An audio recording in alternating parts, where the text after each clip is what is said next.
Chapter 1. It's over. Barbie is done for. It's all over. I'm going to starve to death in the vast ocean. In a certain region of the Grand Line, a young man with short black hair sat in a small boat, singing at the top of his lungs.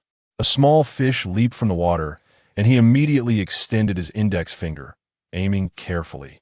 In an instant, his finger elongated, transforming into a sharp wooden spike, piercing the fish effortlessly. Ah, yet another raw fish. My noble palate simply cannot endure such a thing. Marlin expressed his disdain while using his now-pointed finger to gut the fish, devouring the raw flesh. There was no choice. Survival took precedence over pride. He had traversed into this world for half a month, enduring not only the trials of surviving on a deserted island, but also drifting helplessly at sea, a truly dismal existence. After descending into the devastated, scholarly sanctuary of O'Hara, he initially had no idea of his surroundings. It was only when he was on the brink of starvation that he unearthed a fruit pit from the ground. Upon consuming it, he was saved and came to realize that he was in a world of pirates, endowed with abilities akin to those of a devil fruit.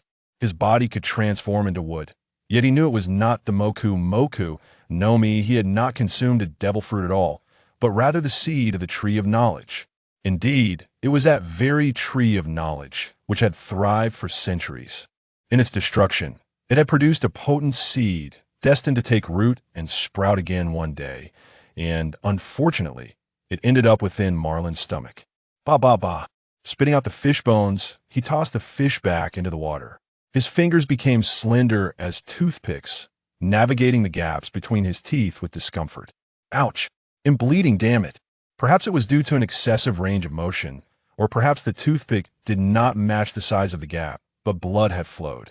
After finishing his meal, he prepared to lie back on the boat to rest, when suddenly he spotted a large ship approaching from the distance. Is it the Navy? Or perhaps pirates? Regardless of who it is, I hope they can lend a hand to this humble soul. As the ship drew nearer, he discerned its flag clearly.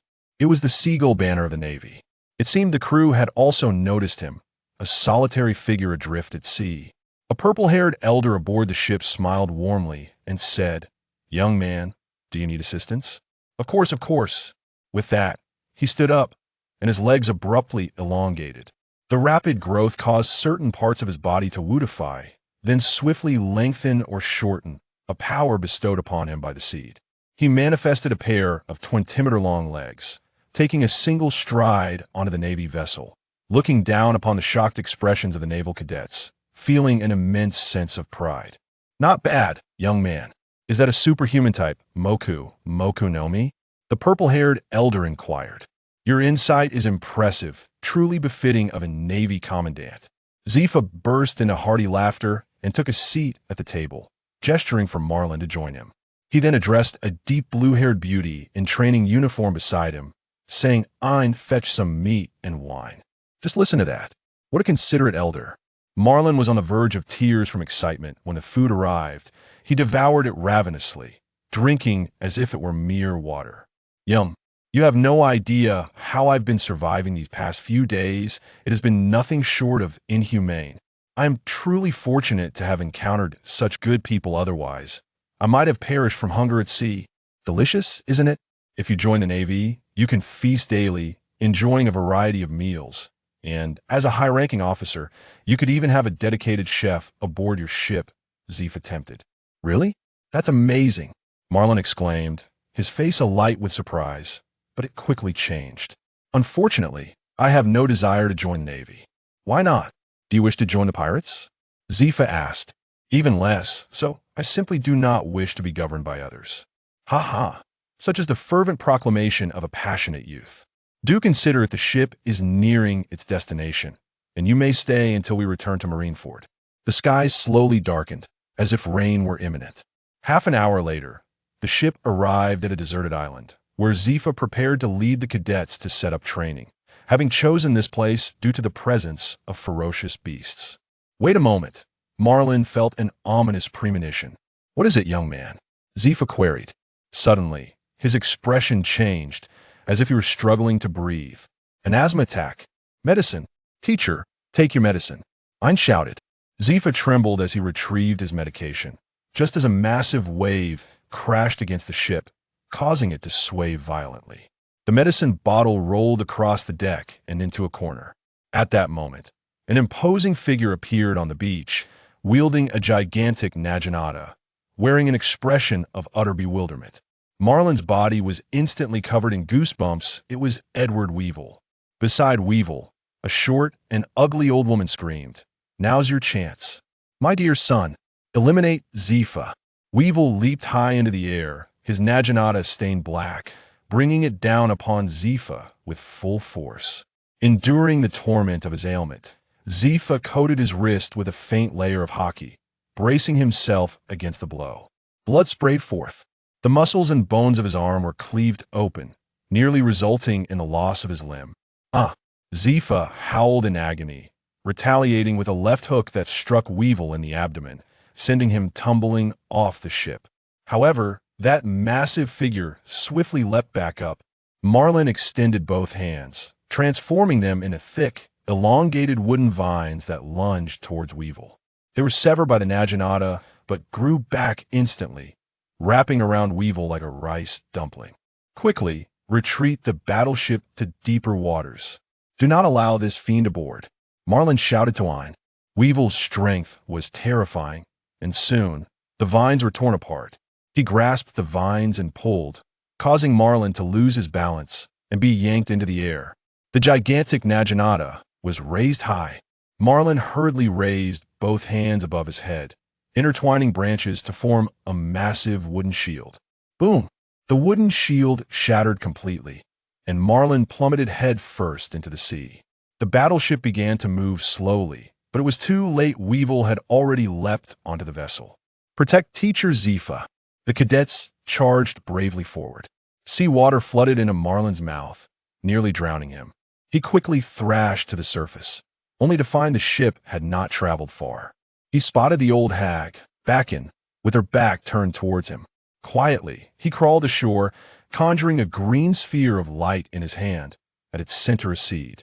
With a gentle flick, the orb flew towards Bakken, embedding itself within her body. Bakken sensed something amiss and swiftly turned around. Explosive spike ball, Marlin shouted. Bakken's abdomen swelled dramatically, and countless wooden spikes erupted from within, impaling her into a spiky ball. "Hey, fool, your mother is about to be finished off," he yelled towards the battleship. "Mother!" Weevil's tears streamed down his face as he leapt from the ship. Marlin narrowed his eyes, bringing his hands together.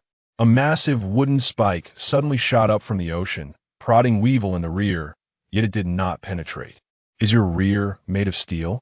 How hard?" Marlin cursed. With that failed attempt, he quickly leapt back, causing dozens of saplings to sprout from the ground beneath his feet with a single command. They would become his most reliable shield. Defeating Weevil? That was a thought he dared not entertain in his current state. Survival was a challenge, and he could only buy time for Zefa's condition to stabilize. Defeating Weevil would ultimately depend on Zefa. Weevil landed, preparing to charge at Marlin, when Bakken shouted, "Run! I will avenge my mother. Leave, or I shall disown you, you foolish son. Run!" Then Weevil took Bakken and fled, casting a fierce glare at Marlin before departing, his eyes filled with murderous intent. On the ship, the deck was strewn with corpses, and Zefa sat slumped, wailing to the heavens. Torrential rain poured down, washing away the blood from the deck. It was a devastating scene, with only 2 cadets surviving, Ein and Benz, and Marlin's intervention had not changed the outcome. Minutes later, a military ship broke through the rain, and an elderly man with white hair leaped onto the vessel, his imposing stature emanating an undeniable presence. It was Carp. Marlin understood now why Bakken had urged Weevil to retreat hastily. However, that Bakken was no ordinary old woman. Even after being struck by his explosive spike ball, she had survived. She instilled in Marlin a far greater sense of pressure than Weevil did.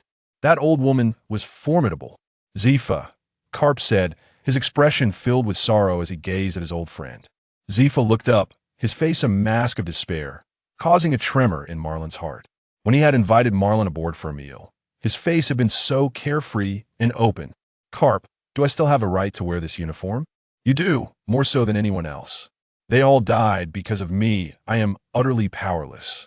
No, they were killed by pirates. That detestable pirate. He has fallen into my grasp on several occasions, yet I spared his life. My stubbornness and rigidity have brought misfortune upon us all. It is entirely my fault.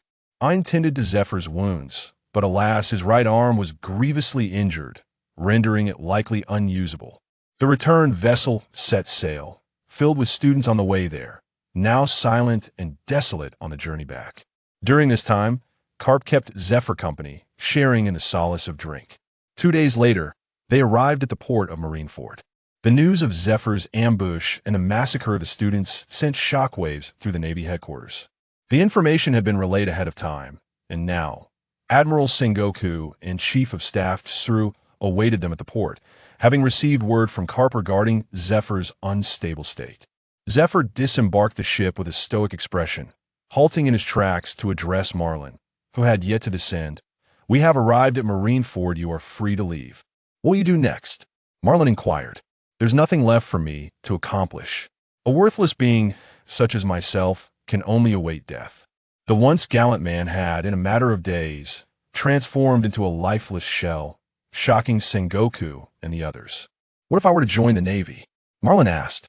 "That would be a good thing. You have made the right choice." Yet Zephyr remained unmoved. "But a super genius like me cannot be adequately taught by just anyone. I require a worthy mentor. I have taken quite a liking to you. Old Zephyr, I find no one else to my taste." A hush fell over the gathering as everyone stared at Marlin in disbelief. One audacious young man. However, the esteemed figures bore no ire, for Zephyr had shown a flicker of response to the remark. "A super genius? The current 3 admirals are my students. How do you believe yourself to compare?" Zephyr's former vigor began to resurface. "Why not teach me and find out?"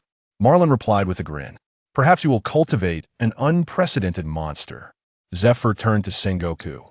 "It seems I cannot retire just yet. I shall take on one more student. Just him. Wah! What an insufferable brat.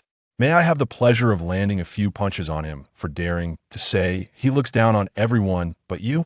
Carp laughed heartily. "Should he be harmed, I will hold you accountable. He is my student," Zephyr retorted. Seeing Zephyr regain his spirit, the dignitaries felt relieved, and their gazes toward Marlin softened. Ein and Benz congratulated Marlin, who returned their greetings with a smile. Thus began Marlin's life as a Navy cadet. With Zephyr taking only one student, he was no longer the chief instructor. That title now belonged to Carp.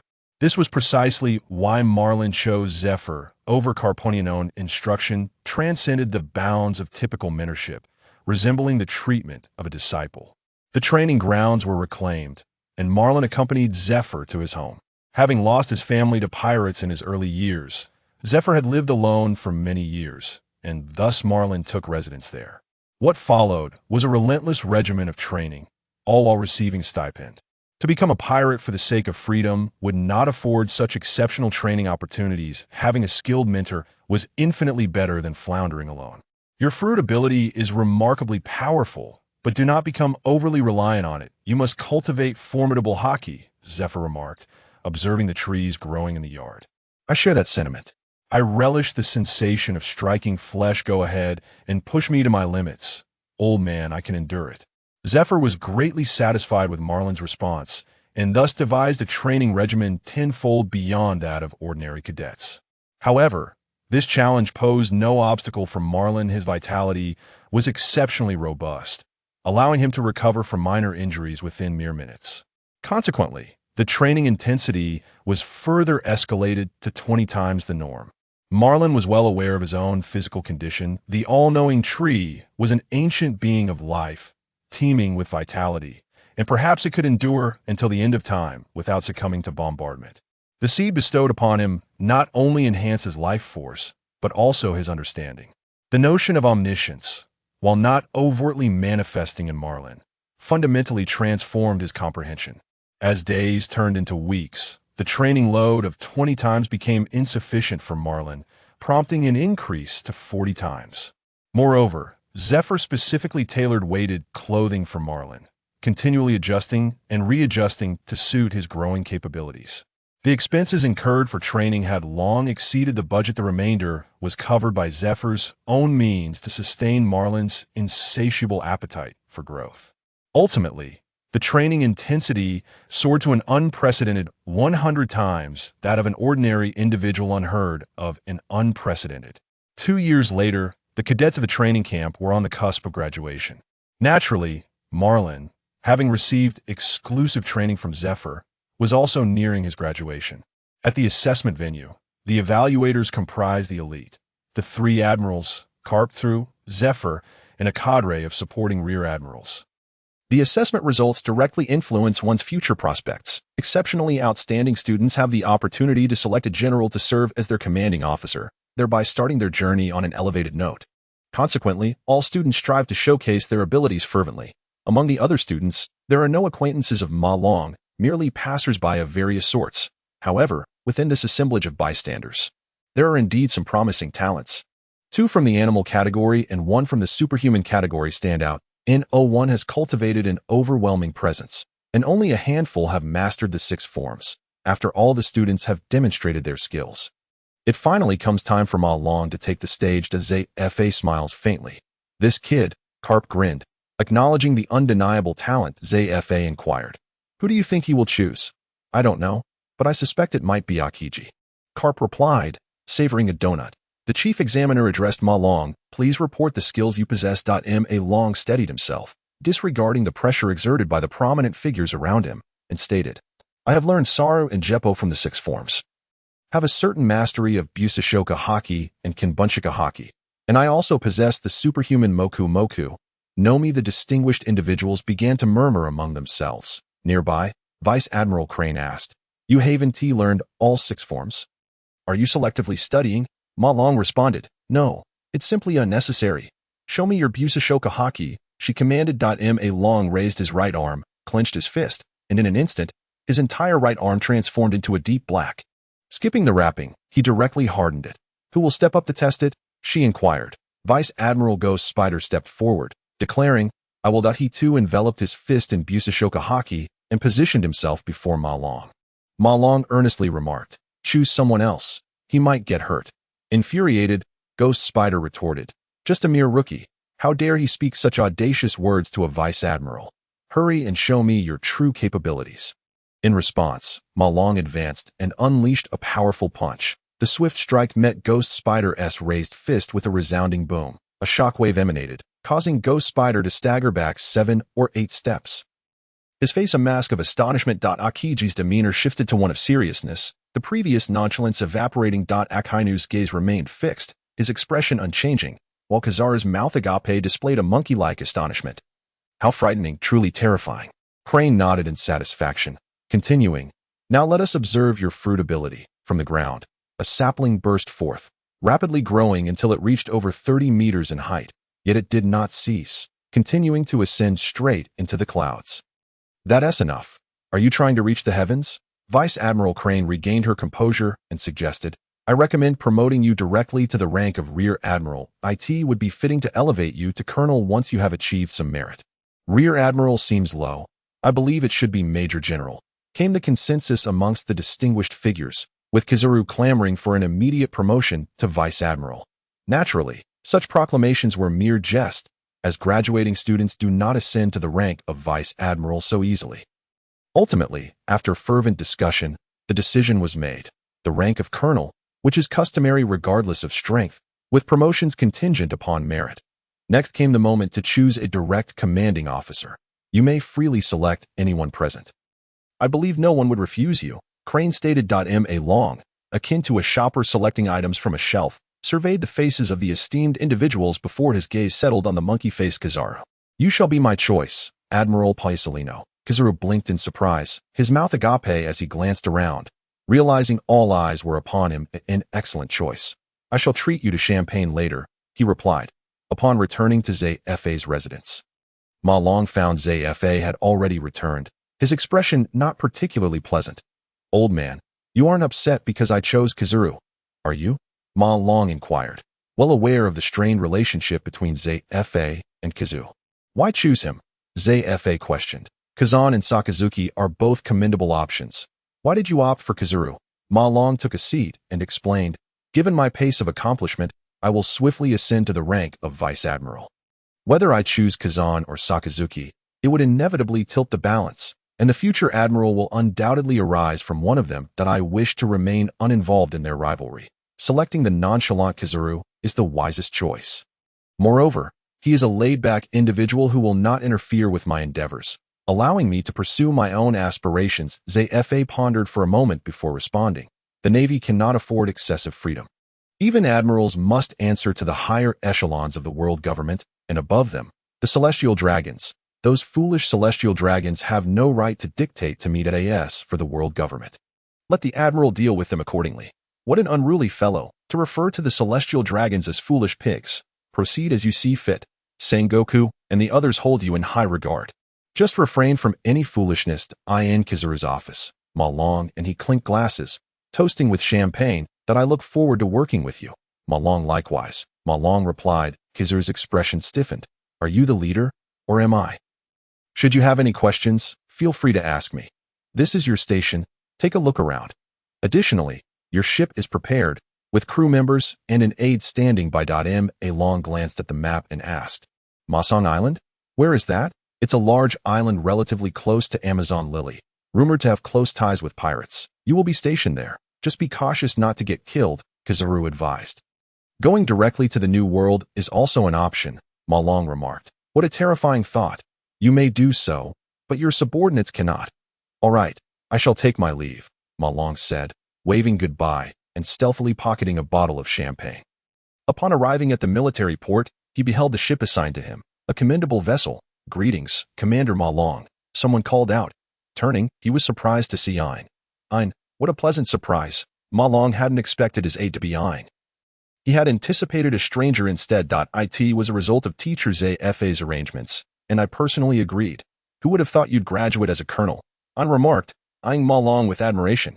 Ein was quite striking, with her deep blue hair, short cape, and ultra-short pants, her long legs undeniably captivating. Let us board, he said, leading Ein aboard the vessel, where the soldiers stood at attention, saluting in unison. There's no need for formality. Each of you should perform your duties. We are setting sail for Masong Island immediately. Who is the navigator? A middle-aged man stepped forward, declaring, That would be me. I am Gino. Ein introduced. Gino, the navigation task is yours. Report any dangers promptly. Yes, sir. No one underestimated him due to his youth. No recent graduates reached the rank of colonel without impressive achievements. The warship slowly departed the harbor, heading toward the open sea. As Ma Long gazed at the shimmering expanse of the ocean, a sense of grand ambition welled within him. He was now a formal civil servant.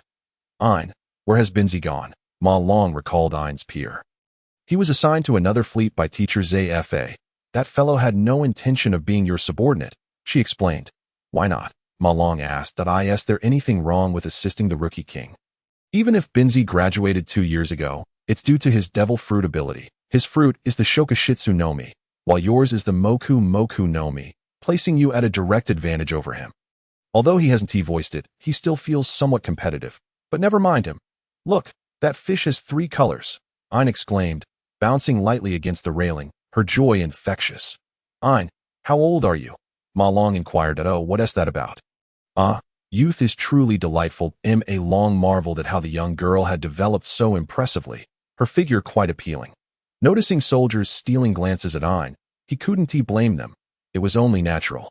And he too found himself stealing glances occasionally. After all, she was the only girl aboard, and the male gaze would inevitably gravitate towards her. As the warship sailed across the sea, pirate vessels spotted from afar would swiftly retreat. Ma Long had little interest in pursuing fleeing pirates. After all, there are colleagues on duty nearby. Indiscriminately apprehending individuals is akin to a dog meddling in affairs that do not concern it.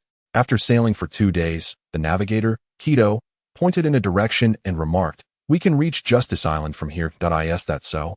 I heard that Justice Island is a place for interrogating criminals.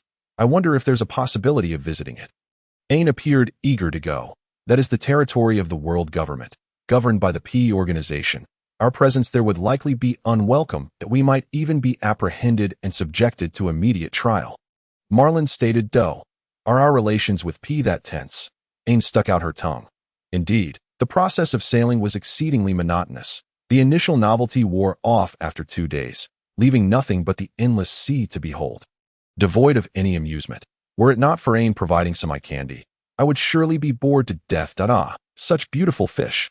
Ain exclaimed that if you like them, just catch one and keep it, Marlin replied. Reclining in his chair, reminiscing fondly about his rigorous training days, his physical development had reached a bottleneck, rendering further arduous practice meaningless. Otherwise, he would not have taken a break. Ain cast a fishing net into the sea. And as the warship advanced, the net quickly became heavy. Ugh, ugh, ugh, she pulled with all her might, but could not bring it up. Are you daft? Quickly assist Lieutenant Ain, Marlin shouted to the sailors. The sailors hurriedly came to help. Pulling the net aboard, a multitude of fish tumbled onto the deck, among them a bare-chested old man with white hair. Oh dear, how embarrassing, the old man chuckled, scratching his head. Ain took a few steps back in fright. While the other sailors regarded the old man with caution, Marlin sat up in his chair and, upon seeing the man's face, remarked, "We are not far from Justice Island. The world government would surely be delighted to invite you in for a chat." "Spare me. I haven't committed any wrongdoings lately," the old man replied, yet there was no trace of fear on his face. "Young sailors, where are you headed? We heard that the legendary Rayleigh is lurking nearby. We were hoping to catch him and earn some merit." I wish you success in your endeavor," the old man said, preparing to leap into the sea. "What? You're leaving just like that? Had it not been for the fishing net, I would never have come aboard. I am not one of you, young sailors. That of course, you are not one of us. Do you think I haven't recognized you?" Marlin said, pulling out the champagne he had borrowed from Kazur's office and pouring it into 2 glasses. "We are headed to Amazon Lily. If you're on the way, why not join us for a drink? It seems rather cruel to let an old man drift alone in the sea." "Ha ha, you are quite the amusing young man. Aren't you afraid of jeopardizing your career by associating with someone like me?" Rayleigh laughed heartily as he approached and sat across from the small table. "I merely offered a bit of assistance to a poor old man who cannot even afford a boat. I doubt anyone would condemn me for such an act. The misdeeds you committed are ancient history. Let the older generations deal with them, but if they do not, I have no intention of intervening." Rayleigh took a sip of champagne, squinting as he said, "Young sailor, you are quite intriguing. May I test your strength?" "Feel free, but do not disturb the others." Rayleigh's gaze sharpened, and an immense pressure surged towards Marlin. The terrifying force descended, warping the very air around them. Marlin grinned, pushing back against the pressure with his own aura. After 2 minutes of confrontation, they both retracted their energies. Truly astonishing. A sailor possesses such power. No wonder you are unafraid of me, Rayleigh mused, shaking his head in amazement. You still wield your strength well. The intensity of your pressure nearly made my nerves snap.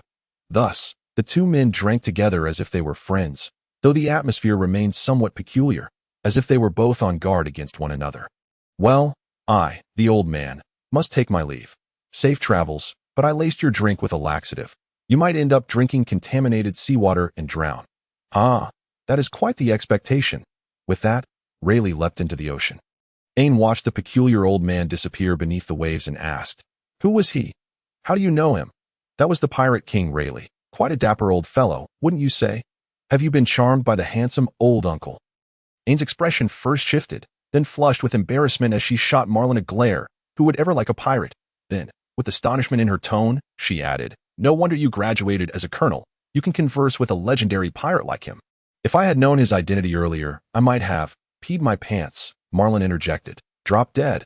A day later, they finally arrived at Amazon Lily. Amazon Lily is a sizable island, home to 2 nations, both members of the world government.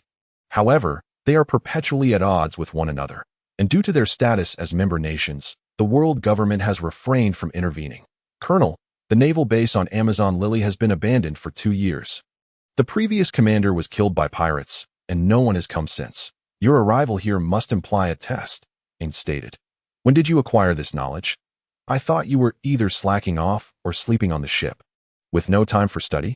Ain replied through gritted teeth. "I did my homework before the assignment. I won't be a burden to you. I hope you will also be a competent commander and not hinder your subordinates." "Fair enough," Marlin waved dismissively. The port was small, yet a ship was already docked, blocking the entry for the warship. "Let us head to the base. There is a naval-exclusive harbor there," Ain suggested. "No." Marlin stood and walked to the bow of the ship. Gazing at the vessel in the harbor, a smirk forming on his lips. The ship's prow was adorned with 2 snake heads, and a massive sail depicted a skull, flanked by 9 serpents, the 9 snake pirates. Is the Empress Boa Hancock on this island as well? You all stay at the base and stand by. I will pay a visit to this world-renowned pirate empress. Aang saw through his intentions and sneered. You're just going to see a beautiful woman, aren't you? Ah, you've caught me. Is it not enough that you spy on me every day? Of course, a man's heart is as vast as the sea. One cannot hang on a single tree. Drop dead. Aang kicked Marlin on the ankle, but he felt no pain. She, however, hopped around, clutching her foot. All right, enough of the antics. I am simply going to greet my future neighbor. As Amazon Lily is not too far from here. Aang, somewhat irritated, took the sailors to the base, while Marlin floated above, stepping lightly on the air as he flew towards the 9-snake pirate ship. Thud.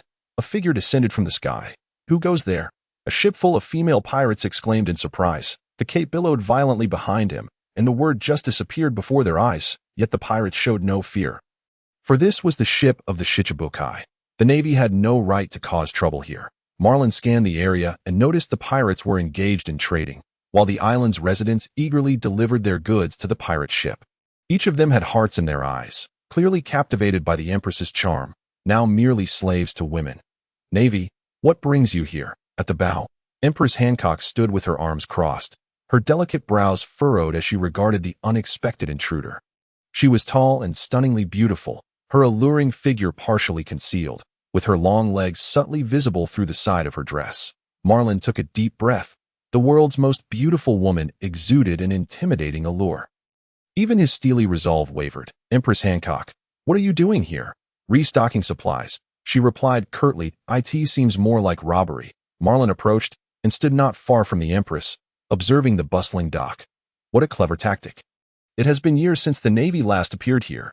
Are you not afraid of dying here? The Empress inquired. Did you kill the last commander of the naval base? I have no time for such trivial matters. You should leave. I do not recall inviting you aboard. The Empress has issued an edict of dismissal. Malong chuckled softly, remarking, for a considerable time to come, we shall be nothing more than guests, even if one is a warlord of the sea. One must exercise caution when engaged in nefarious deeds. That I am not merely a well-behaved child who obeys orders without question. Remember my name, for I am Malong. Until we meet again, with a swift movement. He vanished into the sky, appearing 300 meters away in an instant, disappearing from sight after a series of flickers. Watching Malong depart, the Empress's expression grew solemn. No wonder he is so audacious. It appears he possesses genuine strength. Few can wield the shave technique with such mastery. Turning to her sisters, she commanded, once we replenish our supplies, we shall set sail immediately. It is time to return home. Her 2 sisters stood by her side, resembling guardian deities, fiercely protective of their beloved sister. Upon arriving at the branch base, they discovered it had been seized by the military of the island nation. Gino, Aang and her comrades stood in confrontation, yet they hesitated to attack, recognizing that their opponents were not pirates, but rather the military of an allied nation. This was now the naval port of Gino. Should anyone dare to advance, be it navy or pirate, they would become enemies of Gino. An officer, flanked by hundreds of subordinates, stood before the base, exuding an overwhelming presence that overshadowed the navy. Malong landed on the ground. Commanding, all personnel, prepare for an immediate assault. Aang gasped, Colonel, this. Malong's gaze turned icy as he regarded the soldiers of Gino. This is an order. The soldiers of Gino were taken aback, retreating in haste. The disparity in weaponry was palpable. The Navy wielded firearms while they were armed with swords and spears. Do not retreat. Stand your ground. The Navy dares not attack, for we are a member nation of the world government. We shall maintain our position, and victory will be ours. Bang! A bullet whizzed through the air, striking his shoulder. Malong, gripping a musket he had taken from a Navy soldier, aimed at his adversaries. I deliberately allowed you to finish speaking before firing, as this is my first time using this weapon. My aim is not yet precise, so I apologize. Next time, I shall ensure to aim for the head. A smile graced Malong's face, though his opponent sensed only the chill of his demeanor. Very well. You Navy men, mark my words. Our king will certainly report this to the world government, and you can expect to be summoned to Judicial Island. With threats left hanging in the air, they retreated in disarray.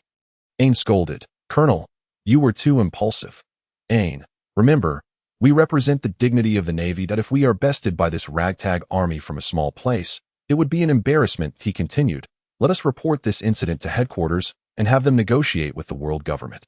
I cannot afford to face such a colossal entity on my first assignment. Otherwise, I might be tempted to engage in some unsavory actions. Ain was unsure what he meant by unsavory actions, but she understood it would be dire. She hastily contacted headquarters via the transponder snail. As Marlin entered the base, he furrowed his brow at the disarray. Did the soldiers of Gino only know how to occupy and not to clean? Have this place tidied up before sunset. Ensure everything is in order. I shall return for a thorough inspection. If I find it unsatisfactory, everyone will run laps around the base. Yes, Colonel. The Navy personnel responded in unison. Their morale evidently bolstered. Marlin relished this feeling. It was no wonder some leaders became haughty and domineering. Such feelings cultivated an air of authority. He departed the base with aim to survey the surrounding terrain and the rocky shallows. At a coastal promontory, he spotted the Gino soldiers, who were supposed to have departed, engaged in clandestine dealings with a group of pirates. Unlike their formidable demeanor when facing the Navy, this officer was obsequious before the pirates. Jims, this is the situation. Inform your king that if he disagrees, we shall collaborate with Gino. Absolutely. The king shall surely agree. However, we have one more request. If fulfilled, we shall offer 10 million belly as remuneration. Speak. Jims nodded eagerly. We initially intended to host you at the abandoned naval base, but we were astonished to find the Navy dispatched here. It seems they intend to establish a permanent presence for our mutual benefit and your safety. We must find a way to eliminate them. What of their military rank? Fear not. He is merely a colonel, and his Navy personnel do not appear particularly formidable. Very well, rest assured, our Black Rose pirate crew will enlighten them on why this naval base became abandoned. If they wish to establish themselves here, they must first consult our captain. A small pirate vessel was docked nearby, and they soon departed. Colonel, Ain's eyes reflected concern. The Black Rose pirate crew? I have never heard of them. Likely just another original creation, Marlin muttered. What do you mean by original? Ain inquired, puzzled. Never mind. Let us return. Although they had reclaimed the base, the issues remained unresolved. The base was devoid of supplies, and essentials like food had to be procured. However, the Navy personnel who went to acquire supplies returned dejected. Report, Colonel, Gino has refused to sell us any goods. Then we shall seek supplies from other nations. They have set up roadblocks. We cannot pass. Marlin frowned, stating, break through. If anyone obstructs us, fire upon them. I will bear the consequences. Some Navy personnel hesitated, having been trained not to fire upon civilians. Their enemies were only pirates. Observing his subordinates, Marlin felt exasperated. Were there not a few clever ones among them? Was he truly that short-staffed? Currently, only Ain was somewhat useful. The others were utterly incompetent. It was imperative to cultivate his trusted subordinates. Otherwise, he would exhaust himself attending to every detail. He simply wished to live comfortably and freely, never intending to become a dutiful and subservient Navy officer. Set sail to circumvent the blockade. I repeat, if anyone stands in our way, deal with them. Our cannons are not merely for show. Yes, Colonel. After nightfall, the warships returned, bringing back supplies obtained from the nation of the Royal Guard. According to Navy reports, they had successfully sunk a blocking Gino vessel, likely resulting in several soldiers' deaths. That night, atop the base's tower, a sentry was struck by a distant rocket and fell from the tower, meeting a swift demise. Marlin's observation hockey sensed the disturbance. But he arrived too late. Fury welled within him. Bring the body back, and order everyone to rest. I will remain here alone atop the base, my gaze coldly fixed on the island's interior. The assailants were not pirates. They could only be Gino's people. Marlin pondered how such a small allied nation dared to oppose the Navy. Was it revenge for the earlier bombardment? He waited throughout the night, but the assailants did not appear. The following morning, Jims arrived with Gino soldiers, demanding the Navy surrender the one who had fired the cannon the previous day. Marlin approached Jims and, without hesitation, sent him flying 20 meters with a single slap. I will not engage in reasoning or negotiation with you, for I possess absolute power. I shall quell matters in my own way. He approached the still recovering Jims, placing his foot upon the man's face, pressing him back down. You resemble a mangy dog, quite bothersome. I advise you not to dance on the edge of a blade. It is perilous. The order to fire was mine yesterday, and today I shall issue the same command. The warship's cannons can reach this place. You have brought so many men. Yet if they all perish here, your fate will not be pleasant. Care to test that? Test it? I shall. Jim spat blood, glaring hatefully at Marlin. Marlin locked eyes with him for a few seconds, then withdrew his foot and turned to his own ranks. Everyone retreat. Relay the message to the Navy on the ship that Marlin's gaze radiated a chilling intensity. Prepare to fire. Colonel. The messenger hesitated. A.S. Marlin passed by the messenger.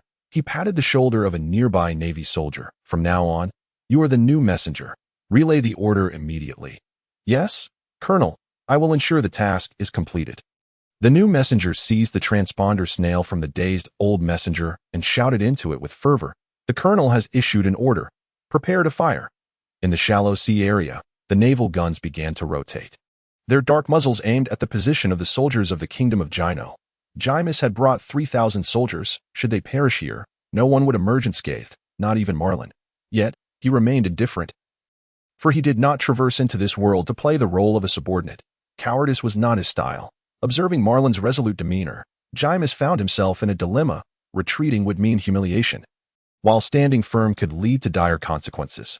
Marlin granted him 3 minutes, and Jimus's expression shifted repeatedly, yet he still could not make a definitive decision. Fire. The messenger immediately relayed the command. Boom. A cannonball soared through the air, hurtling towards the soldiers of Gino. In that moment of life and death, the soldiers disregarded military discipline, scattering in panic. However, many remained within the blast radius. Just as it seemed the soldiers would be engulfed by the artillery fire, a figure suddenly darted through the air, slicing the cannonball in two with a swift strike, followed by several rapid blows that caused it to explode mid-air. Boom. The shockwave rippled outward, and the figure appeared to be grazed by shrapnel, landing on the ground with blood streaming from her left arm.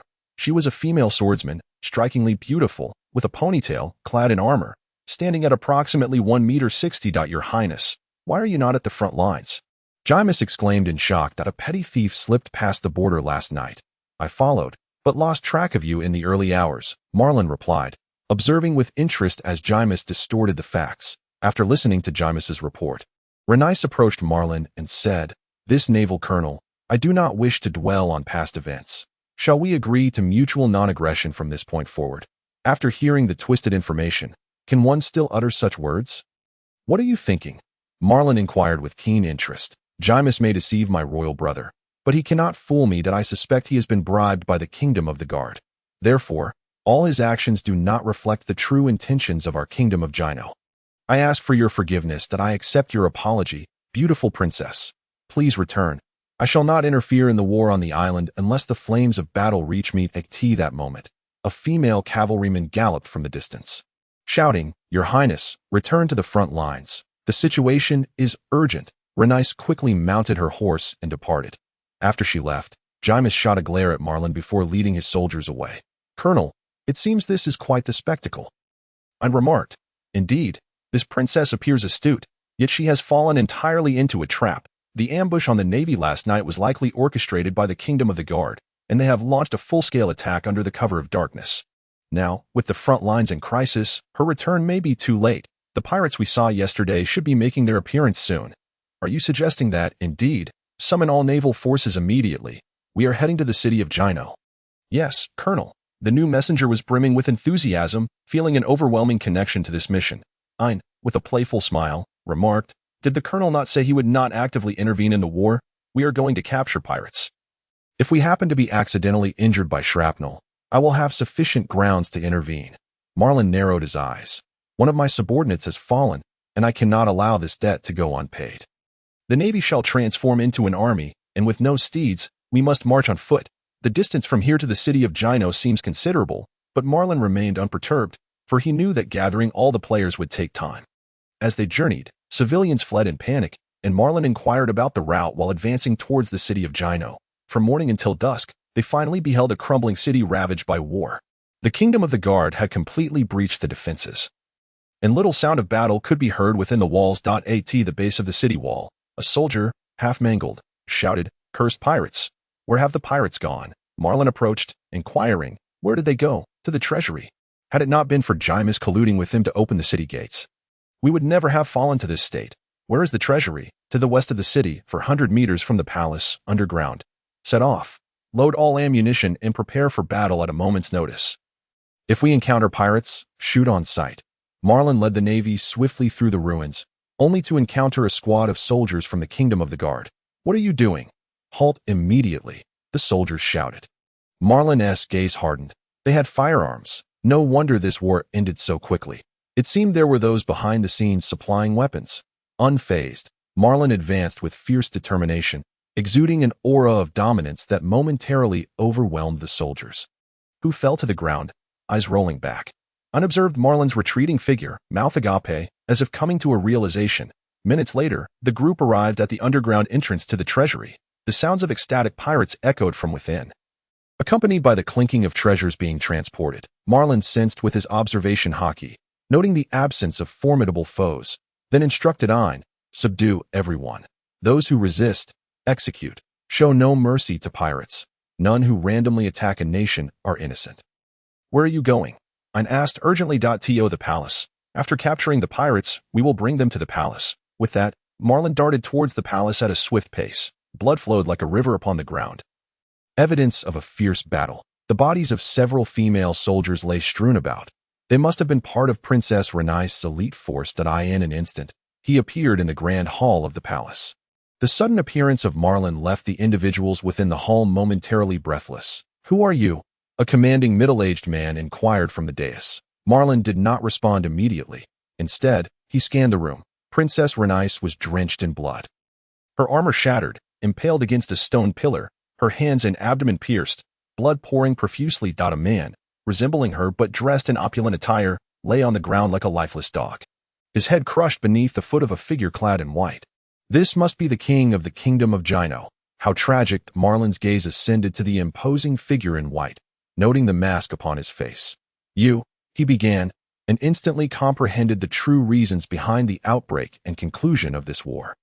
Navy, this is not a place for you, a member of the P0 organization stated.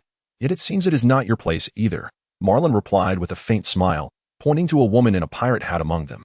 Look, here we have the leaders of two nations, a pirate and a P0 member.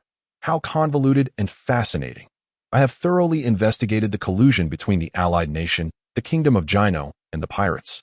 The world government has ordered me to eliminate it. Oh, I too have received orders to investigate the pirates and their collusion with a certain country. However, that country is not the Kingdom of Gino, is it? Wouldn't you agree, King of the Kingdom of the Guard? Navy, you suspect that our Kingdom of the Guard is in collusion with the pirates. The very parties involved are right here. You may question her directly, the man seated on the throne declared. Marlin shook his head. What I observe is a harmonious coexistence between you and the pirates. Your relationship is surprisingly amicable. As he spoke, he approached Princess Renais and began to remove the swords embedded in her. Navy, I command you to cease your actions immediately, or I will have the right to eliminate you on the spot. The P0 member shouted angrily. Let me guess, as fellow allied nations of the world government. Why is the world government so biased? Is Star displeased with this Kingdom of Gino, or has someone bypassed him to issue commands to you? Marlin withdrew the final sword, turning to say, it wouldn't be the celestial dragons. Would it? Whoosh! A gust of wind whipped past as the full force of the P0 member's attack was deflected. The shockwave spread, and the two locked eyes. Marlin grinned. Is that all you've got? A sound of slicing air followed. As the pirate leader, Black Rose, lashed out at Marlin's head with a whip, Marlin shifted his footing and instantly vanished, reappearing 10 meters away. However, just as he landed, Jimus appeared above him, wielding a long knife. Marlin extended his hand forward, softly uttering, Dragon Slayer staff. A long green staff materialized in his hand, measuring 4 centimeters in thickness and 2 meters in length, armed color hardening. In an instant, the green staff transformed into a pitch-black weapon, striking upwards to sever Jim's longsword cleanly in two. Before crashing heavily into his face, Jim was propelled against the ceiling, creating a dent before crashing down to the ground, his head shattered and devoid of life. It was merely the execution of a scoundrel linked to pirates. Furthermore, wasn't he ostensibly a citizen of the Gino Kingdom? It seems the Gino Kingdom is on the brink of being erased by you all. What does it matter if he is dead? The Black Rose swung her long whip again, its movements unpredictable and erratic. However, several supple branches suddenly emerged from the ground, ensnaring her whip with their grip. The Black Rose shook her whip forcefully, coating it in a layer of darkness, which instantly hardened it, rendering it as rigid as a javelin. The branches snapped as she held the now stiffened whip, aiming it directly at Marlin's heart. Yet, vines unexpectedly ensnared her feet, followed by a violent flinging that sent the black rose crashing against the ground and walls repeatedly, leaving her a bloodied mess in mere seconds. Is this the state of a pirate worth 120 million? Marlin scoffed. He would show no mercy simply because his opponent was a female pirate, especially one as unattractive as her. Targeted by the celestial dragons, Marlin retorted. Indeed, you will face relentless pursuit, a fate far more terrifying than death. Marlin raised his hand, the black staff spinning skillfully in his right hand, casting shadows with its movements. Do you know what this staff is called? He grinned. It's known as the Dragon Slayer's staff. CP0 stood frozen in place. The king of the kingdom of guards on the throne turned pale with fear. Some armed guards looked on in horror, unable to believe their eyes as they gazed at this Navy officer cloaked in righteousness. The Dragon Slayer's staff? How dare he? Laney's, lying on the ground, struggled to lift her head, her beautiful eyes shimmering with a myriad of emotions that I eagerly anticipate that method of death. I have taken over here, so you may leave. What will you do? The Kingdom of Guards has colluded with pirates in a bid to consume the Gino Kingdom. I shall report this truthfully. Of course, in the process of enforcing the law, it is inevitable that I may have accidentally killed several high-ranking individuals. I trust our marshal will not hold it against me. The Sonadia Palace. That sounds like the name of a female celestial dragon. Why would she target the princess of a mere small nation? He glanced at the king of the Gino Kingdom, who was oblivious to his fate, then turned to the king of the Kingdom of Guards. This imposing monarch immediately turned pale, shouting in haste. Hurry, someone come. Soldiers rushed in, surrounding him protectively at that moment. Unarrived, the Navy officers pushed the bound pirates to the entrance of the Grand Hall, while I entered alone to report.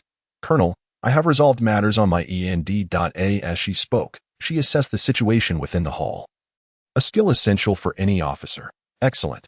Hand me the transponder snail. Bind that female pirate as well. Should she refuse to comply, revert her to a liquid state. Then, he turned the dial on the transponder snail. Dialing Admiral Kazuru's number. Beep beep. Hello, this is Admiral Borsellino. What can I do for you? The voice on the other end was Kazuru's, laced with a teasing tone. It's me, Marlin, Admiral Borsellino. I have delightful news to share with you. Oh, it's Marlin. Admiral Sengoku has received notifications from above.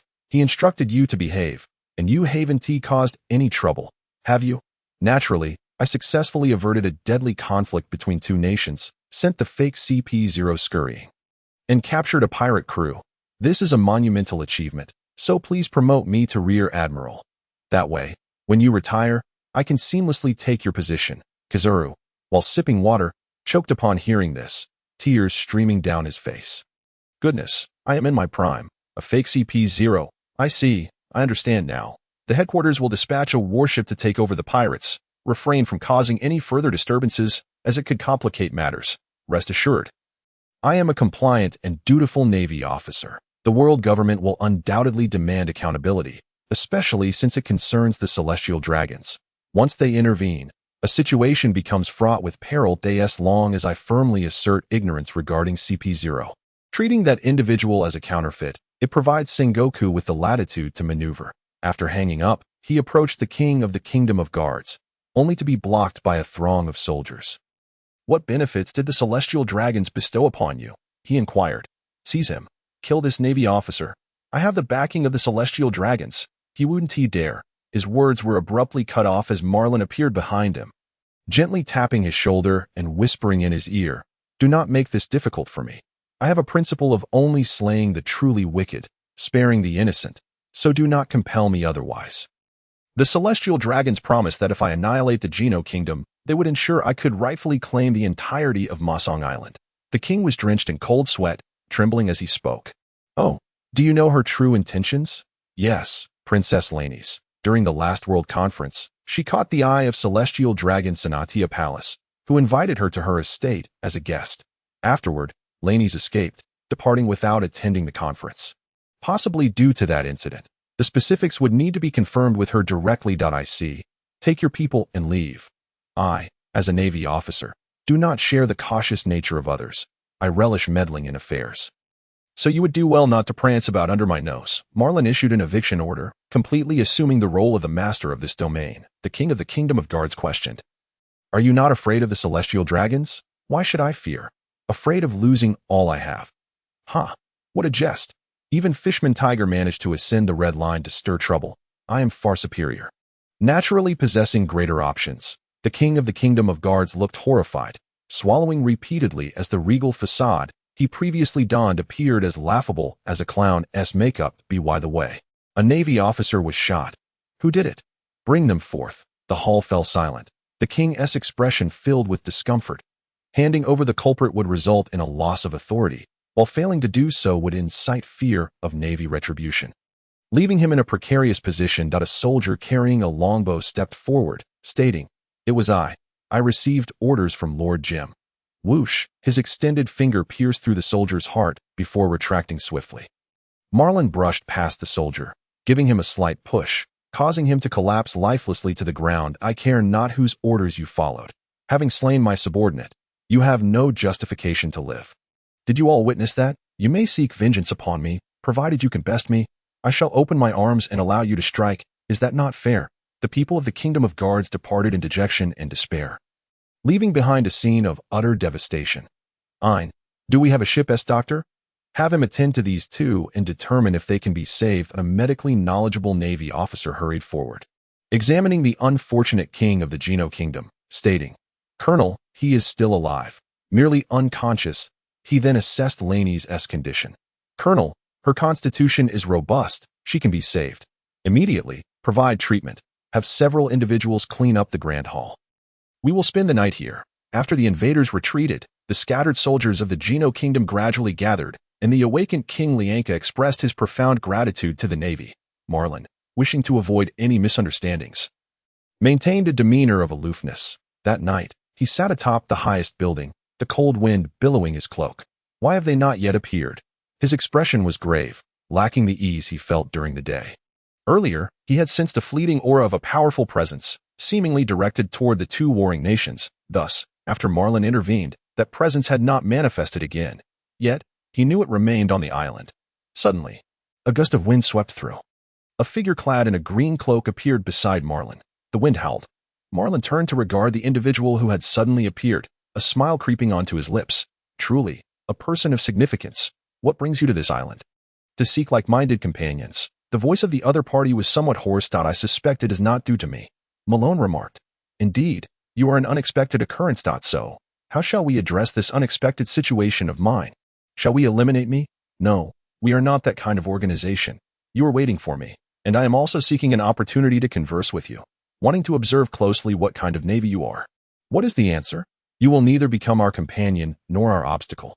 Perhaps there could be some cooperation between us. I have no inclination to collaborate with you, nor do you possess anything that I desire.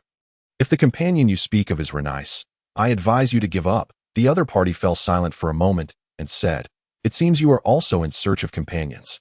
Why is that? That woman has caught the attention of the celestial dragons. Are you not afraid?" Ha ha ha, it is precisely to continue playing with the celestial dragons that I wish to keep her. If you are not afraid of those kinds of beings, why should I be? The other party unveiled his hood, revealing a mane of wild black hair, with tattoos adorning his left cheek. Monkey D. Dragon, your family is truly fascinating. The elder serves as a Navy officer, you lead the Revolutionary Army, and your son has become a pirate. Your family encompasses all three major forces. Navy Colonel Malone, adept in dual-color hockey, wielding the Moku no Mi, was able to repel the ghost spider with a single punch during his graduation test, with his strength estimated to be at the level of a vice admiral. The Navy has its eyes on you. Malone narrowed his eyes and said, "My son also has your people nearby." Dragon replied. The two locked eyes, and the atmosphere instantly turned tense. One must not gaze directly into the eyes of a powerful lion. Otherwise, it may perceive you as a challenger. It is no longer merely a matter of staring. The atmosphere suddenly thickened, an invisible gravity enveloping a vast area. Pebbles and rubble seemed to defy the shackles of gravity. Floating in the air, the ground trembled slightly, and clouds of dust rose from the debris. Dragon's expression grew grave, stating, "So it is indeed the three-color hockey. I underestimated you." Beneath him, a sapling suddenly shot forth, ensnaring him in an instant. However, Dragon transformed into a gust of wind, relocating himself to a higher altitude. The sapling rapidly expanded, soaring to 10 meters in height in the blink of an eye, and continued to grow swiftly. Dragon gazed at the immense tree, pondering how Malone intended to use such a thing to attack others. The method of fighting with trees is similar to a certain adept in the neighboring anime. One merely needs to imitate it, and furthermore, Malone harbored some other ideas. He pointed skyward and shouted, "Thorn tree." The massive tree's branches abruptly transformed into hardened spikes, expanding at an incredible rate, the canopy spreading to a vast radius of 100 meters. The hardened spikes sprouted additional spikes, intertwining densely like a net, turning the air into a colossal thicket of thorns. Dragon appeared atop the tree, praising, "Quite an impressive technique, but it is futile against a natural type." Malone flashed to the top of the tree, stepping upon the sharp branches, his hands clasped together. The branches regained their softness, resembling whips as they lashed towards Dragon. Dragon waved his hand, unleashing a massive wind blade that tore through space, scattering the branches into disarray. The wind blade struck before Malone, which he managed to block with a single hand. His left hand, enveloped in armament hockey, resisted the wind blade, delivering a tinge of pain. Suddenly, Dragon appeared behind Malone, launching another gigantic wind blade. The two wind blades converging from both fronts. A sharp wooden spike rapidly sprouted, standing guard behind Malone, its tip coated in armament hockey. Although the wind blade was sharp, it could not sever it instantaneously. Malone shifted his feet, finding himself beside Dragon. "You are remarkably swift," Dragon remarked, "but sometimes speed is not necessarily advantageous." With that, he transformed into countless wind blades, encircling the area, completely severing Malone's escape route. Malone remained unfazed, still in a light-hearted mood.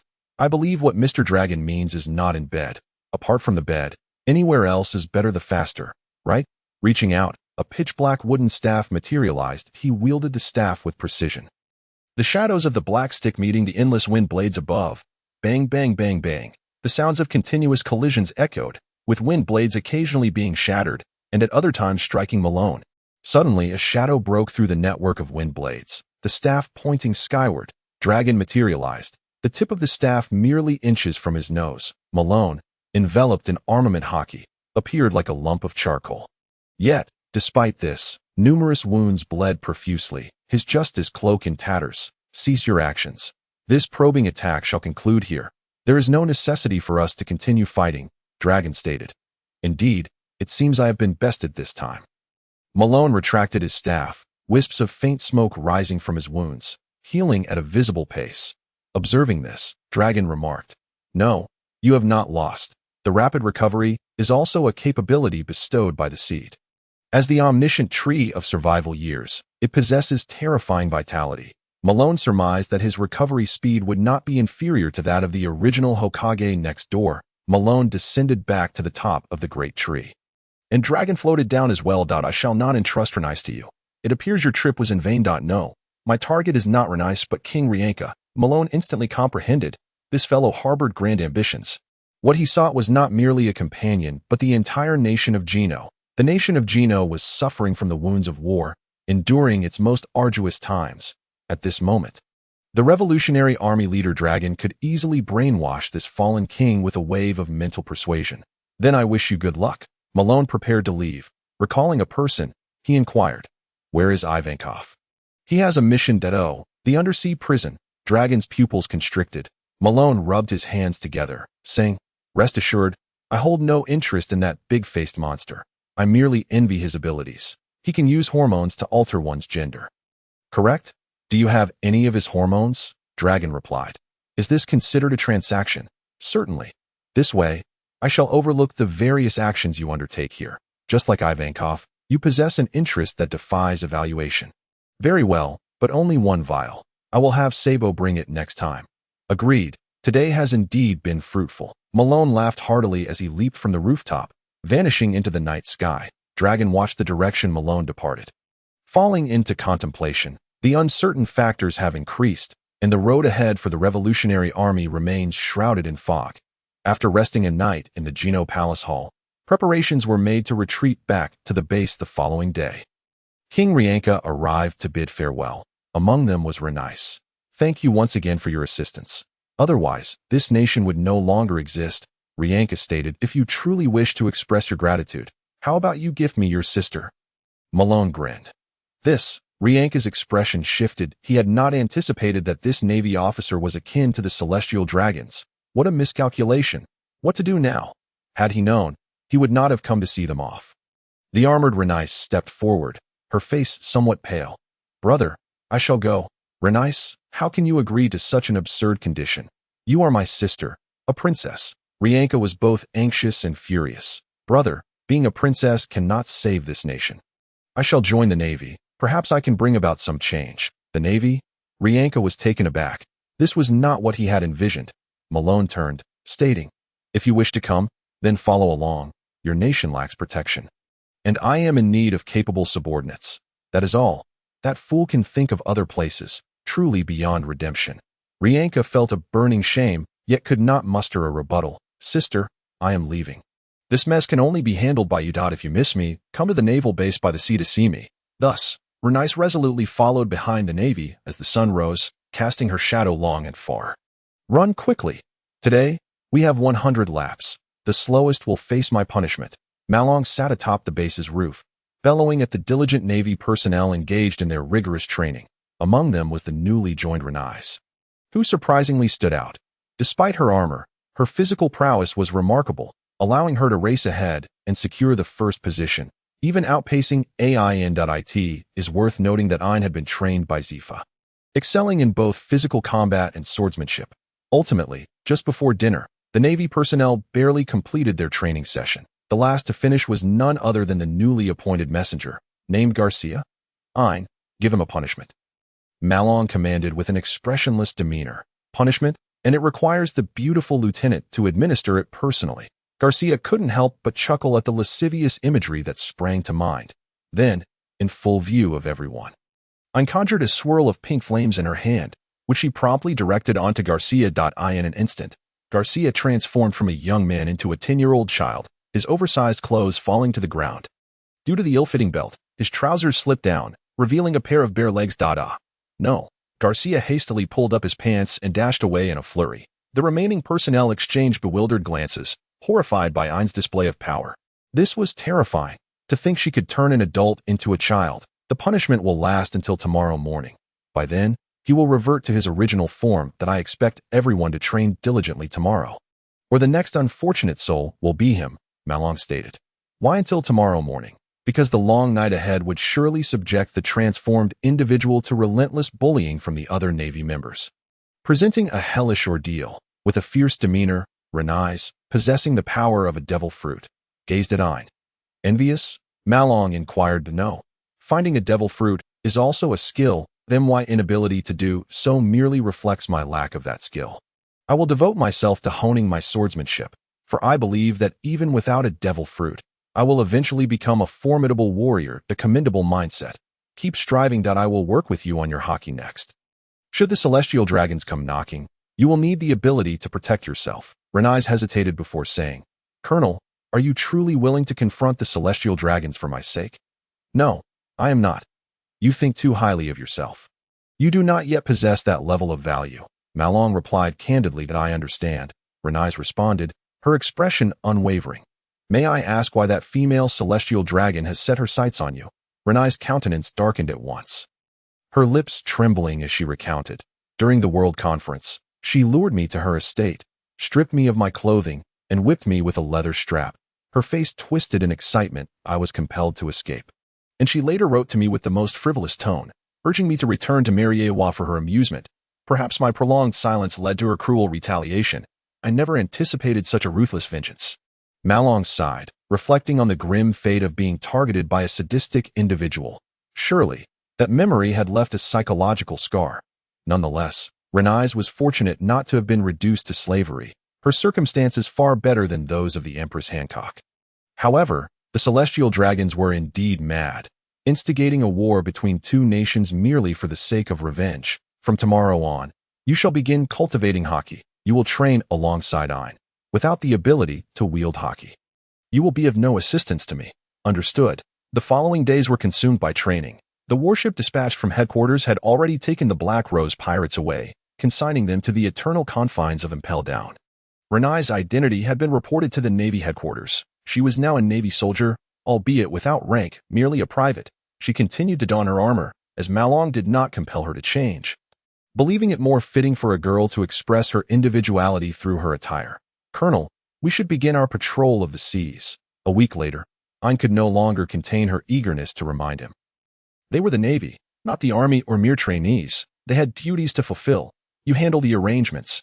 Call for me when ready," Marlin replied, closing his eyes to meditate, envisioning battle scenarios that he conceived an enemy, endowing it with certain powers, and then engaged in combat with this imagined foe. Such feats were not to be achieved by ordinary individuals, but after consuming the seed of the tree of all-knowing.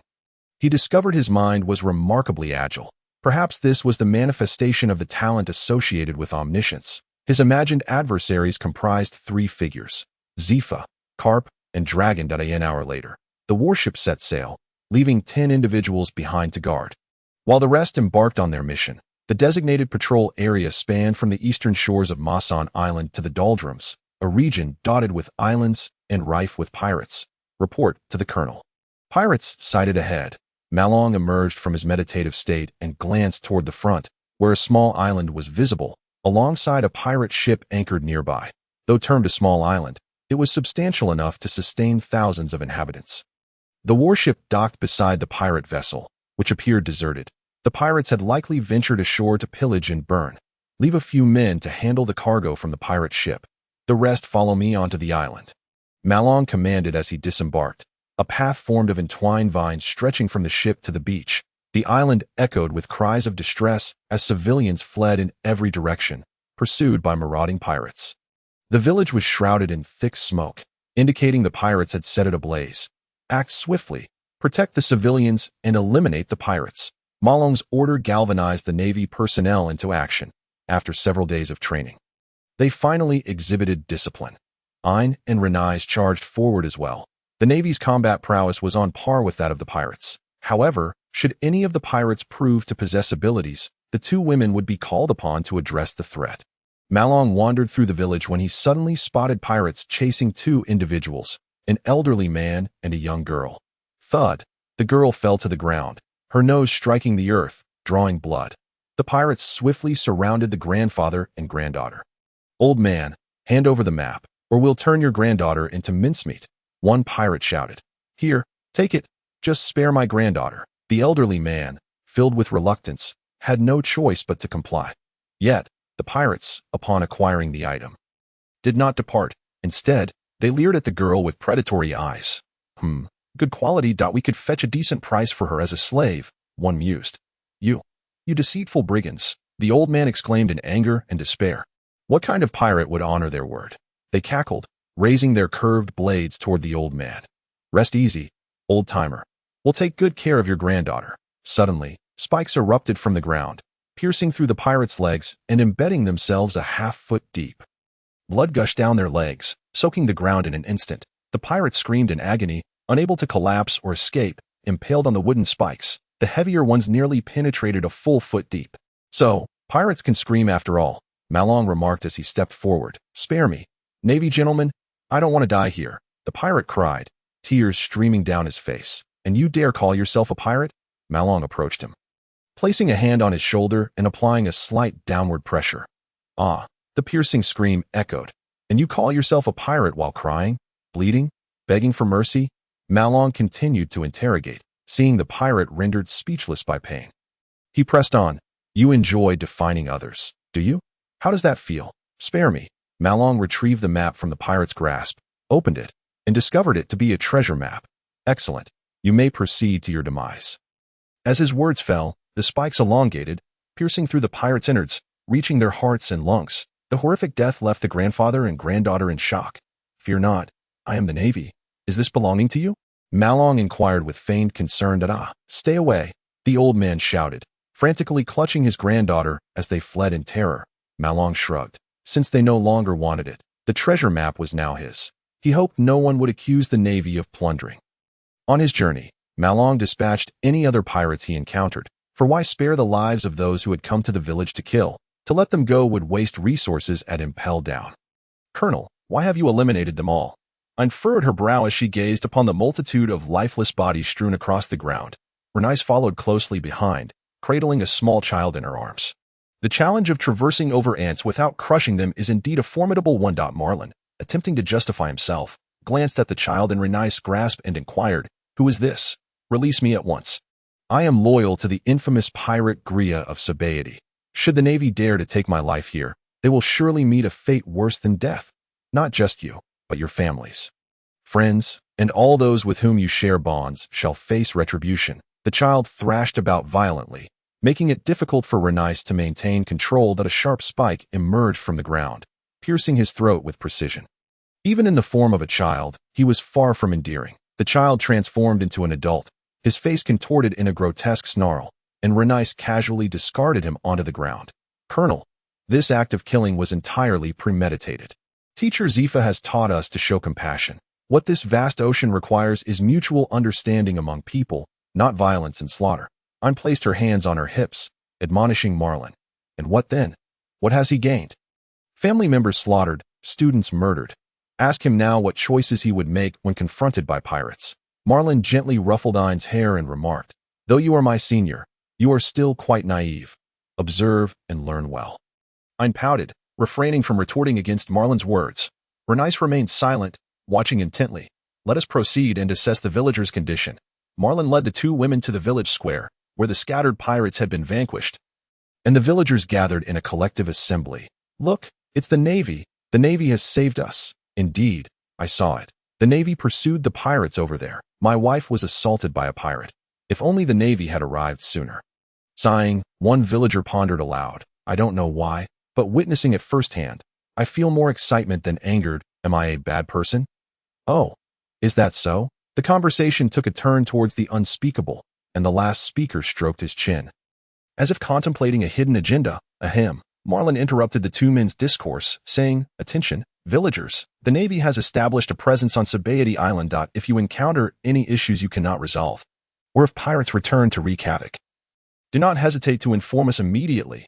"Navy officer, what is your name?" a bold villager inquired. "I am Marlin, currently holding the rank of colonel. Within a few years, I shall be promoted to rear admiral. Remember my name with gratitude." He turned, gesturing to the cloak draped over his shoulders. "Do you see this? We represent justice. You must believe in the Navy." With an imposing demeanor, he waved his hand and departed alongside the two women. On their way to the warship, Ayn scoffed. "So the colonel is merely a pretentious fellow." Marlin crossed his arms, feeling a sense of satisfaction. Vanquishing pirates and earning the admiration of the populace was perhaps the sole benefit of his naval career. He did not hold faith in the Navy or justice. Rather, he believed in power, joining the Navy primarily to repay Zefa's kindness. Therefore, he sought amusement amidst the monotony of naval life. Otherwise, he had little interest in continuing dutifully. "Renice, doesn't he the colonel enjoy putting on airs?" Ayn turned to the reticent Renice. "No, this is not pretense. This is genuine character. The colonel must be a very gentle person." Observing Renice's earnest expression, Ayn pretended to gag. "Gentle?" Marlin inwardly shook his head that he was uncertain of what sort of person he truly was. Perhaps he was gentle, or perhaps he could be exceedingly cruel, or even extremely forthright. "Let us go. Let us hunt down those pirates." A cruel smile spread across his face. The warship housed over 30 pirates, creating a sense of overcrowding that would impede subsequent capture operations. Naturally, Marlin suggested tossing them overboard to feed the fish. But Ayn vehemently opposed. She was the only one aboard capable of resisting Marlin's tyranny. Had it been any other Navy personnel, they would likely have endured a beating. After all, Marlin had encountered her first in this world. She was a senior and a cherished student of Zefa, so he could not afford to show her any disrespect. "Colonel, a pirate ship spotted ahead. Men, charge," Marlin bellowed. "Colonel, only the pirate captain would shout like that." Ayn exclaimed in exasperation. The pirate ship, upon sighting the warship, did not retreat but instead charged headlong into it. Boom! The two vessels collided, sending shockwaves through the air, splintering the hulls and cracking the deck. Surprisingly, the warship sustained even greater damage than the pirate ship. A horde of pirates surged forth from the pirate ship, their ferocity overwhelming the Navy personnel, forcing them to retreat. Ayn and Renice brandished their swords and charged forward, deftly dispatching two pirates. Though Ayn consistently urged Marlin against indiscriminate killing, in the heat of battle, she could not afford to show mercy. She only spared those pirates who had surrendered or were incapable of resistance. Marlin sat comfortably in his chair, choosing not to engage in the fight. Watching the two women battle was far more entertaining than slaying himself. Point 1, with flowing deep blue hair and clad in ultra-short shorts, moved with a grace akin to dance. The other, in clanking armor, exuded a valiant aura reminiscent of a seasoned female general, presenting a unique charm. This isn't enough. I need to recruit more beautiful subordinates. Suddenly, a pirate brandishing a longsword leaped from the pirate ship, landing nimbly beside Renice. Their swords clashed, sparks flying from the blades. Crack. To Renice's dismay, her sword shattered. The pirate landed a blow on her arm, drawing forth a stream of blood. The two passed each other, with the pirate now targeting the remaining Navy personnel. Ayn swiftly intercepted the pirate, parrying with her left-handed short sword, while her right hand unleashed a surge of pink flames. However, the pirate deftly evaded, sweeping Ayn's legs from under her and delivering a kick to her abdomen. Bang! Ayn fell onto the deck, grimacing in pain. The pirate prepared to deliver a fatal blow, only to be abruptly hurled away by a vine that ensnared his waist, crashing into the mast of his own ship. Hey, don't kill my beloved subordinate. I only have 2 adorable girls on my ship. Losing one would be a significant loss for you. Marlin appeared before the pirate captain, his feet enveloped in hockey, delivering a spinning kick. Bang! The kick met resistance from the pirate's weapon, sending him sliding back several meters, barely regaining his footing. Ayn, who is this guy? Is he worth capturing? Marlin called over his shoulder. He is the skinner, Boren. With a bounty of 170 million berries, he enjoys skinning humans and selling their hides to those in need. It is said that he operates a specialized trading post in the Sabaody archipelago. Oh, the skinner, Boren. I don't recall hearing about this fellow. He is likely just another despicable character conjured by some hack writer. Your fate is now sealed. Marlin dashed forward with a burst of speed. Boren raised his sword to counter, but Marlin's punch deflected the blade, and a powerful kick struck him squarely in the chest. Boren plummeted through the deck, crashing through to the sea below. A vine swiftly plunged into the ocean, ensnaring him tightly and dragging him back to the surface. Picking up a weapon that had fallen to the deck, Marlin cleaved through a pirate, nearly bisecting him.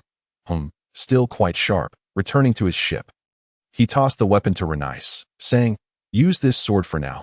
I'll find you a big cleaver later." "Yes," Renice replied respectfully. "Men, I have already dealt with the enemy, Captain. Can't you finish the battle already?" "This is truly disappointing," Marlin shouted at the gathered Navy personnel. The standoff that had previously ensued crumbled under his command. The pirates' psychological defenses collapsed entirely, and they were swiftly subdued by the Navy. Due to Marlin's intervention and the prowess of his 2 female subordinates, although there were injuries among the Navy, there were no fatalities. The pirates suffered a loss of 40%, most of whom were slain by Renice. "Colonel, we cannot take so many prisoners." Unreported, Marlin arrived aboard the pirate ship, placing his hand on the deck, where the gaping hole in the hull was swiftly mended. The ship then expanded rapidly. Altering its shape, the deck opened up, revealing the ship's hold, which transformed, one by one, into a prison. The captured pirates, upon witnessing this transformation, turned pale with fear. "The colonel is magnificent," Ayn exclaimed, clapping her hands in excitement. Marlin gazed contentedly at his creation, recalling a talented individual from the Hokage who utilized wood release for landscaping. The houses he constructed were quite impressive and worthy of emulation. He confined the pirates en masse into the prison, dispatching half the Navy to oversee this group before resuming their patrol duties. After a week of continuous patrolling, the pirate ship was overcrowded, compelling them to return. However, as Marlin neared the base at Masong Island, he sensed something amiss. That a grand ship, adorned with opulent decorations and bearing a gemstone worth millions of berries, was docked at the military port. Ordinary folk would dare not anchor there. "Stay here, Ayn and Renice." "Come with me," Marlin commanded, swiftly seizing the 2 girls and gliding towards the base with graceful steps. He harbored suspicions that required confirmation. Bang! He landed heavily before the base. The sight before him made his eyes narrow. "Ah!" Ayn gasped, covering her mouth. At the base's entrance hung the corpses of Navy personnel. Prior to departure, Marlin had stationed 10 Navy soldiers to guard the base, and now half of them lay dead. It was one thing to be killed, but their bodies were gruesomely displayed at the entrance. Marlin's expression darkened as he strode into the base. Inside, the Navy soldiers knelt on the ground. Before them stood a stunningly beautiful woman clad in extravagant attire, her head adorned with a bubble. She was a celestial dragon. Beside her stood 4 members of CP0, dressed in white. "The master has returned," "Filthy Navy, kneel before me," the celestial dragon commanded imperiously. "Colonel, what should we do?" "If we don't kneel, we might be killed," An said nervously. "Doh. Is that not, my dear Renice? How long do you plan to evade? Kneel and come lick my toes, and I may spare your country." Renice's expression soured.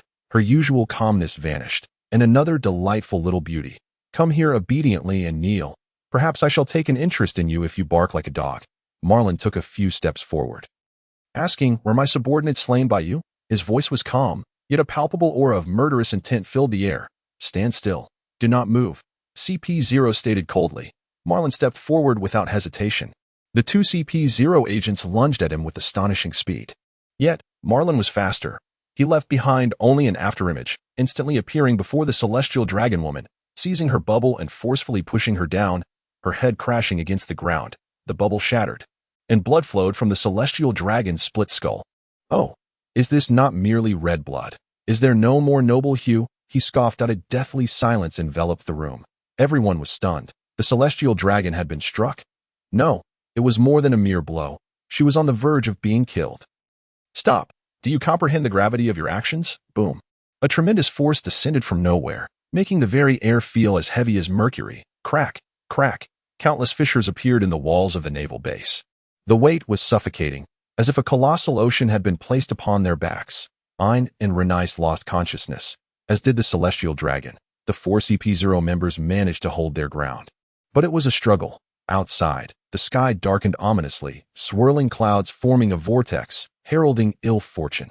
"Charge! Kill him!" a CP0 member roared, launching an attack under the oppressive pressure of Conqueror's hockey.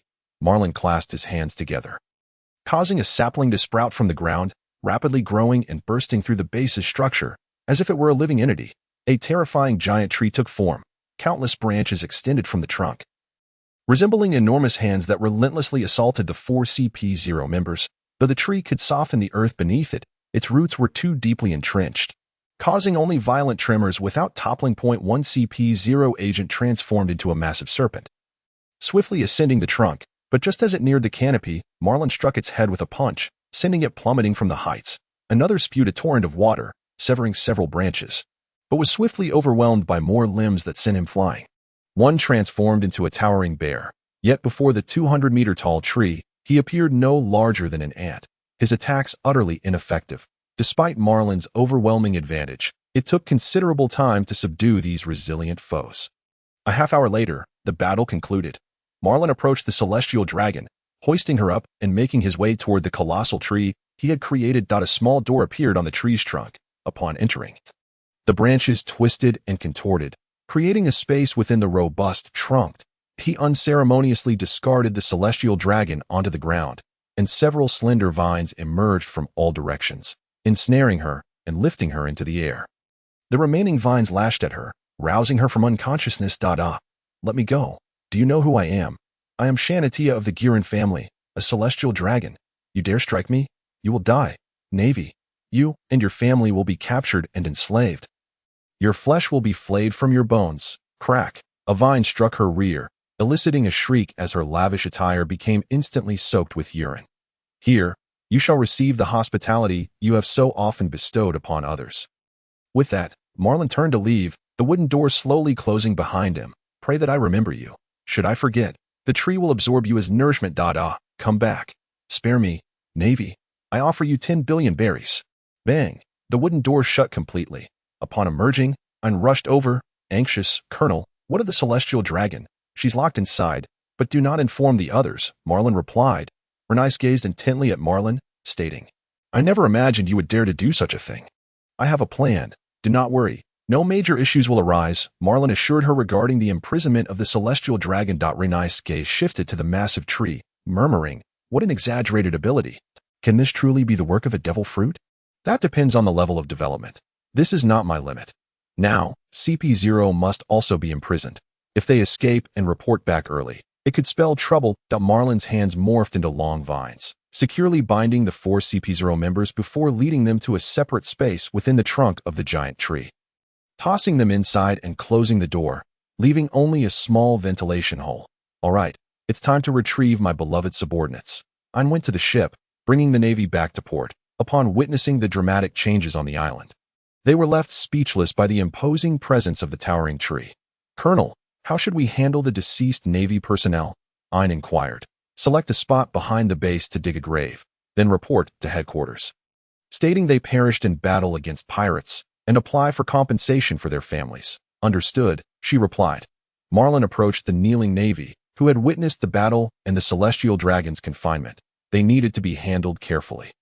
Any loose lips could lead to complications. The best course of action would be to make them disappear, but Marlin could not resort to such measures. After all, he still bore the Navy's insignia. "I have imprisoned a celestial dragon.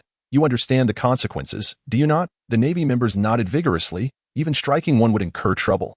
Killing a celestial dragon was out of the question. While he might evade repercussions, they would face dire consequences, potentially endangering their families. We understand. We understand.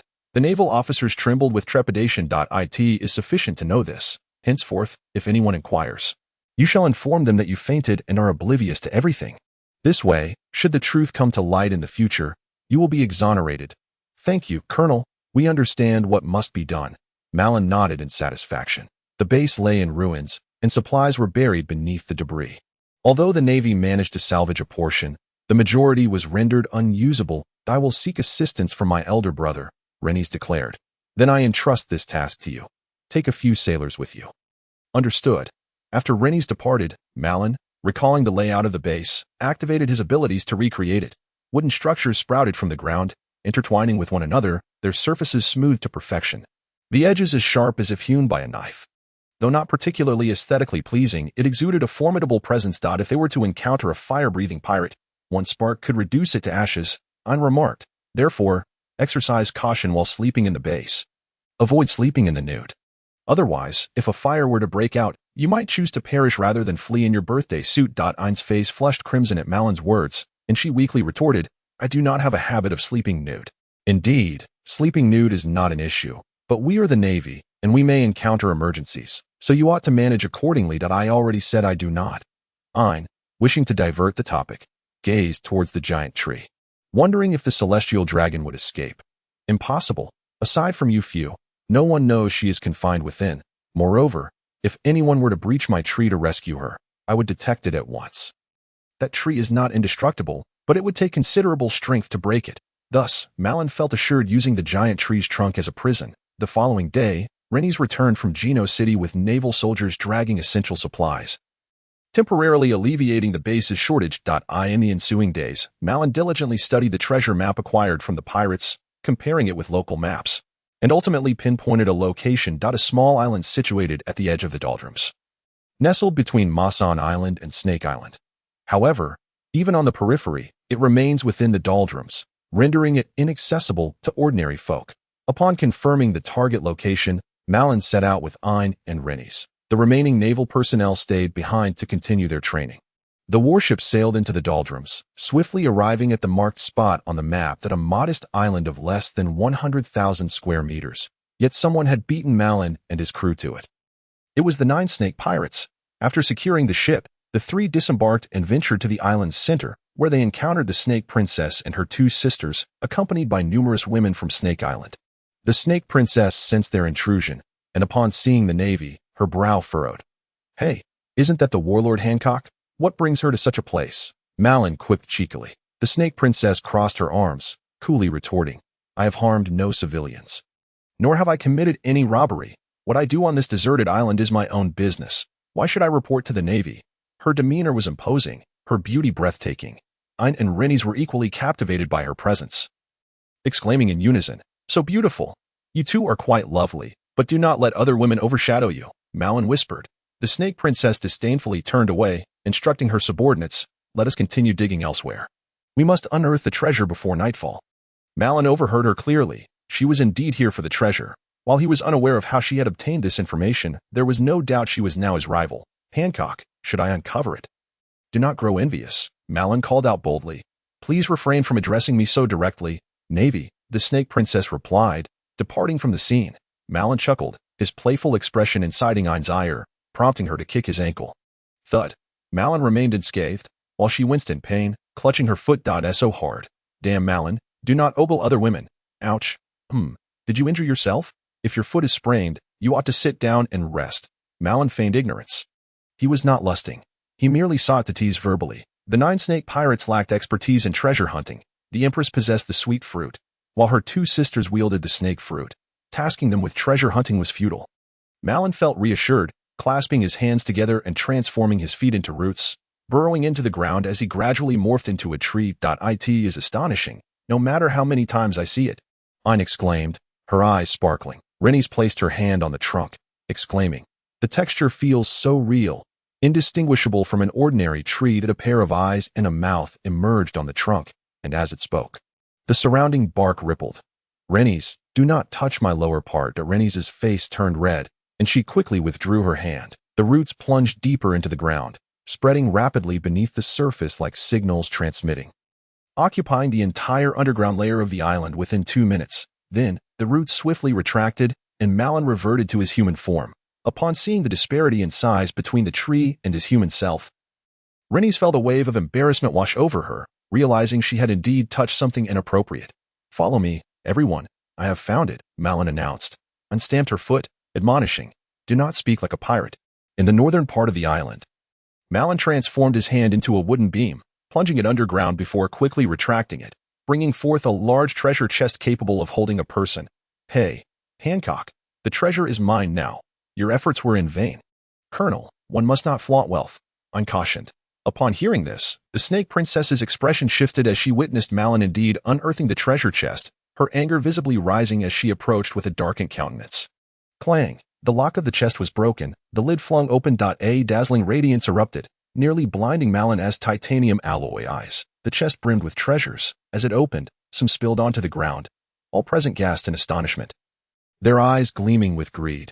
Marlin smirked. While the treasures were enticing, capturing a warlord excited him even more. Should Boa Hancock dare to make a move against him, he would have ample justification to apprehend the pirate empress and claim credit for it.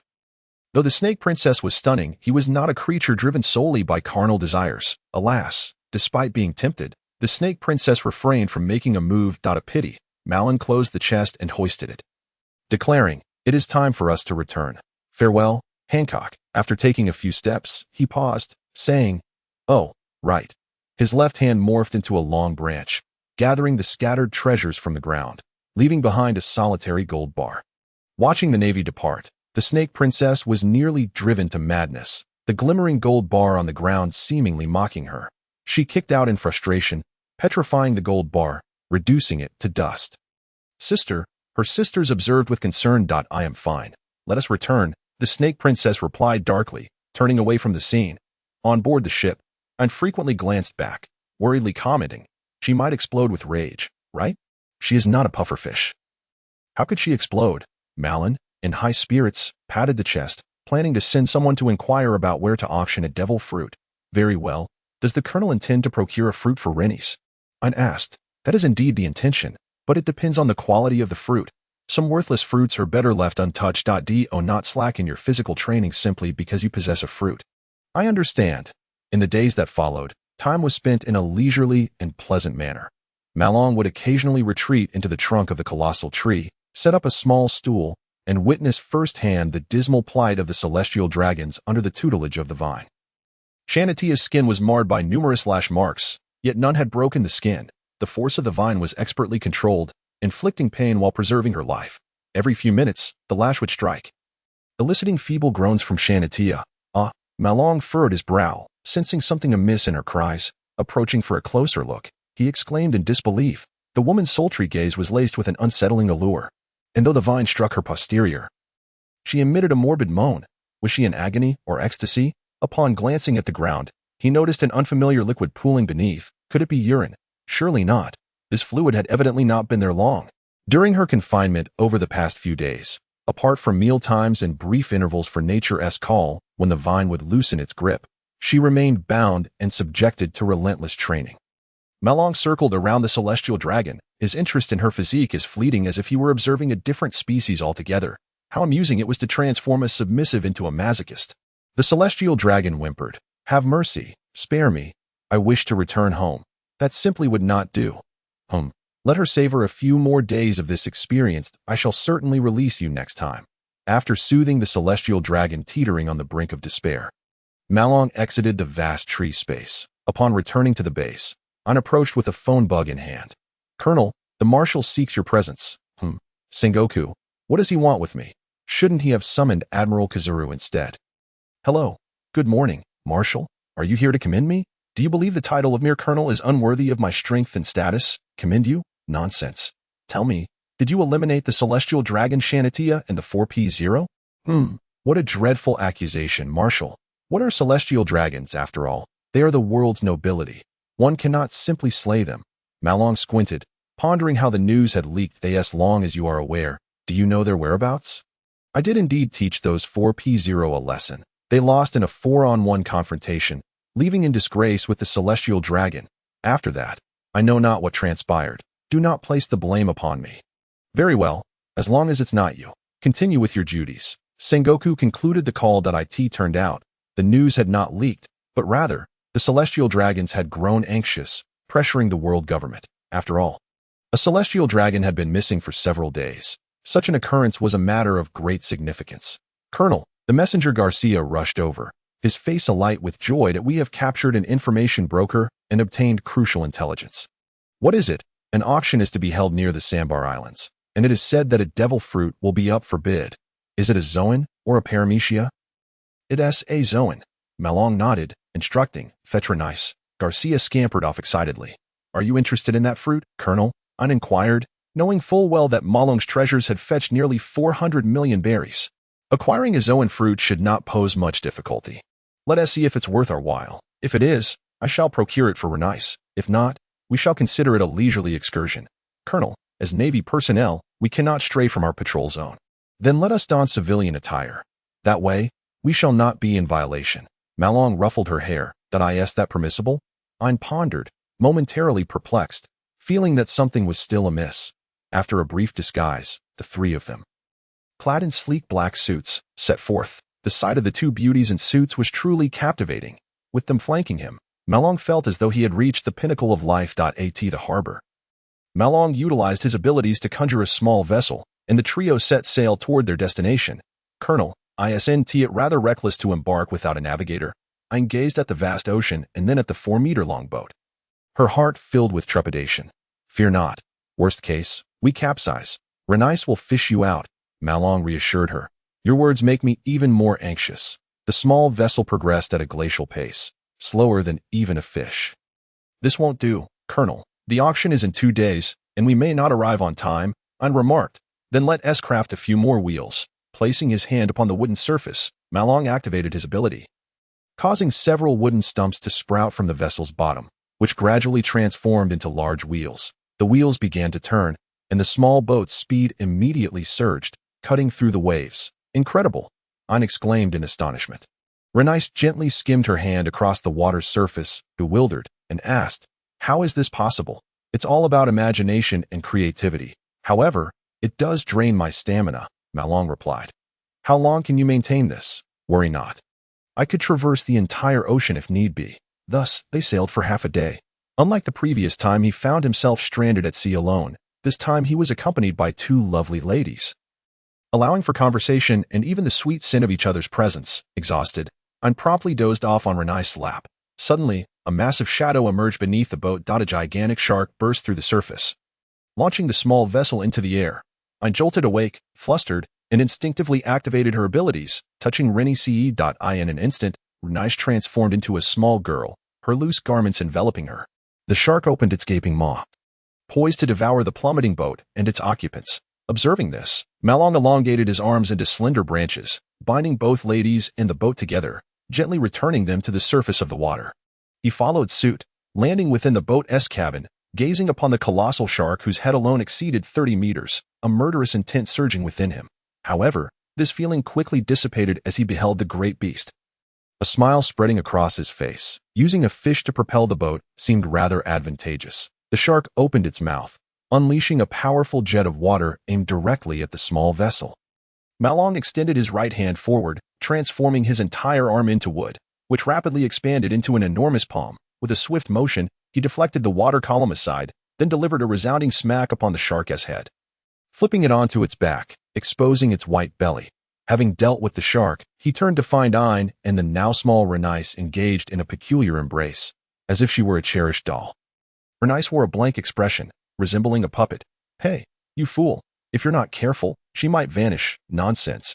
I'll be very cautious. Renice was so adorable as a child, just too precious. I could hold her forever. Indeed, she is quite charming. Thus, Marlin paid them no further mind. At the bow of the boat, he conjured 2 long vines, wrapping them around the great shark, ensuring that when it awoke, it would be compelled to pull the vessel along. This was far swifter than any oversized wheel and would also deter smaller fish from disturbing their journey. The great shark slumbered for 10 minutes before Marlin roused it as a colossal sea creature. It felt humiliated to become a mere human-esque servant, pulling the small boat onward. A day later, they arrived near the Sandbar Islands, and Ein reverted Renice to her normal state. Otherwise, the ill-fitting attire would have made landing impossible. This area comprised over a dozen islands of varying sizes, the smallest being no larger than a soccer field, while the largest was nearly half the size of Mason's Island. Numerous pirate ships were anchored at the shores. And Marlin wondered if this was the domain of some naval commander. If so, that commander must be particularly inept, as pirates roamed freely, a sight that made Ein grit her teeth in frustration. Stay calm. Our current identities are not those of the Navy. Let us refrain from stirring trouble until we secure our objective. Understood. Colonel, it appears someone is maintaining order here. Renice remarked. You noticed, didn't you? Indeed, pirates are not to be trifled with. With so many pirate ships moored together, it's easy for tensions to flare. Yet, astonishingly, there is no unrest. Clearly, a powerful organization on the island is maintaining order. After finding an inn on the island, she began to wander about, gathering intelligence. Ahead, 2 factions of pirates were locked in a standoff. Well, Long Tongue, I finally caught you. How do you intend to account for the death of my crew, short-legged Dieter? Do you think I fear you? With a bounty of merely 10 million, I could dispatch you in an instant. Do you have enough men? Don't let them die without someone to collect the corpses. What a fool. Do you think that a bounty reflects true strength? Boys, charge forth and sever Long Tongue's tongue. Thus, the brawl commenced, and soon, blood was spilled on the ground. The crowd continued to swell, with no one intervening, all merely spectators eager for the spectacle. Marlin overheard someone in the throng declare that this band of pirates was finished. Just then, 2 figures approached from the distance, a youth and an elder. The young man wore a cap and sported 2 horns atop his head, his long-sleeved shirt adorned with a pattern reminiscent of a giraffe's spots, complemented by blue shorts. The elder, bald and clad in a deep blue jacket and red trousers, appeared to possess legs too slender to support his upper body. Marlin recognized the duo, Dirinji and Lao Ji. Subordinates of Don Quixote du Flamingo. It was evident they were within the territory of the Don Quixote pirates. How audacious! The long-tongued pirates and the short-legged pirates. Dirinji strode forth with an air of indifference, while the battling pirates paid little heed to the young boy. Suddenly, Dirinji leapt into action, his high-heeled foot crashing down on a pirate's head, driving the shoe's tip into the temple with such force that half of the skull was sent flying. Blood splattered as the pirate fell heavily to the ground. The remaining pirates halted, astonished at the brutal prowess of this child. Long Tongue seethed with rage. The fallen was one of his own. You little brat, I will tear you to shreds. He brandished his blade and charged at Dirinji, aiming a lethal strike in a flash. The elder stomped the ground, creating a small crater, and barreled forward, delivering a punch to Long Tongue's abdomen that burst forth through his body. A glaring hole appeared, spilling innards across the ground. Do not underestimate the fury of the neglected elder. With their captain slain, the pirates erupted in a collective fury and charged at the duo. The onlookers hastily distanced themselves from the battlefield to avoid being caught in the fray. Chaos reigned as the number of pirates dwindled at an alarming rate. The stench of blood thickened. Corpses falling one after another, soon saturating the earth in red. Crows circled overhead, waiting for the living to depart before feasting upon the remains they last. As the subordinates fell in great numbers, short-legged Dieter bellowed. Why have you attacked us? Lao Ji stepped forward, seizing the opponent and snarling. This is the territory of the Don Quixote pirates. By causing a ruckus here, do you not regard our young master?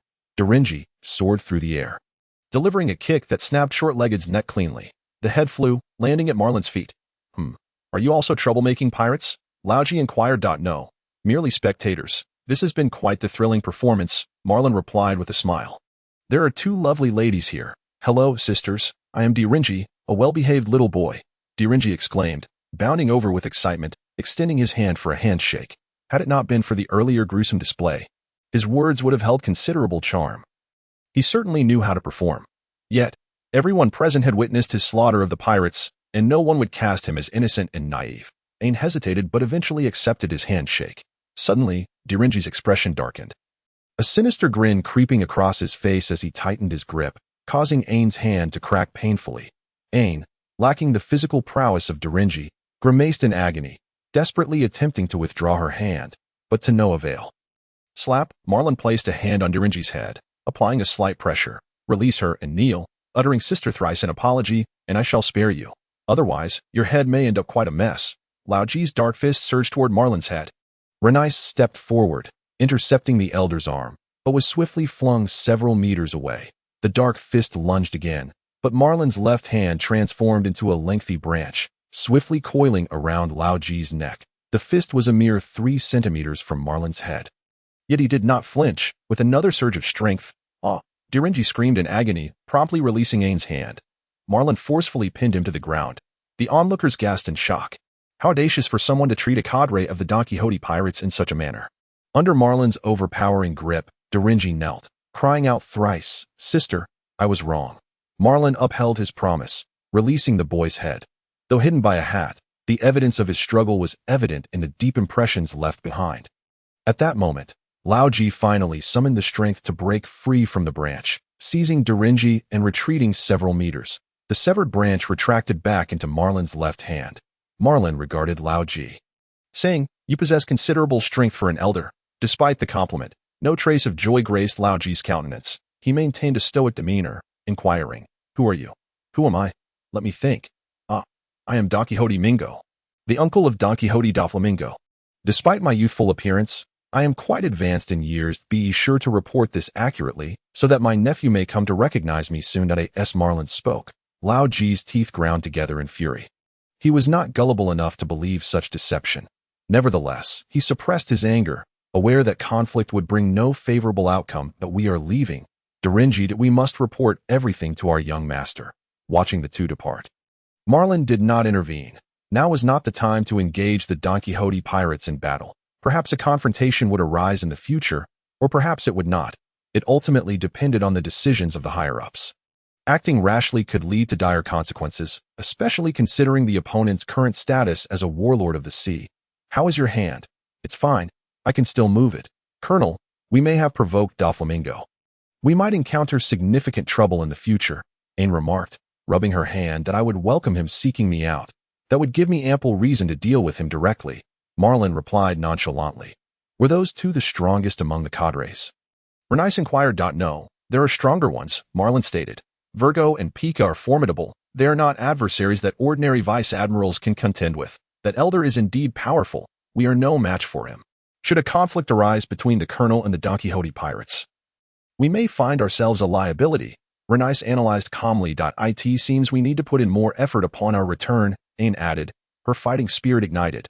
Observing their determination brought Marlin a sense of comfort. Yet he remained unhurried. It was impossible to confront a vast pirate crew relying solely on one naval officer and his direct subordinates. The Navy was not like the pirates, with countless loyal followers. Thus, in the event of a large-scale extermination operation, multiple vice-admirals would undoubtedly be mobilized. "All right, let us depart. Lingering here only subjects us to mockery." With hands in his pockets, Marlin left the scene. The onlookers scattered as he approached, none daring to provoke someone who had so easily dispatched members of the Don Quixote pirates. Meanwhile, Dirinji and Lao Ji hurried back to their lodgings, promptly contacting the phone bug of Doflamingo. "Boo. How are the preparations for the auction coming along?" Doflamingo's voice echoed from the other end. "Everything is set. We can hold it tomorrow, and we are sure to profit handsomely." "Excellent. You have done well. Thank you for the praise, young master. Today, we encountered a formidable individual causing a ruckus on the island." And he said, "Speak.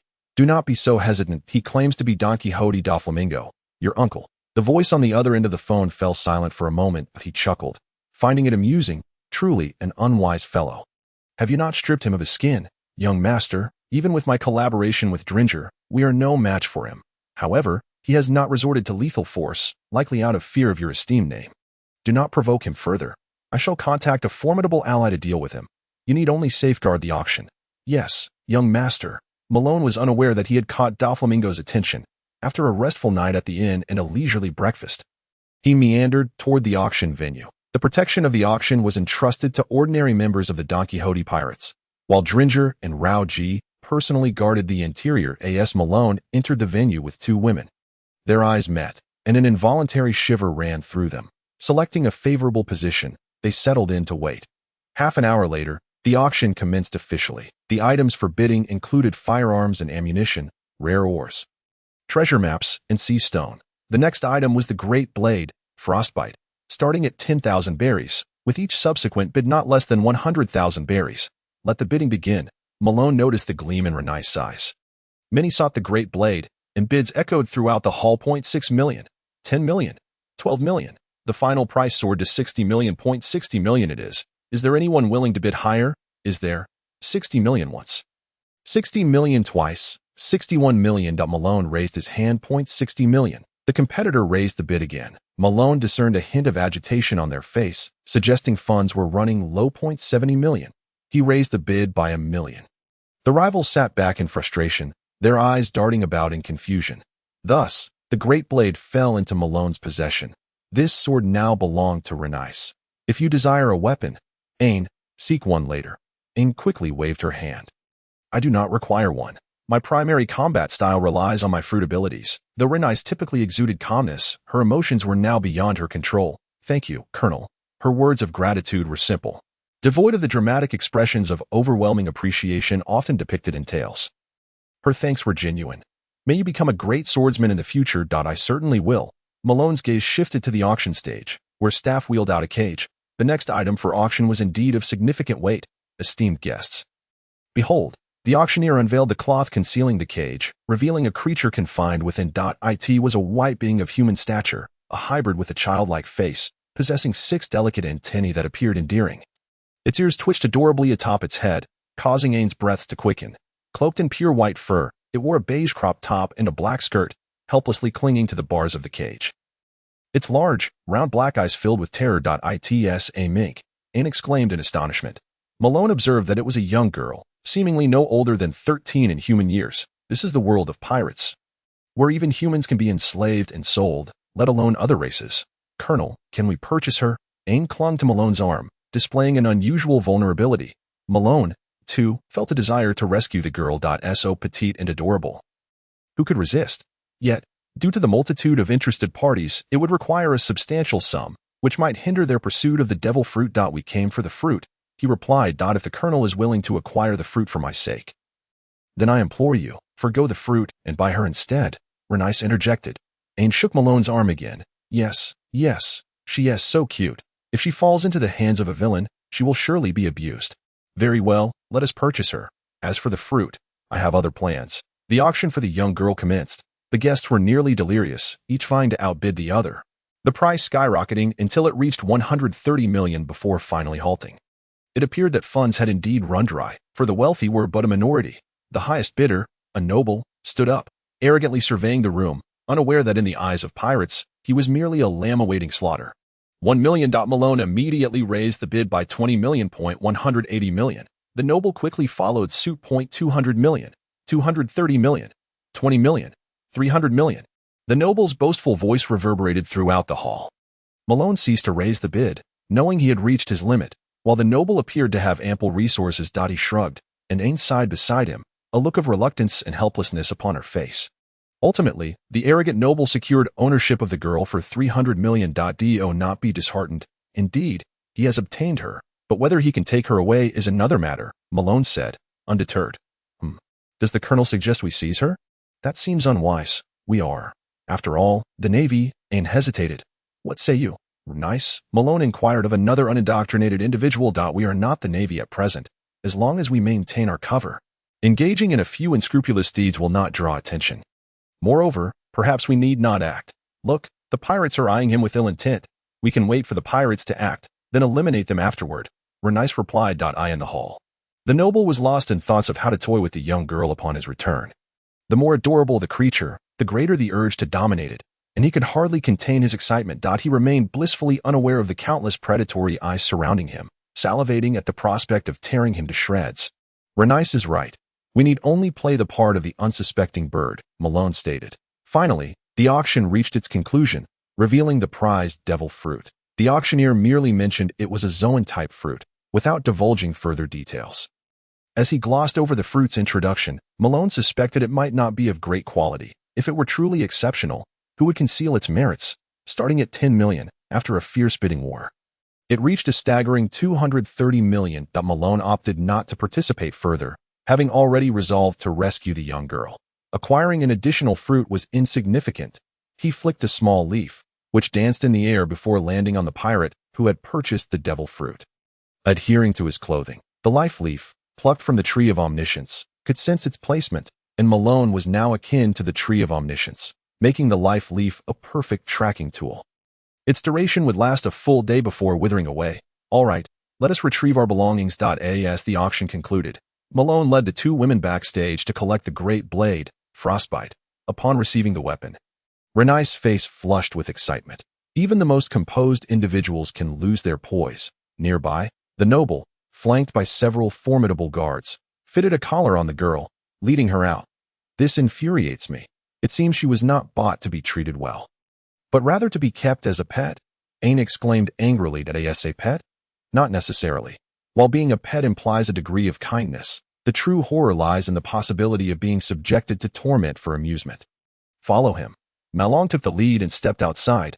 The auction had lasted for the better part of the day, and by the time they emerged, it was already afternoon.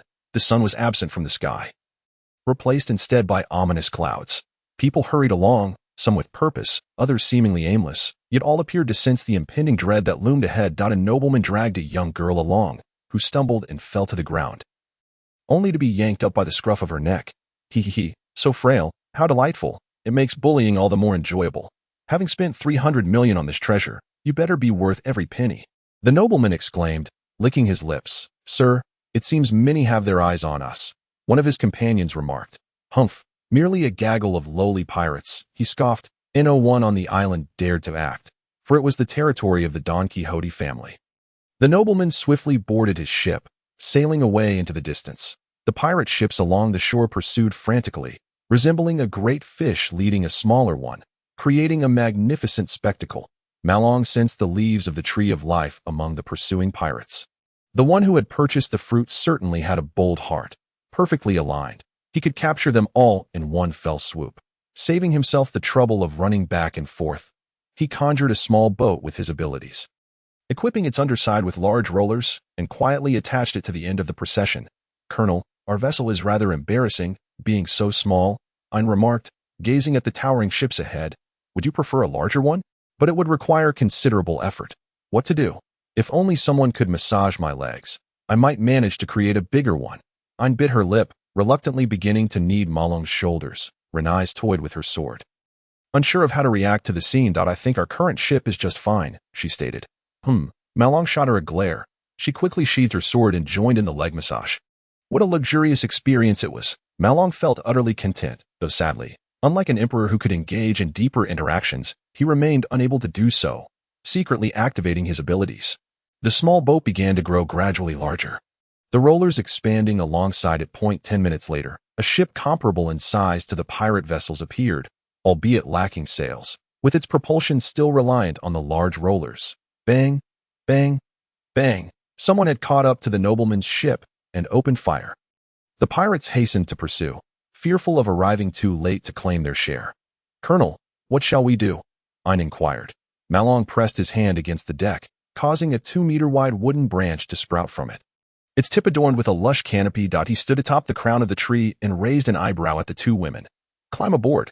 We shall observe from the sky. The branch grew rapidly, lifting the trio as if they were riding on clouds. Wow, we can do this. Ein gazed down at the ships and the sea, her heart racing with excitement. The branch continued to extend, directly over the opulent noble ship. From this vantage point, they could see the entire scene below. The nobleman's vessel had been forced to a halt, its bow smashed, and unable to navigate further. Pirate ships flanked it on either side, rendering it completely immobile. Planks were laid down, and the pirates swarmed aboard the noble ship. Under the command of the arrogant nobleman, his guards swiftly dispatched the pirate lackeys. However, more pirates surged in from behind. Blocking their escape, one pirate ship after another crashed into one another, creating a scene reminiscent of the heated battles at Red Cliffs. The pirates climbed aboard the noble ship, and the once composed nobleman was left dumbfounded at the sight. His guards turned tail and leapt into the sea through the gaps in the ship. "Ah, spare me. I can pay you. I can give you the auction items. Please spare my life." "Colonel, should we save him?" I asked. "Save whom? All I see are pirates fighting," Marlin replied coolly. The corpulent nobleman was soon engulfed by the tide of chaos. What followed was true mayhem, as the disoriented pirates began attacking one another. The sounds of battle and cries filled the air, the sea below stained crimson with blood. "What if someone accidentally harms the young girl?" Aine voiced her concern. "That is a possibility. Let us secure the goods first." Marlin replied, extending the tree crown downward until it hovered 20 meters above the ship. The three of them leaped down from the crown. Marlin stretched out his right hand, which suddenly elongated into a pliable vine, striking nearby pirates and leaving them battered. Then, he ensnared the young girl hidden in a corner, lifting her into the air under his arm as he leapt to the bow of the ship. Aine and Renais flanked him, standing guard like protectors. The young girl trembled beneath Marlin's arm, her shivering evident. "Do not be afraid, little me. We are the Navy," Aine reassured her, her heart melting at the sight. "The Navy?" The girl looked at the trio with newfound curiosity, fear dissipating. "What is your name, and how old are you?" Aine gently grasped her soft hand, reluctant to let go. "My name is Duishi, and I am 13 years old." "Oh, how adorable. I am Sister Aine. This is Sister Renais, and this is our Colonel, Uncle Marlin." "Hello, Sister Aine. Hello, Sister Renais. Hello, Uncle Marlin." Duishi greeted them shyly. Marlin's large hand playfully ruffled Aine's head. "Uncle, I've never heard you call me that before." "Only a bad uncle would hold a little girl and not let go," Aine hinted. Marlin glanced down and noted that Duishi was still nestled under his arm.so light. "I almost forgot," without a hint of embarrassment. He placed Duishi down beside him. After all, holding her felt akin to cradling a kitten. Who could resist such cuteness? He extended 2 fingers and effortlessly snapped the chain around her neck. At that moment, the pirates realized that the auction item had been snatched away. United in their anger, they charged toward Marlin and the others. Renais brandished her newly acquired blade, Snow White, and lunged forward, her sharp blade slicing through the air, sending blood flying in an instant. "Sister is going to fight too. Duishi must stay safe here," Aine exclaimed, joining the fray. Despite their numbers, the pirates found it difficult to breach the defense of the 2 women. Marlin sat at the bow, engaging Duishi in conversation. "Duishi, how did you end up in their clutches?" "My parents and I lived on a small island. One day, pirates attacked, and they killed my parents, capturing me instead.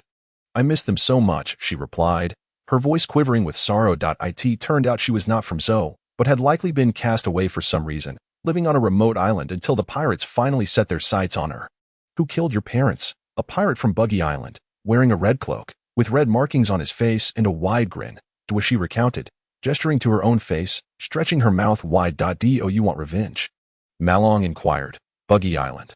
I'm so scared to see that pirate again." She hugged herself, recalling the past filled with both sorrow and fear. Marlin recognized the pirate she spoke of, Diamante, one of the high-ranking officers of the Don Quixote pirates. Wielder of the flutter fruit. A truly insidious and loathsome individual. "From now on, stay by our side. Both of my sisters adore you.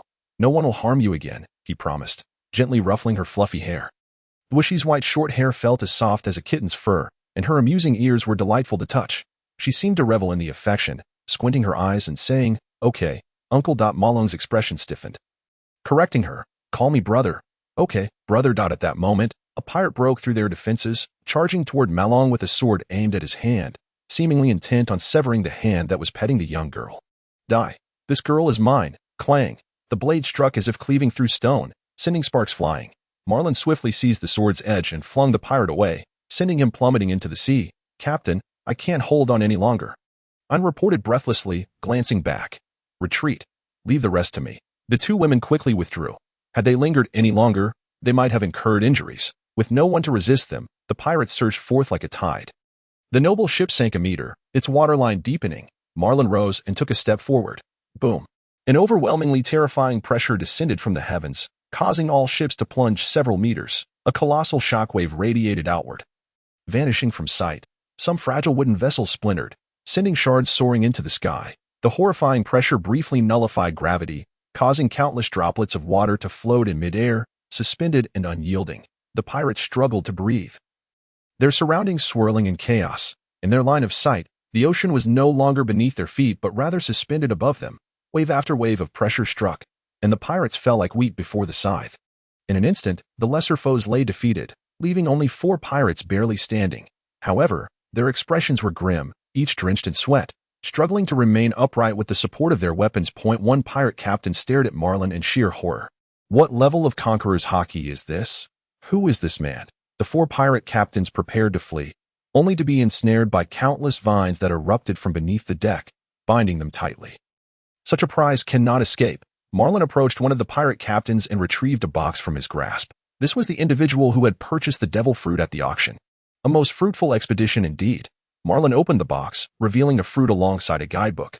Ein, pulling Dorsey and Renice along, rushed over, excitement palpable. What kind of fruit is it? Let us see. Upon examining the identification document, Marlin's expression darkened. No wonder the auctioneer had withheld detailed information about the fruit. Who would spend so much if they knew? Look at this rubbish. Azoan type, frog fruit, toad form. What the hell? Marlin felt an overwhelming urge to crush the foolish fruit beneath his foot. The 2 women shared his disappointment. We cannot allow Renice to transform into a toad. Toss it aside. Ein declared disdainfully. Let us keep it. It might prove useful. Renice argued against discarding it. After all, even the most worthless fruit was still a devil fruit. A rare find. Tossing the box to Ein, Marlin turned his attention to the 4 pirate captains, their mouths bound by vines, rendering them speechless. Noticing the rage etched on one captain's face, eager to speak, Marlin shifted the vine slightly to reveal his mouth. You'd better watch yourself. I'm from the Beast's Pirates. My captain, Jack, will be here soon, and you'll meet a fate worse than death with a single punch. Marlin knocked out all his teeth, then resealed his mouth with the vines. If you can speak, then speak more. If not, keep silent. The nearby pirates nodded fervently, seemingly eager to voice their thoughts. Marlin opened a small gap for one, inquiring, what do you wish to say? You are so tall and handsome. You shine like the sun. Please spare my life. I have 4 wives at home waiting to be fed, and if I don't return, they might cheat on me. Marlin delivered another slap, resealing the mouth once more. Captain, he was praising you. Why did you hit him? Ein asked. The pirate wore a bewildered expression. But I was complimenting you. Marlin glanced at the pirate, who stood 20 centimeters taller than himself, his face devoid of emotion. I'm merely 1.8 meters tall, not as towering as you. When you call me tall, is that not mocking me? And open your eyes. Caked with sleep, can you truly see where the sun is? Unfortunately, it's a day of overcast skies. Is it in your heart? Another punch landed squarely in the pirate's abdomen, leaving him unable to bend. Enduring the pain with bloodshot eyes, the remaining 2 pirates, witnessing this, feigned death, standing motionless like wooden figures, firmly bound by the vines. Captain, what shall we do with these pirates? Ein asked, observing the scattered pirates rendered unconscious by the conqueror's hockey. Her brow furrowed. There are too many. Capturing them for imprisonment poses a dilemma. Marlin swiftly transformed the largest ship into a prison vessel, expanding it and constructing 4 tiers of cells on the deck. Using the vines to ensnare each pirate, he tossed them inside, sealing the entrances with wooden bars, leaving no means of escape. Once completed, he instructed Ein, notify headquarters to send a ship for prisoner transport. At least 4 vessels are required. Understood. He then equipped the prison ship with large rolling wheels, preparing to depart. A ship approaches. Captain. Renice pointed toward the horizon. Let us go meet it and discern its nature. Marlin too spotted the approaching vessel.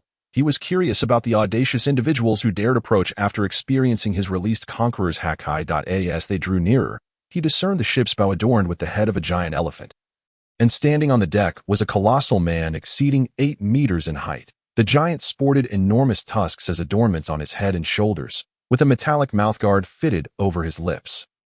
His massive torso occupied 2/3 of his stature, while his legs appeared short and diminutive in comparison. It was Jack. Drought Jack. Ein gasped upon witnessing the scene after ending her call. The 10 billion berry bounty. Drought Jack. We must flee, Captain. Flee. How little you think of me. Marlin laughed, leaping onto the ship's bow, arms crossed, gazing at the slowly halting pirate ship. Drought Jack. Where do you think you're going? Jack locked eyes with Marlin, his voice booming. Could it be that you are the infamous Don Quixote da Flamingo? Marlin paused momentarily, quickly grasping the situation.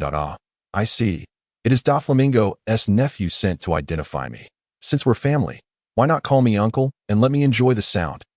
Jack's forehead throbbed with rage. "You insolent worm. Not only do you dare provoke Doflamingo, but you also have the audacity to challenge me. Very well. I had no intention of letting you leave here alive.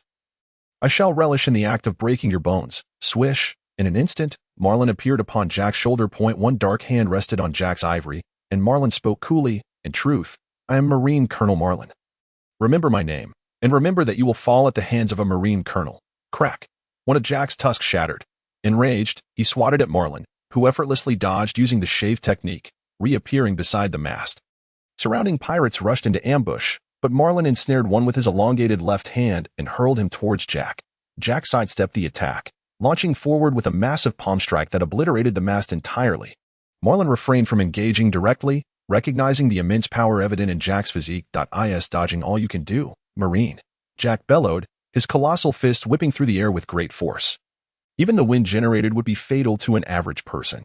Marlin capitalized on Jack's short legs, evading him with speed. The furious Jack, in his relentless barrage, wreaked havoc upon his own ship. "Captain, if this continues, we'll sink," a crew member shouted. Jack, momentarily regaining composure, surveyed the devastation he had wrought, his expression darkening. Marlin, casually resting his hands in his pockets upon the railing, smiled. "He speaks the truth. I intend for you to destroy your own vessel. You bastard." Jack seethed, his teeth grinding in frustration. "But what will you choose? To continue attacking me, or to passively defend against my strikes?" Jack swiftly drew two curved blades from behind his back. He had realized Marlin's intent and understood that he had made a grave error in engaging this man at sea. Marlin appeared directly in front of Jack with a shave, delivering a powerful punch to his abdomen. With a swift arc, the curved blade clashed against a fist, contorting Jack's face in a grimace. His desire to cleave Marlin and cast him into the sea palpable. Marlin, with a single hand raised, transformed his fist into a claw, gripping the blade's edge. The two engaged in a fierce contest of hockey and brute strength. The disparity in their heights glaringly evident. The struggle for dominance left Jack in a state of alarm, prompting him to swing another curved sword. Marlin seized it firmly with his right hand. Crack! The deck groaned under the immense pressure, beginning to splinter. Marlin inhaled deeply, acutely aware of the fatigue in his arms. It was evident that in a mere contest of strength, he could not best Jack. A faint smile crept across his lips. "Jack, my dear nephew, have you truly exerted all your might?" Jack's forehead pulsed with veins. He felt that with just a bit more effort, victory was within reach. Instinctively responding with, "I have." "Ah, splendid." From Marlin's shoulder, a branch rapidly sprouted, morphing in midair into a massive wooden palm, 2 meters in size. With a flick of the supple branch, the wooden palm struck Jack's face with a resounding slap.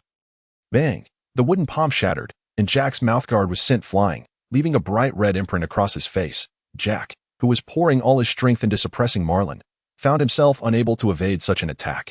Yet now, he could not withdraw either, as Marlin had a firm grip on his weapon. Once more, the tip of the wooden branch sprouted into a sizable palm, swinging through the air to deliver another harsh strike to Jack's face. This time, without any protective gear, Jack's head jerked sideways, blood flowing from his nose and mouth. The force of the impact caused the wooden palm to splinter again. "Jack, my dear nephew, you certainly have a thick skin." Marlin chuckled coldly, sending another palm crashing down. Jack's head darkened in an instant. However, the wooden palm was similarly infused with hockey. Bang! This time, both parties withstood the blow, yet the wooden palm remained intact. Then, a second branch grew from Marlin's left shoulder. 2 dark palms swirling menacingly in the air, causing a flicker of trepidation in Jack's eyes. Bang! Bang! Bang! The relentless strikes rained down on Jack's face, sending wooden splinters flying.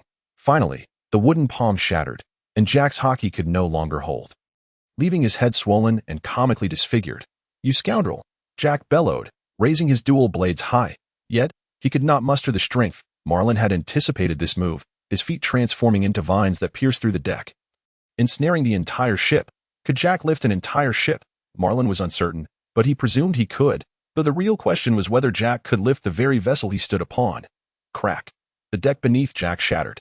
Seizing the opportunity, Marlin released Jack's curved sword, leaping high, his fist expanding in midair, crashing down with tremendous force upon Jack's crown.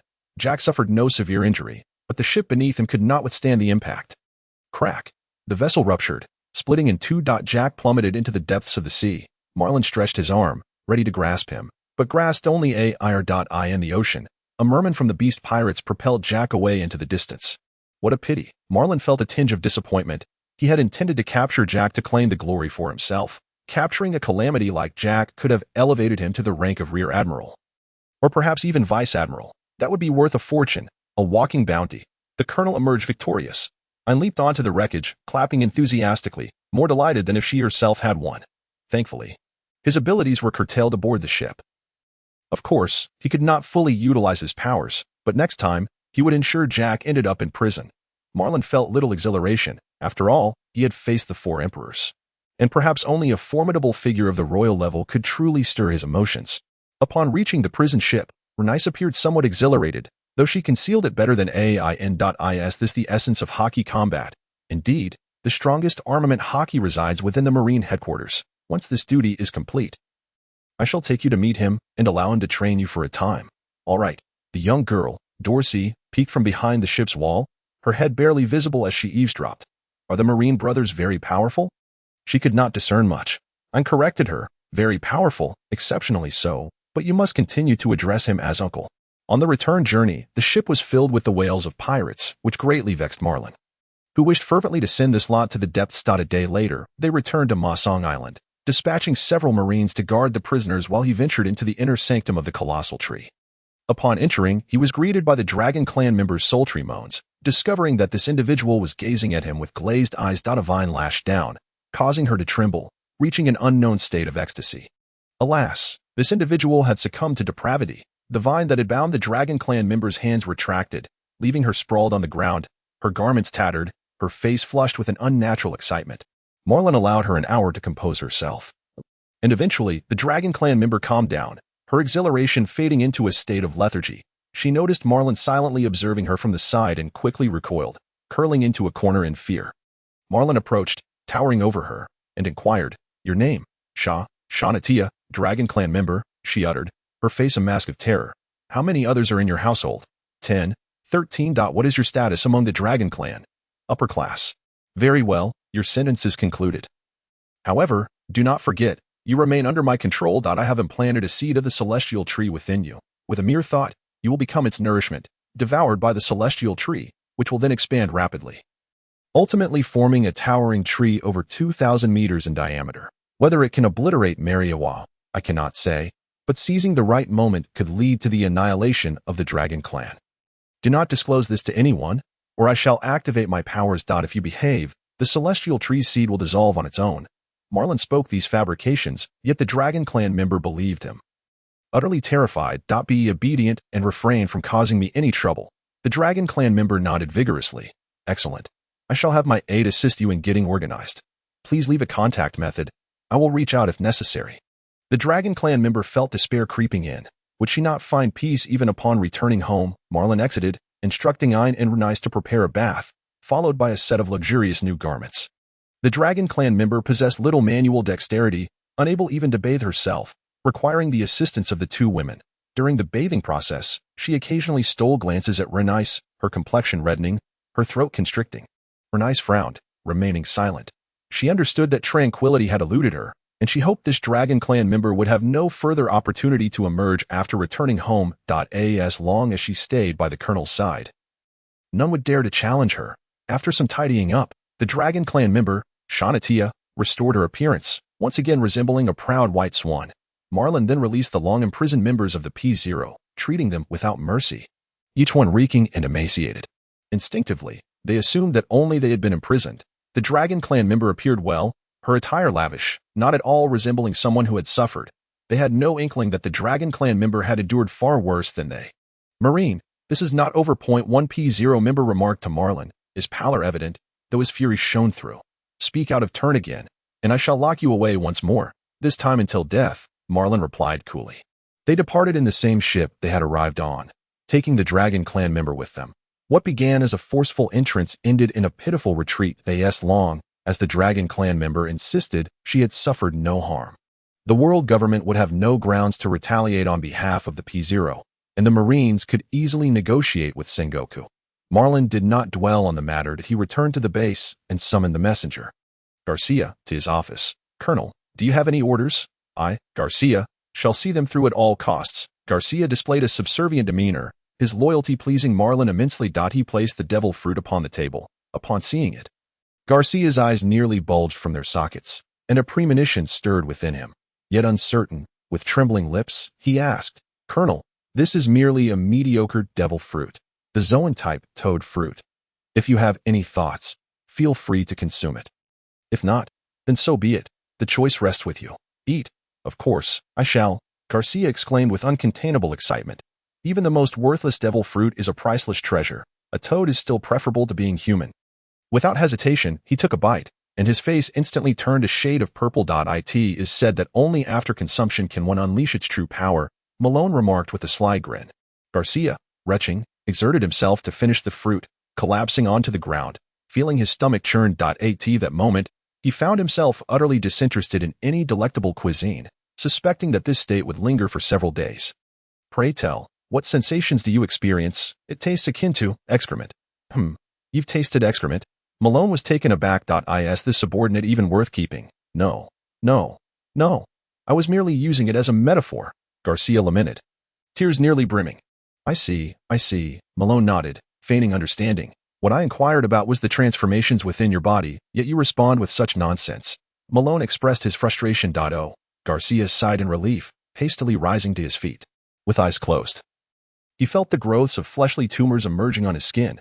This sight was quite grotesque, and Malone silently thanked his stars that it was not Renais who had consumed it. Otherwise, his beautiful subordinate would have transformed into a dinosaur. These tumors can secrete venom, capable of corroding an enemy's flesh and blood, Garcia mused aloud. Then he opened his mouth, and his tongue shot out 10 meters, returning to ensnare a large caterpillar on the wall. With a satisfying gulp, he swallowed it as if it were a delicacy. "Your tongue can be used to attack enemies," Malone observed, his expression darkening. Did this fellow not realize what he had just ingested? Garcia leaped in delight, stating, "My jumping ability has significantly enhanced, Colonel. This fruit is truly remarkable. Remarkable indeed. You must train diligently and achieve notable accomplishments, so that I may promote you," Malone replied. Garcia saluted respectfully, proclaiming, "I, Garcia, shall undoubtedly follow your lead." "Colonel, very well, off you go." Garcia bounced away, visibly in high spirits. Taking a deep breath, Malone reflected that zoan-type fruits should not be consumed indiscriminately. If bad habits developed, it could lead to troublesome consequences. He hoped this fellow would remain a normal human being. For having consumed the fruit meant he was now a direct subordinate, and a disreputable image would tarnish his own reputation. In the afternoon, Malone leisurely sipped tea in his office. "Colonel, someone seeks your audience." Garcia burst in, drenched in sweat, evidently from vigorous training. It seemed the fruit was well worth it. This fellow was seizing every opportunity. "Who is it?" "The youth in a top hat and formal attire named Sabo, accompanied by a girl. The gift from Dracula." "Show them in." "Yes." Moments later, Sabo and Keela entered. Both appeared youthful, yet there was a maturity about them that set them apart from typical children. "Good day, Colonel Malone." "This is a package sent by Mr. Dracula," Sabo declared, placing a small box upon the desk. Malone opened it to reveal a vial containing a purple liquid, immediately suspecting its sinister nature. "Do you know what this is?" Malone inquired, fixing his gaze on Sabo. "I do. Dracula seems to trust you greatly." "Are you aware of your amnesia?" "I am, but how did you come to know?" Propping his elbow on the desk, Malone smiled knowingly. "I possess knowledge of many things unknown to you. I also know you hail from the East Blue, and that the girl beside you is named Keela." Malone's gaze shifted to the girl dressed in a short dress and goggles, remarking, "You've grown into a fine young woman. It's wonderful to see you emerge from the shadows." Keela's expression shifted. "What do you know about me?" "Fisher tiger, celestial dragons." Keela recoiled, covering her mouth. Sabo stepped protectively in front of her. "Colonel Malone, it seems I've forgotten something crucial. If you know, please enlighten me." Malone traced circles on the desk with his finger. "Indeed, it is a matter of great significance. Very, very important. However, as a Navy officer, and you being from the Revolutionary Army, we ought not to engage in overly close relations. What do you require?" Sabo asked, understanding that I haven't yet formulated a plan, but rest assured, the timing is not yet ripe. When it is, I shall inform you. Though Sabo was visibly excited, he maintained composure and bowed respectfully to Malone. Then farewell for now. As he watched the two depart, Malone reluctantly withdrew his gaze. Keela has such a fine figure. No, that's not me. I am not one to indulge in such thoughts. Taking a deep breath, he attempted to realign his disordered mindset. In truth, Sharing this information with Sabo would not be problematic. But now is not the time. Once Sabo ascended to the position of number 2 in the Revolutionary Army, the value of this intelligence would increase, and he could seize the opportunity to extort Dracula. What to extort? He had not yet determined that. Toying with the vial of malicious liquid, Malone smirked wickedly. This should suffice for one person. Whom shall I use it on? Garcia. No, he is unworthy. Perhaps a Toadman would be more visually appealing than a Toadwoman. This is a precious item. If utilized properly, it could control a person. After all, if Ivankov can produce poison, he can certainly create an antidote. As long as I hold the antidote. What is there to fear from a fellow who transforms into a woman? He will obediently comply. Should he consider using it on himself? Malone imagined himself with an alluring figure, twisting and turning with grace, and shuddered at the thought. No. Such wicked thoughts are unacceptable. Surely. I have grown lonely and my mind has become unhinged. It appears I must converse with my beautiful subordinates about love and life. Stepping outside, he spotted several girls diligently training in the dojo. No one is born a strong individual. Malone had relied on the transformative seed of the all-knowing tree to alter his physique and perception. Coupled with 2 grueling years of training to attain his current strength, Ein and the others lacked such advantages. To grow stronger, they would need to work even harder. Little Medosi was also practicing her skills. Her tiny hands flailing about, a charming little tiger tooth peeking out. Renais was fervently honing her swordsmanship, sweat pouring profusely. The other Navy personnel appeared distracted, seemingly training, yet their minds were elsewhere. With beautiful women nearby, who could focus on training, a figure suddenly bounded past, flipping in the air. It was Garcia. This fellow had just acquired a fruit and was still in the throes of excitement, training harder than anyone else. Malone felt satisfied. Ordinary Navy personnel were one thing, but his direct subordinates must possess exceptional skills. However, he realized he needed more capable subordinates if he were to confront the 4 emperors in a reckless manner. His lack of competent aides could lead to dire consequences. Where could he find a few formidable subordinates? Malone pondered. In the days that followed, tranquility reigned, occasionally interrupted by duty calls. Initially, he managed to capture notorious pirates. But soon even small fry eluded him. The vicinity of Mosong Island had descended into peace, save for one pirate crew brazenly wreaking havoc, the 9 Snake Pirates. Captured pirates were sent one after another to impel down. Malone's achievements accumulated at an astonishing rate. Finally, one day, Admiral Kazara personally called. Moshi, is this Malone Cohen? Yes, it is I, Borsellino-san. Such a familiar address. The headquarters greatly acknowledges your accomplishments and has decided to promote you. Ah, what a splendid occurrence. Can one ascend directly to the rank of Major General? My dear brother, do inform me of your retirement in advance. I must prepare myself for ascension. The telephone bug was rendered speechless, and Kazara's brow involuntarily twitched. Ascend to the throne? Do you fancy yourself an emperor? The more you say such things, the less inclined I am to retire. What shall I do then? I shall endure. I am much younger than you and can withstand it. Ahem. The headquarters has decided to elevate your rank to Major General. Such instances of leapfrogging and promotion are exceedingly rare. You are indeed remarkable. Furthermore, as for your subordinates, please draft a list based on their merits and report it to me post-haste.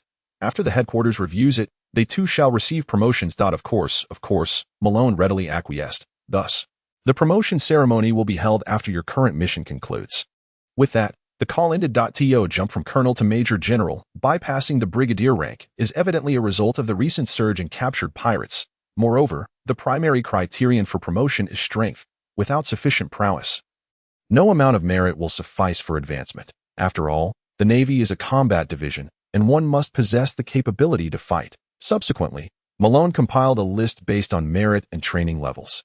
The elevation of his subordinates rested solely in his hands, reflecting the hierarchical relationship within the Navy.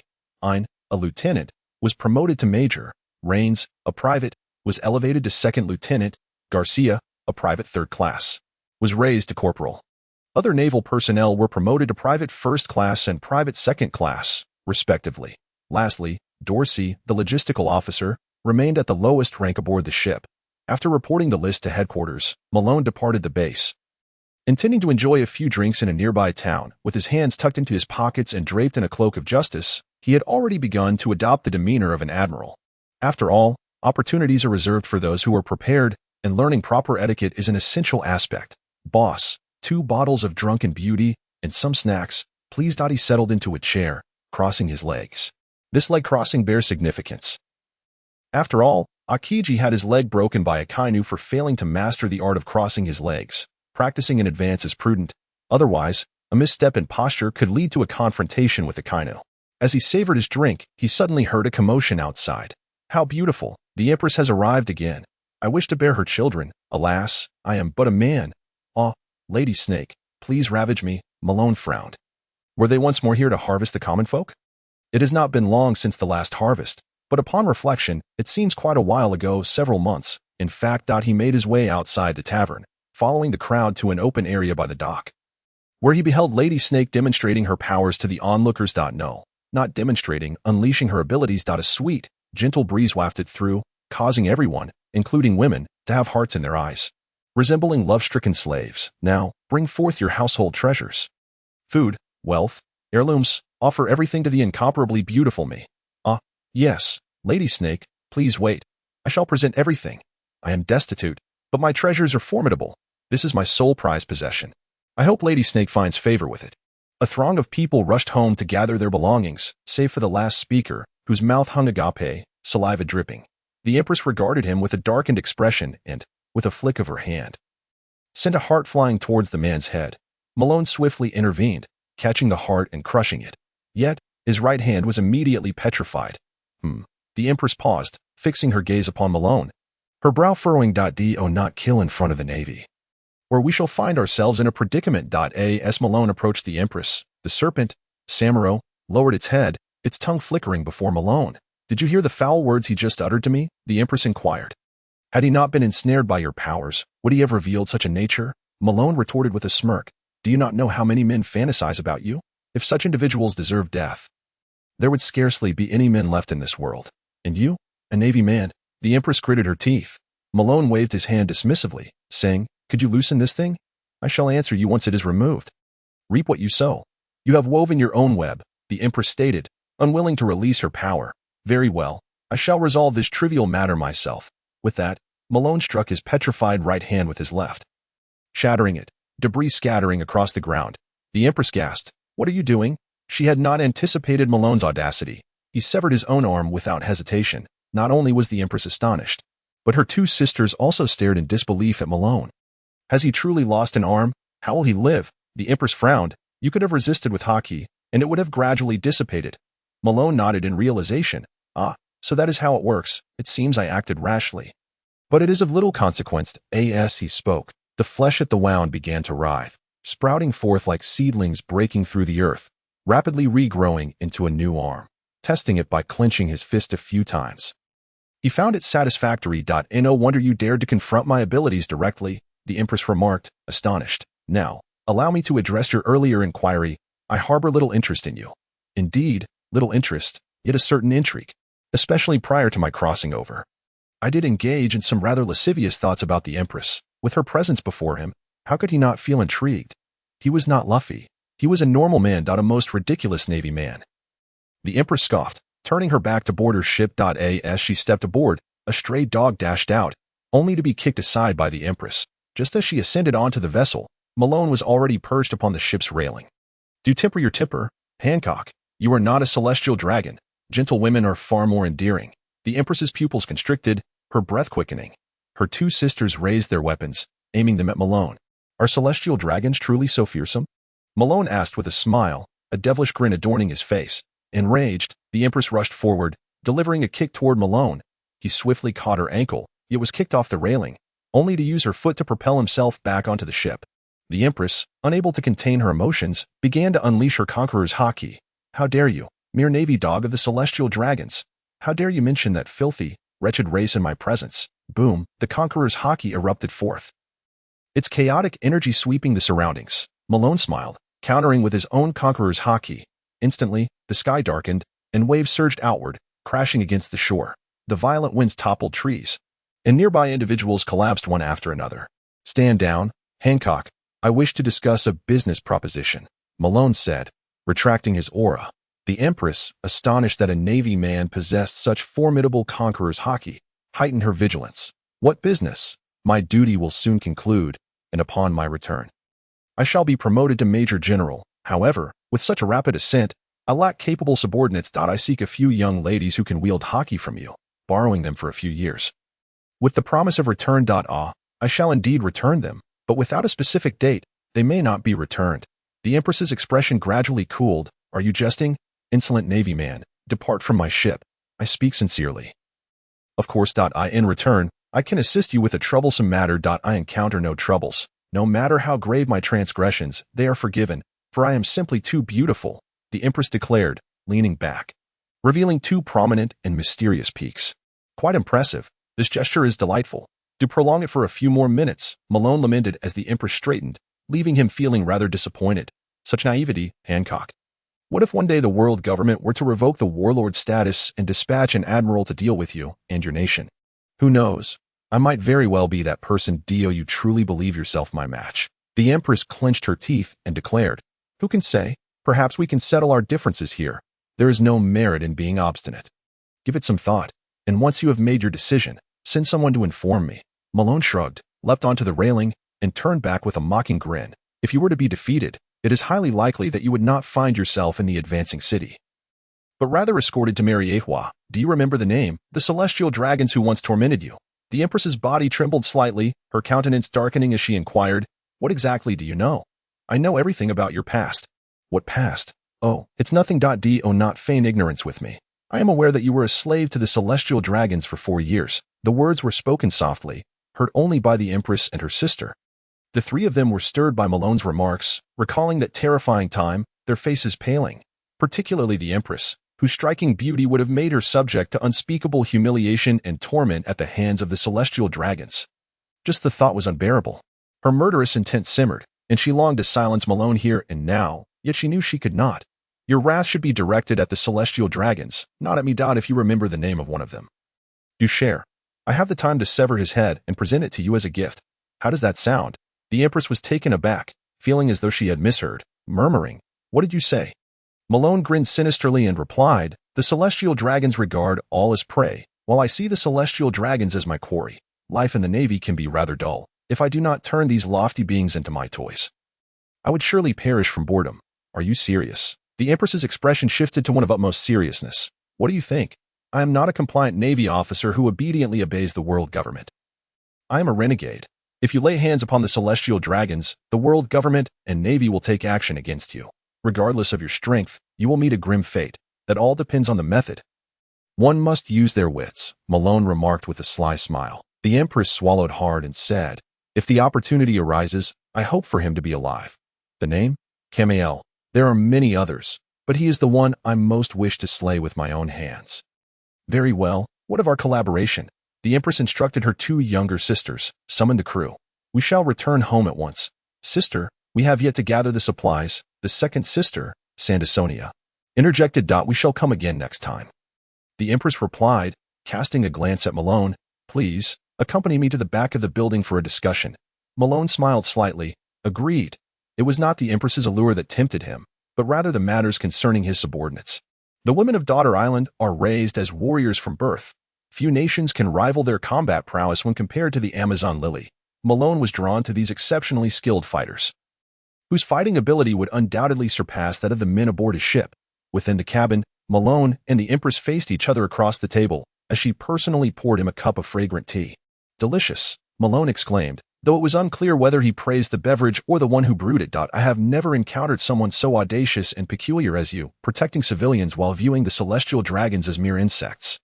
You carry a heavy aura of murderous intent.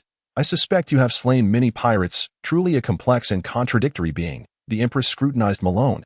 Malone sipped his tea and replied, one must not be easily deciphered by others. That would be a failure indeed. True. I too share that sentiment. In public, I am the pirate Empress. Yet in private, I harbor a deep disdain and fear for the shackles of slavery that I will not offer you consolation. Do you think I need it? Do not be so arrogant, Navy. I require no one's pity. Observing the Empress on the verge of exploding with anger, Malone nodded with his teacup in hand and shifted the topic. I require 20 exceptional young women. You filthy man, do you wish to indulge as the celestial dragons do? No, I seek not concubines but subordinates, and I would never coerce women into such acts. Humph, well spoken, yet I harbor a poor impression of men. What of Tiger? He is your savior, and Rayleigh too. It seems you have some acquaintance with him. The Empress's expression darkened. You truly know much. Currently, I possess only 2 or 3 capable subordinates. It is far too few. I wish to ascend to Rear Admiral in the shortest time possible and then to Admiral. Requiring more trusted allies. Point 20 is excessive, but I shall concede a few. With the condition they must be returned. The Empress began to negotiate. Malone pondered, feeling somewhat at a disadvantage. You may choose freely, she countered without yielding. Very well. I do not want those already part of a pirate crew. Nor more than 2. Agreed. The Empress felt she had gained the upper hand in the negotiation, a smug smile gracing her face. In truth, Malone had never intended to acquire 20, that was merely a ploy to open negotiations. He was unbothered by the quantity, preferring to select the most exceptional, train them well, and ensure they would become trustworthy subordinates. This was also why he refused more than 2, while older recruits may be stronger. They are less pliable. Should they turn back to the Empress once the agreed time elapsed, he would be left with neither salary nor soldiers. Indeed, he had no intention of returning them, just as Liu Bei borrowed Jingzhou without the thought of returning. Malone intended to enact a similar tale today. He gazed at the Empress, her pride evident, and could not help but smirk mischievously. The ship of the 9 snake pirates moved swiftly, drawn by 2 serpents. Faster than any warship, breaking through the windless zone in mere hours to return to 9 Snake Island. The women of 9 Snake Island had never seen a man, and as they watched Malone and the Snake Princess step onto the island, they gathered curiously around. He looked so strange, short hair, no breasts, and such hard muscles. Why is he so different from us? I wonder why I feel so compelled to touch him. From the crowd emerged an elderly woman, her cane striking the ground with authority as she exclaimed, Snake Princess, how could you bring a man to the island? A man? Is that truly a man? No wonder he looks so different from us. He is quite handsome. A cacophony of chatter ensued, and Malone felt the weight of their gazes, straightening his posture. The Empress stepped forward, addressing the old woman, this is my own decision, do not meddle. This has been the ironclad rule of 9 Snake Island since time immemorial. As Emperor, how could you take the lead in breaking it? Before the old woman could finish her sentence, the Empress kicked her, intending to send her flying. However, Malone swiftly restrained her raised leg, smiling at the old woman. Gloriosa, allow me to introduce myself. I am a colonel of the Navy headquarters, soon to become a Rear Admiral. Gloriosa's pupils constricted as she caught sight of the insignia on Malone's cape, while she could easily dismiss an ordinary man. This was a Navy colonel. 9 Snake Island was a pirate nation, and truth be told, they were deadly adversaries of the Navy, were it not for Hancock's status as a warlord of the sea. Providing some protection, they would constantly face the threat of extermination by the Navy. We have made a transaction. Please forgive Hancock's personal decision, for she is truly captivating. Gloriosa's eyes widened as she turned to the Empress. Snake Princess, you will not betray this man. Silence. The Empress interjected sharply, then turned to Malone. Do not cast slander upon me. Complete your transaction and depart swiftly. Haha. Okay. Former Empress of Amazon. I'm here solely in search of a few satisfactory subordinates. I have heard that the warriors of Daughter Island are formidable. What transaction? Gloriosa's expression soured. She knew that since the man had been brought here, the deal had likely been struck. This Navy officer wishes to recruit from the Daughter Kingdom? Absurd. I will take the ones you bring here as my subordinates, and in return, I will resolve a troublesome matter for you. As he spoke, Malone leaned down, whispering into the old woman's ear, I promise to capture a celestial dragon for you. Gloriosa staggered back in shock, her fear evident in her expression, as she regarded Marlin as if he were a monster. With a flourish of his cloak, Marlin approached the Empress and remarked, it seems it would be better for me to explain. As if it were you, I suspect you would resort to physical violence against the elder. You know far too much, the Empress replied, her face a tapestry of emotions. Marlin paced back and forth.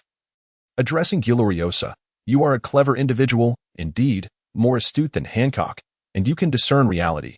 Should the system of the 7 warlords be abolished one day, would you desire to return to the former era of piracy? Gloriosa's expression shifted, and she said, this is precisely my concern. I understand your point, and I agree to this deal. The Empress interjected, I have already consented. There is no need for you to reiterate. Ignoring the Empress, Gloriosa earnestly stated, however, I need to ascertain just how formidable your navy is, to determine if it is worth our investment. How formidable? Marlin chuckled.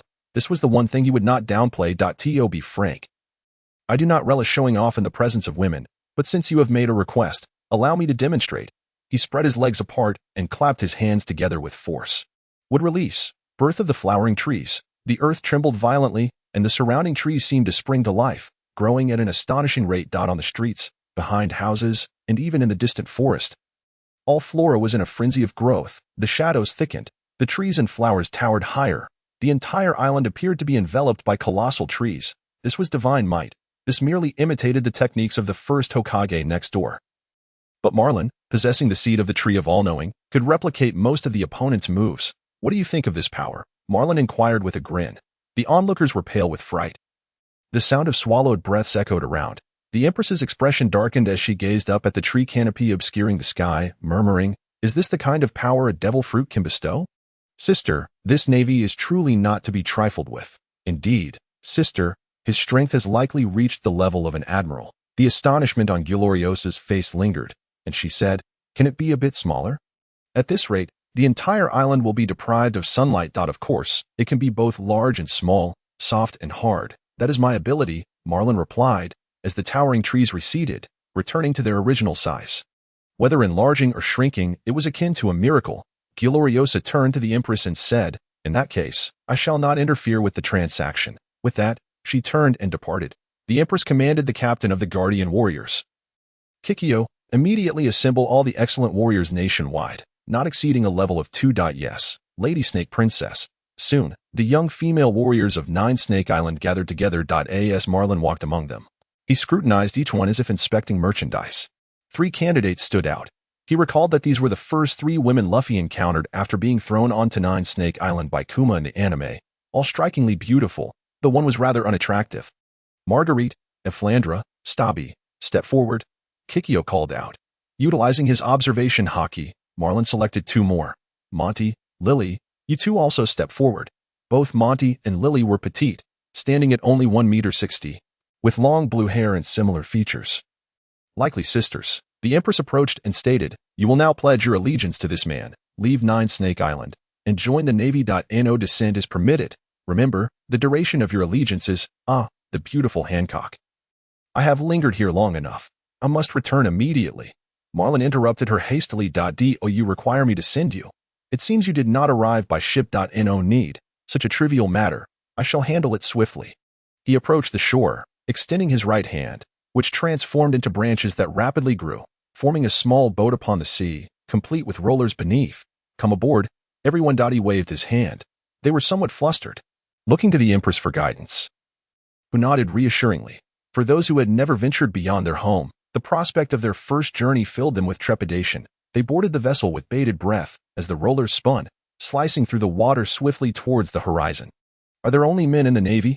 Marguerite was the first to break the silence. "No, there are many capable women, although men comprise the majority. You must not seek out men secretly. Such behavior is against regulations, and violators will be sent back to 9 Snake Island to face petrification as punishment." Marlin warned sternly. It was essential to instill fear, for this group of women, curious about men, could easily be led astray. One misstep could lead to loss of virtue and unwanted pregnancies, which would complicate matters. He sought competent subordinates, not just capable women. This ability is not to be confused with that. Not likely. Speaking of men, "Are you not one yourself?" Marguerite quipped with a playful smile, her curiosity evident. The giant of Flandra lowered her head, gazing at Marlin, her eyes darting. "What is the difference between men and women?" The unattractive Stabby piped up. "Can I touch one?" "Absolutely not," Marlin replied at lightning speed. Monty and Lily had also gathered at the bow. However, the boat became unbalanced, tipping over entirely. All 6 of them fell into the sea. Marlin righted the vessel and tossed each girl back on board. Just as he prepared to climb aboard himself, he suddenly sensed something in the depths of the ocean. Focusing his observation haki, he delved deeper. 1,000 meters, 3,000 meters. The deeper he went, the smaller the range of his perception became. A massive shadow loomed in the depths. It was over 2,000 meters long, possessing human-like legs, and it swiftly passed through Marlin's perception. It drifted away. Marlin's expression turned grave. He did not know what he had sensed, but it was undoubtedly an unknown creature. The unknown signified mystery and potential danger. Once aboard, he noticed the girls were drenched. Without hesitation, they began to remove their undergarments to wring them out on the boat. "Avert your eyes. Avert your eyes." He quickly widened his eyes, instinctively filtering out Stabby, reveling in the sight of the other girls. "Ahem. Can you not see? What are you pretending for? After you have had your fill of looking. Remember this. Do not expose your bodies in front of other men." "Why?" Marguerite inquired. "It is an order. Upon hearing this, they immediately ceased their inquiries. The Empress had commanded them to pledge allegiance to Marlin. and the imperative was thus established. Observing the sky dimming, Marlin felt exasperated. He should have stayed the night at the Empress's residence before departing, but fearing that his subordinates might be instilled with the notion that they must return, he hastily set sail. Finally, just before midnight, they arrived back at the naval base. "Good evening, Colonel." The patrolling Navy saluted.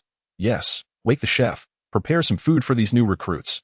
"Yes," the naval soldiers promptly saluted, rushing off to inform everyone of the colonel's arrival with female recruits. Aine, still drowsy, was pulled from her bed by Renice, rubbing her eyes and peering at Marlin at the door, grumbling, "Colonel, disturbing a young lady's sleep is quite rude. What if I wake up with wrinkles at such a tender age?" "Then just take a picture of yourself and subtract 12 years, he quipped. Aine blinked in surprise. Is that really possible? Then she noticed the female warriors behind Marlin, her expression stiffening. "Colonel, what is going on?" Her sleepiness vanished entirely. Renice, however, remained remarkably composed. Dorsey emerged, rubbing her eyes and wearing her pajamas, mumbling, "Sister Aine, what is happening?" She looked like a sleepy child, her eyelids heavy and adorable. Marlin's heart raced. "Goodness, my youthful heart. Hold it together. Otherwise, I will become a beast." He managed to restrain himself, but the girls from Nine Snake Island did not. They rushed forward, encircling little Dorsey and incessantly touching her. "Ah, how adorable. This can't be a boy. Right? This must be the chapter where she can talk. My body has become soft, and I feel the urge to relieve myself. Let me hold her and take a nap." After some explanation, Aine finally accepted the reality. Malone sighed in relief. It was indeed Aine who could be relied upon to lead the newcomers, as managing fellow women proved to be easier. What he sought were capable subordinates, not a disorganized flock.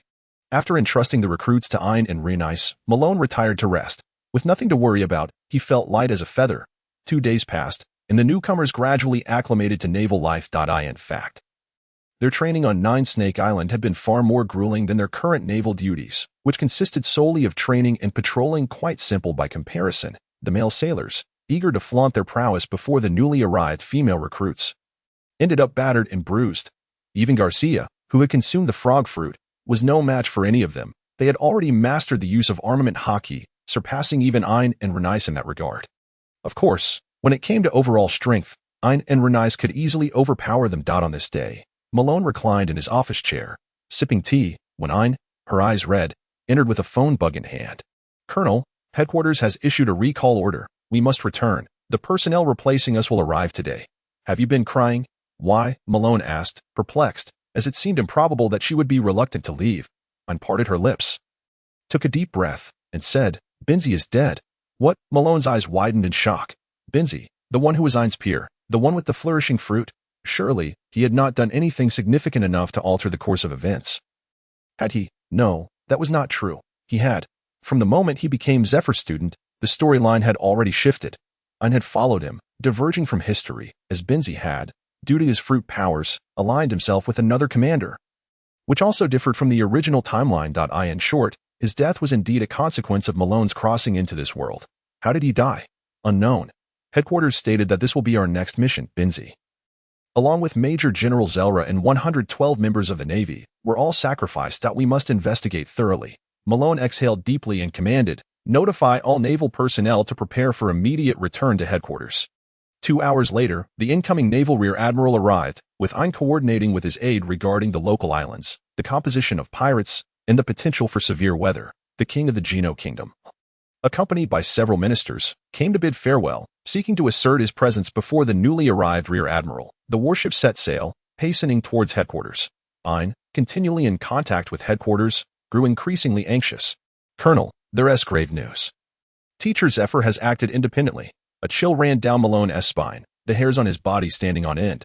"Inform headquarters, and directly request our current location. We will not proceed to headquarters." "Understood." Malone sensed the impending danger.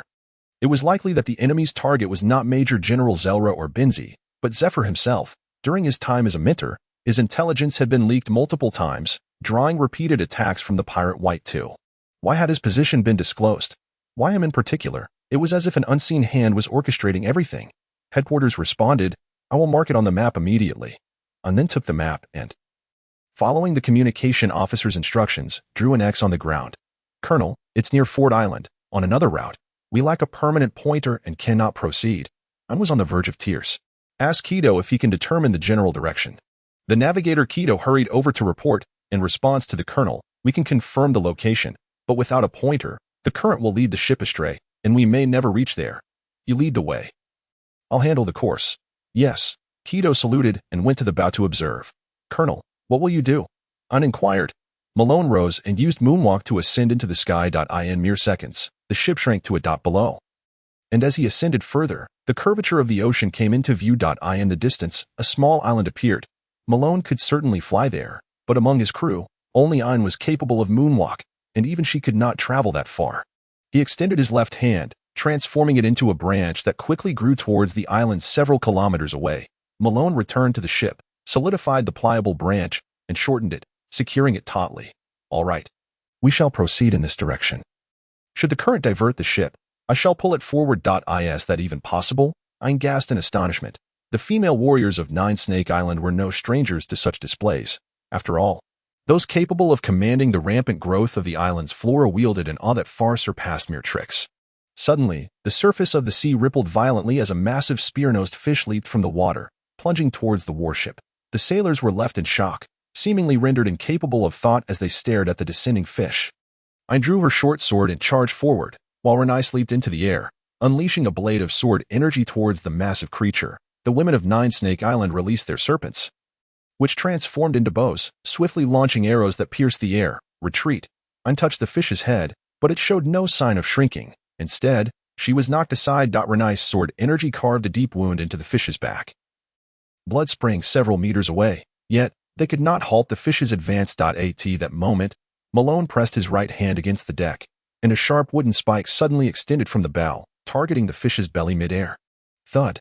It struck true. The tip of the wooden spike burst forth like a prickly ball, sending numerous smaller spikes in all directions, effectively transforming the spear-nosed fish into a pincushion. The bow of the warship tilted dangerously under the weight. But it did not capsize. Little ones, it seems we have a feast today. Oh, came the feeble response. After all, no matter how large, fish were still fish, and they had been eating so much they were close to gagging. Thus, the warship sped forward, a massive fish trailing behind. Not far off, a merchant vessel spotted the unusual warship. The captain, peering through his telescope, remarked, I know, that's the Navy's latest fishhead cannonball, incredibly powerful, capable of destroying a pirate ship with a single shot. Oh, is it really that impressive?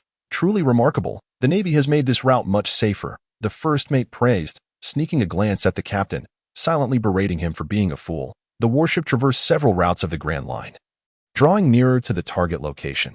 Zephyr had gone missing a day prior, having already retired, thus not needing to report every action he took. This allowed him to venture out without immediate detection by the Navy. The target area lay just ahead. The vessels no longer required towing, and Malone took off, soaring ahead. With an S-marked map in hand, he searched from above until he spotted the remnants of a wrecked ship on the ocean surface. The debris was drifting with the current. He dove into the sea, hoping to uncover something. However, after descending over 1,000 meters, he found nothing. The deep sea was fraught with immense pressure and enveloped in darkness, as if danger lurked at every turn. Just as he pondered this, a gigantic octopus appeared, launching an attack on Malone. Get away. Malone glared fiercely. Boom. Conqueror's hockey erupted, sending violent ripples through the water, massive waves crashing outward. The octopus trembled in fear and fled, and Malone did not pursue. Instead, he executed moonwalk, swiftly swimming back to the surface. Breaking through the water, he sent droplets flying as the warship approached, and he landed atop it. What did you find? I inquired anxiously. Nothing at all. Where were Benzie and the others' bodies discovered? Fort Island. Just over there. The warship quickly drew near, anchoring in shallow waters, and Malone used his powers to create a long path leading to the beach.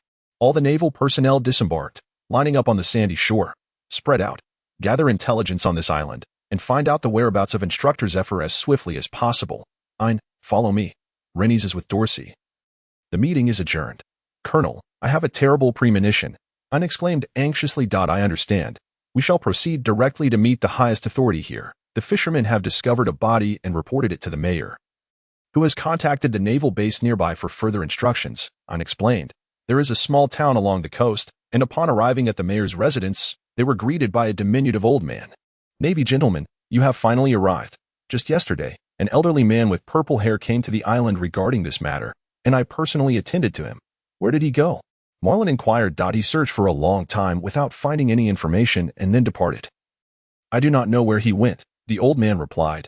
Were the naval corpses all discovered on the beach? Yes, they were all brought in by the currents. Marlin pondered for a moment and said, I fear they were not delivered by the currents, but rather by human hands. Why do you say that, Colonel? I asked. The wreckage of the ship is not far from the shore, even if the currents could carry the bodies.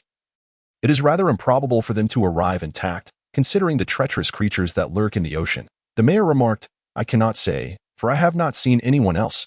Where are the bodies now? Marlin asked. I in the cemetery at the back. Lead me there. Then, guided by the mayor, Marlin and I arrived at the cemetery. The ground was dotted with small mounds, each containing the remains of naval personnel. Colonel, what shall you do? Marlin crouched down, his fingers piercing the earth as he activated his ability.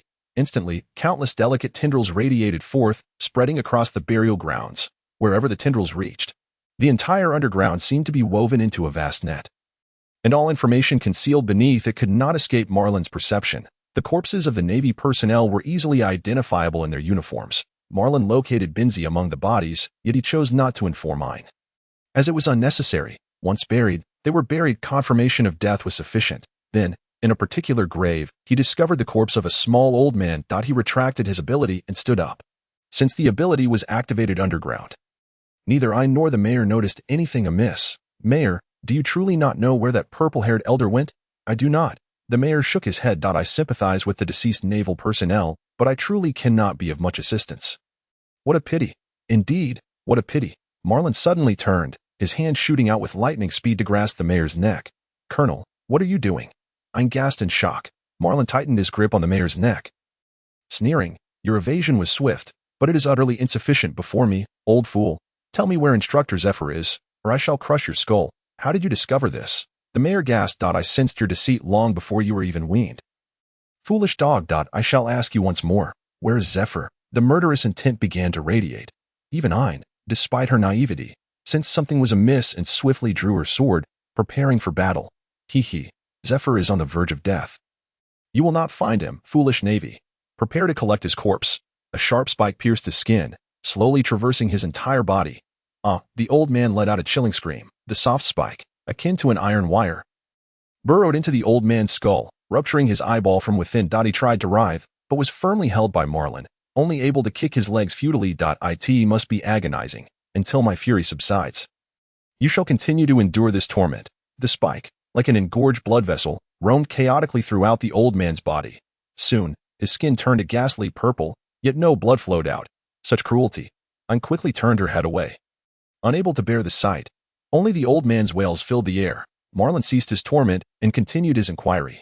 Where is he? In the northern island, there is a barrier. Outsiders cannot see inside. Under the intense pain, the old man quickly capitulated. I shall proceed first. You gather the Navy to follow. Yes. Marlin took to the air with a leap, racing northward. His heart was as cold as steel. Zephyr was in danger, and he would show no mercy to his foes. Should Zephyr fall victim due to hesitation, it would be an act of utter folly. Thus, he employed such ruthless methods to extract information from his enemies. Generally, he would not resort to such tactics, preferring to end his foes swiftly without torturing them. The thought of Zephyr potentially in peril filled him with an urgency akin to flames. Zephyr was not only his mentor, but also a half-relative with whom he had shared 2 years of life. He was the first person to make him feel powerful, donning the Navy's justice cloak and instilling a sense of belonging in this world. How could he possibly die? With a speed akin to lightning, he arrived at the island the old man had mentioned, lush with verdant trees, grassy meadows, and wildlife roaming freely, teeming with life and devoid of signs of battle. Is this the barrier? To the eye, everything seemed normal, yet his observation hockey sensed something amiss. Had he not captured the old man, Marlin would never have suspected that something was wrong on this island. He plunged into the water, transforming into a sharp spike, breaking through the soft earth, and leaping up from the ground within the barrier. The island was in disarray, pockmarked with craters from explosions, trees obliterated, and the ground fractured. It was a large island with inhabitants.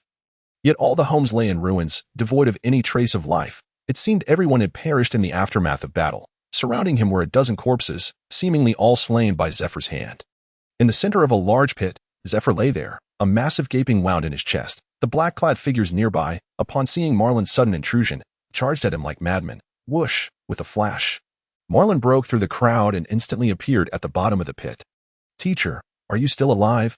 He asked. Zephyr's breathing was faint, almost imperceptible, as if he were on the brink of death. Marlin's heart ached. He had no means to save him. His healing ability could only mend himself, not others. Moreover, with such grievous injuries, no one could help. Zephyr did not respond. His aged face was devoid of color. The black-clad figures charged again. Swiftly, a wall of vines erupted from the ground, forming a barrier to keep them at bay. "Hey, old man Zephyr, it's Marlin. What was today's training content?" Marlin shouted loudly. During those 2 years, he had witnessed Zephyr emerge from despair, a bold smile once again gracing his face. Zephyr had taken great pleasure in training him, radiating enthusiasm and joy that he had not experienced in decades of military service. "You are the most outstanding student I have ever taught," he had said on the eve of graduation. The deepest memory stirred within him, and Zephyr's chest heaved slightly as he slowly opened his eyes. "Old man, you're awake. Is there anything you wish to say?" Marlin immediately leaned down. Upon seeing Marlin, a glimmer of life returned to Zephyr's eyes. "I am so disappointed. You must be careful of them, my dear disciple." His eyes remained open, vacant as they gazed into the void. His breathing ceased. Marlin felt a sudden jolt in his heart, an overwhelming pain engulfing him. The murderous intent thickened into a palpable force, wreaking havoc throughout the barrier. Conqueror's haki surged forth like a raging demon, infused with boundless killing intent, darkening as it pressed down upon all life within the vicinity. "Old man, I will avenge you. No matter who the enemy is, I shall tear them to shreds." He gritted his teeth, his eyes widening as the Conqueror's haki surged forth like a tidal wave. "Not a single one shall remain." With a sudden and ruthless motion, he crushed the throat of the old man in his grasp, discarding him like refuse. A figure clad in black, charging forward, was momentarily paralyzed by the overwhelming aura. Losing his composure as Marlin seized him by the face, exerting force that resulted in a catastrophic explosion of his skull. The sheer ferocity of his Conqueror's haki was terrifying. "Advance. We cannot allow him to escape." Even a Marine admiral would struggle against the onslaught of this group. Dragon Slayer staff. Marlin extended his hand, summoning a long green staff that, once enveloped in armament haki, gleamed ominously in darkness. He swung it with force, colliding with the sword of one of the black-clad assailants. Crack! The blade shattered, and the Dragon Slayer staff struck the assailant's chest, sending him flying several meters away. His ribcage shattered, his heart obliterated. A wave of corrosive acid splashed forth. Marlin deftly evaded it, but the liquid quickly ate away at the ground, changing its color in an instant. Suddenly, several sharp spikes erupted from the earth, aimed at the acid-spraying assailant. With remarkable agility, he leaped into the air. Narrowly avoiding the deadly projectiles, Marlin swiftly positioned himself behind the foe, thrusting his staff downwards and delivering a blow that rendered the assailant utterly incapacitated. "Stop. Do you even comprehend whom you are killing?" shouted a figure resembling the leader among the black-clad men. Marlin lunged towards the ground, crashing one of his adversaries into a deep pit. Raising his gaze to the leader, he coldly retorted, "Oh, is he untouchable?" The leader faltered, seemingly realizing that further words might betray something, and fell silent. Marlin stomped the ground, causing countless saplings to sprout forth, growing with astonishing speed. The black-clad assailants scrambled to evade, but the trees grew erratically, ensnaring 3 of them in a frenzy of branches that quickly converged, compressing them into a pulp of flesh. The trees continued their meteoric rise, pressing against the barrier 100 meters above. Their growth trajectory altered by the barrier's influence, converging towards its apex. The sky was completely obscured by the intertwining branches, transforming the nearly 10-mile island into a lush, verdant expanse. The black-clad figures swallowed hard in unison.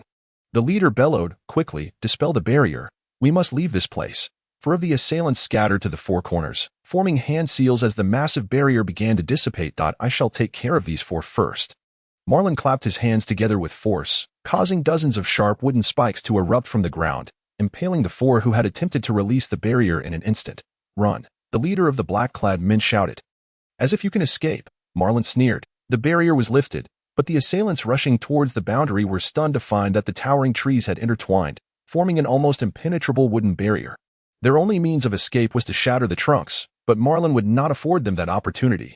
Within this vast forest, he was invincible. With a mere thought, he could manipulate branches to spring forth from the trunks.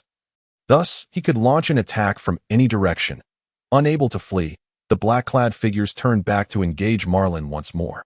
Over 20 of them encircled him, each adept at using armament haki, not easily dispatched. Marlin wielded the Dragon Slayer staff, entangling opponents with branches that sprang forth, striking down any who were ensnared while braving the incoming assaults. Exchanging injuries for lives, he decimated their ranks, a method unique to him alone. Though Zephyr was formidable, he was still but a mortal man, The previous number of adversaries had already dwindled by over 10 at his hands, a considerable feat after all. These foes were weak enough to be considered junior officers, with the strongest among them capable of clashing with an admiral. Marlin was battered and bruised, numerous wounds adorning his body, and his stamina was severely depleted. The damaged wooden barrier could no longer regenerate. He bore 2 swords still lodged in him, blood gushing forth. His breath came in labored gasps, his condition grim, yet all his enemies lay defeated. He had emerged victorious from this battle. "Colonel," Ain cried out. Rushing through the gap in the shattered trees, an assailant feigning death sprang up, charging towards Ain, intent on seizing her. Unbeknownst to him, Ain was no longer the naive girl fresh from graduation. She and Rennes swiftly darted past, each delivering a lethal strike, ensuring his demise. "Colonel, you are gravely injured," Ain said, concern etched across her face. "I lack the strength to recover quickly." "What of teacher Zephyr?" Ain's expression darkened upon realizing she had not seen him. "In that pit," Marlin replied solemnly. "Do not harbor any false hopes." "No," Ain exclaimed, rushing towards the deep pit. Rennes and Dorsey stood silently beside Marlin, and the new navy from the land of women remained still.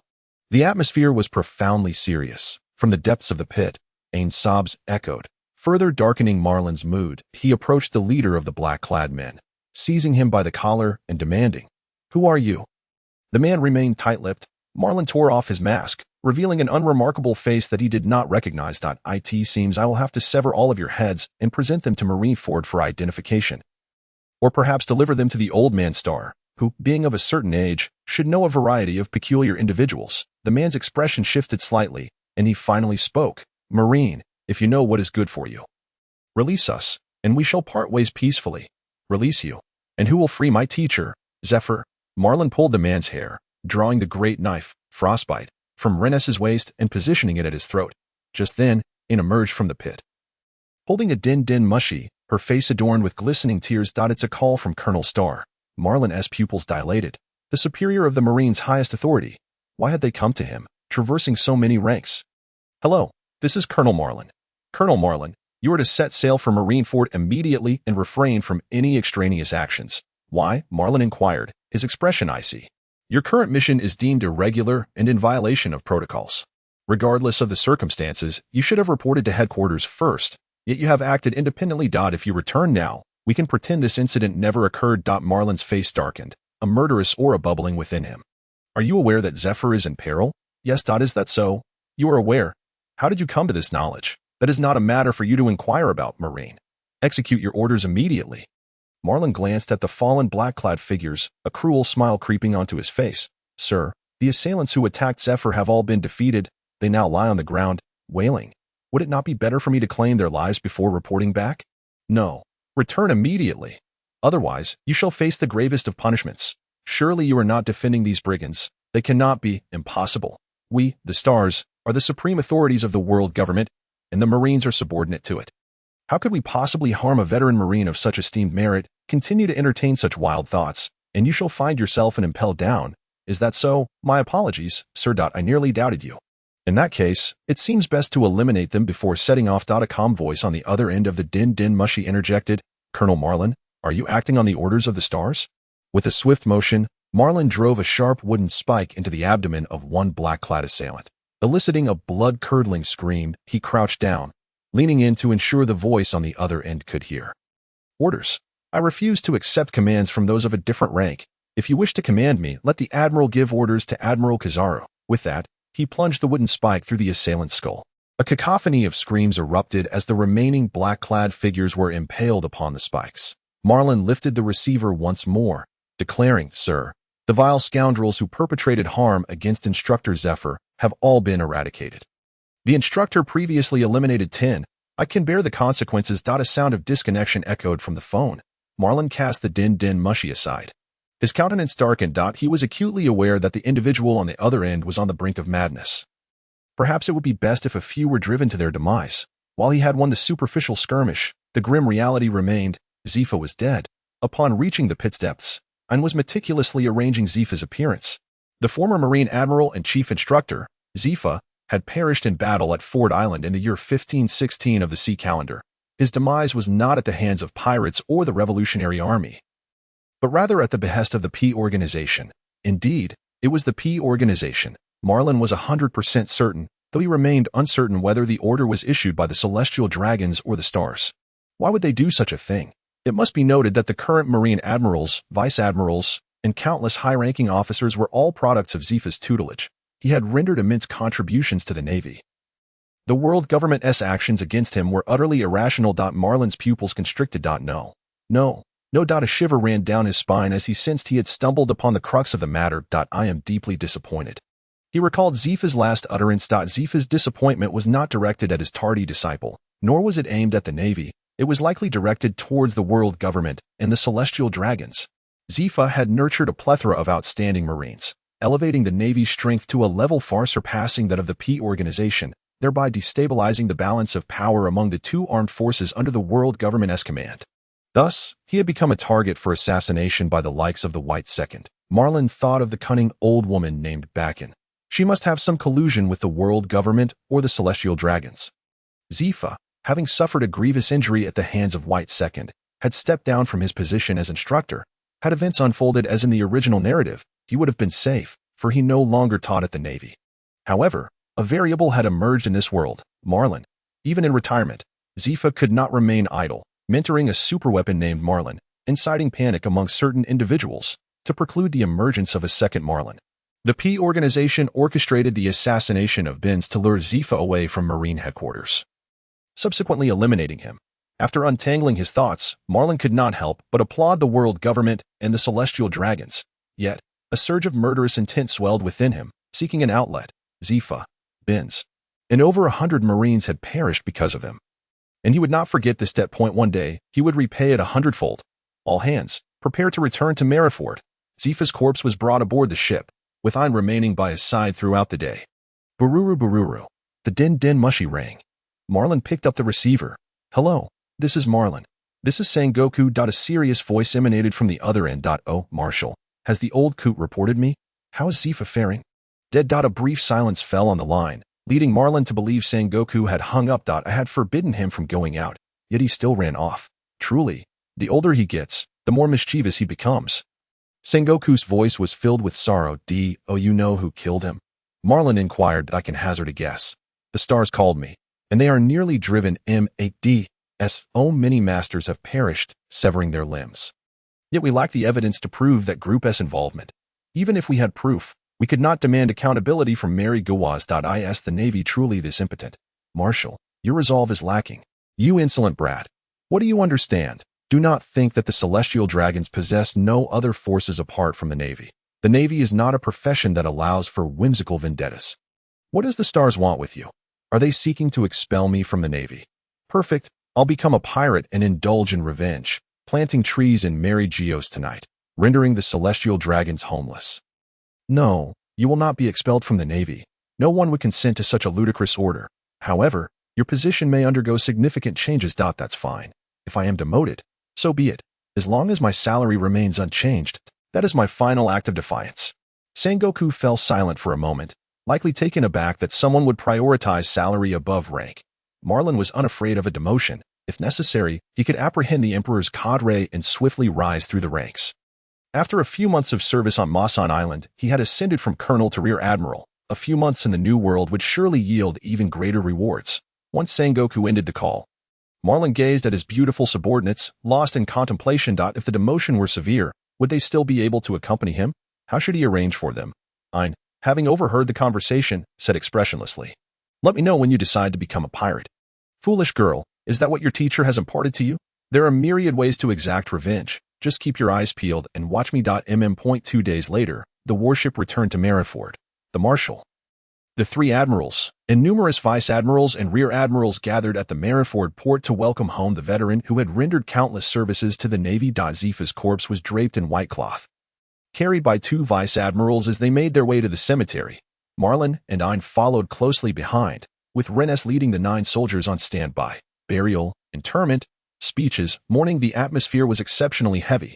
Sengoku publicly announced that the assault was orchestrated by remnants of pirates previously apprehended by Zefa, colluding with underground dark forces, and even the 3 admirals refrained from revealing the truth. Whether they could discern the reality for themselves was another matter entirely. Once Zefa's affairs were concluded, Marlin proceeded to the Marshal's office, where Admiral Kizaru was also present. Long time no see, young Marlin. Brother Borsellino, you seem to be in good health. It appears your position remains safe for the foreseeable future.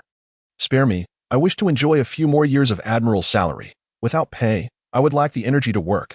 Marlin nodded, then turned to Sengoku. Remember to issue bonuses promptly during major battles. Otherwise, certain individuals will work half-heartedly. This fellow truly slacked off during the Marineford War. He even kicked the captured Luffy to Whitebeard. What a move. Sengoku shuddered at the thought. Sengoku, observing the banter between the two, grew stern and slammed the table. Marlin, the stars have requested the removal of your position. So now I am a private, no, a menial worker. Marlin shrugged. Whatever. I have fought for this. A demotion will not affect your future promotions. Will I be demoted again after being promoted? Not likely. If they harbor such intentions, I will inform them that if you are demoted further, you will leave the Navy to join the Revolutionary Army. Sengoku stated. The Revolutionary Army poses a greater deterrent than pirates. Very well, what do you plan to arrange for me? We will assign you to a hot-headed subordinate as a menial worker, with your capabilities. You will quickly regain your current position. Can I go directly to the New World to apprehend the Emperor's cadre? Not feasible. Headquarters is not yet prepared to engage in battle with the Emperor. Reckless warfare would incur significant losses. Thus, I say your resolve is insufficient. Hurry up and resign. Marlin jested, then inquired. By the way, how will my lovely subordinates be arranged? What arrangement do you desire? Sengoku returned the question. Send them to Carp for further training. Upon returning to the port, Marlin found his lovely subordinates still on standby and led them to Zefa's home. It was Zefa's residence, and also Marlin's. Moved by the scene, I began to feel melancholic. I am now a menial worker. You all are riding on my head. Marlin's words shocked everyone. Ren's remarked, it seems there are stains that cannot be washed away anywhere. The stars issued a direct order. It's not a big deal. Within half a year, I will climb back up. You all must head to Carp for specialized training. Do not return to me still half-baked. I have already graduated, Colonel. I was reluctant to go. How can you graduate without even mastering hockey? You must go. Do we have to go too? Margaret asked. Of course. Are there many men there? Her eyes sparkled with excitement. Marlin then turned to his two senior subordinates. Ein, Ren's, keep an eye on them. Do not let them do anything foolish. Yes. Ren saluted respectfully. What about me? What about me? The young girl bit her finger and inquired. Observing her adorable demeanor, Marlin's tone softened involuntarily as he affectionately ruffled her hair and said, You may go and play, but ensure you protect her. As if I needed your advice, you errand boy Marlin. Ein retorted with displeasure. What graduate would wish to return for a remedial course? Isn't that akin to being deemed inadequate and sent back to school? This courtyard shall henceforth be your home. Teacher Zephyr delights in guiding his students, and he will surely take joy in witnessing your diligent training. Ein bit her lip and remarked, but the teacher has passed away. This place will inevitably be reclaimed. Right? Zephyr had no family, so it is only natural. However, Marlin disagreed vehemently. Whoever dares to reclaim it shall find themselves in a liquid state, and I shall inform them that when I, Marlin, return, I shall break their legs. After bidding farewell to his subordinates, he arrived at the new recruits training camp. The training of the recruits was overseen by Captain Carp's aide, while Carp himself lounged in his office, indulging in donuts. What a leisurely life, Captain Carp. Marlin, I hear you've been demoted. Are you lamenting in tears? Do you need Uncle Carp to console you? Ignoring Carp's jests, Marlin shared his intentions regarding the special training for his subordinates. No problem. Leave it to me. However, do keep it within reason. I wouldn't want them to be overworked. Otherwise, Uncle Marlin might pay a visit to your precious grandson to impart some rather inappropriate knowledge. In that case, I must thank you. Should I have the fortune of cradling a great-grandson in my lifetime, Grandfather Carp will be immensely grateful. What was that, Carp? Marlin perked up, having not heard clearly. Grandfather, Carp reiterated. Ah, such a good boy. Enraged, Carp threw a punch, but Marlin swiftly evaded, laughing heartily as he exited. Standing before the window, he stuffed himself with donuts. Carp was not truly angry. He merely felt vexed that this boy had the audacity to take advantage of him. It seemed the demotion had not affected Marlin's demeanor. How infuriating. The audacity of the celestial dragons. Once everything was settled, Marlin made his way to the harbor and boarded a naval vessel. The ship was slightly smaller than the one Marlin had previously commanded. With only about 30 naval soldiers on board. You're late, a silver-haired sailor remarked as smoke billowed. With silvery short hair, dressed in a white coat, and carrying a sea-stone baton, he greeted, Pleased to meet you, Colonel Smoker. Marlin acknowledged him. Indeed, he had been assigned to serve as a deckhand on the ship of the notorious Colonel Smoker. A tale of two troublemakers. The higher-ups surely relished such narratives. A black-haired girl of about 16 approached, stating, "It's not Colonel, it's Lieutenant Colonel. Smoker was demoted for defying orders." "Oh, is that not the adorable Sister Dasky? When did you end up in bed with this old smoker? Come with me instead. I am far younger and more handsome." "What?" Dasky exclaimed, covering her face. Smoker scowled. "You're clearly here to stir trouble." "How could that be?" Observing Marlin's expression that seemed to challenge him, Smoker felt a headache coming on. "Those old geezers are truly ruthless. They've sent this fool to deal with me." "You two immediately organized the supplies in the cabin." "Yes, sir." Dasky saluted, her movements precise. They then entered the cabin, and upon surveying the chaotic supplies, Marlin frowned, while Dasky appeared invigorated. "Hey, aren't you the aide? Why are you doing this kind of work?" "True, I am an aide, but my rank is still merely that of a deckhand." "Very well, I see you're too weak for this. I shall grant you this rare opportunity for training. Remember to work hard and become an excellent Navy officer soon." With that, Marlin laid down in a corner and fell asleep. Dasky saluted again, exclaiming, "I understand now. Thank you for your guidance. This fellow was even more foolish than I." Yet, Marlin felt no guilt in taking advantage of the naive girl. He slept soundly, until he was jolted awake by a thick cloud of smoke. The surroundings were pitch black, but his observation hockey allowed him to sense Smoker nearby, puffing away. "What's the matter, Lieutenant Colonel Smoker? You shouldn't be sleeping here."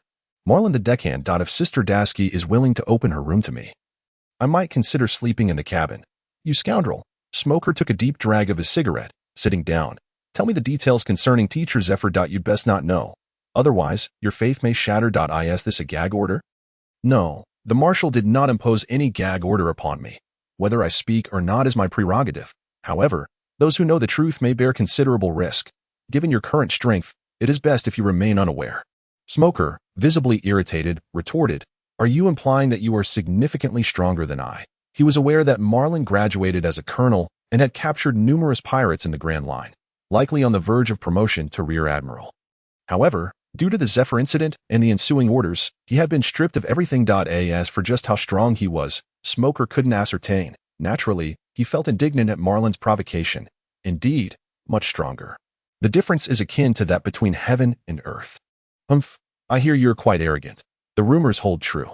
Since you are so confident, let us change course and hunt down the Blackhawk pirates." Marlin chuckled. "Change course, you say? Haha, are you worried your demotion isn't swift enough?" Smoker scoffed. "You can bear the consequences of a complete demotion, so why can't I?" Of course, of course." Marlin rose and exited the cabin, stepping onto the deck. Under the night sky, the cool sea breeze invigorated him, revitalizing his spirit. Smoker retreated to his quarters, leaving behind the remark, "You're on night watch duty." Night watch? What a farce. Marlin headed to the kitchen, preparing a braised fish dish. He carried the plate up to the lookout post, savoring the night breeze while relishing his meal.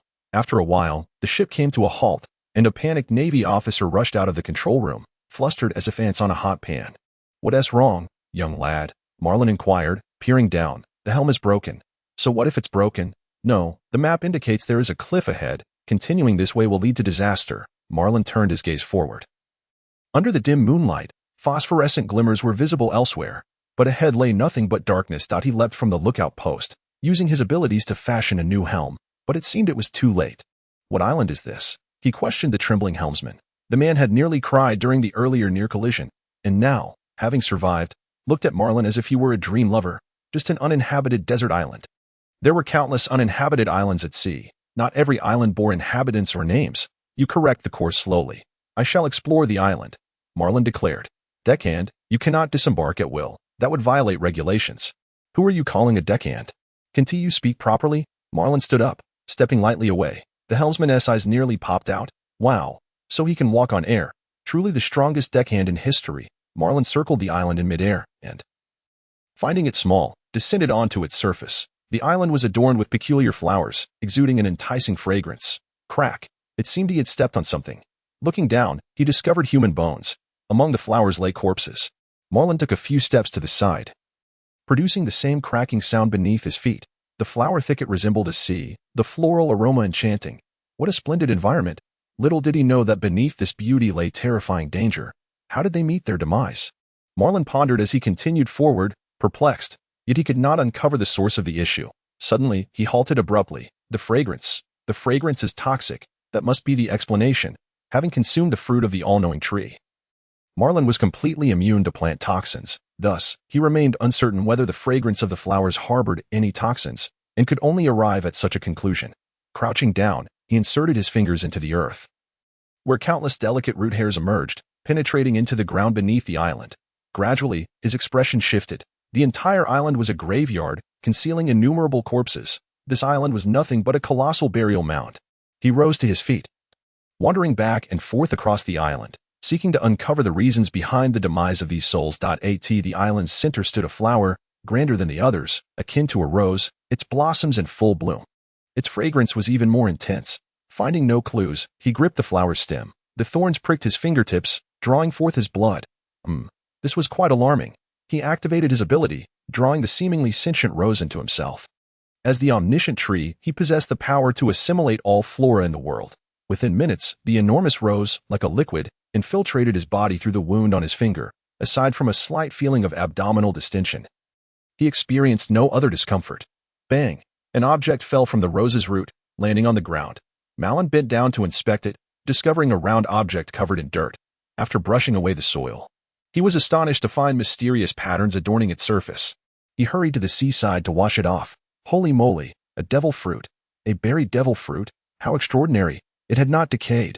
Marlin had never found a devil fruit on his own before, and the sensation was akin to winning the lottery for the first time.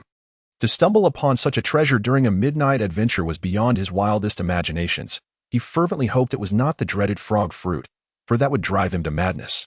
Ecstatic, he returned to the ship, entered the aft building, and found his quarters. He crafted a small wooden box, placed the fruit inside, sealed it, and tucked it away in a corner of his bed. Upon his return, he would have it identified, prioritizing gifts for Reness and Dorsey. Although Darsky was quite adorable, regrettably, she was not his, and thus the fruit was not destined for her. Marlin did not keep watch, opting instead for slumber. His observation hockey was highly sensitive, allowing him to wake instinctively in the face of danger, rendering the need for vigilance moot. The next morning, he awoke to find the ship had already departed from the deserted island. Advancing towards their target location, after washing his face and rinsing his mouth, he ascended to the deck, where he immediately noticed Smoker surrounded by billowing clouds of smoke at the bow of the ship. Marlin shook his head in disbelief. Tisk. Thank goodness this fellow consumed the smoke fruit. Otherwise, with such a smoking habit, an ordinary person would have succumbed long ago. You're awake, quite early, Smoker remarked, frowning. Marlin recognized the veiled Jap. After all the Navy had already risen and begun their tasks, making him the last to awaken. Indeed, quite early. What's the Blackhawk pirates all about? The captain is Blackhawk Gula, with a bounty of 170 million. His fruit is the Zoan-type bird fruit, Blackhawk form, granting him remarkable mobility in the air. The Navy has attempted to capture him 7 times, yet they have yet to succeed. The Navy truly is incompetent. Marlin commented. When the battle commences, you must assist me in the assault. If he takes to the skies, it will become quite troublesome. How far are we from our destination? We will arrive within half an hour. Marlin leaped onto the lookout tower, commencing his meditation and training. Having absorbed a peculiar rose the previous night, he remained unaware of its effects. He hoped to experiment with it against the pirates they would soon encounter.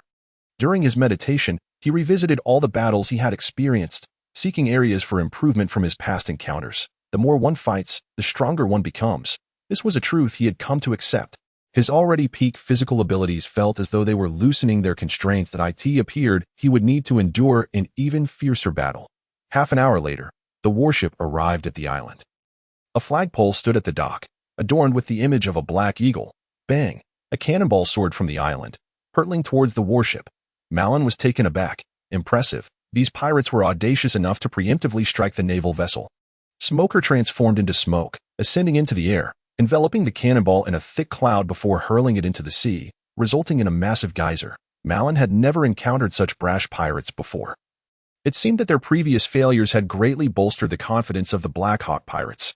Smoker flew towards a cannon position less than 100 meters from the shore. Smoker, wait for me. Darsky adjusted her glasses and leaped from the warship, sprinting towards the shore as she lacked a devil fruit. The other sailors exchanged glances, unsure of what to do now that their captain had left. Marlin was at a loss. He thought his promotion to officer was absurd, but Smoker surpassed even that. At least issue a command to your subordinates. Leave 3 men to return fire. The rest, follow me. Once our Smoker reaches the cannon, you will bombard the enemy's territory. What gives a mere deckhand the right to command us? Exactly. I'm just a second-class soldier. I'm still a first-class soldier, the first-class helmsman bellowed. Follow his orders. The others were filled with trepidation, hastily complying. The island was vast, inhabited by ordinary residents, while the pirates occupying the harbor were the true overlords of this land. Even the king of the island trembled in their presence. Within the king's palace, the king of 10,000 people stood by, serving tea to Blackhawk Gula, who sat upon the throne, cradling his newly adult daughter in his arms. The princess's eyes brimmed with tears. Unable to weep, as she endured the vile hands of evil upon her, the king dared not voice his fury, helplessly watching as his precious daughter was ravaged by pirates. Public humiliation unfolded before the gaze of court officials. Regardless, the royal family's dignity was thoroughly obliterated. Some ministers were secretly delighted, others seething with rage, some merely spectating, while others wished to expel the pirates and take their place. Gula extended his tongue, licking the princess's face. Addressing the imposing man beside him, Mondor, your demands are exceedingly unreasonable. I cannot acquiesce. Charlotte Mondor glowered. Do you dare bargain with the Big Mom pirates? Blackhawk Gula remained unfazed in the face of Mondor's inquiry.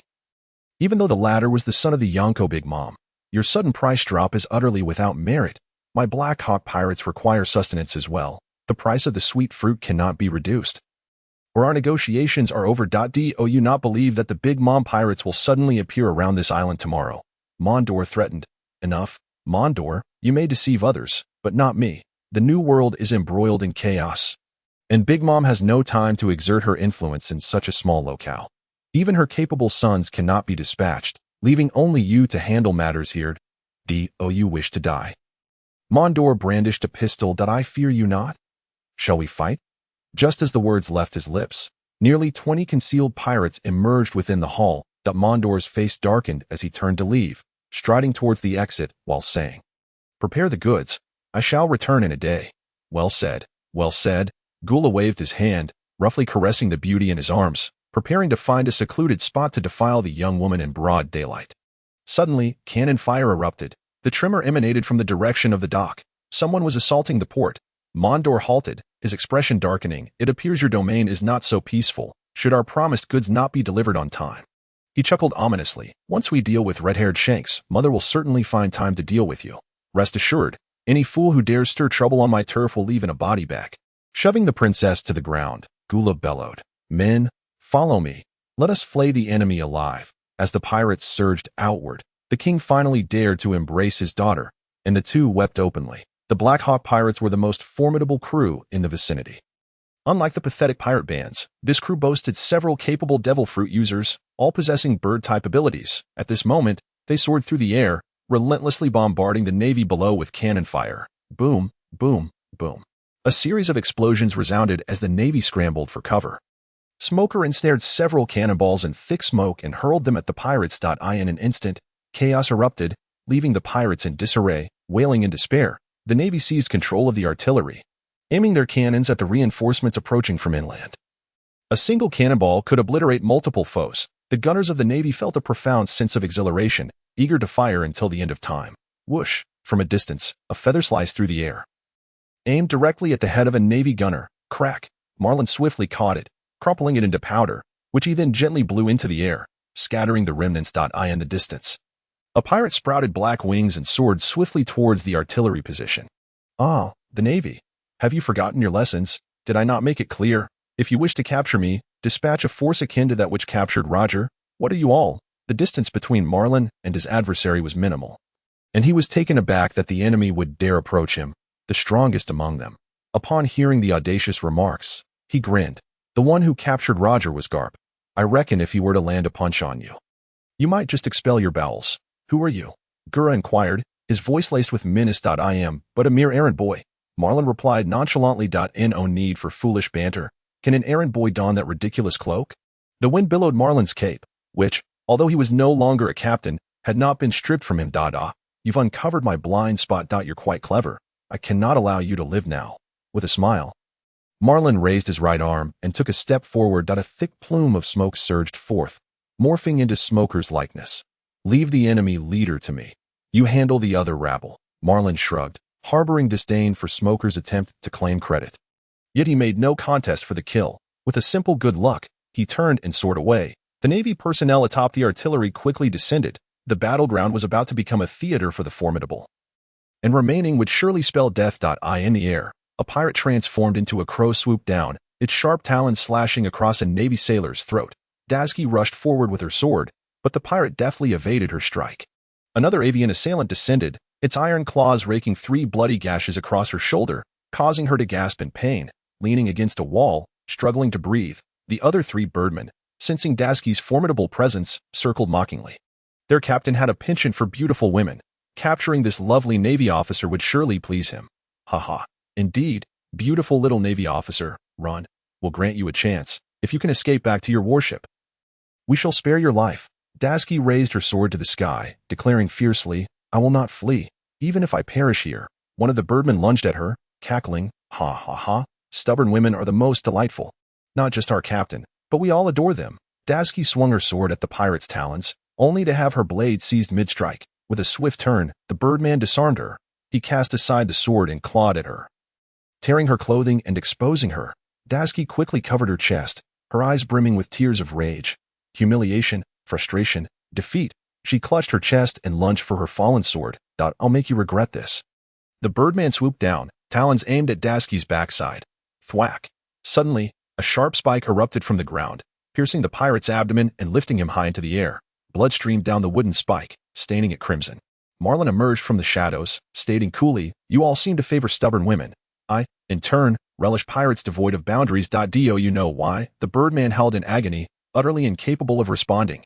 Marlin seized the pirate's hair, lifting his head, a cruel smile curving his lips.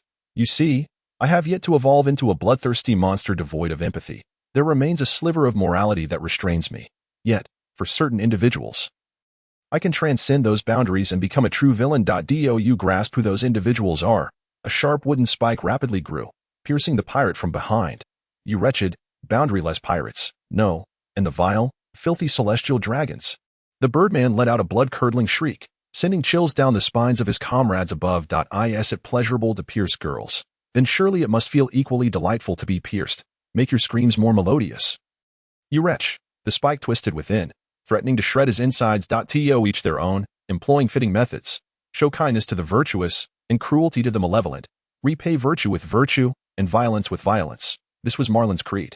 He placed no faith in the so-called fairness of laws. Fairness was but a fairy tale for the common folk. To attain fairness, one must possess power, instilling fear in others, nor should one trust that those who draft laws will adhere to fairness. That is an impossibility.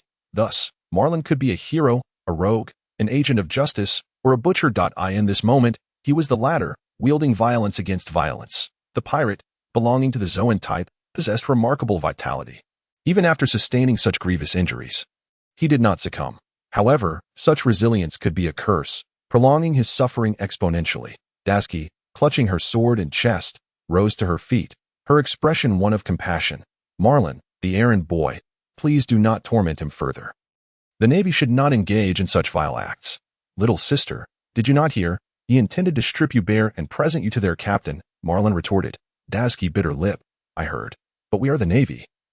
Some things must be endured, not perpetrated. So, it's a matter of rules. You are quite right, Dasky. Adhere to those rules and remain a charming little sister. As for the transgressions, leave those to a rogue like me. As soon as the words left his lips, the wooden spike embedded within the pirate exploded, splintering into a dozen sharp protrusions, transforming him into a grotesque pincushion. No matter his formidable vitality, he met his demise. The death was so horrific that Dasky could not bear to witness it. Marlin glanced skyward, where 4 birdmen continued to flutter about. Oh, so you watch as your comrade dies at my hands?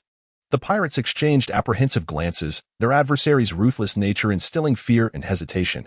Yet, inaction was not an option. One pirate shouted, We must all attack together. Otherwise, the captain will hold us accountable.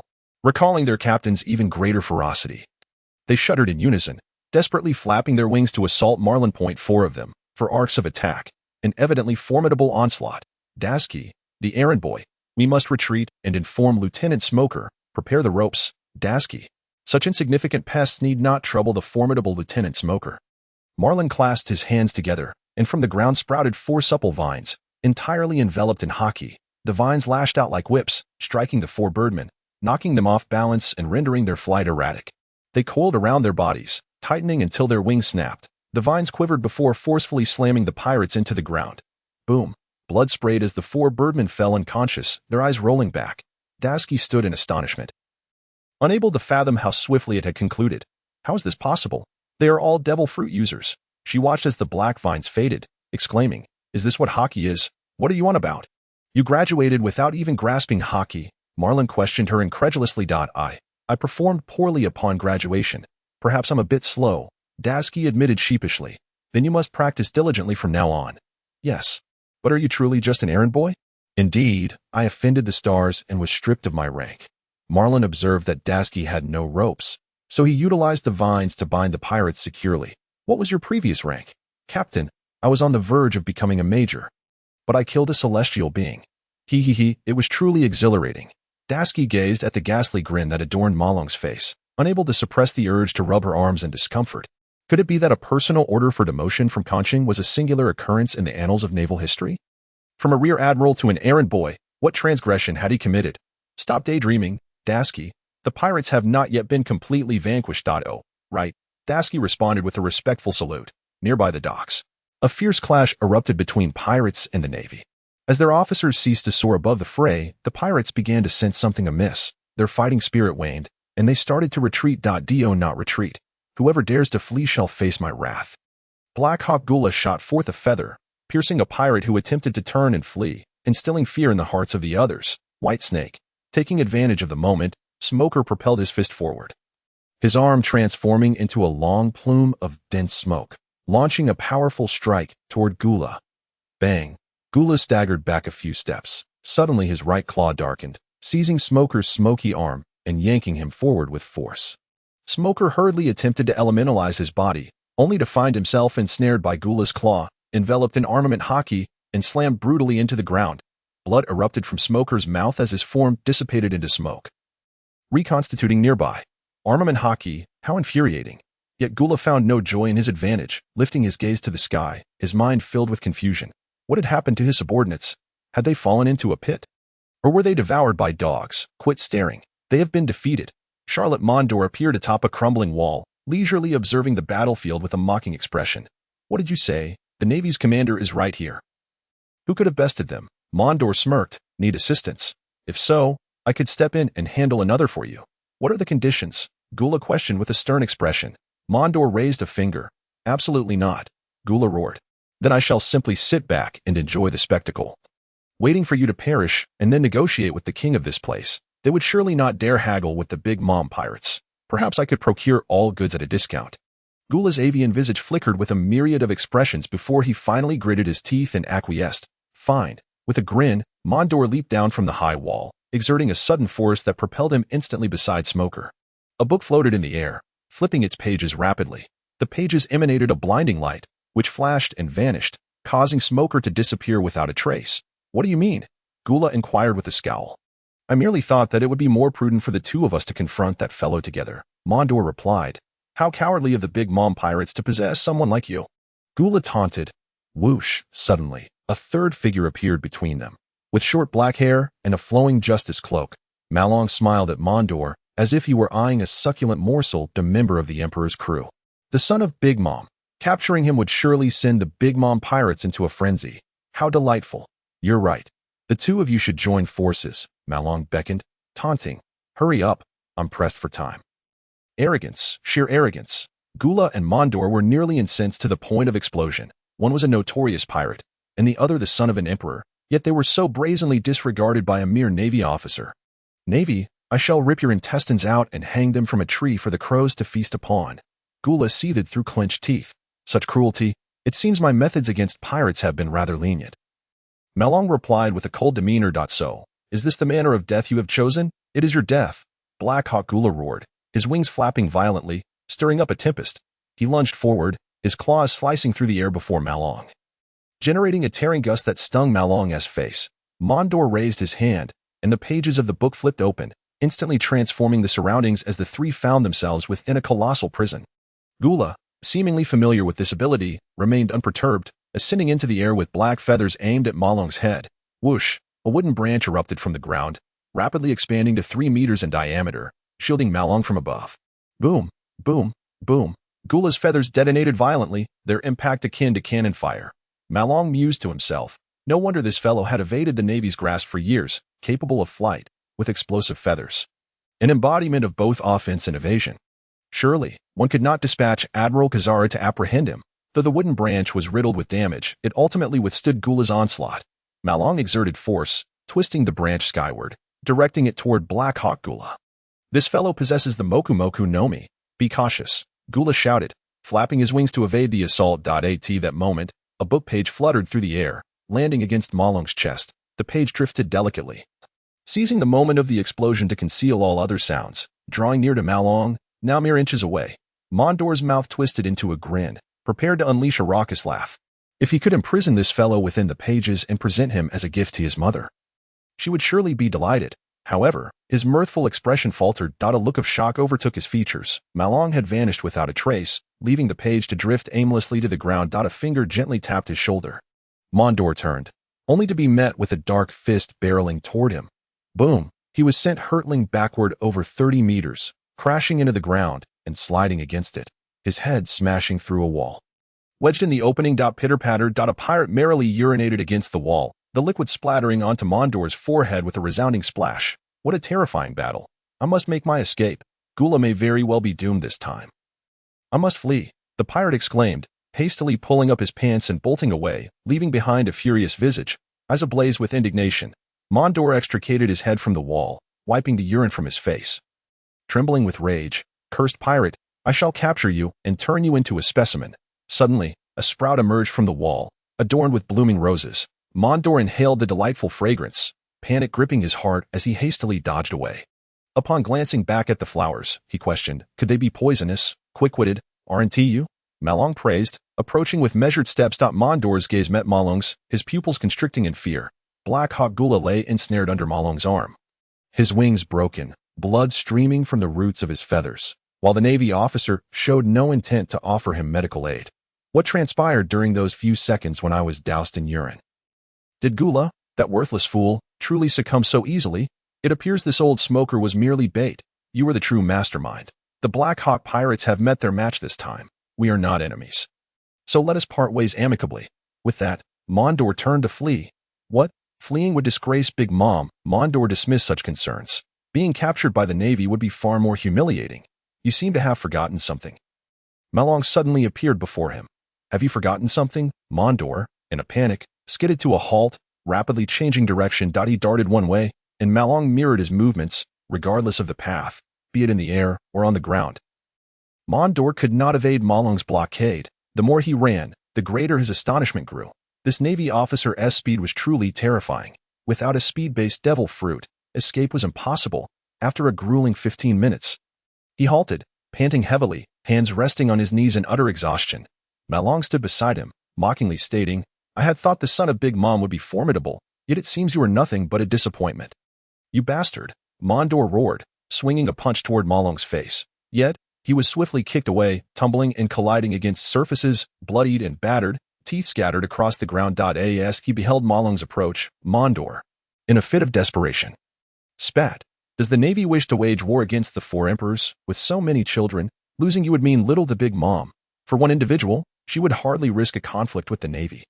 Mondor's eyes darted. Surely your goal lies solely with the Blackhawk pirates. Now that he has been captured, there would be no need to pursue me. Oh, was it not you who sought to ally with this fellow to confront me 2 against 1? Marlin lifted the Blackhawk Gula in his hand, and Mondor fell into utter despair. He realized that Marlin had been holding a person all along, racing against him, and yet he was being overwhelmingly crushed. What will it take for you to let me go? You dare to negotiate with me without even releasing Smoker? Marlin's expression hardened as he raised his fist, which was as large as a sandbag. Mondor hastily opened the book, and a wisp of blue smoke wafted through, revealing Smoker beside him. Though he had sustained no serious injuries, his complexion was somewhat pallid. Now, can I leave? Marlin knocked him down with a single punch and turned to Smoker, saying, Smoker, have your subordinates bring the sea stone handcuffs. Dazed from the blow, Mondor retorted angrily, you have no integrity. When did I ever agree to let you go in exchange for Smoker's release? You surrendered. Isn't it customary to release captives? No, you cannot take me away. I still need to procure cake ingredients for my mother. You wretched lot will surely incur her wrath once you deal with red-haired. Your demise will follow. Is that so? I must say, I look forward to it. However, while you languish in prison, you may miss out on the delightful news from the seas. Scoundrel, Mondor lay on the ground, cursing incessantly. Smoker gazed at Marlin with a complex expression. Feeling somewhat disheartened, he stuffed 2 cigarettes into his mouth and took several puffs. How did you become so powerful? Smoker was thoroughly disheartened. They had both been colonels before. One was demoted to lieutenant colonel, and the other reduced to a mere errand boy. Why was there such a vast disparity in strength? No wonder Zefa-sensei continued to mentor him even after retirement. He must have recognized Marlin's extraordinary potential. Smoker's expression grew exceedingly complicated. He was a proud man. But now he had to admit that Marlin was significantly stronger. He instinctively believed that Marlin had been formidable even before joining the Navy. Otherwise, it would have been impossible to transform into a monster in just 2 years. Would the hierarchy of the 3 admirals be shattered? He felt a pang of melancholy. At that moment, Dasky, wrapped in a tattered garment, approached with the sea stone handcuffs, placing them on both pirates. Mondor continued to curse, but Smoker swiftly enveloped his head in smoke, rendering him unconscious from asphyxiation. Let our men take these 2 to the ship. Understood, Lieutenant Colonel. Dasky saluted before turning to leave. Marlin shook his head at her departing figure. That foolish girl should address me as Colonel when there are no outsiders around. Aren't you an outsider? Smoker furrowed his brow. Marlin shrugged. Subsequently, all the pirates were escorted onto the warship, while the deceased pirates were unceremoniously thrown into the sea, and the fallen Navy soldiers were buried on the island. As Smoker stared blankly at the soldiers' graves, the king of the island, accompanied by his daughter and ministers, arrived at the dock. They expressed their immense gratitude to the Navy and offered treasures, which Smoker firmly declined. The princess, who had just come of age, was particularly delighted by the downfall of Blackhawk Gula and seemed to take a liking to Smoker, casting flirtatious glances his way. However, the ironclad man paid her no mind. Simply puffing on his cigarettes. Sir Navy, please accept these provisions. They consist of food and drink. If you refuse our benefactor's offering, we shall feel an overwhelming sense of guilt. The princess bowed to Smoker, her cheeks flushed with embarrassment. Refusing again would be somewhat inhumane. Lieutenant Colonel Smoker. One should not be so inflexible. Marlin remarked. We are the Navy. Smoker's expression was stern. What a stubborn mule. Marlin shook his head.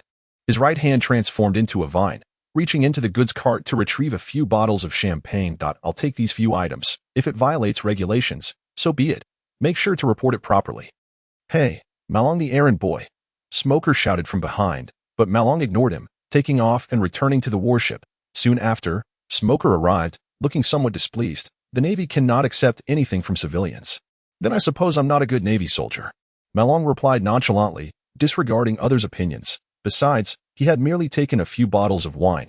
How can you aspire to become an admiral in such a manner? Marlin raised an eyebrow, teasingly gazing at Smoker. Are you urging me on? Why? Smoker ordered the Navy to set sail and plop down on the deck, exhaling a plume of smoke. You surpass me by far. If any vacancies arise among the 3 admirals, I hope you will be the one to fill them. He was astonished that Smoker held such a high opinion of him. Marlin opened 2 bottles of wine, pushing one in Smoker's direction. So, you come to lecture me. I've finally seen your true colors. I may be arrogant, but you're as stubborn as a mule. Perhaps I should start calling you Ironhead.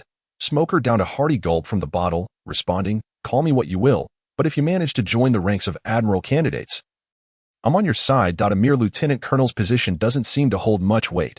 Marlin sighed heavily. Smoker, with a grim expression, said, I will climb the ranks, but you remain just an errand boy. Achievements come easily to me. Marlin retorted, unperturbed. If he couldn't rise through the ranks, he'd quietly venture into the new world to dismantle a Yonko. If he could take down one of their crews, he was confident he could reach the position of rear admiral. Do not underestimate the competition among rear admirals. Many possess the strength to vie for admiral positions, Smoker cautioned. Marlin acknowledged this. It's just Peach Rabbit and Tea Pig, right? The warship set sail, heading towards Smoker's current duty station, Flowing Ring Island. Dasky reported the details of the battle to headquarters, and the operator was so shocked by the news that he hurriedly relayed it to the admiral. When the call connected, Dasky stood rigidly, saluting the admiral who was thousands of miles away, leaving Marlin shaking his head in disbelief. Yes, yes. Dasky responded repeatedly, rushing over with the transponder snail. Lieutenant Colonel, the Admiral requests your presence along with Marlin the errand boy. Smoker took the transponder snail and directly stated, Admiral Sengoku, this is Smoker. Such a lack of respect. Truly the Ironhead. Dasky's face turned pale with anxiety. Yes, it is my decision. The sacrifice of Navy soldiers is my responsibility. The situation is identical to what Dasky has reported. I understand and will refrain from acting recklessly. With that, he expressionlessly passed the transponder snail to Malong. Hello, Admiral Sengoku. Long time no see. Long time no see? You've only been away from headquarters for a few days, and you've already presented me with such a dilemma, Sengoku complained. Is it Big Mom's son? A trivial matter. If she dares to go to such lengths for her son. I would admire her as a strong woman. Unfortunately, I have a 10,000% certainty that she will not. Since you are so resolute, I entrust the task of escorting him to impel down to you. Sengoku declared. Of course, I won't be executing the mission as an errand boy, right? My rank is too low. Even the foot soldiers would bully me. Your current rank is Lieutenant Colonel. That should suffice, right? Haha. Thank you, Admiral, for your understanding. All right, that is settled. Goodbye, and good night. Malong abruptly hung up the call.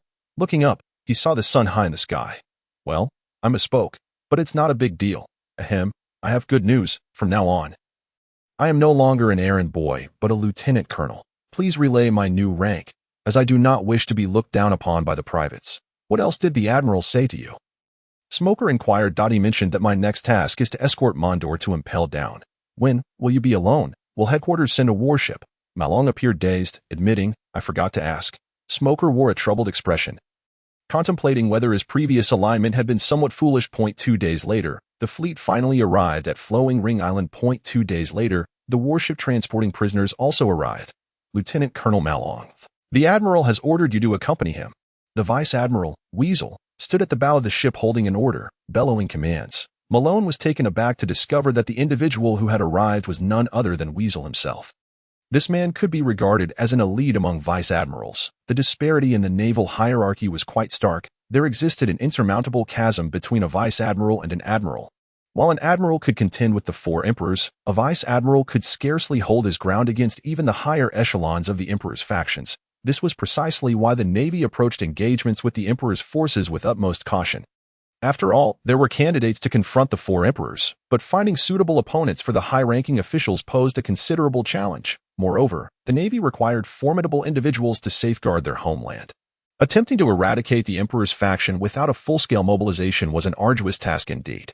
After bidding farewell to Smoker and to Shiji, Malone boarded the warship. The vessel tasked with escorting the prisoners was indeed impressive, measuring 100 meters in length, and was manned by a vice admiral, making it a formidable presence in the first half of the Grand Line. As the ship set sail, Weevil approached Malone and remarked, It has been quite some time since we last met. Ever since your graduation. Malone nodded in agreement, saying, Indeed, I recall that Major General Kara was responsible for prisoner transport. Weevil explained, This time, the identity of the prisoner is particularly sensitive. Thus, I have been dispatched to ensure everything proceeds flawlessly. Ah, quite right. If anyone were to attempt a hijacking mid-journey and saw it was Vice Admiral Weevil, they would surely flee in terror, Malone flattered. Weevil appeared quite pleased, for who does not relish compliments? Much like no man can resist the allure of beauty, naturally, should there be exceptions, they would be merely singular cases. Subsequently, Malone found a bunk in the ship's lower deck, placing his prized devil fruit in a sturdy wooden box to conceal it from prying eyes. He then settled on the deck, enjoying the soothing sea breeze, relishing a moment of tranquility.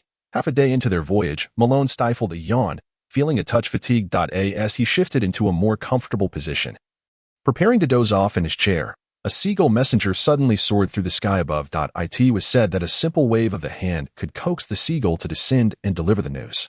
Malone had never tried this and was unsure if the creature possessed the intelligence as rumored. Thus, he waved his hand tentatively. The seagull, having already passed overhead, noticed Malone's gesture and gracefully arced back towards the ship. Upon landing, the seagull produced a newspaper, and Malone slipped a few banknotes into its chest pocket while affectionately patting its head. The seagull, undeterred by the interaction, took flight, having received its reward. What remarkable training! To have a seagull so adeptly conditioned is a testament to the talent of the journalist Morgan, he mused, glancing at the newspaper in his hand. Good heavens, a bold headline caught his eye. The 3 emperors have become 4. Red-haired Shanks firmly establishes himself as the pirate emperor of the New World. The struggles of the New World reached their climax. The article detailed how Shanks had successfully seized the islands of Red Leaf and Kakusum from Big Mom's crew, as well as the Ghost Island from the Beast Pirates, engaging in earth-shattering battles with the 2 emperor factions, showcasing his formidable strength. The 4th pirate emperor had been born. Hey, Vice Admiral Weevil, take a look at this newspaper. Malone called out. waving it in Weasel's direction. Weasel, arms crossed, and exuding a serious demeanor befitting a leader, nearly faltered upon hearing this. Hastily regaining his composure, approaching Malone, he prepared to impart a lecture, but upon reading the headline, his eyes bulged in astonishment. This is... He quickly snatched the newspaper and began to read feverishly, growing increasingly alarmed.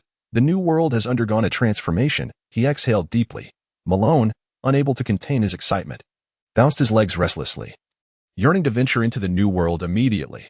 Vice Admiral Weasel, does the new world have a Navy base? He inquired. Indeed, there is the G5 base, commanded by Vice Admiral Virgo. Oh, him. Malone recalled. What? Are you eager to go to the new world? Of course. It's such a lively place. How could the Navy not partake? Weasel gazed into the distance, his expression pensive. But the time is not yet ripe. Is it because the 4 emperors have gathered in the new world? The Marshal fears that the Navy's significant involvement would provoke a coalition against us. Precisely. The might of the 4 emperors is exceedingly formidable. One must never underestimate them in battle. Malone scoffed lightly. The Navy remains impotent even without the presence of the 4 emperors in the first half of the Grand Line, with rampant pirates everywhere. The New World is even worse. It has become a haven for high-ranking pirates. Should the Navy venture in, they would merely be met with violent expulsion. If the 4 emperors were to unite, they could obliterate a Navy base in the blink of an eye, regardless of who arrived. The possibility of a coalition among the 4 emperors is virtually non-existent. If it were so, they could directly assault the headquarters without anyone being able to stop them, Weasel countered. Malone rubbed his hands together, saying, Virgo won't suffice. Vice Admiral Weasel, could you recommend me to the higher-ups? With me guarding the G5 branch in the New World, I could fortify the base significantly within 2 years. You? Weasel shook his head, skepticism evident on his face. Vice Admiral Virgo is exceptionally strong, ranking among the best of the vice admirals and holding the Marshal's trust. Your aspirations end here. He made no effort to soften his rejection. Yet Malone remained undeterred, contemplating other avenues. The first half of the Grand Line could no longer contain the ambitions of someone of his caliber. He needed to venture into the latter half to truly thrive. The 4 emperors, Whitebeard. If only I could engage the strongest man in the world in a skirmish, no, a battle. It would undoubtedly push my physical limits to new heights. He pondered whether, after escorting the prisoners, he could find an opportunity to slip away secretly. However, such an action could have adverse repercussions, potentially obstructing his promotion to admiral, rendering the effort futile. Indeed, it was clear that only by ascending to the rank of admiral could one wield sufficient influence within the Navy. Vice Admiral, a small boat has been sighted approaching us, a lookout shouted from the crow's nest, peering through his binoculars. Weasel furrowed his brow and made his way to the bow. Malone sensed that something fortuitous might occur and followed closely behind. Ahead, a wooden raft drifted lazily toward them, upon which sat a figure clad in black, adorned with a top hat and wielding a massive cross-shaped sword, his eyes sharp as blades. Dracula Myhawk, a Navy officer exclaimed in shock. Observing the trajectories of both vessels, it became apparent that a collision was imminent within a minute. Should they yield or stand their ground? Tension thickened in the air. Myhawk remained perfectly still, his piercing gaze fixed on the Navy ship. The sailors at the bow swallowed nervously, their bodies trembling. Weasel fixed his gaze on Myhawk, caught in a moment of indecision, his expression shifting. Finally, he raised his arm. Turn. Smack. Malone seized Weasel's arm, pulling it down forcefully. Are you intent on being the laughingstock of the Navy by yielding to a pirate? Vice Admiral Weasel. Weasel's arm was restrained by Malone's grip, leaving the officer responsible for relaying commands in a state of confusion. Unsure whether to relay the order or not. Weasel's face shifted hues, caught between embarrassment and the stark reality of the situation.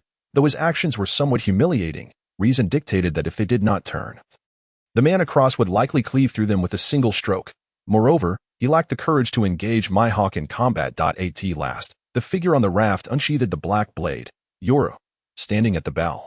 Malone extended his hand, a verdant staff manifesting in his grasp, which he swiftly transformed into a deep ebony hue. A smirk played on his lips as he locked eyes with Myhawk, an electric tension crackling between them. Malone, that's the world's greatest swordsman. Do not provoke him. Weasel cautioned. No sooner had the words left his mouth than Myhawk raised his black blade high, bringing it down toward the Navy ship. A colossal wave of sword energy surged forth, cleaving through the air as the sea was split apart, water gushing inward with ferocious might. The sheer force was overwhelming, as if it aimed to shatter not merely the ship but the very fabric of the world itself. The sailors, gripped by terror, scattered in every direction, yet aboard a warship. Where could they possibly flee? Malone soared into the air, wielding his black staff, and struck the oncoming wave of sword energy. Boom. A deafening roar erupted, reverberating through the air as if the very heavens had shattered. The sword energy dispersed upon impact, fragmenting into countless shards that scattered in all directions. The ocean erupted in a multitude of towering water columns. Marlin's feet rested upon the water's surface as he unleashed his powers, conjuring a small vessel. The black staff twirled gracefully in the air before he hoisted it onto his shoulder and shouted across to the opposite side. What emboldens you to strike at a warship? Mihawk, is it your identity as the foremost swordsman? Your name is the Navy, came the unflinching, icy retort from Eagle Eye. Marlin, Major, as swordsmen, it is our duty to sever all that obstructs our path. This is the means by which we hone our swordsmanship. What purpose does honing your sword's spirit serve in destroying a warship? Are you unaware of the multitude of Navy personnel aboard? It is precisely because you are on that ship that I delivered that strike. Is that so? I shall take your word for it. But if you strike me with your sword, I must retaliate with my staff. Otherwise, my resolve may falter. Hearing Marlin's nonsensical prattle, Eagle Eye remained silent.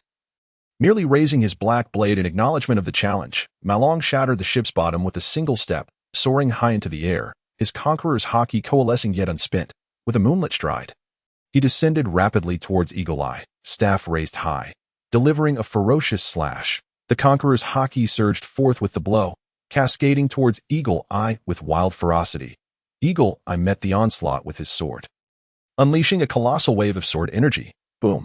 A thunderous roar erupted in the air, a formidable shockwave radiating outward, engulfing everything in its path. Where the two clashed, it seemed as though countless currents of electricity were wildly surging.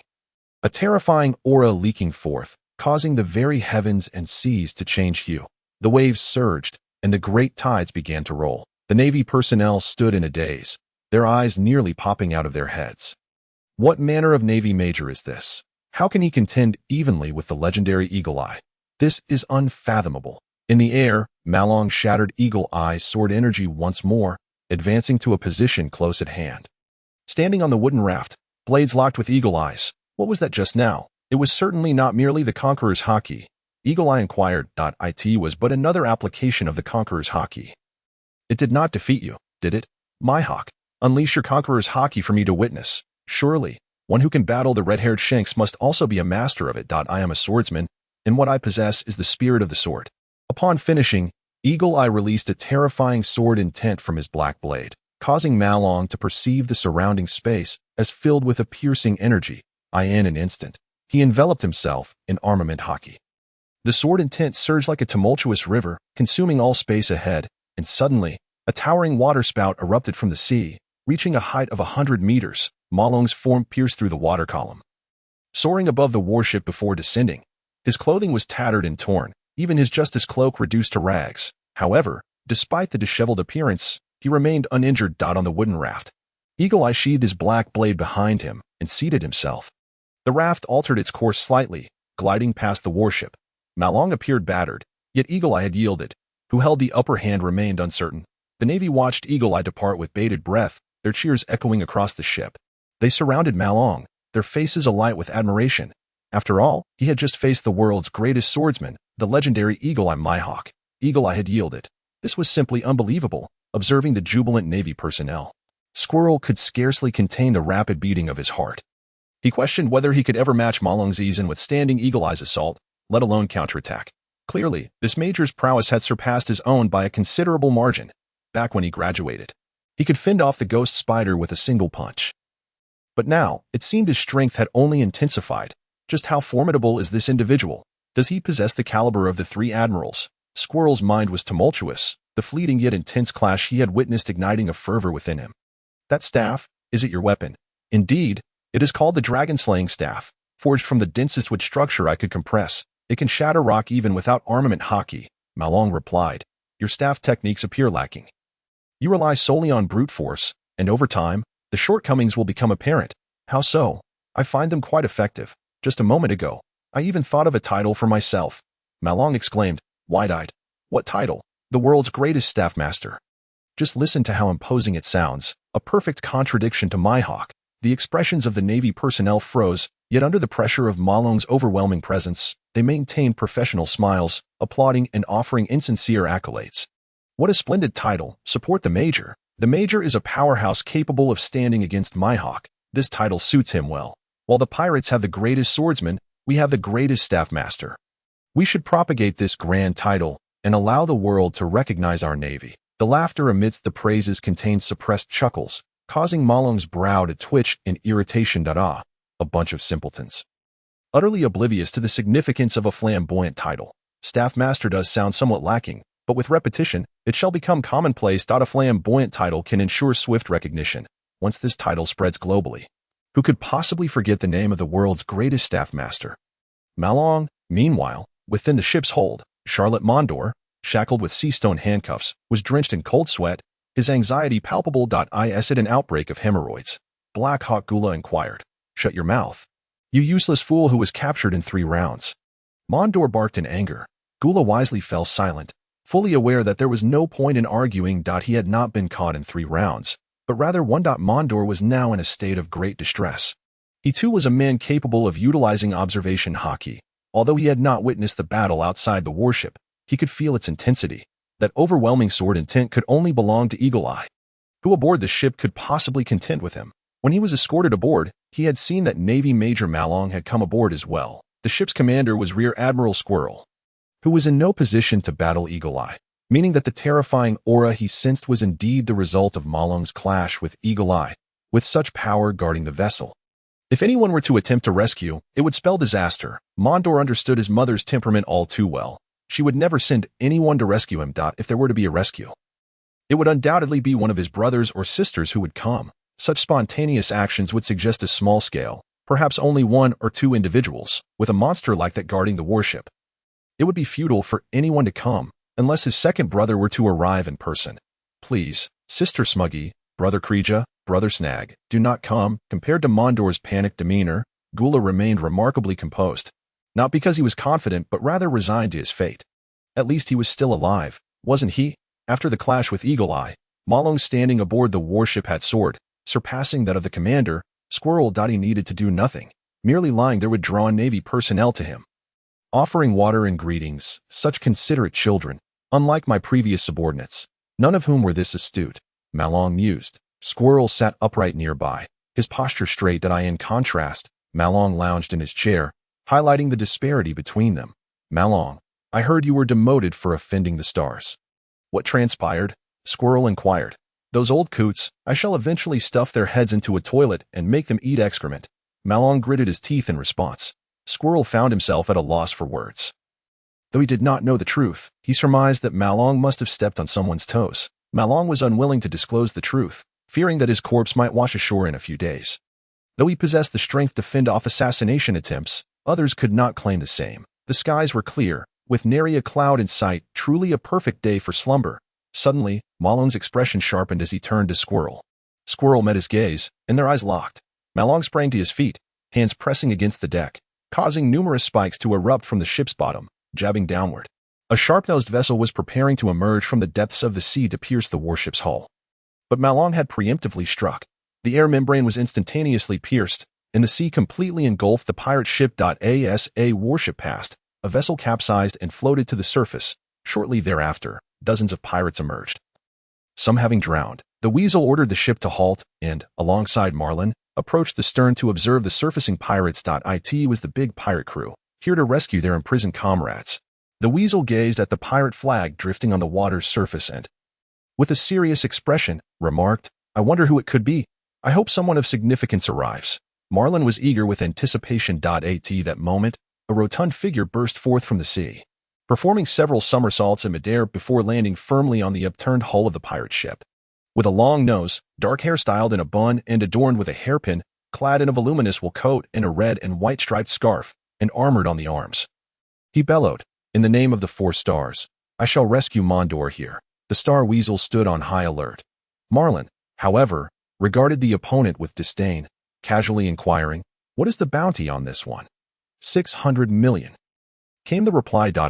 I see. That barely qualifies as a catch. If the bounty were under 200 million, it would be worth considering sinking it. After all, it's too heavy and would impose a significant burden on the warship. Do you want me to take action? The Weasel asked. He lacked the courage to face Hawkeye, but felt confident to engage with this individual, although the outcome was uncertain. No need. I can handle it alone, Marlin declared, extending his left hand. which transformed into a wooden spike that thrust directly towards the rotund man's abdomen. Clang! The sound of metal clashing rang out as the rotund man swiftly countered with a sword. Severing the wooden spike, the spike regrew, and as the opponent swung his sword for a second strike, it suddenly split into a dozen smaller spikes that plunged into his body. Furious, the rotund man seized a spike and yanked it forcefully, pulling Marlin towards him. A devil fruit user. I'll drown you in seawater, Charlotte Snag roared, swinging the wooden spike and hurling Marlin violently into the ocean. The weasel's heart raced. A devil fruit user would be doomed if they fell into the sea. He gripped the sword hilt, hesitating on whether to intervene. Suddenly, roots like ancient trees rapidly sprouted from Marlin's feet, expanding into a massive carpet of roots as he barely touched the water's surface. The root carpet quickly spread, soon covering a wide area. The waves rolled, and the root carpet undulated in concert. Marlin leapt onto the root carpet, bouncing a few times, feeling as if he were on solid ground. Nodding in satisfaction. I call this technique would release. Floating island. What do you think, Charlotte Snag? Since you know of my renown, you must understand my purpose here. Of course, a doorstep delivery. I am quite pleased with the service. Though regrettably, I have no means to leave a review. My apologies. What nonsense are you spouting? Speak in terms I can comprehend. Snag roared, leaping high while swinging his sword towards Marlin. Marlin allowed his left hand to revert while simultaneously coating both hands in hockey, engaging in a barehanded clash against the opponent's longsword. Clang, bang, crash. The battle lacked any aesthetic grace, each collision a raw clash of strength and ferocity. It was reminiscent of his fight with Jack, though Snag was not as formidable, allowing Marlin to navigate the encounter with ease. Suddenly, he flickered, sidestepping Snag's downward slash, closing in, and delivering a powerful punch to Snag's abdomen. Boom! The impact rippled through Snag's midsection, causing him to stagger backward, nearly tumbling off the floating island. Wiping blood from the corner of his mouth, Snag glared at Marlin with malice, raising his sword and shouting, crossing death slash, 2 arcs of sword energy, each over 10 meters wide, intersected and cleaved through the floating island, carving deep trenches. Wood splinters flew about as the sword energy rushed toward Marlin. With an unfazed demeanor, Marlin casually raised his right hand. The sword energy is not fierce enough. The massive arcs of energy collided with Marlin's dark hand, sending 2 streams of air slicing outward. Waves crashed, and dead fish tumbled onto the floating island. Marlin single-handedly countered the sword energy, his arms slightly bent as he slid backward. After sliding 3 meters, he exerted force, crushing nearby wood beneath his feet. He then swung his right hand skyward, sending the 2 intersecting sword energies soaring into the air. What? Snag exclaimed, his expression darkening. He spat blood, hastily driving his sword into the ground to stabilize himself. The previous punch had inflicted considerable damage. Is this all the capability of a high-ranking member of the royal crew? Marlin stepped forward toward Snag. You scoundrel! How dare you look down on me? I am one of the 4 stars, Snag roared. Marlin smiled slightly. A 4-star with a rather dim intellect. Did your mother never teach you not to tread lightly into another's domain? What do you mean? Take a look beneath your feet. Listen to Marlin's mockery. Snag looked down only to see his own rotund belly. Is there a problem? You are standing on the floating island I created. You fool! Marlin clapped his hands together, and the island beneath Snag seemed to come alive, roots climbing up his legs. Startled, Snag prepared to leap away, but it was too late. Thick roots ensnared his body, growing upward and over his head. At the point where his head was, a rose bloomed from the roots. Snag struggled desperately but could not break free as other roots joined in, swiftly encasing him like a massive dumpling. The fragrance of flowers spread, and soon Snag ceased his struggles, losing consciousness. As the roots loosened, Marlin seized Snag and leaped onto the warship. Bang! The hefty body was discarded like refuse, causing the deck to shudder. Drag him away, handcuff him, and segregate him from the other prisoners, the Weasel commanded. Snag was hauled off like a dead pig by the Navy. The reverent gazes of the soldiers filled Marlin with satisfaction. It seemed best to display his might when in the company of others. Of strength isn't flaunted. What is its worth? The Weasel also bore a look of awe. The Marlin was merely a major. In terms of strength, he was someone to whom the Weasel could only look up. I shall duly report your performance aboard the ship. Capturing a 600 million bounty pirate is sufficient merit for you to regain your previous rank. That sounds splendid. I am to ascend to the rank of Rear Admiral within 2 to 3 years, as long as you do not undermine my achievements. Why the haste to attain the rank of Rear Admiral? Why? It is, of course, to become an admiral. Marlin cast him a sidelong glance. The Weasel swallowed hard, his expression complex as he remarked, Is your ambition for the admiral position so vast? A soldier who does not aspire to be a general is not a good soldier. Is that not self-evident? I do not wish to introduce myself as Major Marlin or Colonel Marlin before a fight. It is simply too embarrassing. It is far more imposing to say, Admiral Marlin. Pleased to make your acquaintance. The Weasel was left bewildered by the wind. Did this fellow seek the admiral position merely to show off? However, with his temperament, if he provoked the stars again, his position as admiral might be at risk. The Weasel felt a twinge of concern. Once one reaches the pinnacle, being cast down is a fate anyone would find maddening. A palpable aura of menace began to coalesce as Marlin spoke with an eerie undertone. Indeed, I shall venture to marry Ahwa to uproot the world government and the celestial dragon's lair, thoroughly ravaging those scoundrels. I am not one to bow my head submissively under oppression, if they do not smooth my feathers. I am more than ready to crush their throats. I owe my allegiance to Teacher Zephyr for becoming a Navy officer, but I will not allow that obligation to compromise my well-being. If they dare to act thus, they must be prepared to face the consequences. Marlin's gaze was icy. He was not merely posturing. He had trump cards to back his words. Those scoundrels would eventually face their reckoning. The vendetta against Zephyr remained unavenged. However, the moment is not yet ripe. Should they persist in their reckless antics, Marlin would not hesitate to expedite the timing. Primarily, he needed to verify whether the orders originated from the stars or from the celestial dragons. The Weasel felt a chill run down his spine as he glanced around, realizing that Marlin's words had likely been overheard by several naval soldiers. What should be done if this information were to leak and reach the world government? Marlin might find himself targeted, even facing life-threatening peril. Should a vow of silence be imposed? Nevertheless, strategically revealing some intelligence to inform those rogues is indeed a crucial element in advancing the narrative. I fear no countermeasures. Marlin discerned the Weasel's anxiety and remarked, You truly are a reckless one. If you were to become a pirate, it would be utterly terrifying.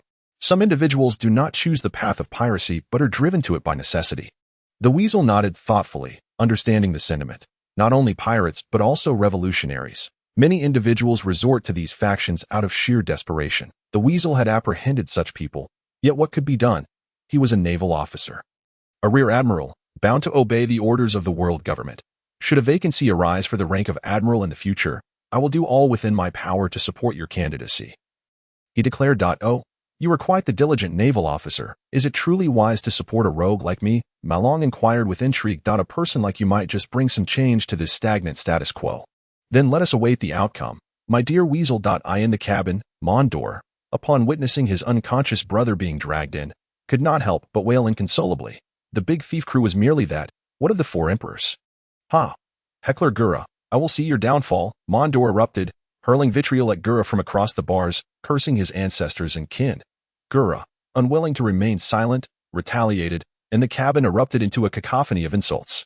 Moments later, Snag also regained consciousness, joining the verbal skirmish, creating a 2-on-1 scenario that left Gura unable to hold his head high. Snag, we must escape.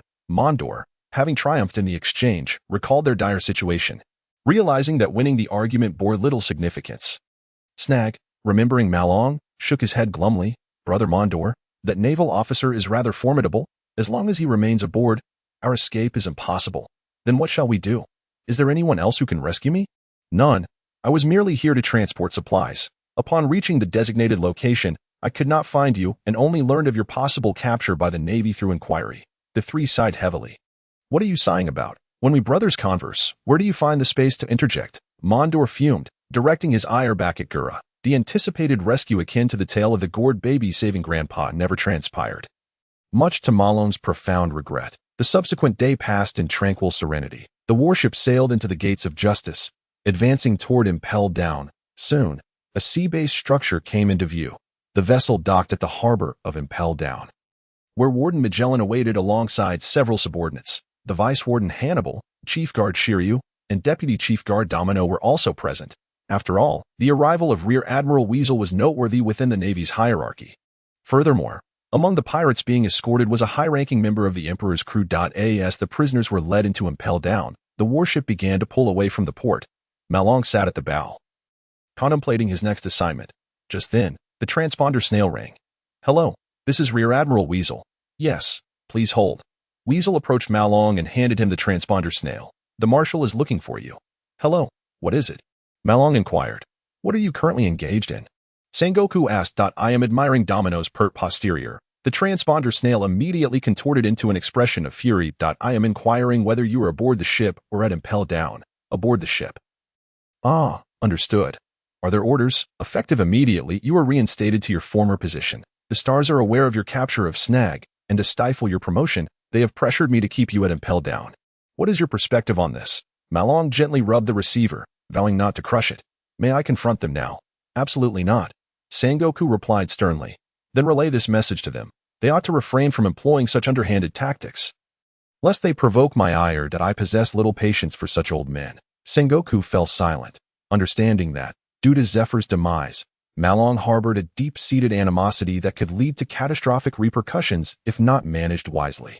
For the time being, endure your stay at the prison. I will communicate with the stars, and you will receive your next orders when I notify you. Why complicate matters? Simply provide me with the stars' contact information, and I shall speak with them directly. No, that is not an option. You are a Navy officer now, so maintain your composure. With that, Sengoku hung up, likely fearing Malong would utter something that might elevate his blood pressure. Malong shrugged at Weevil, returning the transponder snail. How did it go? Weevil inquired. I am to remain at Impel Down, Malong replied nonchalantly. You seem to show no signs of discontent. Is that so? I am indeed displeased. But considering Impel Down, remaining here is not without its merits. Malong pondered the intriguing characters found here, and his interest began to rise. However, interest aside, dissatisfaction remained, and the two sentiments ought to be discussed separately. After bidding farewell to Weevil, Malong descended from the ship, landing at the entrance of Impel Down. Magellan was preparing to enter when he noticed Malong and inquired, "Is there anything else, Major Malong? Apologies, I am now a colonel. The Marshal has issued orders for me to serve at Impel Down for a while. The command will soon reach you. I see. Then let us proceed inside together." Following a few individuals into Impel Down, the massive gates slowly closed behind them. They took the elevator to the 4th floor and arrived at Magellan's office, where the warden sat on a small chair, gazing at Malong. The transponder snail rang. He answered and spoke briefly before hanging up. The orders have been confirmed. Colonel Malong, for the foreseeable future, you will be stationed at Impel Down. Your temporary position is Deputy Chief Guard. Please assist Chief Guard Shiryu alongside Deputy Chief Guard Domino in overseeing operations. Regarding your accommodation, Goyula. Magellan's complexion turned pale as he clutched his stomach and darted away in a frantic hop. It's happening again. The warden's condition suggested he would not emerge without a significant incident. Greetings, newcomer. I am Deputy Warden Hannibal. Welcome to my Impel Down. A figure adorned like an Egyptian pharaoh smiled warmly at Malong. Pleasure to meet you, Warden Hannibal. I look forward to your guidance. Hannibal beamed at being addressed as warden, his eyes squinting with delight as he vigorously shook Malong's hand. Beside them, Shiryu, smoking a cigarette, coolly stated, "Newcomer, follow me for inspections." Hannibal trembled at Shiryu's words, reluctantly releasing Malong's hand and patting his shoulder. "I will ensure everything is well arranged for you. Do visit me when you have time." After leaving Magellan's office, they could still hear the sounds of splashing from the restroom. Magellan possessed a rather potent fruit ability, but the side effects were overwhelmingly severe. Subsequently, Shiryu led Malong and Domino through the various floors, primarily to inspect the prison conditions and familiarize the guards and beasts with the new Deputy Chief Guard. Starting from the basement floor and ascending to the top, they paused outside a cell where a prisoner, sobbing uncontrollably, grasped the bars, pleading with Shiryu for release. Shiryu took a couple of puffs from his cigarette and drew his sword. "Very well, I shall set you free." With a swift stroke, the cell door shattered, and the prisoner, overwhelmed with gratitude, stepped out. "Run in that direction, and you will find a path upward. Just fight for your survival. Do not heed his words. He is a demon. You are utterly new and clearly lack understanding. This man treats prisoners as mere insects, and he is toying with you." A disheveled prisoner in the adjacent cell shouted hoarsely. The released prisoner hesitated for a moment. "Huh? Are you not going to flee? Do you wish to be locked away again?" Shiryu shot a glare. The prisoner hastily followed Shiryu's instructions and ran off, darting into the forest outside. Before long, a chilling scream resonated, signaling that the unfortunate soul had become prey for the military wolves. Shiryu cast a glance at another prisoner in the cell, a cruel glint flashing across his face, before advancing and plunging his sword into the prisoner's neck. With a swift extraction, blood splattered everywhere. The prisoner swiftly succumbed to the cold grip of death. "Dispose of him, and feed him to the wandering military wolves," Shiryu commanded coldly. Domino prepared to approach and unlock the cell door. "Not you. I am the new one here." Domino froze momentarily. Marlin looked up, meeting the gaze of the towering Shiryu, who was observing him from the corner of his eye. He felt no anger. Instead, he offered a congenial smile. "No problem. I shall perform this simple task adequately." He stepped forward, grasping the bars and effortlessly tearing them into a massive circular shape, extracting the prisoner from within and leading him towards the forest. A wicked smile curled at the corner of his mouth. Shiryu of Rain, a future member of the Blackbeard pirates, he chuckled. Blackbeard, that sinister, cunning figure, made Marlin's blood boil with excitement at the mere thought. Wishing to seize him and toy with him to the point of death, along with Blackbeard's crew, he felt a surge of destructive desire. His breath quickened. Restrain yourself, hold it together, breathe deeply, and gradually regain composure. Blackbeard is but a fledgling now, still basking under his father's protection. There is no thrill in crushing him now. That it would be far more entertaining to wait until he grows stronger before seeking him out for a game. He cast the corpse to the prowling military wolves, watching as they tore it apart and feasted, his heart betraying no emotion. Turning back to the prison area, Shiryu's face bore impatience as he exclaimed, "You are too slow. My sincerest apologies, Commander Shiryu," Marlin replied with a sardonic mimicry reminiscent of Kizaru. Remember your place. You are no longer a Navy captain but the Vice Warden of Impel Down. Here, the orders of superiors are absolute. Yes, Commander Shiryu's commands are indeed paramount. The edicts of others are but trifles. Is that the implication? Shiryu's cold gaze bore into Marlin. Marlin met his stare with unwavering calm. Suddenly, Shiryu raised his sword. Warden. The golden-haired beauty Domino gasped in alarm. The sword spun through the air before being sheathed with a flourish. Shiryu turned to leave, leaving behind a parting remark. This one is entrusted to you.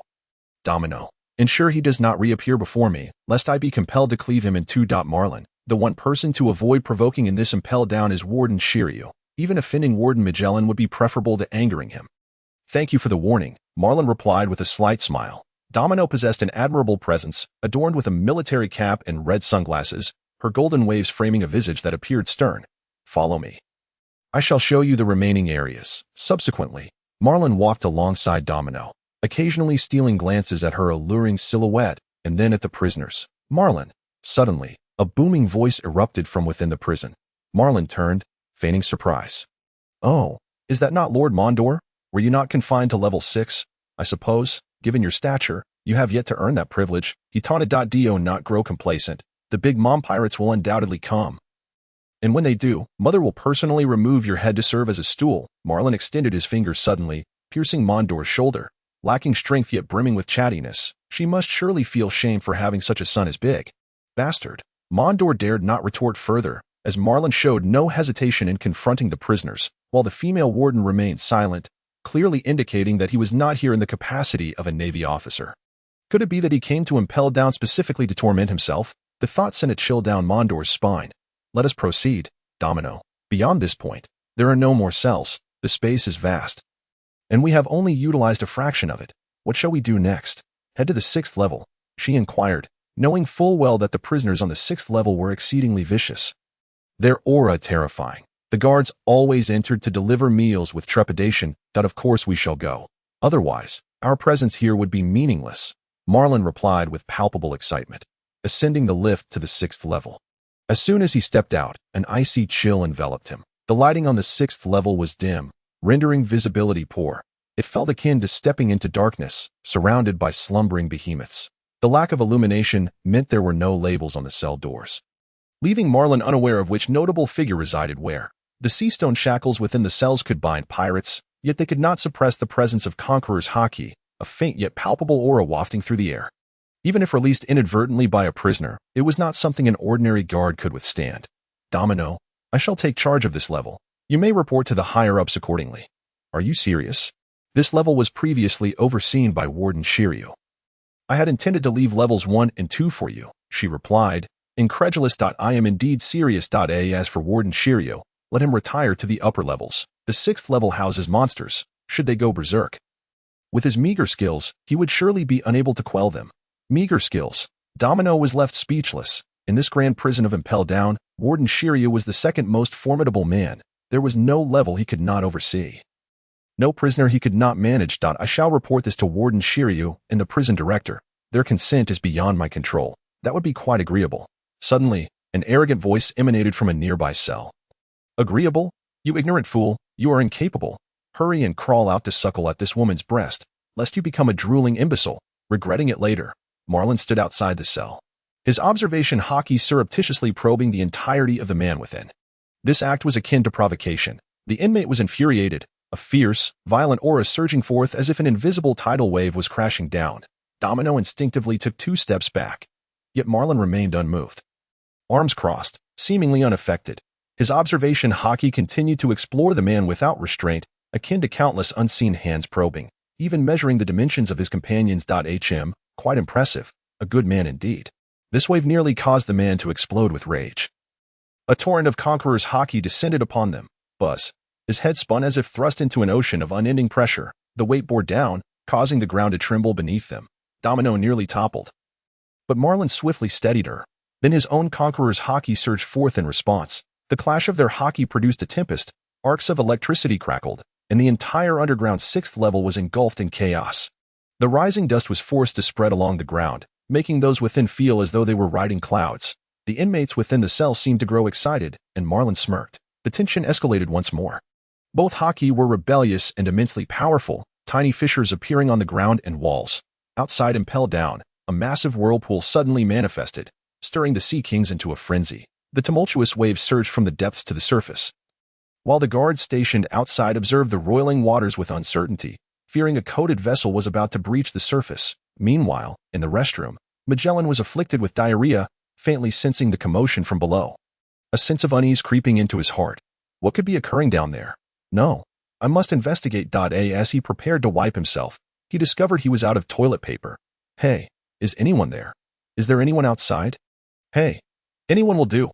Hannibal and Little Suddy found themselves in the depths of the 6th level. An ominous atmosphere, steeped in murderous intent, malice, and a spectral presence, enveloped the space, rendering it a hellish domain under the weight of oppressive power. The pervasive aura of dominance hung in the air like an invisible blade, capable of shattering the consciousness of an ordinary person in an instant. Even the other inmates on the 6th level struggled to breathe amidst the onslaught of these 2 terrifying forces. Bewildered by the presence of such formidable monsters and terrified by Marlin's prowess, the confrontation gradually waned, and the pressure began to dissipate. Domino felt as though she could finally catch her breath. Gasping for air with urgency, the voices of the prisoners echoed with a frenzied excitement, clamoring for Marlin's identity. It was as if a gamer, long plagued by ennui, had finally discovered a captivating game after years of searching. The prisoners exhibited an intense curiosity towards Marlin. Colonel Marlin, currently the deputy warden of Impel Down, is merely an inconsequential figure. But you, Barrett, have you found comfort in your decades within these prison walls? Ha ha ha. Do not provoke me. My resolve is stronger than anyone else's. Is that so? A resolute individual would not have lost their sanity by provoking so many Navy pirates, only to be besieged by them. You are merely a reckless fool, arrogant yet devoid of intellect. What did you say? Barrett seethed, his aura of dominance stirring once more. Do not attempt to intimidate others with your presence. Repeatedly employing the same tactic is rather tiresome. Marlin scoffed. Little Navy, humph. When I see the light of day again, I will be the first to seek you out, to crush you utterly and leave you in ruin. Ha ha. A down-and-out pirate speaks with such bravado. I hope you do not come to regret it. After all, escaping is no simple feat. Do not find yourself right back in here, for that would surely amuse me to no end. You are quite audacious yourself. Navy, just a mere product of the system, a piece of refuse. An individual alone can achieve nothing. You are merely a collective of worthless beings. Then you should be cautious not to be subdued by the Navy again. Ha ha ha. When I regain my freedom, I shall eradicate all formidable beings of the sea, including pirates, including the Navy, including admirals, including the 4 emperors. Now it is the 4 emperors, foolish dog. Which little brat has succeeded in their dreams now? Red-haired Shanks, do you know him? Ha ha ha. It is he. That weakling has become a sovereign of the seas. It is laughable. Ha ha ha. The seas are now filled with chaos. How can such a person ascend to the status of an emperor? The era has truly ended. Without Roger's world, this is indeed worse than dog excrement. Observing the imposing figure shrouded in darkness and listening to his arrogant laughter, Marlin shook his head slightly, though Barrett possessed great strength. He was ultimately limited. His threat level could not be compared to that of the 4 emperors, for he believed in the limitations of a single person's strength, no matter how powerful one may be. There are boundaries, and even the mightiest of fruits have their limits. A lone wolf, devoid of allies, who revels in provoking others typically meets their end at the hands of a collective. He scoffed at red-haired Shanks. And Marlin felt inclined to mock him as well. Let us depart, Domino. Domino hurried to follow in Marlin's footsteps. The assault of the aura of dominance was exhausting for her, and she wished never to experience it again. As they passed by a cell, Marlin remarked, The elder's temper seems quite pleasant. No sounds emerged from the cell, as if it were empty. Domino let out a deep sigh of relief, gazing at Marlin and saying, "You seem quite formidable. One might say I possess a modicum of strength." Domino smiled slightly, not a hint of modesty. Strength is strength, and weakness is weakness. There is no need for false humility.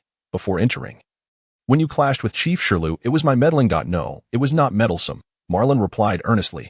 Had it not been for you, you would have been thoroughly incapacitated. As they spoke, the elevator reached the 4th level. The doors opened to reveal a tall man smoking a cigarette standing outside. Domino, what transpired below? Sherlew inquired. Nothing much, Chief Sherlew. Just a few disobedient pirates causing a ruckus. Marlin replied, that I did not ask you. Are you trying to draw attention to yourself, you fool? With that, Sherlew strode into the elevator to assess the situation on the 6th level. Marlin shrugged. Sherlew would glean no information on the 6th level, as Barrett had no interest in conversing with him. The 6th level was populated by unruly prisoners. Would they provide any coherent answers to the Chief Warden's inquiries? Even refraining from misleading him would be a feat in itself. Seeing Sherlew's condescending demeanor towards Marlin, Domino could not help but offer a silent tribute to him, though she would never dare to speak up. Sherlew was brutal and unyielding, treating his subordinates with scorn while showing no respect for his superiors. Were it not for his immense strength, he would surely not be tolerated here. Upon arriving at Magellan's office, they found the warden pale and slumped at his desk, appearing on the verge of collapse. Domino and Marlin, what brings you here? Magellan asked weakly. Marlin mentioned he would take charge of the 6th level. Chief Sherlew, as you know, can be somewhat difficult to communicate with, so Domino suggested I discuss it with you. Marlin explained. Well, managing the 6th level requires considerable strength. Marlin, are you capable? No problem, Marlin replied nonchalantly. Very well, I will speak with Sherlew. Magellan agreed. Marlin's strength required no verification, as he had captured the notorious Snaggleworth, valued at 600 million. At that moment, Hannibal, with his rotund figure, entered, startling Magellan. How did you come out? What do you mean, come out? Magellan asked, puzzled by Hannibal's antics. The restroom. I took away all the toilet paper and moved the nearby guards. Oh no, I slipped, Hannibal exclaimed, covering his mouth as he fled, leaving Magellan trembling with rage. How did you come out? Marlin too was curious, but seeing Magellan's expression, he decided against asking. Subsequently, Marlin directed several guards to find an empty room on the 4th floor and set up his quarters. As the deputy warden, he was entitled to a private space. Upon exiting, he nearly collided with a beautiful woman passing by. A delightful newcomer, with golden hair, long bangs obscuring her eyes, dressed in a tight red outfit. And wielding a whip, she approached. She is a newcomer, yet a deputy warden, your superior, Little Suddy, Marlin clarified. Oh, hello, officer. Do be careful of the whip coming from behind, Little Suddy said, leaning close to Marlin's ear. Her voice alluring and addictive. Marlin took a deep breath and replied, It smells delightful. Little Suddy's teasing smile faltered. She gritted her teeth, huffed, and the whip in her hand cracked ominously. Marlin looked at her, stating, If we were to engage in a whip duel, I dare say my skills may surpass yours. You might find yourself at a disadvantage. Is that so? I look forward to it. I hope to have the opportunity to spar with you in whip techniques. She replied before sashaying away. Little Suddy, at this juncture, was far from the alluring figure portrayed in the original tale. After all, she was only 17 or 18, still somewhat naive. Humph, daring to challenge me, Marlin, in whip techniques? Do you understand what it means to be quick with the whip? Marlin was confident that with just a few strokes, Little Suddy would falter far quicker than that celestial dragon. No, even a single strike would suffice. In the following days, Marlin acclimated to his duties, no longer requiring Domino's companionship. Without the beauty at his side, he felt somewhat out of sorts, and so he ventured alone to patrol his domain. With keys in hand, he ambled through the prison, a hand casually tucked into his pocket, walking with an air of self-importance. In one cell, a small boy was incarcerated. Upon seeing Marlin, the boy hurriedly rushed to the bars, exclaiming, Sir, could you spare me some tattered clothes? I am freezing to death. How old are you? Marlin inquired. 13.13. Indeed, that is truly pitiable. Malong approached the prison gate, extending his finger, which rapidly elongated to ensnare the opponent's neck, lifting him high into the air. Sir, I truly am 13. Malong grinned, his words dripping with insincerity. Do you think I can be easily deceived just because I look young? Your name is Saru. Captured by Vice Admiral Ziyuan 4 years ago and thrown into Impel Down. You were infamously known on the seas as a flower thief, capable of manipulating your size, using the guise of a child to lower women's defenses. allowing you to repeatedly succeed in your nefarious deeds. The bounty on your head was previously 90 million. Such information is accessible to the deputy warden. Having just taken office, one must certainly engage in some work. It would be dereliction of duty to arrive here knowing nothing. I never expected you to see through my disguise, but I am truly cold. Please, grant me some tattered clothing. The prisoner, realizing her ruse had been uncovered, continued to plead desperately. There's no choice. It is far too cold here. This environment is designed to torment. Marlin cast her aside and walked away indifferently. Had I known this would be the outcome, why commit a crime? Since you've already been caught, shouldn't you face it with a bit more fortitude? He proceeded onward, halting before cell number 34. Inside, a ragged woman sat, disheveled and dirty. Kiz D. Salin, your prison record is quite intriguing. You were previously the head of the Chambord Tongo Trading Association, sent to Judicial Island for embezzling 3 berries. You are quite the formidable woman. Tell me, is that Tongo Trading Association truly so wealthy? The female inmate shifted slightly, glancing up at Marlin before lowering her head again, wrapping herself tighter in her worn clothing. Very wealthy. It's a top-tier trading association, she replied. Why did you embezzle such a vast sum? 3. That's nearly equivalent to the bounty on one of the 4 emperors. Such a staggering amount, to dare embezzle so much. You are quite the talent. I did not embezzle, Salin exclaimed, her voice filled with agitation, but upon recalling her predicament, she softened like a meek lamb. I did not embezzle. I utilized my authority to undermine a significant portion of their businesses, causing them to offend many powerful individuals. Just the penalties from various breaches amounted to 3. Marlin inhaled sharply, realizing the woman's ruthlessness. This was far more damaging than mere embezzlement. Why did you do this? They were involved in slave trading. When I was young, they abducted my brother and sold him to the celestial dragons. At that moment, I vowed to bring them to ruin. However, after years of effort, I discovered I only grasped the tip of the iceberg. The true core of the Tongo Association lay in the hands of some major figures. No matter how hard I fought, I could never penetrate their inner circle. Thus, I utilized all my energy to dismantle their largest business. It was my sole means of revenge born from my unwillingness to yield. I see. Given the influence of the Tongo Association, imprisoning someone is merely a matter of words. Say, woman, would you like to escape? Escape? Of course, I would. But how? Salin questioned, astonished. Just then, a tall figure appeared not far away, advancing towards them. Marlin ceased the conversation, casting a sidelong glance at the newcomer. Shilio approached, towering over Marlin and looking down upon him. You seem to be quite chummy with the prisoners. Deputy Warden Malinji. It is unavoidable. I am rather popular wherever I go, a fact that others can only envy. Marlin retorted. Do not think that having Magellan as a backer allows you to rise above me. You are merely a newly appointed deputy warden, Shilio warned, his eyes glinting with menace. What are you saying, Warden Shilio? Pretentious fool, step aside. Shilio pushed Marlin aside, forcibly breaking open the prison door, bending down to seize Salin by her head. Yanking her out, his massive hand gripped her cranium as though it were an apple, and with a mere exertion of strength, it could easily crush a prisoner so foolish as to converse casually with the staff of impel down. Those who violate rules face only trivial punishments, but for prisoners, the penalty can be death, Shilio declared, drawing forth his longsword.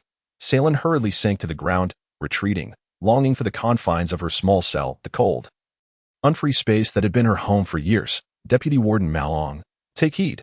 All prisoners in this facility can be treated with such callous disregard. A flash of cold steel arced through the air, aimed at the panicked Salin. Clang! A dark hand intercepted the blade with the back of its hand, sparks flying. What is the meaning of this? Shilio demanded, his expression icy.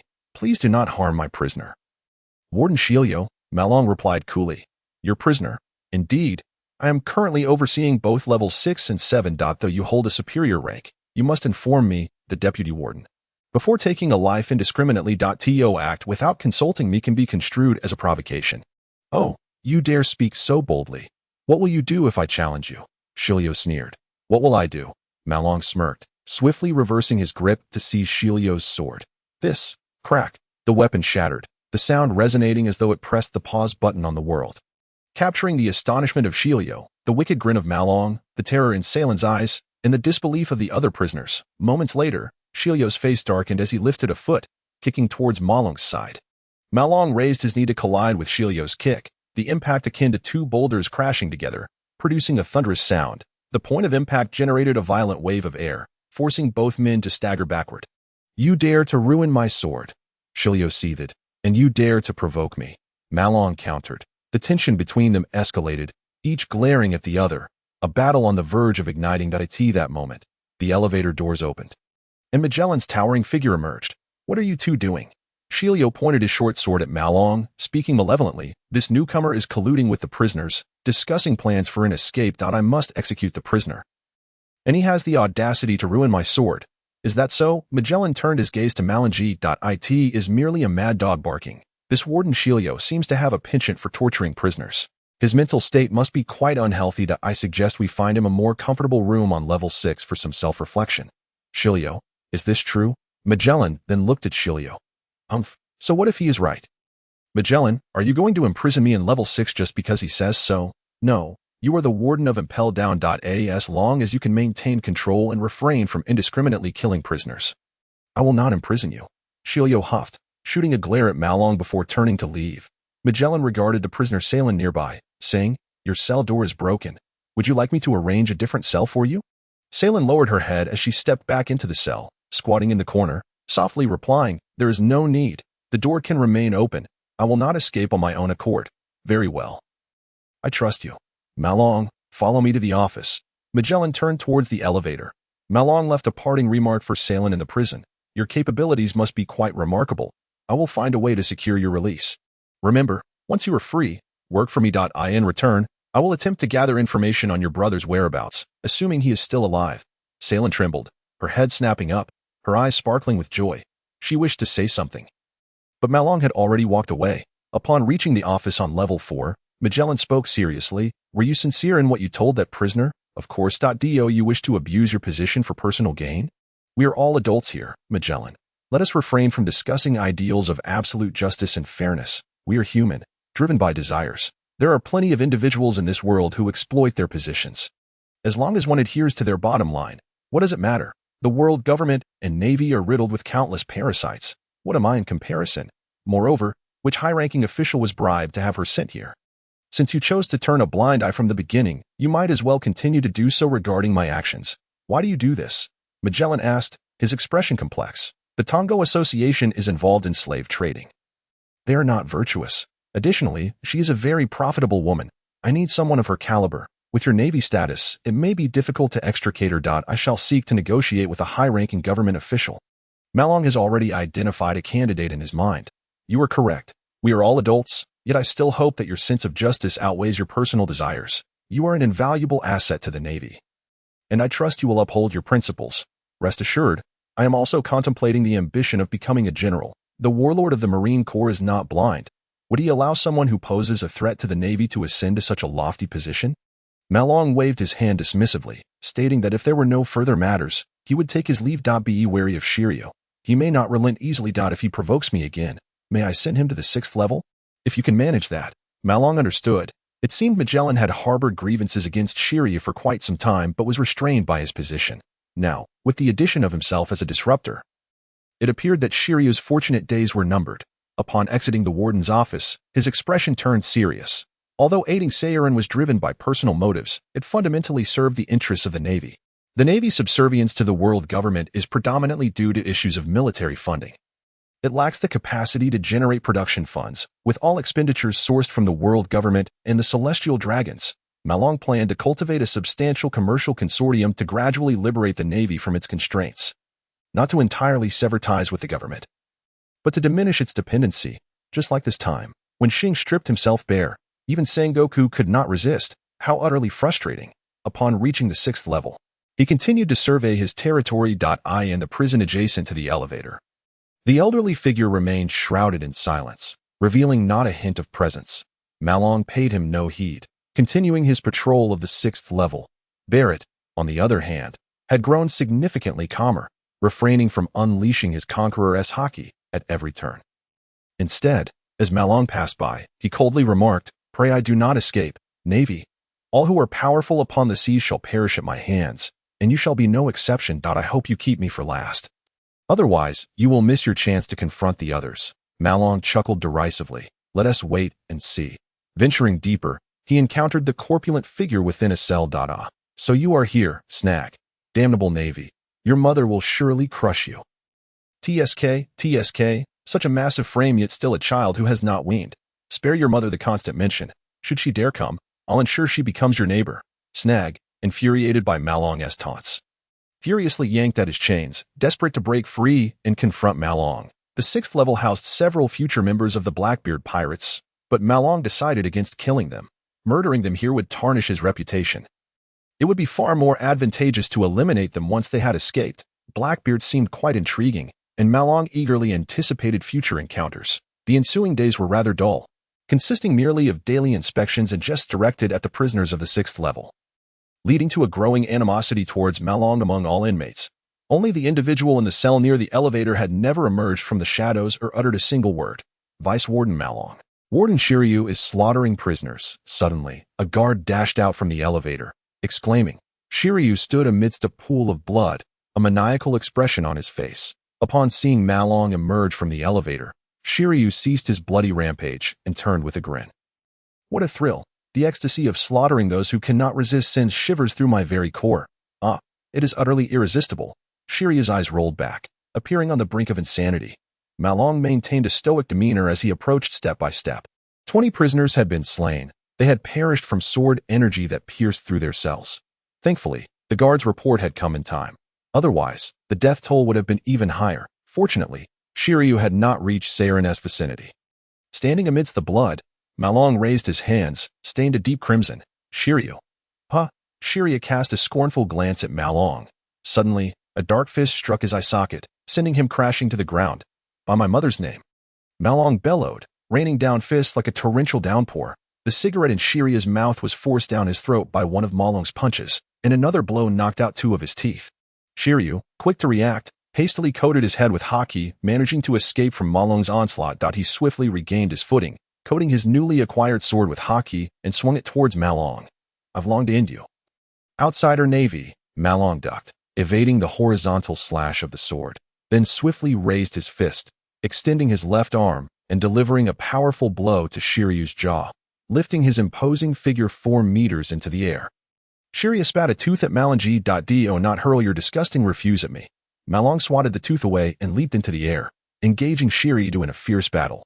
The combat was intense, with Shiryu's strength far surpassing Snag's, managing to withstand Malong's ferocious barrage. The battlefield transformed, the ground riddled with deep craters, and some cells even shattered under their onslaught, leaving the prisoners bewildered as they fled into the open. Their silhouettes flickered throughout the chaos, leaving the guards utterly dazed, unable to comprehend the spectacle. Even the newly arrived Suddy, Domino, and Hannibal gazed in astonishment. This level of combat was far beyond their understanding. Magellan observed intently, contemplating whether he should intervene. Boom! With a resounding explosion, the 2 combatants skidded apart. Shiryu's face darkened as he remarked, Navy Colonel, someone like you ought to be a Rear Admiral. Thank you for the compliment. But a Rear Admiral is far from my pinnacle. With a swift movement, Malong appeared behind Shiryu. Such speed, Shiryu felt a chill run down his spine, leaping forward and spinning in midair, slashing at Malong's fist with his sword. Sparks flew as shockwaves radiated outward. Not bad for a sword. Once you are imprisoned, this will belong to me. You scoundrel. Shiryu swung his sword, unleashing a wave of sword energy that scythed through 100 meters. Shearing the tops off many cells, Malong produced a long staff from midair, engaging Shiryu in a weapon duel. Had he unleashed his full abilities, the battle would not have prolonged for so long. However, Malong wished to savor the encounter. It was a rare opportunity to confront a swordsmanship expert, and he could not let the chance to hone his staff technique slip away if he were to claim the title of the world's greatest staff wielder. The clash intensified. The arena transformed into their battlefield, with shockwaves spreading and sword energy flying chaotically. Although Malong's staff technique lacked the finesse and sharpness of Shiryu's swordplay, his physical prowess and speed more than compensated for his deficiencies. Moreover, under Shiryu's constant barrage, Malong's staff technique rapidly evolved. Huff, huff, huff. The black staff swept through the air, creating a whirlwind. Bang! The staff and sword collided, causing Shiryu to loosen his grip on the sword, nearly losing it. Malong struck twice, landing a blow to Shiryu's face, which he narrowly dodged. However, the second strike took a sharp turn mid-flight, crashing down onto Shiryu's wrist, forcing the sword from his grasp. In a flurry, the black staff enveloped Shiryu, leaving him no room to evade, relentlessly striking him. While Malong could easily catch Shiryu's sword with bare hands, the reverse was not true. Malong's haki was simply superior. What followed was a one-sided beating. However, Shiryu's stamina had not been depleted. Even as he endured the onslaught, his haki mitigated a significant portion of the damage. 10 minutes later, Marlin struck his forehead with a staff, and Shiryu collapsed backward. Unconscious, Marlin, still feeling unsatisfied, brandished his staff for a while longer before retracting the dragon-slaying staff into his being. The battle had persisted for an hour, and the spectators were already desensitized to the spectacle. Little Suddy, witnessing Marlin's muscular physique revealed beneath the tattered clothing, felt her breath quicken as her imagination conjured images of binding Marlin and training him with a whip. Magellan approached, gazing at the fallen Shiryu with a complex expression. Having worked with him for quite some time, I never imagined you could truly defeat him. Of course, this outcome had been predetermined from the outset. Marlin smiled confidently, elongating his fingers to wrap around Shiryu's sword, exclaiming, "Is this the famed blade, Thunderstorm? A fine sword indeed. It is now mine. As you wish, the task of detaining Shiryu is entrusted to you, and the responsibilities of guarding the lower level will also fall upon your shoulders.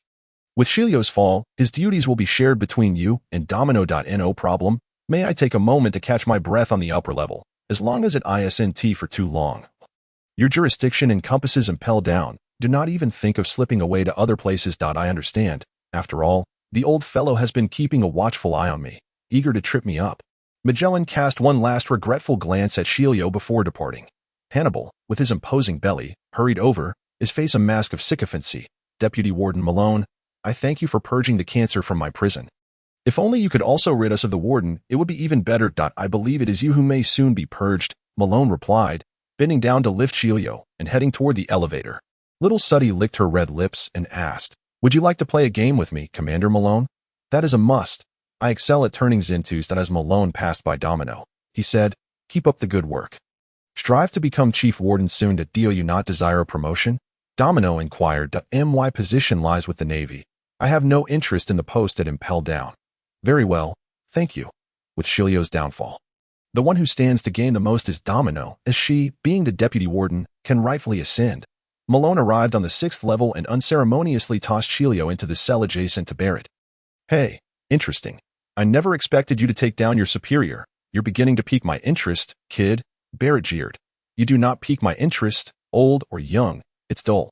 With Shiryu's execution, the great prison returned to tranquility. The prisoners no longer trembled in fear of being executed. Though freedom eludes them, a bad life is better than no life at all. Under Little Suddy's numerous invitations, Malone reluctantly entered her torture chamber. Witnessing her methods of training the prisoners, it consisted merely of binding, whipping, and trampling them like a queen, drawing forth their pained yet pleasurable wails. Little Suddy blushed deeply, finding pleasure in the discipline of the prisoners. She was utterly enamored with that sensation. Suddenly, she covertly flung a rope towards Malone, attempting to bind him for her training.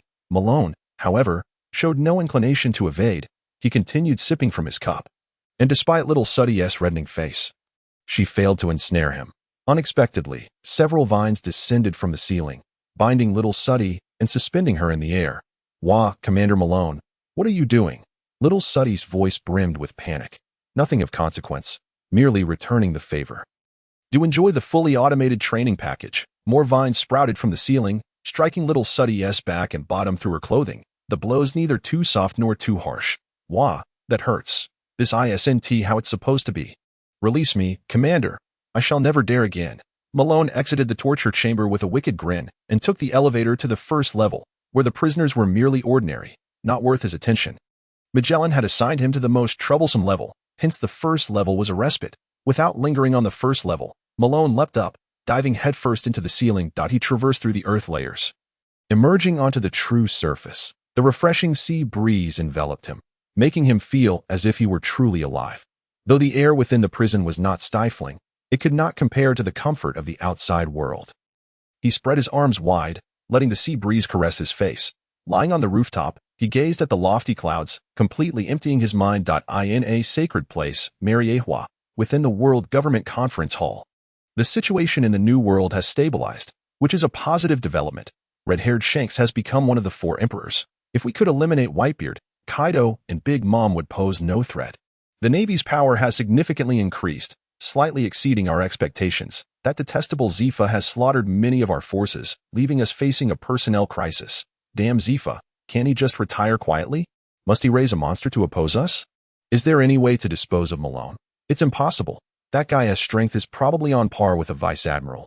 He cannot be easily erased. However, he is currently an impelled down and has no opportunity for promotion. We can keep him locked in his current position. Once he rises again, we can remove him then. That's not wise. That fellow has threatened us through Sengoku. If we target him specifically, we may truly force him to leave the Navy. If he joins the Revolutionary Army, it would pose a significant threat to us. However, as long as he remains an impelled down, he can do nothing. There will be no opportunities for him to claim merit. Entering, the scenery transformed dramatically, a vast, empty palace with a staircase that seemed to stretch to the pinnacle of the world. At the top of the staircase stood a slender figure, facing away from them.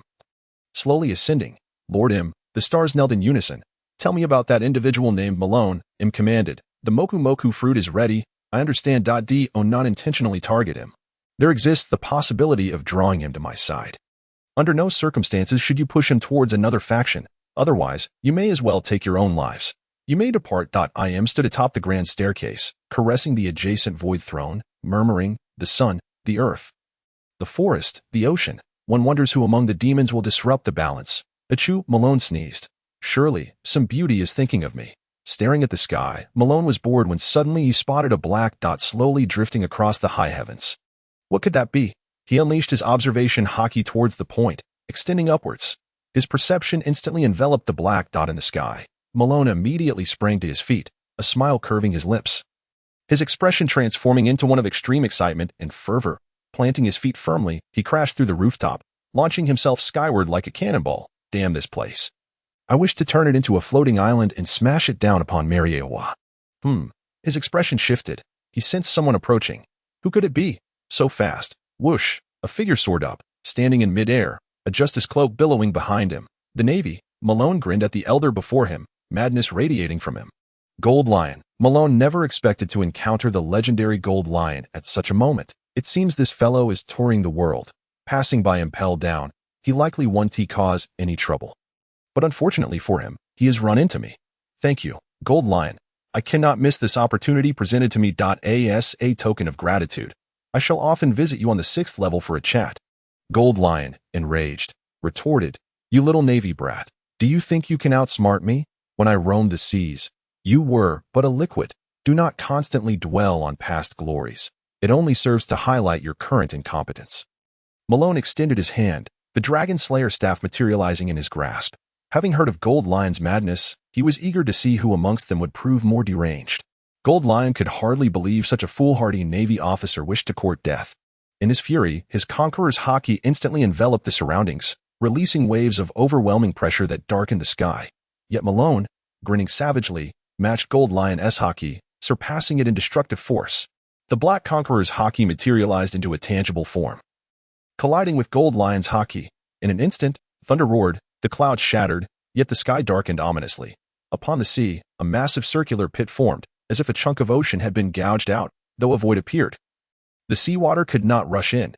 Tempestuous winds and monstrous waves surged outward, their terrifying force even reaching the 6th level of impelled down, in the dim confines of the prison near the elevator. A red-skinned prisoner raised his head. This sensation, Gold Lion Shiki, the one battling him is that young Navy officer. The tide of the era will consume all. Our curtain has already fallen. Barrett felt the terrifying clash of energies. His muscles trembling with excitement. He desperately yearned to join the battle and annihilate this formidable foe. In the sky, the confrontation continues unabated. The expression on the Golden Lion's face transforms from initial arrogance to solemnity. And then to shock. He gazes at Marlin as if he were a monster, realizing that he is at a disadvantage in the clash of conquerors hockey. It is worth noting that he once stood toe-to-toe with Roger.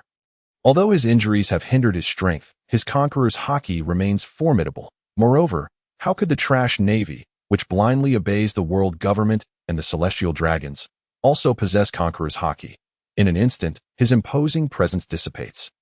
And the two launch themselves at each other. Marlin's staff technique approaches perfection, yet Shirley's prowess, akin to that of an admiral, fails to provide him with a higher breakthrough.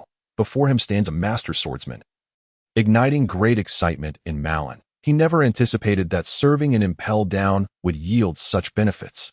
Clang, clang, clang. The black staff and twin swords clash repeatedly, sparking an explosion of fiery brilliance. The Golden Lion employs his swordsmanship with a ferocity that even surpasses Shirley's.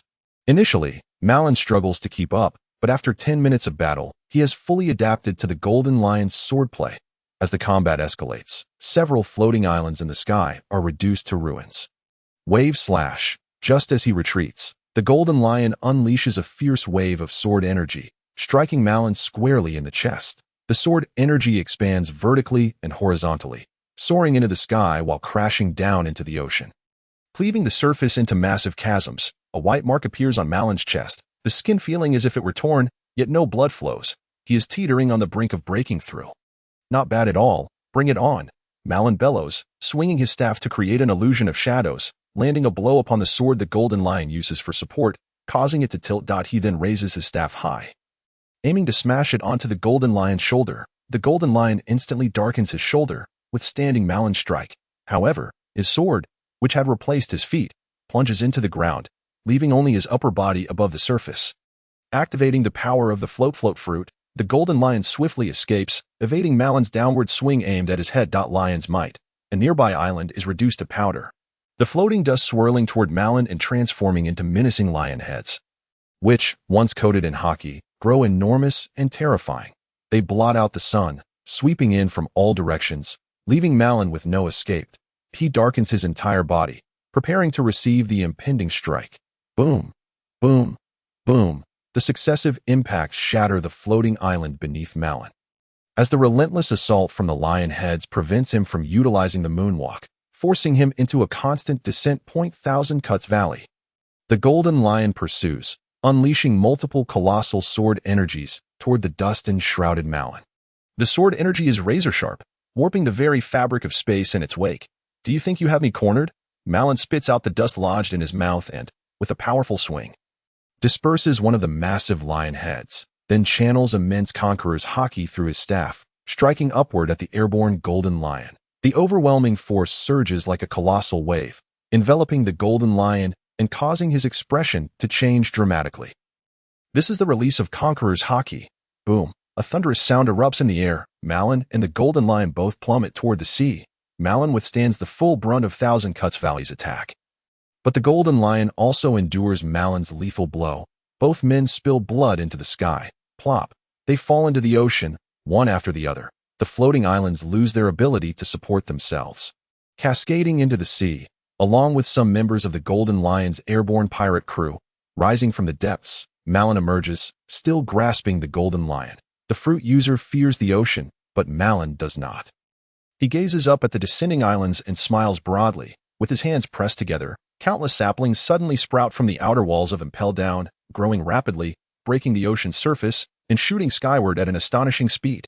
In the blink of an eye, they reach 200 meters, intertwining to form a dense canopy that envelopes the sky above Impel Down. He must act, for without intervention, the impact of the falling islands could devastate Impel Down, flooding it with seawater and resulting in countless deaths. At that moment, the giant island crashes down upon the treetops. Boom, boom, boom. The continuous thunderous sounds echo as the massive tree is battered, splintering wood and soil flying everywhere.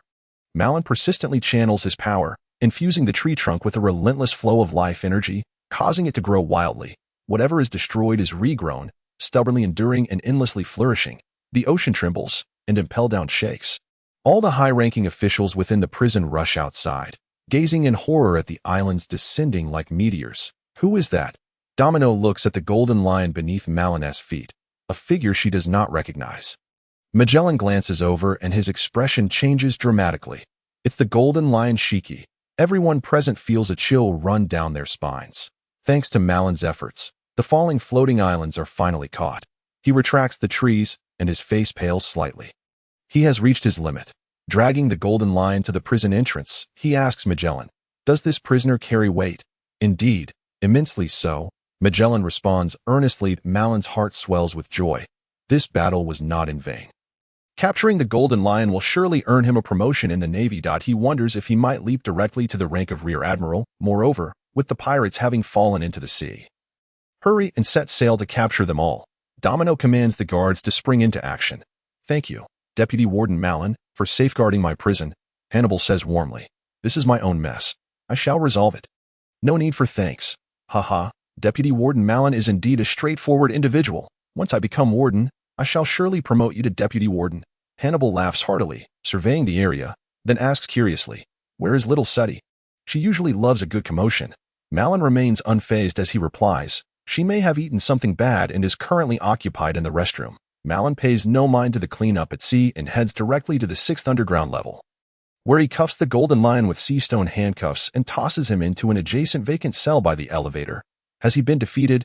What a pity. A voice from the neighboring cell, belonging to a red-haired prisoner, muses, you finally decided to speak. Marlin remarks from outside the cell door. What difference does it make, whether I speak or remain silent? Individuals like us, consumed by time, fade away quietly into the end of life. Which is precisely what the Navy wishes to see, is it not? Reed Field, the Red Count, a formidable pirate from Roger's era, capable of standing alongside Roger and Whitebeard, truly a terrifying resume. Is it true? There will always be bored journalists fabricating nonsense. Use your youthful mind to ponder this. How do you perceive such a resume? Impossible. Setting aside Roger, every person on Roger's ship was a super-strong individual. Each one would command respect across the seas. To claim that you alone could stand alongside such a crew is utter nonsense. Nevertheless, the mere existence of such an absurd resume indicates that your strength is indeed formidable. I hope you do not lose your fighting spirit, for one day we shall engage in a fierce battle, and I shall witness your might. Hee. Young people should engage with their peers rather than fixate on the elderly. Marlin laughs heartily, saying, do not overestimate the youth. It is the strong of the old era that truly ignites passion upon these seas. You truly have a fondness for the elder folk. Then, of course, the older, the more flavorful. Hee. You are indeed an intriguing Navy officer. Neither Garp nor Sengoku can match your level of amusement. Are you perhaps regretting your previous indifference toward me? No. I believe associating with you would be quite troublesome in the future. Ha. Our very existence is a source of trouble. The Golden Lion beside them is left to your consolation. I hope he does not awaken and feel ashamed enough to wish for a headlong crash. He won't. He is not that kind of person. Marlin glances around at the other cells on the 6th floor, finds no issues, and proceeds to the 4th floor, though the 4th floor is under Domino's jurisdiction. He still has unfinished business here. Arriving at little Suddy's designated torture chamber, he observes the young girl hanging in the air, struggling and flushed. Deputy Warden Marlin, I concede. I can no longer endure this. Please, release me. Little Suddy pleads pitifully. Marlin circles her body a few times and states, I once trained a celestial dragon, a female. After several days and nights of training, I successfully transformed her from a sadist into someone who derives pleasure from being tormented. Perhaps you are of a similar ilk. How do you feel about the sensation of being mistreated? I'm sorry, but I can't assist with that. Although he harbors an interest in beautiful women, he regards them as inconsequential compared to his desire for strength. They merely hinder his progress. If you wish to accompany me, I shall promptly request the warlord of the warring states to send a few capable individuals to negotiate with you. Little Suddy hesitated. Can I take the Warden of Magellan with me? Malone inquired. You cannot simply leave and also attempt to poach my personnel. That is rather ungracious, Magellan replied, unwilling to comply. How about exchanging with a school officer instead? Deal. Thus, a sordid transaction was concluded under the scrutinizing eyes of many. Malone effortlessly conjured a small vessel, but upon boarding, he noticed little Suddy still in a daze. Are you not coming? I shall wait for you for just half a minute. Make your decision within that time. Little Suddy wrestled with her inner turmoil, gazing at the vast expanse of the ocean, and ultimately stepped onto Malone's ship. Although the city was substantial, it paled in comparison to the boundless sea. Over the past year, she had heard Malone speak often of the world beyond, cultivating within her a sense of fascination, yearning, and a tinge of trepidation. Malone toyed with a wooden box and a long sword in his hands. The box contained a devil fruit, while the sword was Thunderstorm, Shirley's weapon. Shall I alter your appearance? You could be even more adorable, Malone suggested. How would that work? Simply close your eyes. Little Suddy complied, feeling gusts of wind sweep past her forehead and behind her, her hair dancing in the breeze. A few minutes later, Malone halted his actions. All right, open your eyes and take a look. Little Suddy opened her eyes, discovering a significantly clearer view, leaning over the edge of the ship. She gazed at her reflection in the water. Compared to before, her face seemed smaller, and her hair was no longer as long. Previously, she had exuded a heavy presence. Now, she appeared much lighter and considerably more refreshing. Do you like this new look, Commander? She inquired. Indeed, it's best for a girl to be a tad more charming. Malone was quite satisfied. He had styled her akin to Asuka, both having blonde hair in abundance, thus making the transformation manageable. Once they reached Marineford, he planned to commission a tailored red leather outfit for her, reminiscent of Asuka's, which would be perfect. Malone mused that upon retiring from the Navy, he might establish a styling agency dedicated to transforming lovely ladies, surely reaping substantial rewards. Additionally, he contemplated collaborating with Ivankov to open a gender reassignment clinic, allowing seamless transitions between male and female, which would undoubtedly drive the ocean into a frenzy. With the great wheel beneath the ship accelerating, they swiftly passed through the gates of justice, heading rapidly toward Marineford. After a year apart, Malone missed his subordinates dearly. The ever-reliable Line, the composed Rennes, the adorable Dorsey, and Gio sure. He wondered how they were faring now. Upon arriving at Marineford half a day later, Malone made no effort to disturb anyone and headed directly to Zephyr's residence.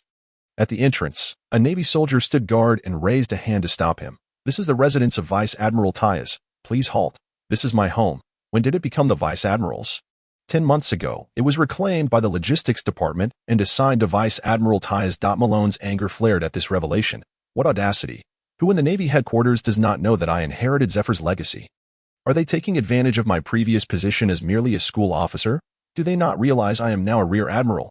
He contemplated kicking the door down but refrained, knowing it belonged to him and would require repairs. Instead, he shoved the Navy soldier through the door and strode inside. "Stop. This is Vice Admiral Diaz's residence. Any further intrusion will result in immediate execution." Malone abruptly halted. His demeanor, "I see why. Do you recognize Vice Admiral Tyas?" Yet failed to acknowledge Rear Admiral Malone. The soldier hesitated but still raised his weapon. "I only recognized the Vice Admiral." With a swift motion, Malone slapped him, sending the soldier tumbling through the air. Landing in the living room. "Did no one inform you that threatening a superior officer with a firearm could lead to execution? You dim-witted fool. Even if you wish to curry favor with the Vice Admiral, you must understand the appropriate context. Though I am a rank lower, do not mistake me for someone you can afford to offend."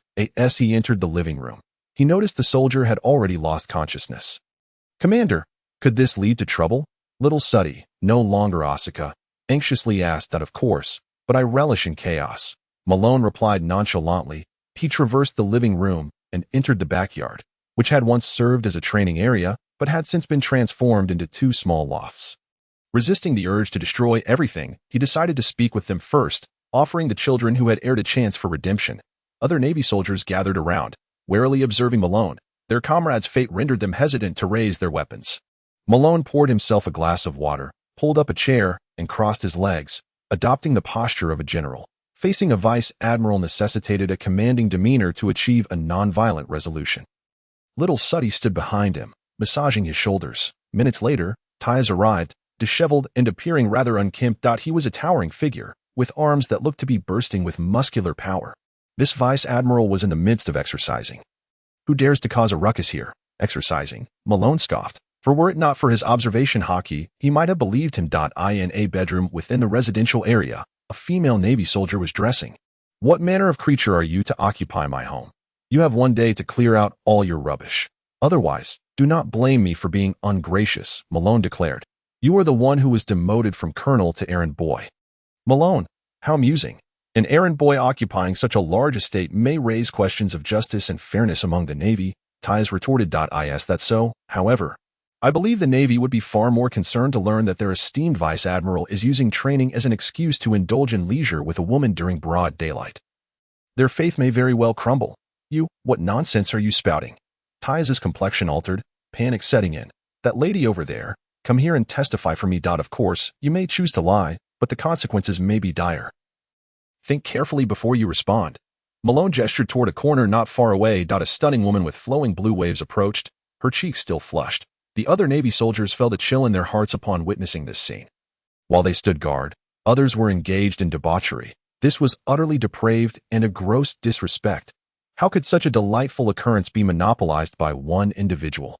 "Commander, please do not tarnish my reputation. I was merely organizing documents while the Vice Admiral was exercising outside. I should not be slandered in such a manner," the female Navy soldier protested. Malone regarded her with a slight, cold smile and directed a nearby Navy soldier. "Go check the 3rd room on the left. Their battlefield has yet to be cleaned." The soldier hesitated, meeting Tyas's gaze, trembling and unable to move. Vice Admiral Tyas, keep your eyes to yourself and sit down to share a drink with me. Any unnecessary movements may jeopardize your safety.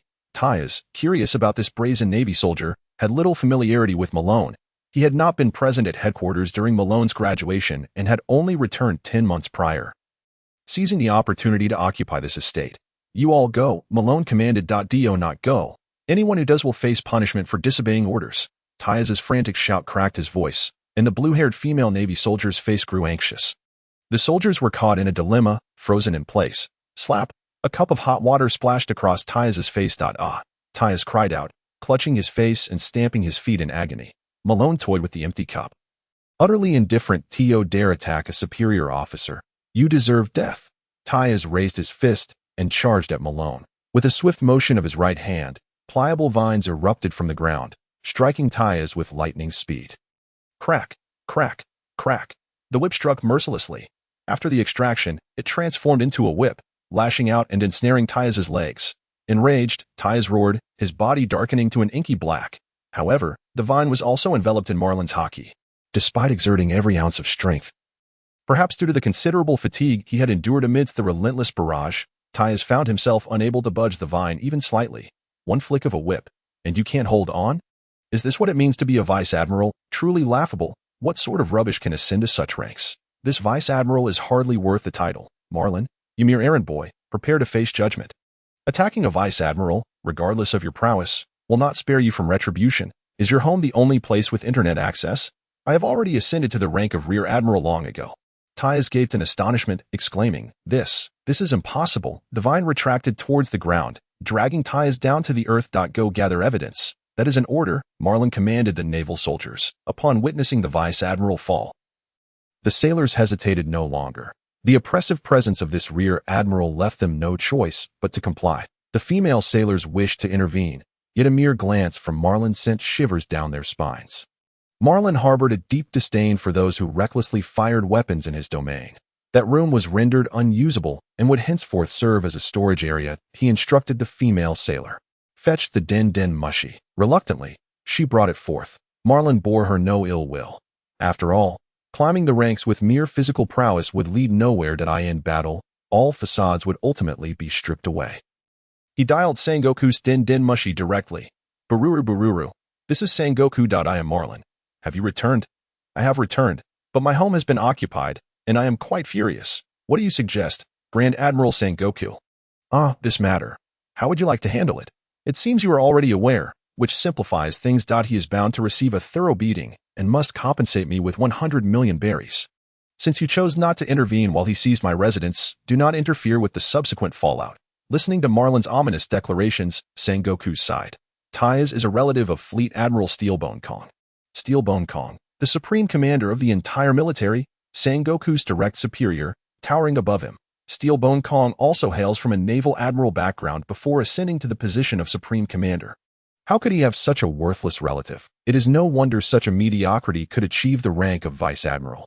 It seems the Navy is rife with corruption. Grand Admiral, you are disappointing me. You brat, do you think leadership is easy? I must consider many factors. If you believe you can handle it, then step up. Fine, I can take it on. Then you must first become an admiral. Enough of this banter. Please show some mercy, or I will struggle to report back to my superior, Steelbone Kong. I do not recognize such a person. Marlin hung up the den mushy, casting his gaze upon the crumpled Tyas.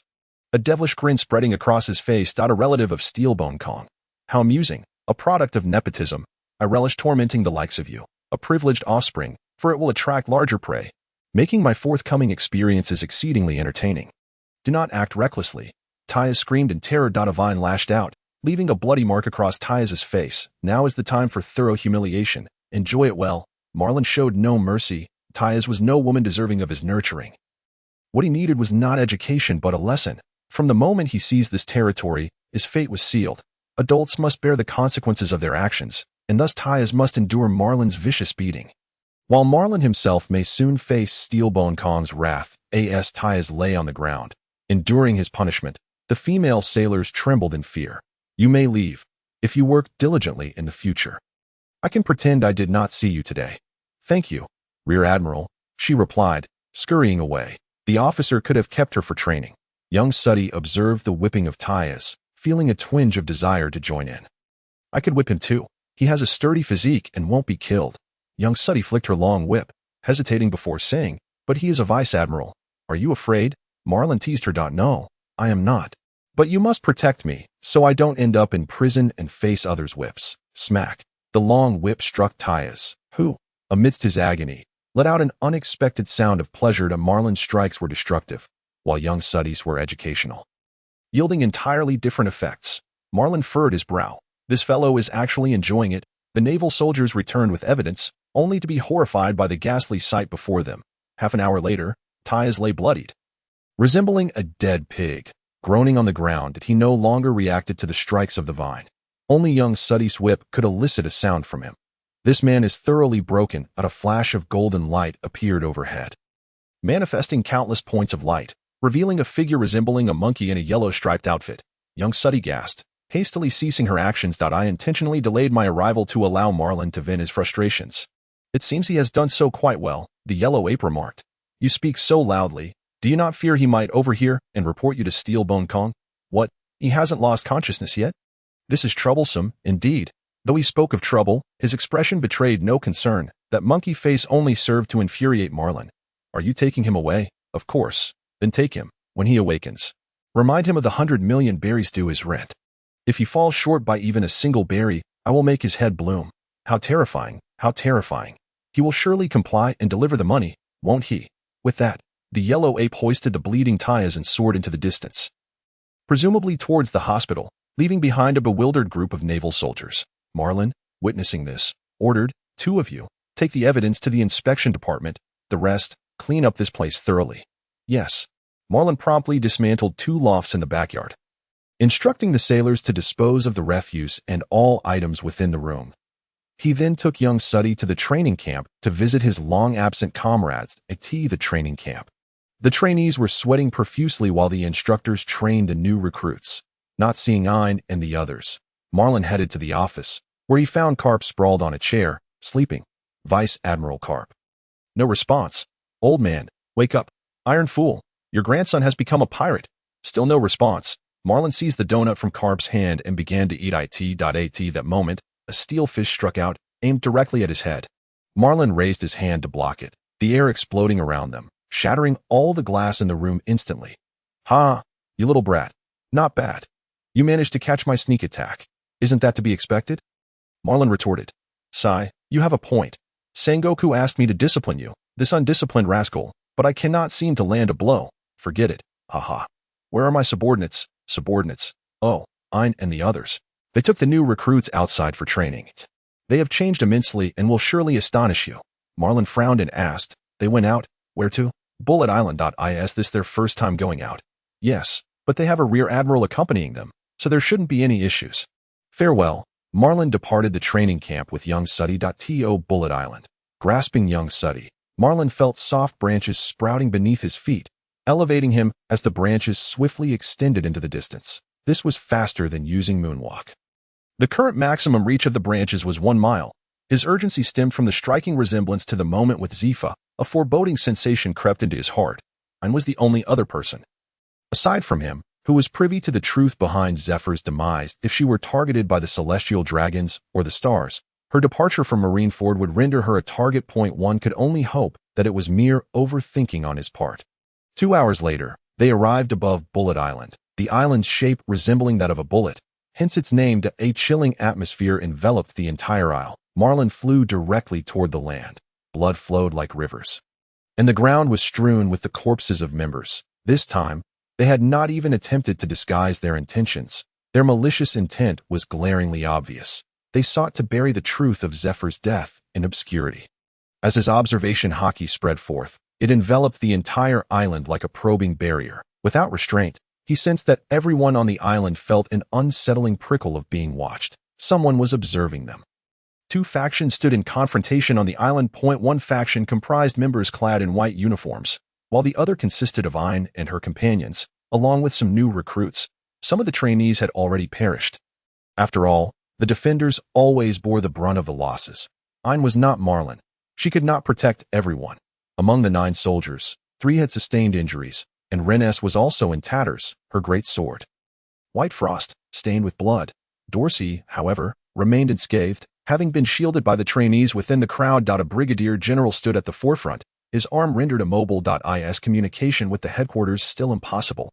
Brigadier General Ketla asked anxiously. No, the signal is being jammed. Ein replied. It seemed they could only fight their way out. Major Ein, I will hold them off for a moment. You must lead the trainees south, where there are some old reserve ships left behind. The tragedy of Instructor Zephyr must not repeat itself. You must ensure everyone escapes alive. Brigadier General, we have trained tirelessly for a year not to flee. We must eradicate them here. No, that is unfeasible. The leader of the opposing faction is nearly at the level of an admiral. On the opposing side, a member brandished a handgun and swiftly fired a shot at Ketla, who fell immediately. No one will escape. All that transpires here will remain unknown. Major Marlin will annihilate you all. Ein gritted her teeth. Whether he can achieve that is another matter. Right now, he is advancing on the city. A member of the opposing faction scoffed. At that moment, a distinctly malicious aura of observation hockey enveloped the entire island. Someone has discovered our location. What should we do? He grimaced. Kill them all, including that one who just released observation hockey. We must eliminate them within the next minute. As soon as he finished speaking, a figure emerged as if materializing from thin air, a righteous cloak billowing behind them. Upon recognizing the newcomer, Ein quickly covered her mouth, tears welling in her eyes. Brigadier General, the 9 soldiers bowed in unison. Rennes offered a faint smile. Dorsey leaped among the trainees, exclaiming loudly, Uncle Mar. Marlin's forehead pulsed with veins, his piercing gaze fixed upon Ein. Only she would be so frivolous as to instill such an unpleasant nickname in the mind of the adorable girl. She had it coming. Ein hurriedly wiped away her tears, her eyes darting as she contemplated the potential warm greetings that awaited her. As for the circumstances, with the indomitable Brigadier General present, was there any need to consider safety? Marlin turned his gaze toward the opposing faction, coldly inquiring, were you sent by the stars, or by the celestial dragons? I have no obligation to answer you. You do. Your life rests in my hands, and refusing to answer could lead to your demise. You think you have us cornered? Of course. Kill him. Marlin extended his fingers upward, and the ground erupted with a multitude of sharp spikes. Several individuals, caught off guard, were impaled upon the wooden spikes. The members of the opposing faction, being skilled fighters, swiftly adapted, breaking through the spikes and charging forward. Rennes brandished her sword and rushed in, engaging 2 members in combat. Her white frost enveloped in armament hockey, razor sharp. The 9 soldiers joined the fray. Despite their injuries, their fighting spirit unwavering. Ein advanced, transforming a member into a child within 3 seconds. And upon her touch, the individual vanished without a trace. Observing their battle, Marlin felt a wave of relief wash over him. This was the outcome he desired. If every battle were to be handled by him, the commander, it would tarnish his prestige. Let the minions deal with the foot soldiers. He would confront the enemy leader. That was the correct approach. This was precisely why he had gathered his subordinates and trained them. Though the fact that all his subordinates were female made it somewhat awkward for him. He thought to himself that such development was purely coincidental, and he doubted anyone would believe him. The leader of the opposing faction attempted to attack Rennes, but Marlin appeared in an instant, delivering a punch that sent him flying 100 meters away. Marlin raised his hand, a verdant seed appearing in his palm, and crouched down to press it against Brigadier General Ketla's chest. The seed emitted a green glow, slowly permeating Ketla's body, transforming into energy that coursed through his limbs, the life seed. This was a new ability Marlin had developed during his time in prison, capable of restoring life to others and healing minor wounds. The death of Zephyr had made him acutely aware of the importance of a healer, and in his boredom, he had experimented in that direction. Unexpectedly achieving success, Ketla's heart beat once more, breathing life back into his fading form. Wrap his wounds quickly, Marlin commanded the trainees. Yes. The trainees swiftly employed the knowledge they had acquired in training camp to bandage Ketla's injuries. Meanwhile, the battlefield was looking grim, primarily due to the multitude of skilled members on the opposing side. Soon, Marguerite of Nine Snake Island found herself in peril, 3 members locking down her escape routes. 3 blades aimed to cleave her into thirds. Marlin intervened with a shaving technique, positioning himself in front of Marguerite, allowing the 3 blades to strike him instead. Clang, clang, clang. 3 crisp sounds echoed as the blades bounced off him. Marlin seized the heads of the 2 assailants on either side and slammed them together against the head of the third, producing a crackling sound. Releasing them, the 3 men collapsed lifelessly to the ground.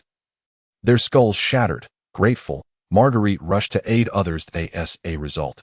A chain reaction ensued, and their disadvantage was swiftly reversed. The arriving young Suddy also joined the battle, though Aine and her companions were unaware of this woman's identity. Anyone who fought against their foes was considered an ally. Finally, Marlin set his sights on the enemy leader. His arms shrouded in black armament hockey, he cruelly smiled. Hang in there a little longer. You dead dog. The bloodlust in the air above Bullet Island intensified. Many had perished here. Crows cawed overhead, ravenous for the corpses below.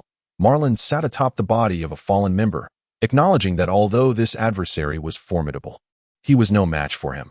Undoubtedly, this was yet another powerful weapon of the world government, yet it had been shattered in his hands. The second one that he wondered how many more such weapons the world government possessed.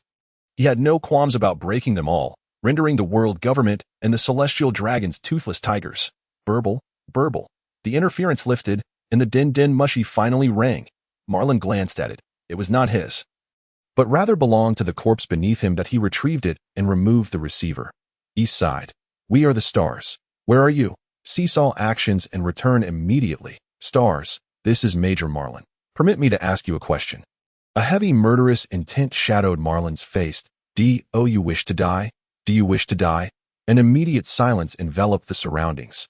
Aine and her companions widened their eyes in disbelief. The Navy trainees gaped, feeling as though they were trapped in a dream. Was such audacity typical of a Navy officer? How could he dare? The elder in the world government's conference hall was struck dumb, his handlebar mustache quivering as he turned to his four companions. Rage swelling in his chest, threatening to explode. When had anyone dared to address them in such a manner? Even the one who held sway over their lives, Sama, would not utter such undignified words. Their tempers flared. The elder with the mustache replied sternly, Marlin, do you think we have no means to deal with you? Do you believe I want to make you disappear immediately? I don't believe it. You lack the capability. If you do, send your forces over and let us fight to the death. However, I must caution you. Once the bow is drawn, there is no turning back, so do not harbor regrets. Marlin, temper your fiery disposition. Perhaps there exists a misunderstanding between us. Has something transpired? This fellow named Donghu, is it? He has led dozens of P members to besiege my subordinates and naval trainees. What are your intentions? Do you wish to sever ties with the Navy and the world government? This situation differs from the last. This time, the P members did not employ any disguises. Marlin caught them red-handed. What has become of them now? Naturally, they were all eliminated. What purpose would it serve to spare them? I intended to bring the heads of all of them to Mariewa to pay you a visit. You scoundrel. Oh, what of me? You dared to strike at my subordinates in my absence. How bold. I commend your audacity. Marlin, we issued no such orders. We only just learned that Donghu left Mariewa with a P member. We shall investigate this matter thoroughly. You are to return and remain on standby. How peculiar. I have slain so many P members, and you do not consider reprimanding me, perhaps by stripping me of my position once again. A voice from the transponder snail conveyed the frantic tone of another elder. Withdraw. Immediately remove him. A mere naval officer dares to strut about like a peacock. It seems an old dog barks loudly. Let him come closer, Marlin remarked darkly. Marlin, show us a bit of courtesy. Have you ever shown me any? Let me make it clear. Do not let any P members appear before me again. Otherwise, in a fit of displeasure, I may very well eliminate them. Very well. Let this matter conclude here. You will return and remain on standby while we investigate thoroughly. Star said soothingly. Is that all? Many trainees have perished. My subordinates are gravely injured, and the commanding rear admiral is missing. Provide some explanation. Otherwise, those present may lose faith in the world government. The P members are all dead. Are they not? Did you not provoke this trouble yourselves? What gall to say such things, you scoundrel? It was Donghu, not us. We had no knowledge of this matter. Now, what do you desire? 2 billion in military funds. To be delivered to the naval headquarters within a month. Marlin finally revealed his true colors. That is impossible. Star rejected outright. The transponder snail simulated their exasperated expressions. P is so worthless. Simply reduce their military budget. Vegapunk has swallowed countless research funds, and the celestial dragons indulge in excess. Surely they possess considerable wealth. Is it truly so difficult to procure a mere 2 billion? What if we cannot eliminate him? And he finds refuge with the Revolutionary Army? That would spell disaster. Lord M would undoubtedly execute him. 2 billion is excessive. 1 billion. They reluctantly offered this amount. Agreed. Do not think of reneging. When you inform our marshal. Be sure to credit my efforts. Do not erase my contributions. You scoundrel. Star's face turned an ashen hue from anger. And also, I have taken a liking to a woman and impelled down. I find her skills quite commendable. Procure her for me. Otherwise, I shall have a sleepless night. Do not lay a finger on her. Her name. Came the near-roaring demand from the other side. Silent. With nothing more to discuss, Star promptly hung up the phone. Marlin, still holding the receiver, allowed the shadow on his face to dissipate as he fell into contemplation that he had fully prepared to storm Mariawa. He would send Ain and the others away by ship, and when matters escalated to an irreconcilable point, he could transform and establish a pirate crew. These subordinates were entirely loyal to him, not the Navy. After Zephyr's death, Ain had completely relied on him, and Rennie's was no different.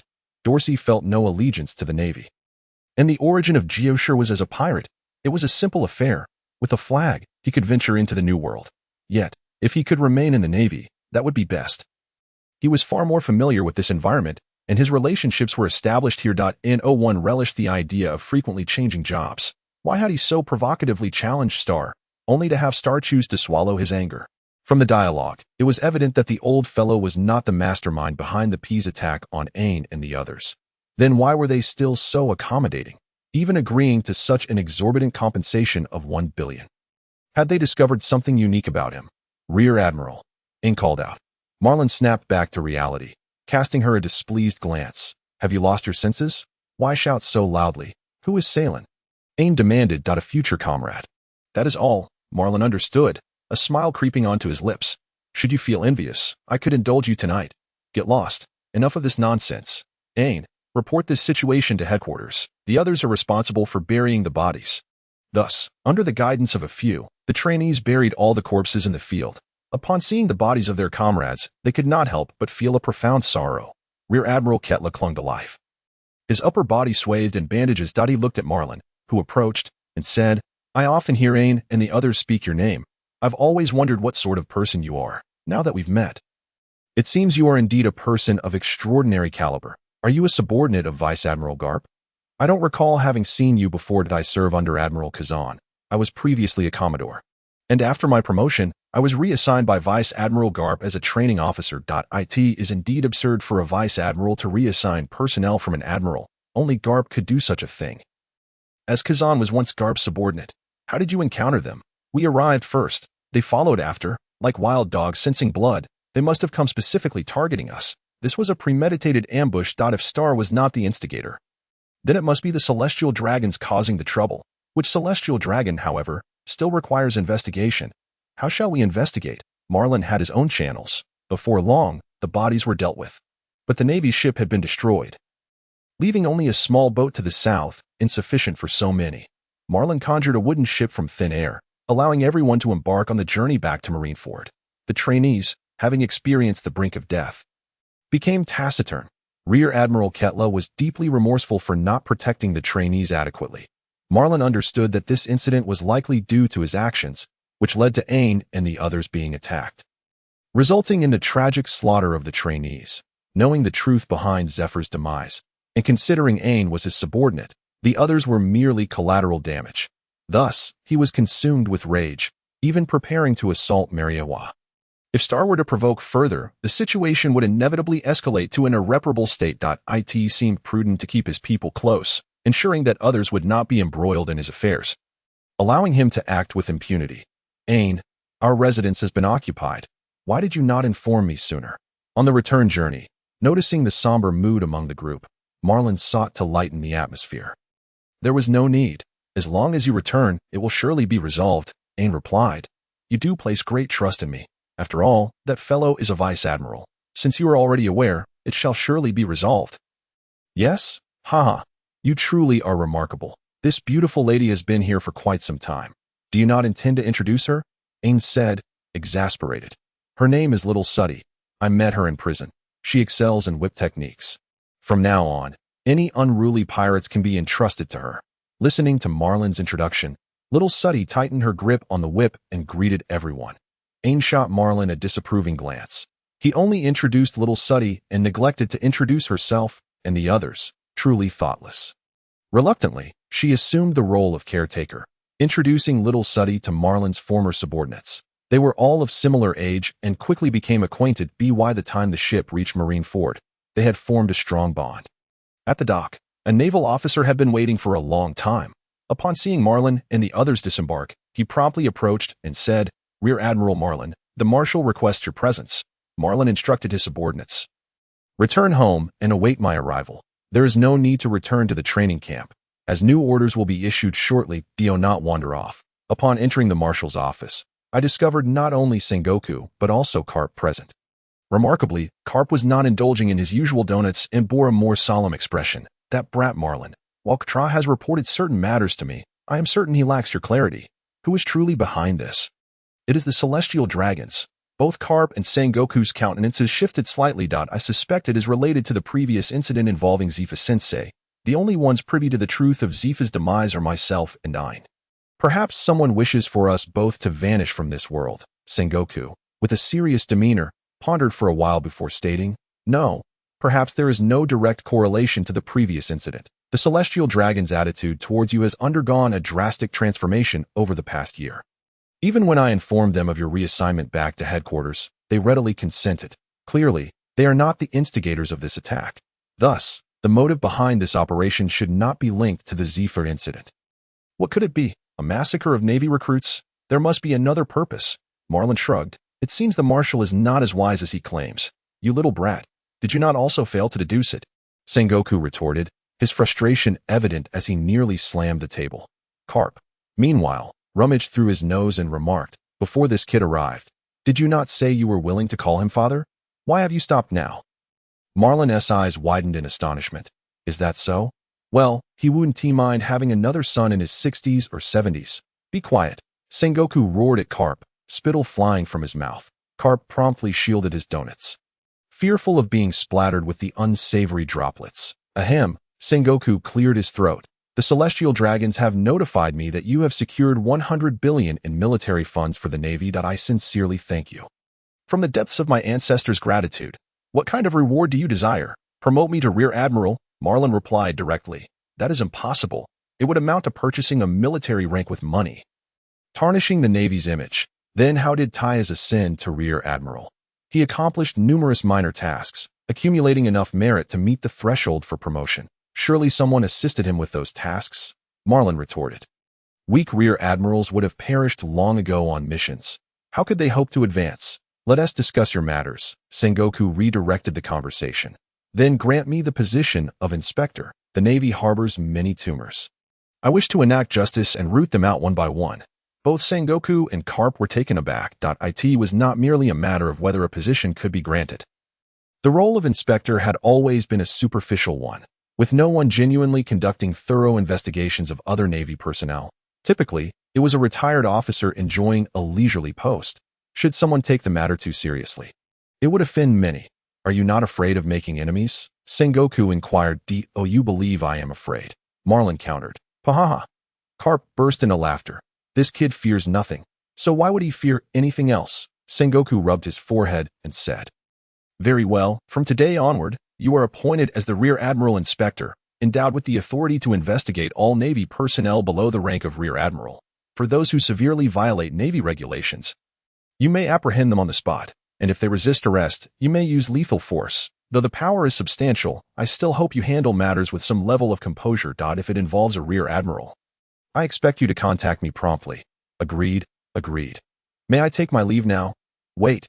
Carp, speak of your matters." Marlin turned to Carp, wondering what the old man wanted. Surely he did not intend to keep Ein and the others as instructors? Carp, with a serious expression, looked at Marlin and said, "My grandson has gone to sea, having become a pirate." "What?" Marlin was taken aback. "Luffy has set sail? That timeline doesn't add up." "Oh, it must be Ace. But what does your grandson's departure have to do with me?" "I did not incite him. I have another grandson in the East Blue that I hope you can assist me in training him, allowing him to witness the grandeur of the Navy and inspire him to strive towards becoming an honorable member of it." "Ah, well." Marlin was reluctant to play the babysitter for Luffy, but after a moment's thought, he nodded. "I suppose it is feasible, but one cannot earn military merit in the East Blue. Returning to the novice village with a max-level character yields no experience."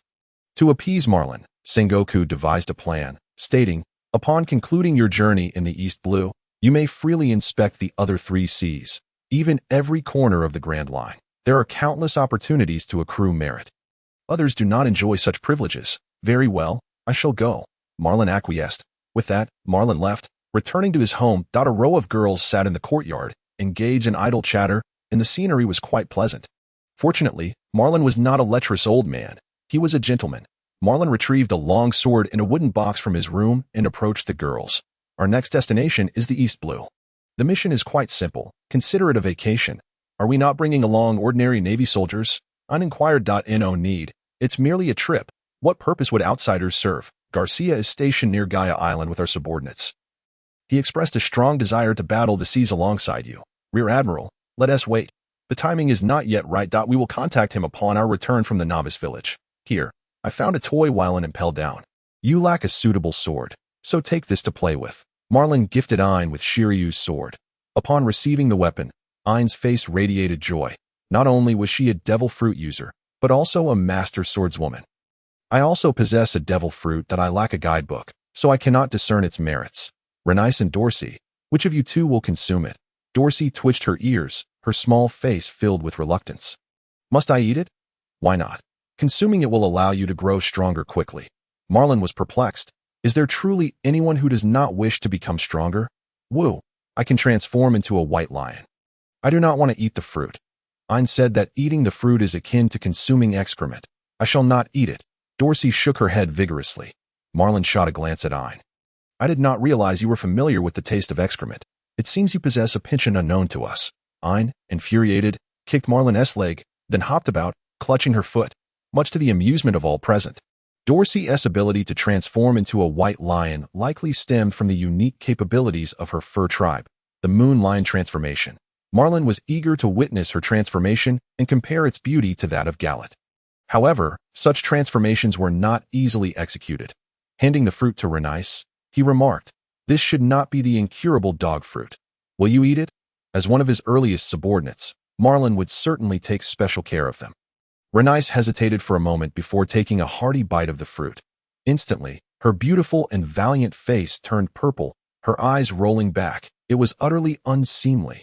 The other girls gazed at Renice, who appeared in torment, causing shivers down their spines. Moments later, Renice finally returned to normal, gasping for breath. They say that after consuming the fruit, one will understand its nature. How does it feel? Marlin asked. Renice looked up at Marlin, a slight smile gracing her lips. This smile stirred something within Marlin, but before he could dwell on it, Renice underwent a transformation. Her physique expanded, muscles and bones shifted, even her armor morphed into a cloak of justice. The two Marlins stared at each other, the scene utterly bizarre. After a long pause, Marlin inquired, "Did the lower half transform as well?" The other Marlin, blushing, shyly nodded. "How would you know the length?" Marlin was taken aback. Imagination. Quickly revert back. This appearance is far too dazzling. After a swift transformation, Renice returned to her original form. Oh, truly remarkable. Ein exclaimed, Transform me. Transform me. Can you become Lady Snake and trample me underfoot?" The scene descended into chaos. With even Dorsey eagerly requesting Renice to transform her, Marlin speculated that this fruit was likely a paramecia type, a superior version of the mimic fruit, as several girls played with Renice for half an hour, exhausting her to the point of breathlessness. Finally, Marlin had the opportunity to ask, "Is the difficulty of transformation great?" "For me, not particularly. Transforming requires sufficient imagination and mental strength. Otherwise, the transformation would be difficult to maintain. And as you can see, it would also deplete one's stamina. It requires a vivid imagination that Dorsey is rendered useless after consumption. She can only act cute, and the only thing she can probably envision is a little mouse. Even the 9 warriors do not match this fruit. While little Suddy can only conjure up various implements of torture, the best fit remains the composed Renes. It seems there has been no misallocation, as this fruit has found its way into the right hands. Ein, do you still remember the contact information for the celestial dragon, Shawnati? Malong suddenly inquired. Ein paused for a moment before nodding her head. She then dialed the snail phone. The atmosphere in the room grew somewhat solemn. After all, it was a celestial dragon. Malong sat down in a chair with the snail phone, waiting quietly for the connection. "Gabba?" The call connected. "Hello? This is Shawnati. I am Malong." Observing the snail phone displaying a rather flustered expression, Malong realized that the fear in this female celestial dragon's heart had not diminished in the slightest. "Do you have any orders?" The voice on the other end asked tremulously. 12 years ago, the Tongu Chamber of Commerce presented a batch of slaves to the celestial dragons, among them a girl named Samiyet, who should now be around 20 years old. "Please check if she is still alive. If she is, bring her to me." Samiyet is the sister of Seirin, and her brother has already promised to release her. Thus, her brother's matter should also be prioritized. "Understood. I will take care of it immediately. Get it done within a day." "All right, I will." Malong hung up the phone and dialed Magellan from Impel down. "Brew, brew, brew. This is Magellan. I am Malong. General Malong. You truly have remarkable connections. I never expected you to go directly to the star for a government official to release a prisoner." Puff, puff. "What is that peculiar noise on your end?" Malong inquired. "I am in the restroom." Malong suddenly understood. No wonder the snail phone reflected Magellan's face with a strained expression. It seemed he was having quite a tough time. Puff, puff, puff, puff. "This is quite an amusing conversation. Where is my prisoner?" He wished to hasten the conclusion of the call. "She has already been placed on the prison ship and will be sent to Marineford. She will arrive within a day. Once she arrives, someone will notify you. Thank you for your efforts. Take your time. I won't keep you." Malong quickly ended the call. Little Suddy covered her mouth and chuckled. "The warden is still the same. Haha, it feels like several months have passed, even though it has only been a short while since we parted. Suddy, why don't you tell us about the situation in Impel Down?" "That shouldn't be classified, right?" Ain remarked. "Not at all. Fine. I will share with you all later. For now, everyone stand in line." Malong commanded. The girls immediately lined up obediently. Malong was quite pleased. Having such obedient girls as his subordinates was something he could only dream of in his previous life.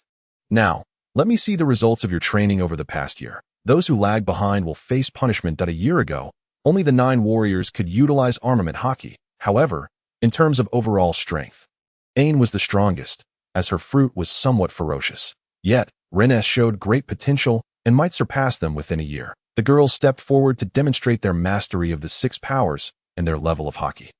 Ain's armament hockey was already quite proficient. Although her hockey was still somewhat weak in comparison to her hockey, her 6 powers had seen significant improvement. Rennes could now fully achieve armament hardening. Her hockey was the strongest among them. And she had also learned Soru and Jeppo, demonstrating a similar specialization as Malong. Dorsey's observation hockey was the strongest among the girls, perhaps due to her keen sense. The 9 warriors had mastered hardening, resulting in a qualitative leap in strength, particularly Marguerite, whose overall strength was the greatest. However, the later arriving Suddy had yet to master armament hockey. Nonetheless, she possessed a fierce whip technique and had a certain degree of mastery in observation hockey.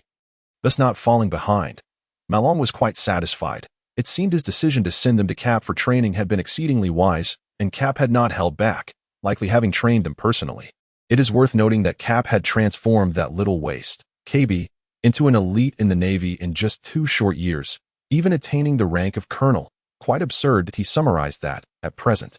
3 individuals seemed particularly promising: Ain, Rennes, and Marguerite, while the others still needed to work hard. Who is the weakest? Mott, Lily, and Stoby. You 3 who are lagging behind, go buy supplies immediately in preparation for tomorrow's departure. Yes, but General, Dorsey is clearly the weakest. The youngest, Lily, murmured. One must not have overly high expectations of a mascot, Malong said earnestly. You are right.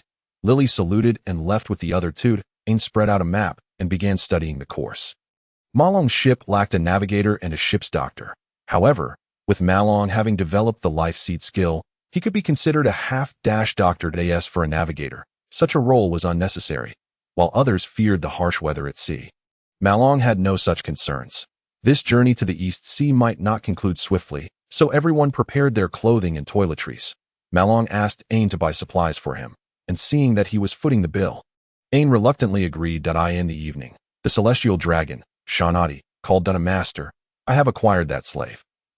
She is still alive. What a delightful surprise. She will be delivered to the Sabaody archipelago tomorrow. You must be present, disguised, and wait for me at a bar called Saki's Shakedown in Area 13. All right, understood. With everything in place, Malong gathered all his belongings, including some funds and Ivankov's hormones that he had requested from Dragon, regretting not having found Ivankov in prison.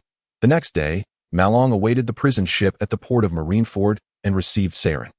who had been brought over. He then boarded the warship with his subordinates. Although the ship was not large, it was necessary to use it to traverse the doldrums. Marlin filled both sides of the ship with large barrels. So speed was not a concern as long as his stamina held out. As for the helmsman, he appointed the giant, Ifrandra. Dorsey would serve as the lookout, as she could climb the mast quickly. "Master, I never expected you truly could rescue me from that hell," Saren cried, her emotions still in a state of excitement upon seeing Marlin. Noticing Saren still clad in prisoner garb, Marlin said, "Ain, please help her change into some proper clothes." Then, turning to Saren, he added, "Your brother has been found and will be sent to the Sabeti archipelago today." "Really? That's wonderful." Saren covered her face and wept, having fallen into her current plight solely for the sake of avenging her brother, which clearly indicated her deep affection for him. However, Marlin timely doused her with cold water. "However, he has been a slave to the celestial dragons for 12 years. Do not expect him to be the same as before." "I understand. As long as he is alive and remembers me, that is all I can hope for." Ain soon returned with clothes and helped Saren change. The warship sped forward rapidly. Marineford was already quite near the Sabeti archipelago, and at full speed, they arrived in 3 hours. Not bringing along any excess personnel, Marlin only took Ain and Rennes to the island, heading straight for Saki's bar. Outside the bar stood several members of P0. And with no one else around, Marlin approached P0 and they quickly cleared a path. Upon entering, they found a woman with a bubble hat sitting inside, accompanied by a rather timid young man who kept his head down. Not daring to move. At another table, Rayleigh silently sipped his drink, his sharp gaze fixed on the bubble-hatted woman. The bar owner, Saki, was bustling about behind the counter, occasionally stealing glances at the celestial dragon. Marlin's entrance shattered this atmosphere. "You are here as well, Rayleigh," he greeted. "I recognize you." "Navy," Rayleigh replied. "I am not here to seek you out this time." As Marlin spoke, he approached the standing celestial dragon and with a snap of his fingers, shattered her bubble hairstyle. Rayleigh's pupils constricted at the sight. "Do not wear such abominable things when you go out," Marlin admonished. "Yes, I will be careful. I apologize." Shanatia quickly bowed her head in contrition. The onlookers gaped in astonishment. With Rayleigh spilling his drink in shock, Salen was initially taken aback, then turned her gaze to the unfamiliar young man standing with his back to her, uncertain whether he was indeed her brother. A glance at Marlin prompted him to nod. "Sammy, is that you?" she asked, her voice trembling. The young man abruptly turned around. 12 years of enslavement had not extinguished the most precious memories of his life. "You are my sister?" he asked in disbelief. Yes, it is I, your sister." Salen could no longer contain herself and rushed forward, enveloping her brother in a tight embrace. Sammy hesitantly raised his hands, and after a moment's hesitation, he embraced his sister and returned. "I thought you were dead." Sob. "I am so sad. Sister, I miss you so much." They wept together, tears cascading down as if the heavens themselves had opened. "Shanatia, disperse the crowd outside and send them home," Marlin commanded. The celestial dragon was startled. "My lord, what about me?" Marlin's smile was wickedly gleeful. "You shall remain aboard the ship and accompany us to the East Sea." Shanatia opened her mouth to protest, but the ferocity in Marlin's gaze silenced her. Reminded of her days suspended in a tree hole for training, she felt her legs weaken. Fear mingled with anticipation. Shanatia regained her noble composure at the tavern's entrance and decisively ordered all members of the P group to return. The celestial dragon's orders were absolute, and they obeyed like machines, departing in unison. Upon her return, her demeanor underwent a complete transformation. She was indifferent towards others, but became submissive in the presence of Marlin. "What have you done to her?" Rayleigh inquired, his expression complex. "Nothing much, merely ventured into her heart," Marlin replied, sitting opposite Rayleigh and requesting a drink from Shaki. "What a ridiculous navy," he chuckled. "Ha ha ha. This is just the beginning. What rank do you hold now?" "Merely a rear admiral. Nothing to speak of." Rayleigh shrugged. "I thought you would have achieved the rank of vice admiral by now." "Ha, I should have been a vice admiral.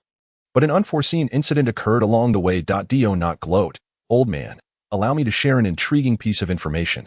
Marlin sipped his drink, speaking in a mysterious tone. "I encountered Barrett and impelled down. He's quite the lively fellow, still shouting about slaughtering all the formidable figures at sea upon his release. Perhaps even you." Old man. Rayleigh's expression shifted gradually as he swirled the liquid in his glass. "Barrett is still alive. What an extremist, just as he was before. Did you provoke him?" "I have no regard for such a man. Even if he were to escape, I would ensure he returned to imprisonment. Compared to him, there's an old man of true weight, Redfield. Do you remember? Rayleigh's countenance changed, murmuring, the Red Count. Then he laughed heartily. Ha ha ha. It seems the sea shall not find tranquility. Keep a vigilant watch over Impel Down. If that ancient monster resurfaces, neither you Navy nor even I, a retired elder, shall fare well. Agreed. If attacked, do not hesitate to seek Navy aid. It is nothing to be ashamed of. After all, you are merely a harmless old man now. What a tactless young man. Rayleigh shook his head, exasperated at that moment. After concluding their exchange, Salen returned with her brother Sammy. Rear Admiral, I shall repay your kindness with my life. Whatever you require, I will accomplish with utmost dedication. Salen declared resolutely. Navy Lord, thank you for saving me and my sister. I am willing to offer you everything. Sammy proclaimed, kneeling and bowing his head to Marlin. There is no need for such grand gestures. My motives for rescuing you are not entirely altruistic. I trust your sister has already explained this. There is no need to regard me with such reverence. No, you are our savior. To us, you are the greatest person in the world. Sammy exclaimed fervently. A fine young lad, but that name is rather reminiscent of a certain canine breed, Marlin mused. Salen, I shall provide you with 300 million berries. Pursue any business you desire, so long as it is profitable. I will continue to fund you. I unconditionally support everything except the slave trade. Salen nodded, replying, no problem. You shall see results within a year. Navy Lord, I have consumed a devil fruit. I can protect my sister. Rest assured, Sammy added. Oh, is that so? What fruit is it? It is the Inu no Mi model. Teddy. Puffed. Rayleigh spat out his drink. Marlin's hopeful expression shifted to disappointment, but he quickly masked it, unwilling to dampen the young man's enthusiasm. What on earth is a Teddy form? Even if you were a Sammy form, I would not be disheartened. Sigh. Just then, Sammy seemed to wiggle his waist, as if adjusting to the air. Fortunately, it did not last long. Otherwise, it would have been quite detrimental to his image. One Sammy alone could not adequately protect Salen, considering her past betrayal of the Tunku Guild, an organization of considerable influence, if individuals from the Dark World were hired to assassinate Salen. Her demise would be nearly guaranteed. Marlin raised his middle finger, imbuing the activation of his ability with a sense of ritual. The wooden figure split from his body, adjusting its joints before addressing the astonished Salen. This wooden figure shall accompany you from now on. If danger arises, I will sense it and take control personally. Although it may not harness my full power, it will suffice at 70 to 80%. Thank you, Rear Admiral. This instills me with greater confidence. Very well, let us all act accordingly. We must also set sail, Marlin declared, rising and addressing Rayleigh, who was still drinking. No need to see us off. Who would send off the Navy? Rayleigh scoffed. Should my subordinates encounter trouble? I hope you will lend your assistance. After all, that wooden figure's thought process is somewhat rigid. In case of unforeseen complications, it may not be able to respond adequately. Of course, I shall not let you exert yourself without recompense. Help me once, and I shall owe you a favor. How does that sound? Rayleigh raised his glass, a smile gracing his features. A fine bargain. I accept this task. Marlin then took Ain, Renice, and the celestial dragon Shanatia back to the warship. Who is this? Marguerite inquired curiously. The others also gazed at the elegantly poised stranger, marveling at their commander's remarkable charm with the ladies. It had barely been a short while since he disembarked. And yet he had already brought back another beauty. If given 10 years, would he not be able to establish a second Amazon Lily, Shanatia, a shipwright? Her interests should align with little Suddy's. You two may find delightful common ground. Marlin remarked, looking at little Suddy, who had recently purchased a set of red skin-tight leather attire in Marineford, her revamped appearance strikingly reminiscent of Asuka. Similar interests? Little Suddy looked puzzled for a moment. Then a beaming smile spread across her face. Both her body and spirit were exhilarated. After leaving prison, she had not engaged with a single inmate, nor had Marlin laid a finger on her. Not only was she itching for action, but her body also craved stimulation. Yet Marlin's old subordinates were all serious individuals, leaving her without anyone to indulge in playful antics. She was already restless with anticipation. She enthusiastically grasped Shanatia's hand, exchanging techniques and artistry. Initially uncomfortable, Shanatia gradually absorbed the information, a peculiar flush creeping across her face. Soon, the two were hand in hand, ready to seek a secluded spot in the ship's cabin to share their skills. Wait, hold on, Marlin called out to the celestial dragon. Use your connections to investigate why that entity known as Eastor P0 sought to attack the Navy recruits. Shanatia's desires were thoroughly quenched, prompting her to hastily retrieve her communication device to contact her family. A mere 10 minutes later, she set down the device and exclaimed, "It's the Chabak family.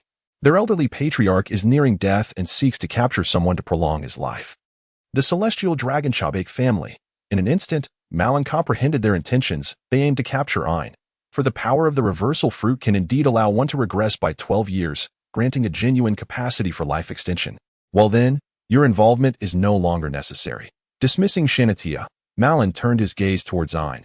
Is it truly possible for your ability to preserve eternal youth? That is implausible. Each reversal is bound by a time limit. And should I lose consciousness or fall into a stupor, the effects of the fruit will instantly dissipate. The life force released in that moment possesses formidable impact, potentially leading to the immediate demise of an elderly individual on the brink of death. In other words, to achieve longevity, one would need to capture you as a pet. Ein's complexion paled. What should I do? Will the celestial dragons come to seize me again? Are you frightened? Of course. Who wouldn't be? Ein shot Marlin an indignant look. Fear not, for they shall meet their demise in numbers. If a celestial dragon dares to approach, I shall crush him without hesitation. But Ein's heart steadied somewhat. Yet, one must possess sufficient strength, for I cannot be at your side at all times. Marlin imparted with earnestness. I understand. I shall strive to improve. Ein reluctantly replied. She was a girl who tended to be somewhat lazy in her training. Her current strength was primarily due to the solid foundation laid by Zefa and the possession of a rather perilous fruit. Uncle Marlin, I see an island ahead, Dorsey exclaimed from the lookout. The muscles on Marlin's forehead twitched. Ein, did you teach her to shout like that? Ah, no, it wasn't me. If it wasn't you, then who could it be? It seems you also wish to experience my whip. Marlin declared menacingly. Ein's expression shifted as she recalled the tormented Shanatia, who had become utterly unhinged. She had no desire to become like that. Adopting a pitiful countenance, she sought forgiveness. Unfortunately for her, Marlin was resolute in imparting a lesson. Ein's mind raced, and she quickly devised a plan. Activating her ability, she touched herself, and in an instant, transformed into a small girl. She tugged at her elongated garments and began to act adorably. Brother, please let me off this time. I adore you. Gazing at the charming little creature, Marlin found it impossible to remain angry. Even his iron heart could not withstand such sweetness. Soon enough, the other girls, enchanted by Ein's cuteness, pounced upon her, overwhelming her with affection. This might have been worse than being disciplined by Marlin. Observing her plight, he ultimately decided to spare her. With a flicker, Marlin appeared on the lookout. Uncle Marlin, do not call me uncle. Address me as Brother Marlin. Okay, Brother Marlin. The sweet sound of her voice made Marlin feel entirely refreshed. After confirming the island's direction, he prepared to steer clear of it. However, he suddenly sensed something amiss with the vegetation on the island. He leaped forward and landed upon its surface, discovering countless spiked protrusions resembling tentacles, each adorned with withered corpses. The plants here emanated a nauseating scent of decay, akin to rotting flesh. Can plants emit such an odor? And judging by the situation, these tentacle-like spikes are clearly man-made. But am I not the only one capable of harnessing the power of plants? Marlin pondered in confusion. He had crossed over when the war in Wano had only just begun, leaving him unaware of subsequent events. Thus, it was not impossible that individuals wielding the powers of the Moku Moku or Mori Mori fruits had emerged. He detected no aura of other ability users on the island. It appeared the individuals had long since departed. Upon inspecting the corpses, he found them to be pirates, their bodies not having decayed naturally, but rather desiccated by the plants, as if their life force had been siphoned away. While Marlin was capable of draining life, he found it utterly repugnant. As the embodiment of the tree of all-knowing, his life force was vast, rendering the consumption of others' vitality unnecessary. Furthermore, the notion of feasting on human flesh was entirely unacceptable to him. He speculated that perhaps someone who had truly consumed the Moku Moku or Mori Mori fruits was responsible for the slaughter of these pirates, should such an individual come to light. The higher-ups of the Navy and the world government would realize that he had not consumed the extraordinary fruit. How intriguing indeed. I wonder if Xing will regard me with disdain upon discovering that I have not partaken of that miraculous fruit, potentially sending people to hunt me down. Marlin found himself eagerly anticipating the outcome. The moku fruit, he grinned. Such a mere devil fruit pales in comparison to the life essence of the tree of all-knowing. Moreover, he was no powerless fool devoid of abilities. His mastery of hockey had already reached the pinnacle of strength. Returning to the ship, he dismissed the peculiarities of the island from his mind. Such trivial matters hardly warranted remembrance. Ahead lay the calm belt. He had opted to use a warship instead of constructing his own vessel to conveniently navigate through the calm belt. The warship's hull was embedded with sea prism stone, preventing attacks from sea kings. The ship's massive wheels churned tirelessly, propelling it at full speed into the calm belt. Not a single breeze stirred. The entire ocean was devoid of even the slightest ripple. Resembling a desolate sea, beneath the surface, monstrous fish occasionally glided by. The vast calm belt separated the four seas from the Grand Line, serving as an insurmountable natural barrier. The Navy monopolized the technology to traverse it, leaving aspiring pirates to embark on treacherous journeys through Reverse Mountain to enter the Grand Line. The journey is still quite long. You all take turns on watch while I catch a nap. Marlin commanded as he retreated to the ship's stern to rest. Suddenly recalling the slacking little Suddy, he realized he needed to remind her that she was now a Navy officer, no longer a mere deputy overseer. Everything must adhere to discipline. Little Suddy had transitioned into the Navy, attaining the rank of major while maintaining her salary. Upon entering the cabin, he heard faint, inappropriate gasps. The spacious cabin required several turns before he finally discovered the exuberant little Suddy and Shanatia in a small compartment. Crack! The whip struck, causing little Suddy to shudder as if reaching a certain threshold. Shanatia, beaming with excitement, discarded the whip and collapsed onto the ground, writhing. "It's my turn." However, little Suddy struggled to regain her composure. Unable to rise immediately, Marlin exclaimed in disbelief. "Good heavens, this child is utterly pent up. How easily she enters this state, playing so openly. Truly impressive. These two must be sternly disciplined, lest they tarnish the ship's morale. If my subordinates become tainted by such vices, I would be utterly humiliated." Marlin delivered a severe reprimand to the two wayward girls, suspending them within the cabin and administering a thorough chastisement with a rattan switch. "You enjoy playing, do you? Very well.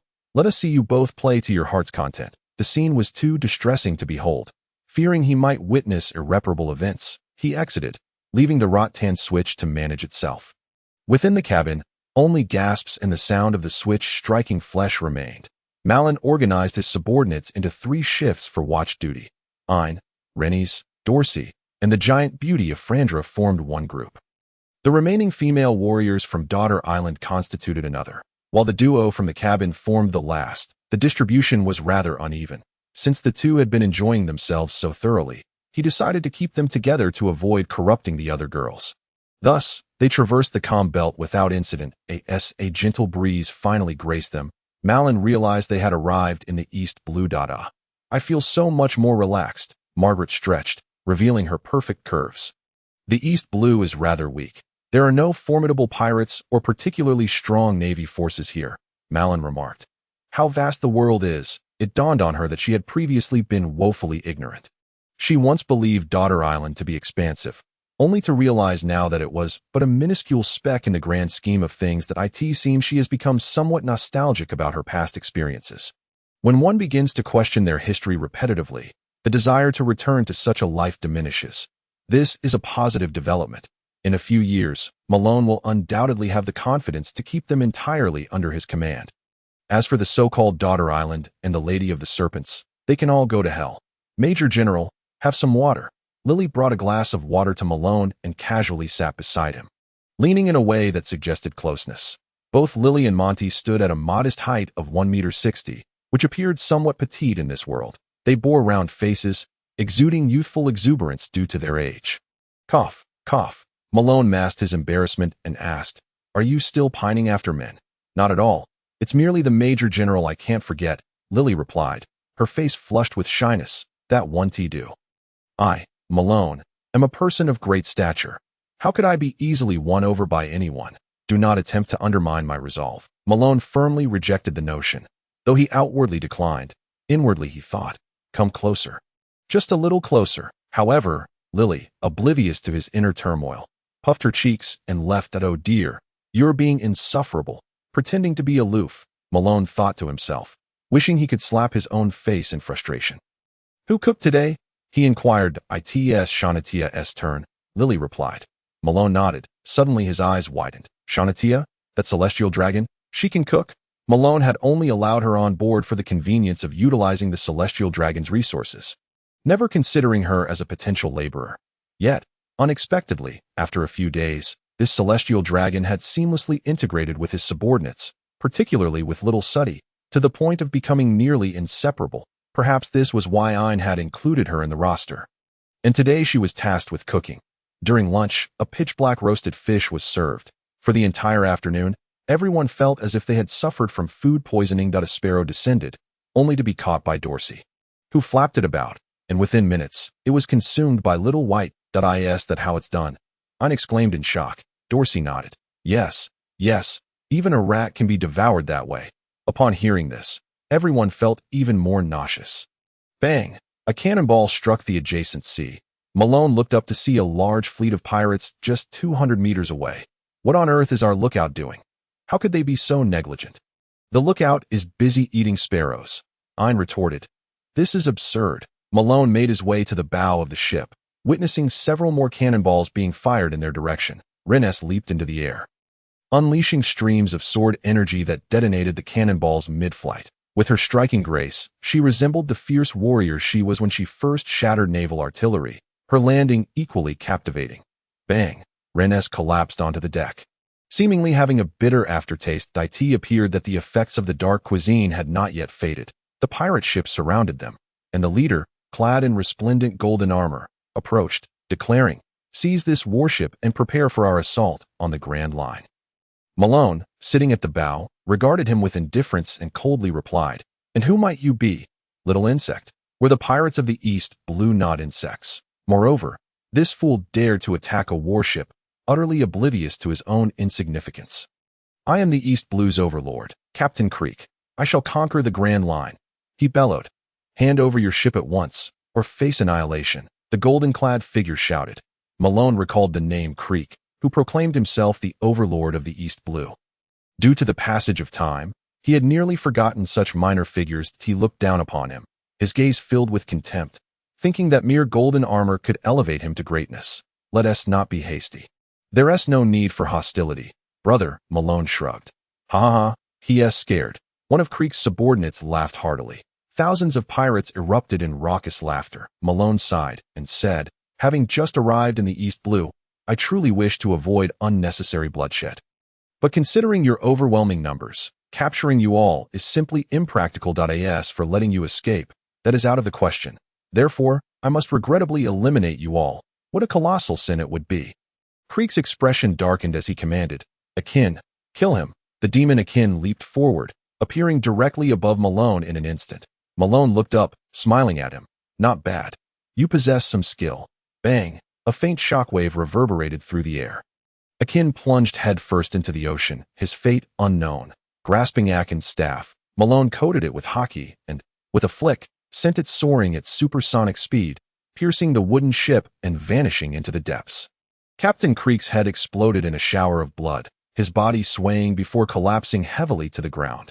Then, a wave of Conqueror's hockey surged forth, overwhelming the surroundings as countless cracks formed in every vessel in the vicinity. The sea itself contorting into a depression, the sky darkened with ominous clouds, the tangible aura of Conqueror's hockey swirling like black dragons, exuding an oppressive force. The surrounding waves roared, massive ripples radiating outward into the distance. The world shifted, the ocean trembled. This was the might of Malone's Conqueror's hockey, that he could not only subjugate humans, but also dominate any entity within this realm. The tree of knowledge had merged with him, elevating his comprehension beyond human limits. Akin to a certain bald figure whose restraints had been lifted, he was unaware of his current strength. After spending a year in prison without any military merit, he had only grown stronger, yet had not fought at full capacity, leaving him ignorant of his own power. Under the weight of his Conqueror's hockey, Creek's pirate crew was obliterated, the vast band of thousands dissipated in an instant.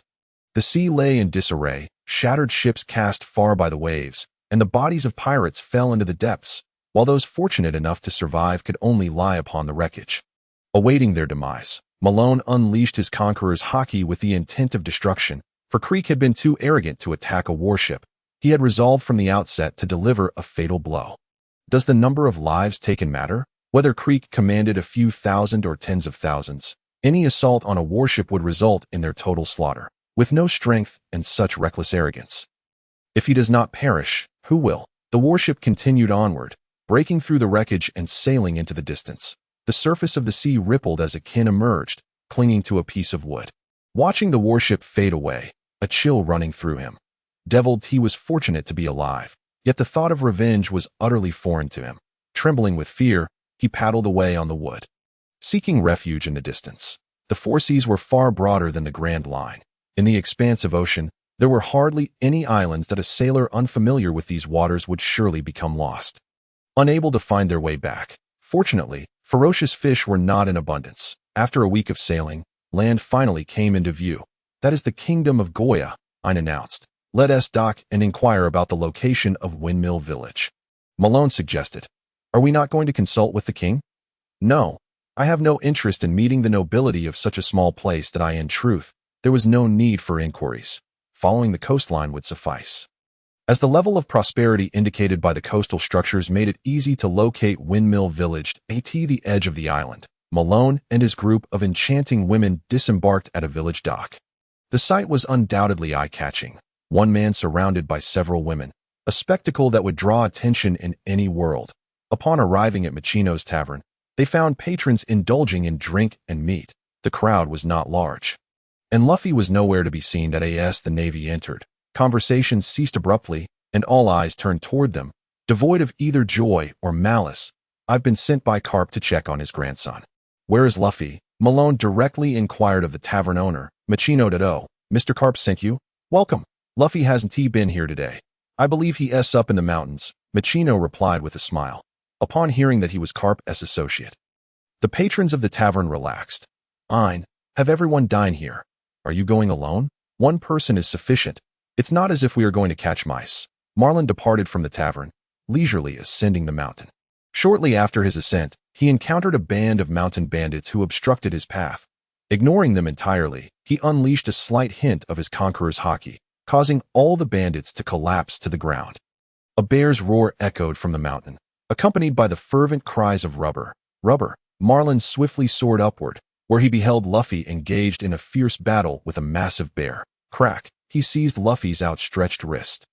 Who are you? Luffy inquired. I am your uncle, Marlin replied nonchalantly. Impossible. I am Monkey D. Marlin. Your father is Dragon, making us brothers. Doe. Is that so? Since you know my father's name, you must indeed be my uncle. What brings you to me?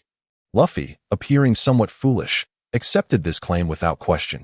Your grandfather said you aspire to be the Pirate King, and he asked me, the Navy King, to teach you a lesson. The Navy King. Luffy's eyes sparkled with excitement. Are you the strongest navy, the counterpart to the Pirate King? Want to fight? Bring it on. Luffy, brimming with enthusiasm, charged forward. 3 seconds later, he found himself sprawled on the ground, his head swollen with 2 lumps. Why does it hurt so much? I am made of rubber. He pondered in confusion. Would you like to know why it hurts so much? Marlin tempted him. Luffy nodded vigorously. Then come down the mountain with me, and I shall explain. Thus, Luffy fell for the bait, foolishly following Marlin down the mountain, arriving at the tavern, where he requested a large platter of meat from Machino. Eat to your heart's content. It's on me. Marlin said he was unperturbed by the prospect of being impoverished, planning to settle the bill with Garp later. 10 times too much to ask. Luffy finished his meal in no time and approached Marlin, exclaiming, Tell me the reason. Uncle. Ain sighed, knowing her superior's penchant for adopting the role of uncle had resurfaced. First, there had been Doflamingo's nephew, then Jack's nephew, and now another addition. Come with me, she instructed, leading Luffy toward the beach. Ain leaned closer, asking, Is this the grandson of Vice Admiral Garp? Indeed, that he seems rather simple-minded. Let's teach him a good lesson, so he understands that being a pirate is no easy feat. Shall we intervene? Certainly, if a woman can beat him, then he should learn to behave. Upon reaching the beach, Marlin ordered all his subordinates proficient in armament hockey to take turns pummeling Luffy relentlessly, leaving him questioning his existence. Marlin squatted beside Luffy, tapping his head, saying, You are quite weak. That I want to grow stronger. I will set sail. I will become the pirate king, Luffy proclaimed, rising to his feet and raising his arms toward the sea. Shouting defiantly, despite his weakness, his spirit was undiminished, explaining why he could one day become the pirate king. Such resilience is rare among mortals. Marlin, his fists enveloped in conqueror's haki, struck out toward the sea. Boom! The ocean roared in response, the unleashed haki cleaving the water, creating a massive trench over 100 meters wide, with waves rising hundreds of meters high on either side. The might of a single punch split the sea, its power extending beyond the horizon, utterly terrifying. What was it you claimed you would become? Marlin chuckled as he glanced at Luffy. Luffy's eyes widened in astonishment at the horrifying spectacle before him. Entirely beyond his comprehension, the sheer power of a single punch was unfathomable. How could anyone possess such ability? His breath quickened, an instinctual fear overtaking him, causing his body to tremble. Not only was Luffy stunned, but Marlin's subordinates also gasped in disbelief. Having followed him for so long, none had witnessed such a terrifying display of power. They had never seen it before. This was the result of Conqueror's haki being both entwined and unleashed. Capable of such devastation, fewer than 3 individuals in the entire sea could achieve this level of destruction. The waves crashed down, surging toward the beach, threatening to engulf them. Marlin remained unmoved, his Conqueror's haki directly confronting the ocean's fury, ensuring that no wave could breach his threshold. Silence, he commanded, his voice resonating like that of a deity. As the ocean fell under his dominion, the waves gradually subsided. Whoever you may be, after enduring such a terrifying display of power, your confidence and resolve would inevitably crumble. Ant dreaming of devouring the world should witness a force that transcends that very world, realizing that it could never aspire to such strength. Feeling fear, self-doubt, and ultimately having its will shattered, Marlin did not decide Luffy's fate, for he understood that if Luffy were to be crushed so easily, he could not be the protagonist of this tale. After his tremors subsided, Luffy's face radiated excitement and exhilaration. You must be the strongest navy, uncle. Once I set sail, come and catch me. I shall become the pirate king under your pursuit. Catch you? Marlin scoffed. If I wished to capture you, you wouldn't even manage to leave your village. Garp's grandson seemed to possess an extraordinary reserve of stamina, perhaps his greatest asset, Rennie speculated. Then let us continue to pummel him until he can no longer rise. Agreed. Thus, Luffy endured a relentless beating, yet he surprisingly retaliated, landing several punches on the giant beauty, Everlandra, and the homely Stoby. His elongated rubber fists were peculiar, and even without haki, the recoil of rubber was significantly impactful. Allowing Luffy to be beaten served to hone the resilience of Marlin's subordinates, benefiting both parties. Marlin fashioned a seat from wood on the shore, comfortably basking in the sun. That you're not Luffy's uncle. Are you? Makino approached and inquired. Of course, but I don't take advantage of the familial hierarchy. The beautiful tavern owner, did you know that red-haired Shanks has become one of the 4 emperors? Makino smiled slightly. Of course, it's world-shattering news, world-shattering indeed. This has inspired countless young people, propelling them to the sea, and pirates have gone mad, with many more marauding across the seas and the Grand Line. Marlin cast a sidelong glance at the beautiful woman. The chaos has escalated, a consequence of the Emperor effect. This is not favorable for the common folk. One day, I too shall venture into the new world to capture the so-called emperors, delivering them to impel down. Those who resist may well meet their end on the spot. Makino's expression flickered momentarily. That is your duty. Please do your best. Marlin suspected that this woman might have ties to Shanks. Yet she was merely a commoner, and he could not act against her. Shanatia, why don't you go play? That rubber kid seems quite entertaining. Marlin jested with the celestial dragon. Sir, I would die, Shanatia quickly replied. Noticing her newfound obedience, Marlin refrained from tormenting her. After an afternoon of beatings, Luffy finally collapsed, succumbing to slumber. Marlin tossed him aboard the ship to prevent him from being carried off by wild dogs, then took his subordinates to the tavern for revelry. This mission was entirely entrusted by Garp, so he would not be stingy. Upon returning, he would settle the bill with Garp. He wouldn't leave until that old man was drained dry. While Marlin and his crew feasted and drank heartily, Luffy stirred awake aboard the ship. His bruised face registered not pain, but hunger. Is anyone there? Is there food? He rummaged through the kitchen, finding a few cucumbers. Relieved they were unused, Munching as he searched the ship that in the girls' quarters, he unearthed a bounty of snacks and even climbed to the lookout to devour Dorsey's dried fish. Yet, his hunger remained unquenched. Ultimately, he stumbled upon Marlin's cabin, spotting a well-protected wooden chest that gleamed like a treasure trove. His eyes shining brightly at 9 o'clock, Marlin and the others returned to the ship, and Marlin had thoughtfully packed some food for Luffy.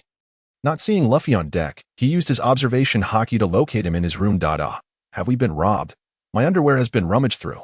I stormed out, exasperated. Mine too. It must have been a man. Stoby also emerged, and Malone couldn't help but think that if he had known what the boy looked like, no one would dare touch his underwear. Aine, with her keen senses, remarked to Malone, "Major, it must have been that Luffy. Who would have thought that beneath that seemingly foolish exterior lay a little lecher? I ought to teach him a lesson. Little lecher, you truly have wronged him," Malone replied as he strode towards his bedroom, determined to uncover what this rascal had been up to in his absence. "Luffy, come out." He kicked open the door. Inside, heavy breathing filled the air, yet Luffy remained utterly silent. Malone approached the corner, his face a mask of confusion. "What on earth are you up to?" Aine entered with an oil lamp, and as the light dispelled the darkness, the others gasped in shock at the sight before them. The figure was not Luffy. With short black hair, a cherubic face radiating innocence, a slender neck resembling that of a swan, delicate bones, and a curvaceous form, it was a charming young girl. This was not Luffy. Yet why was she wearing his clothes? Malone's eyes widened in disbelief as he glanced at his wooden chest, now broken open, revealing that the vials of special liquid were completely empty. What on earth? This girl is Luffy. He must have stolen Ivankov's hormones and transformed into a girl. Oh no. Oh no. This will lead to trouble with Garp. "Major, who is she? When did you hide such a beauty?" Aine glared at Malone ominously. Malone, irritated, scolded Luffy. "You little brat. You've caused me so much trouble. Not only did you steal my treasure, but now I'm going to have to face Garp in a duel. Hey, I'm talking to you. Stop playing dead." Aine looked at Luffy in disbelief, her expression akin to a question mark, as if to say, "Are you kidding me?" Luffy looked up with tear-filled eyes, on the verge of sobbing. "Wah, my thing is gone. I can't face anyone." His voice, sweet and melodious, sent shivers down Malone's spine with the implications of his words. He retreated to the deck, collapsing into a chair, his expression one of utter despair. With a heavy sigh, he lamented, "What a predicament. I had intended to use that for a powerful adversary, to transform them into a woman and gain leverage over them. Now it's gone." Dracule must be delighted. The gift he sent has ultimately returned to his son. Now it's a daughter. Congratulations to the monkey family on their new arrival. The crew, witnessing Luffy's transformation, were left in stunned silence, crowding around Malone to seek the truth that I possess a rare potion that can change one's gender. As you can see, it has been pilfered by Luffy. A potion that can change gender?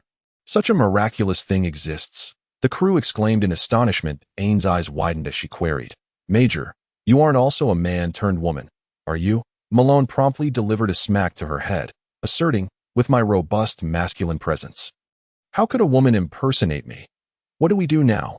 We've turned Garp's grandson into a granddaughter. We'll surely face dire consequences upon our return." Aine lamented, clutching her head. "Perhaps Garp might prefer a granddaughter." Malone suggested that is there an antidote? Reness inquired calmly. Malone's eyes lit up. Of course. Ivankov is the human antidote. Once that fellow escapes from prison, Luffy's situation will be resolved in no time. Why should I worry? He reassured everyone. "Rest assured, there is someone who can create the antidote, but that person cannot appear just yet. It will likely take 3 to 4 years. In the meantime, we must keep Luffy's transformation under wraps and prevent Garp from finding out." The crew nodded in agreement. Malone was not afraid of fighting Garp. Rather, he felt a twinge of guilt about the entire affair. "Very well. From now on, she shall be known as Luffy. Reness, bring Luffy forth." Soon, Luffy was presented. She wore a dejected expression, feeling the absence of her weapons and ammunition, her eyes devoid of their usual spark. "Luffy, would you like some roasted meat?" Malone inquired. Luffy's eyes lit up immediately, momentarily forgetting her predicament, as she dove into the pile of food with great enthusiasm. Half an hour later, she lay on the deck, stroking her round belly. Post-transformation, she appeared adorably clumsy. After a brief repose, she exclaimed, "I need to pee."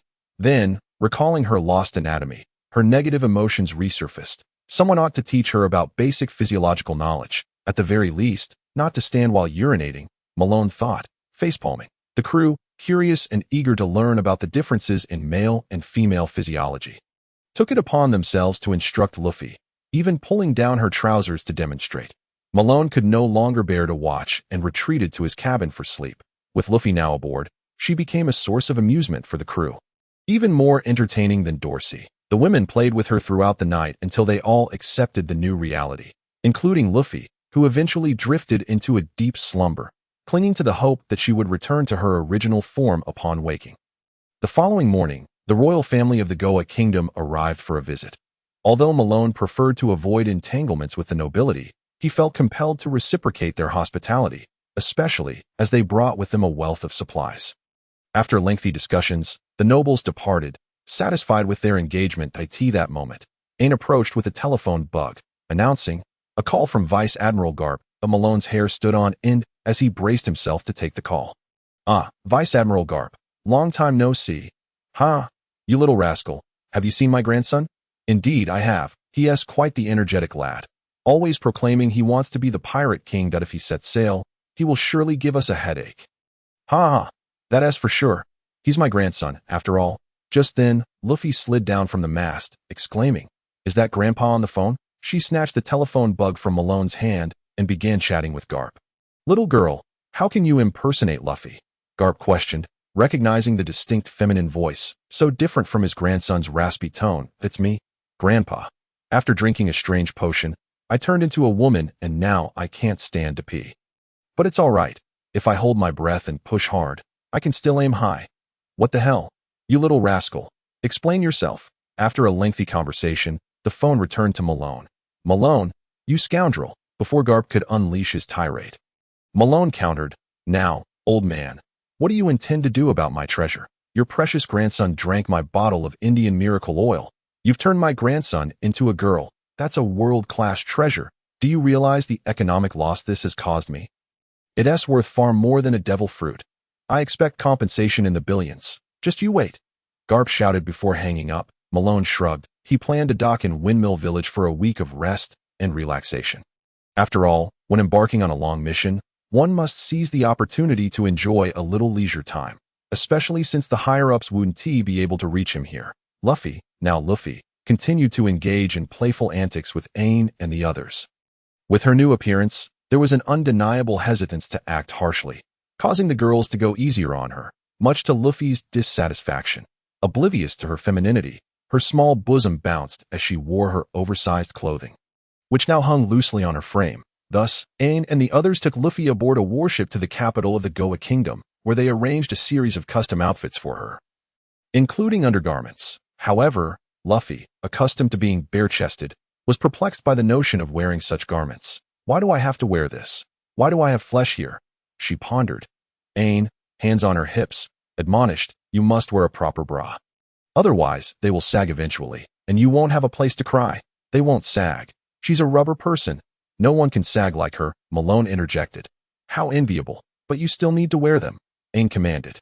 "Stoby, Everlander, help her put on her bra," she insisted, taking on the authoritative role. After much fussing, Luffy successfully donned her undergarments. Malone was indifferent. After all, she would eventually revert to her original self. So why fret? Lu Fei's oversized old clothes were discarded.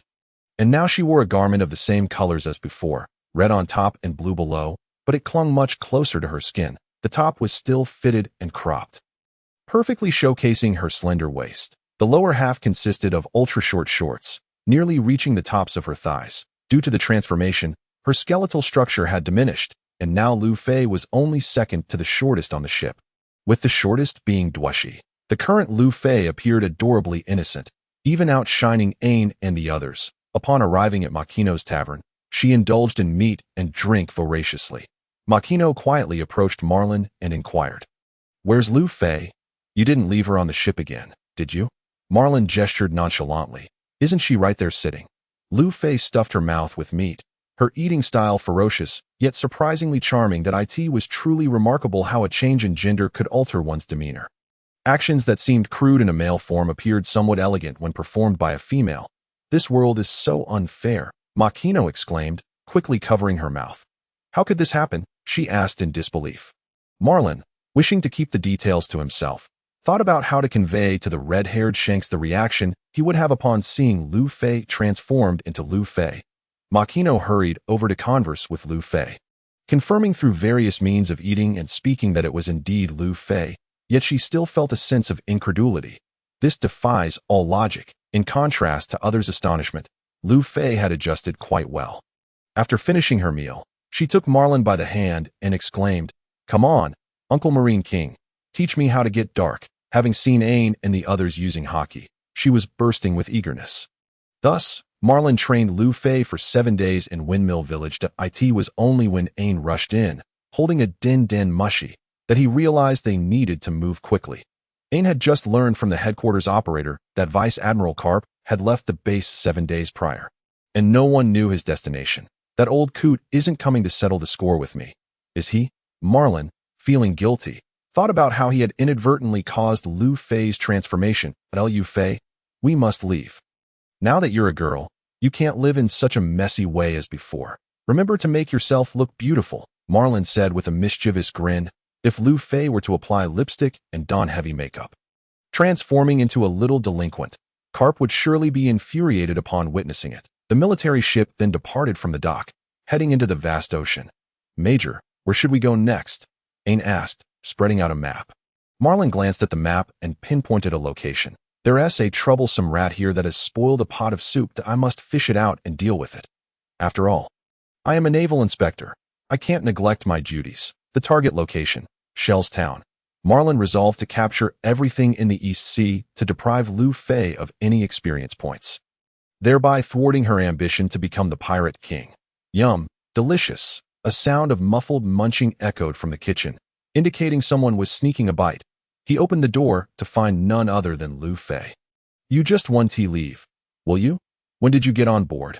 Marlin, having failed to notice the stowaway, was taken aback. Since the very beginning, Lu Fei replied, cheeks stuffed. Marlin glanced back and realized they were already far from Windmill Village. Sending her back was impractical. Didn't you say you wouldn't go to sea until you were 17? He queried. Exactly. That's why I'm on your ship, if it's not my own. It doesn't count as going to sea. What kind of ridiculous reasoning was that? I haven't even learned how to use hockey yet. Don't think you can just abandon me like this. So that was the reason. Then you can stay on this ship for 2 years. The warship docked at Shellstown's harbor. A.S. Marlin, draped in his justice cloak, entered the town. The atmosphere shifted uneasily. Civilians scurried about like thieves fleeing from the police. Marlin led the girls straight to the naval base. The trained girls remained silent and orderly. Among them, a celestial dragon blended in, having assimilated into the environment after spending so much time on the ship. Though not a Navy member, she still acted the part. This lifestyle was entirely new to her and quite addictive. Only Lu Fei was constantly looking around, occasionally straying from the group, severely disrupting the ambience. At the entrance of the naval base, soldiers were stationed on guard. Upon seeing Marlin and the others approach, they raised their weapons to block their path. This is the naval base managed by Colonel Monka. Who are you? Major, Marlin. The soldiers' expressions changed drastically. Only the headquarters had ranks. A major from the headquarters. What an imposing figure. Who would dare stop them? They quickly stepped aside. Marlin strode inside, his cape billowing, exuding authority, turning to the upper floor. A tall man was exercising in a spacious office. Upon noticing the intrusion, he approached with a fierce expression. Marlin sat back in the chair, crossing his legs. Who are you? Monka shouted. Marlin smiled slightly. Colonel Monka. I've heard there's quite a bit of discontent among the people here, and I've come to address it. You? What do you think you are? Monka bellowed angrily, raising his right arm wielding a large axe to strike Marlin. Marlin showed no inclination to evade, intrigued by the mystical weapon. After all, it was capable of injuring Karp. With the blade descending, Marlin remained unfazed. Evade? Why would I? With so many subordinates present, why would I hide? Isn't it their duty to subdue this fellow? Yet, until the axe struck Marlin's head, none of his subordinates moved. Bang! The axe shattered into pieces, never to threaten Karp again. Marlin, with a dark expression, turned to his subordinates. What are you doing? Didn't you see your superior was attacked? Ain nonchalantly replied. Wasn't the outcome predetermined? What use do I have for you? Renai stepped forward, kicking Monka, who stared in disbelief at his broken axe. To the ground, thereby restoring a measure of dignity for Marlin that at least Renais understands. You will be my first subordinate from now on. Ain, you're unreliable. Renais smiled gently, while Ain rolled her eyes. Who exactly are you? Monka howled, unable to believe he had been so easily defeated by a woman. Ain, finally returning to her roots, explained, this is Major Marlin from the headquarters, and also a naval inspector with the authority to investigate all naval activities. Understand? I don't believe it. How could a naval major come to a place like this?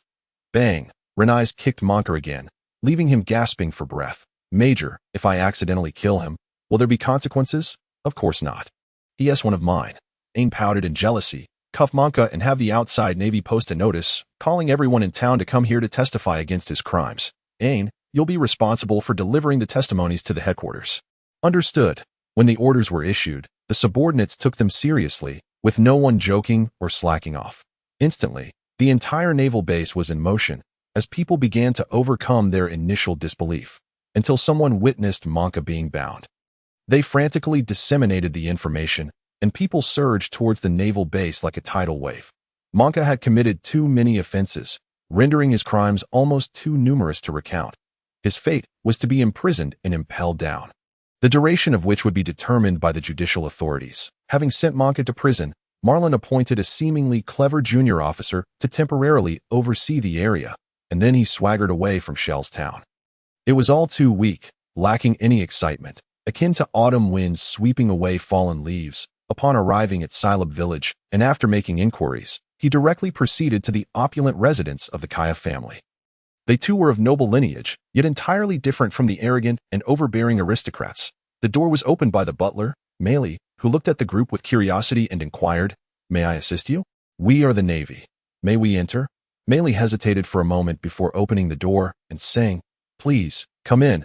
Upon entering the vast courtyard, they beheld a beautiful blonde girl tending to the flowers. Serene and gentle, like a fairy. It was Kaya, a remarkably lovely young lady. Nearby, a young man clad in black was pretentiously polishing the railing. Upon noticing Marlin and the others, Kaya promptly rose and greeted them, asking, "What brings you here?" "We are the Navy, in pursuit of a pirate. According to reliable intelligence, he seems to have fled here," Marlin replied. Ian and the others wore puzzled expressions. Did the Major General secretly gather intelligence? How could they, having accompanied him the entire time, be unaware of it?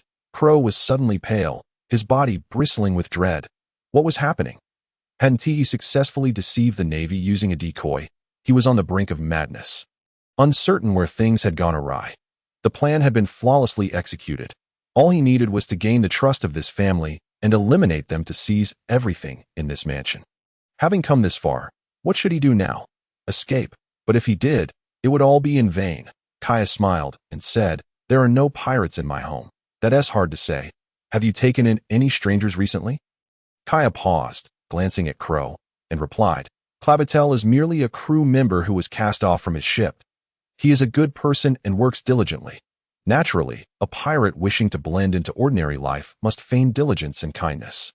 As Marlin spoke, he approached Crow slowly, saying, "The captain of the Black Sea Pirates, Crow, with a bounty of 16 million berries, deceived the Navy using hypnosis and a decoy, but he cannot deceive me."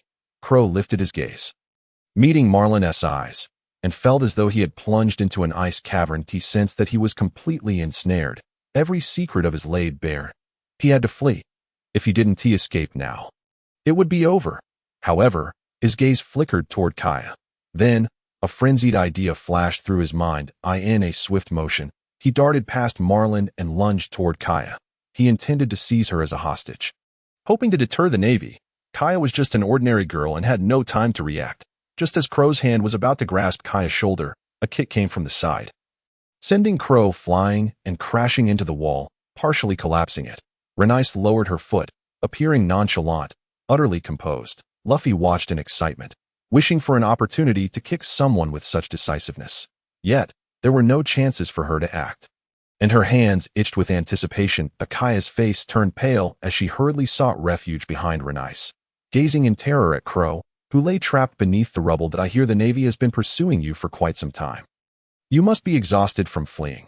Why not surrender? and allow me to escort you to Impel Down.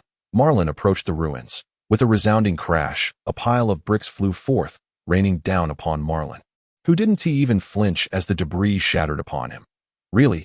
Can't you comprehend human speech? Marlin extended his finger, which elongated rapidly, ensnaring Crow's neck like a tentacle, dragging him from the rubble. He brought Crow to the ranks and flung him towards the towering beauty, a Flandra, then turned to Kaya, saying, "That will be all. Farewell, young lady." A group then exited the mansion, heading towards the warship, leaving chaos in their wake. "Why didn't the Major General invite any beauties aboard this time?" Ian inquired. "There are too many. Even I would be overwhelmed," Marlin retorted, pinching the flesh at his waist.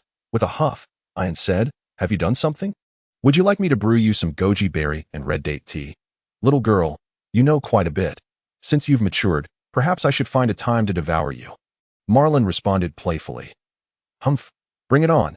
Don't just rely on your words," Ian challenged. But despite her efforts, she couldn't twist Marlin's flesh. The moment he exerted force, his entire body became as hard as wood, including his tail. "What? You think it's bad that it turns to wood? Have you heard of piercing leg or shattering fist? In such vital areas, no protection is excessive." As they entered the village, Marlin activated his observation hockey and smiled. "Crow, summon your crew. I'll arrange a luxurious package for you all in Impel Down." Hearing Marlin's words, Crow bowed his head in silence. In a Flandra's grasp, he resembled a small child, devoid of the courage to escape or resist. But to betray his crew and have them captured all at once, that was unthinkable. Marlin didn't expect him to. Turning to his subordinates, he commanded, "I leave it to you." The 9 snake warriors charged forth. But someone was swifter than them. The most adept in observation hockey, Dorsey, dashed out, and soon the sounds of 2 pained cries echoed from behind the buildings as she emerged, laboriously dragging 2 individuals with her.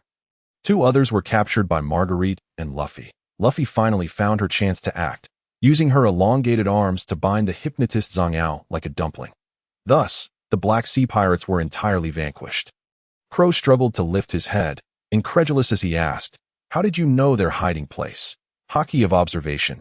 Haven't you heard of it?" Marlin retorted. You are the Navy from the Grand Line?" "Indeed. I am Major General Marlin. It is a pleasure to make your acquaintance." Crow's heart sank. He realized he was utterly finished. At the village entrance, Marlin noticed a group of youths peering at them. One with an exceptionally long nose that he swiftly dashed over, revealing an ominous grin before the trembling children. "Do not harbor dreams of becoming pirates, or you will end up like these fellows, Major General." "Do not frighten the children," Ian admonished. All right, Marlin conceded, turning away to leave the youths with a parting glance. The billowing cape of justice from the Marine headquarters swayed in the wind, likely leaving them with psychological scars that would make them flee in terror at the sight of anyone donning such a cloak. However, unexpectedly, Luffy turned back and shouted, "I will become the Pirate King. In 3 years, I will set sail, and those who wish to accompany me should wait patiently." Marlin immediately lifted her, delivering 2 smacks on her round backside. "What are you hitting me for?" Luffy protested, struggling. Smack, smack. Another 2 strikes followed, making her small rear quiver. The sensation is even better than with Ian." "Wait, have I ever spanked Ian? It seems I haven't." "That won't do. I must find an opportunity to experience it.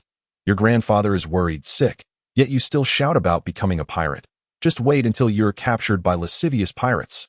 I haven't even set sail yet. And you're already hitting me. What nonsense is this?" Marlin tossed her aside, feeling quite melancholic. He lamented the loss of that bottle of hormones. Using it on Luffy was akin to throwing a meat bun to a dog, gaining him nothing in return. The warship set sail, proceeding along the coast to sweep away the East Blue pirates, striving to thwart Luffy's aspirations of becoming a pirate. Their next target was the clown buggy. Marlin had always regarded this character with a hint of caution, sensing that this jester was not to be underestimated. Unlike the character Satan from Dragon Ball, this rogue may very well astonish everyone in the future. Therefore, it is prudent to exercise caution and maintain a sense of decorum. The warship is advancing swiftly, with some crew members resting while others engage in sparring with Luffy. The members of the Black Pirate crew are all tightly bound and thrown onto the deck, where youthful and beautiful maidens pass by. Except for Chloe, the others are utterly captivated. The unattractive Stoby quietly remarks to Marguerite, "That man is quite handsome." Marguerite retorts, The Major General is even more handsome.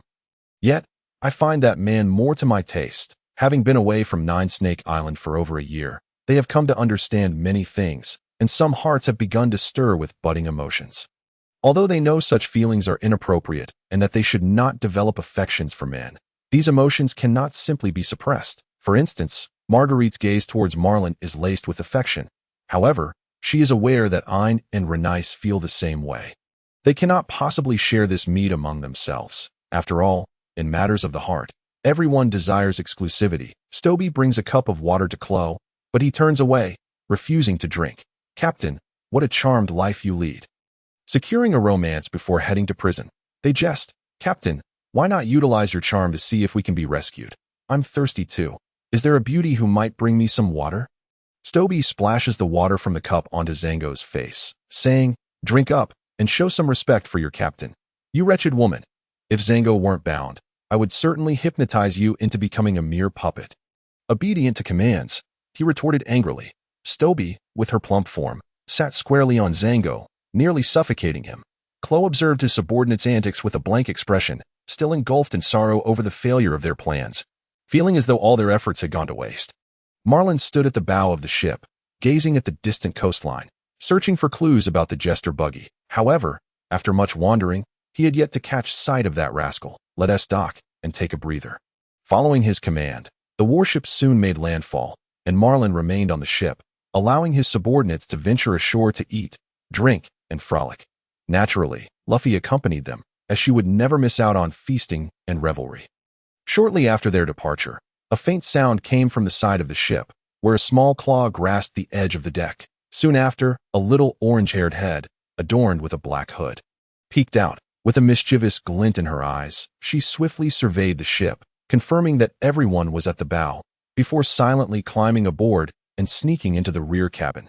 Marlin was in a meditative state. While Zango noticed the intruder but chose to remain silent, the young thief rummaged through the cabin, and by the time she emerged, her bag was already bulging. Yet, her greed was insatiable, and she quietly slipped into the ship's hold. No sooner had she entered than intertwining vines sprouted at the entrance, sealing it shut. Nami was unaware that her escape route had been blocked and continued onward, embarking on a grand adventure within the ship's confines. Here, she found no treasures, only some common supplies, and after a fruitless search, she stumbled upon ropes hanging from the ceiling, several whips, and various torture instruments. Instantly, her hair stood on end, and without a second thought, she bolted for the exit. What the hell? Are these terrifying torture devices meant for me? However, upon reaching the exit, she was dumbfounded to find it completely sealed, akin to a mouse trapped in a snare. Afraid to call for help, lest she be overheard, she fantasized that this trap was triggered by an intruder entering, rather than being controlled by someone. Clinging to this delusion, she quickly drew her knife and began to cut at the vines. Yet, the vines proved too resilient. Despite her exhausted arms and dripping sweat, she managed to sever only one. Then, as if mocking her, the cut vine slowly regrew. Tossing her knife aside, she cried out, "Let me out. I surrender." Marlin crouched by the entrance, speaking through the barrier as if conversing with a prisoner in the dungeon. There are roughly 10 million berries in my bedroom. Stealing such a large sum would keep you fed in prison for many years. Nami's eyes welled with tears as she pleaded, "Please let me go. Dear Navy officer, I promise I won't do it again." Yet, inwardly, she cursed, "Damn the Navy. Go die. Hurry up and die." Did I just hear someone curse me in their heart? Is that merely my imagination? Marlin chuckled. Of course, it's just a figment of your imagination. Who would dare curse such a handsome Navy officer? Nami forced a smile. Good girl, such a sweet-talking little sister you are. For your cuteness, I shall keep you here for one day before releasing you. Huh? Shouldn't my sweet words earn me immediate release? Nami was taken aback. Marlin shot her a sidelong glance. If sweet talk were effective, what need would there be for laws? Stealing aboard a Navy warship is no different from thieving in a police station. And despite Nami's continued pleas, his heart remained unyielding that he sat by the entrance, occasionally sipping a drink and snacking on fruit, making Nami's throat incessantly swallow in hunger. Dear Navy officer, could you spare me some food? First, introduce yourself and let me see where this adorable little thief hails from. I am Nami, an adventurer. Although I occasionally steal a bit of money, I use it to help the poor. What do you think? My intentions are so noble that I deserve some leniency, don't I? Marlin replied leisurely, aside from your name, everything else is a lie. I'll give you a chance to correct your story. Nami's eyes darted as she reconsidered. My name is Nami, from Kokoyashi village, and I specifically ventured out for adventure. This is truly my first crime, so I can be treated leniently. At that moment, the returning subordinates brought Marlin some delectable food. Major General, you truly have a way with the ladies that I in such a short time. You've already charmed another. Ein remarked with annoyance. I can't help it if my charm is overwhelming, Marlin replied, munching away. Nami's mouth watered at the sight. She hadn't eaten all day and was ravenous. Sister, could you spare me a drumstick? Thank you, I beg you.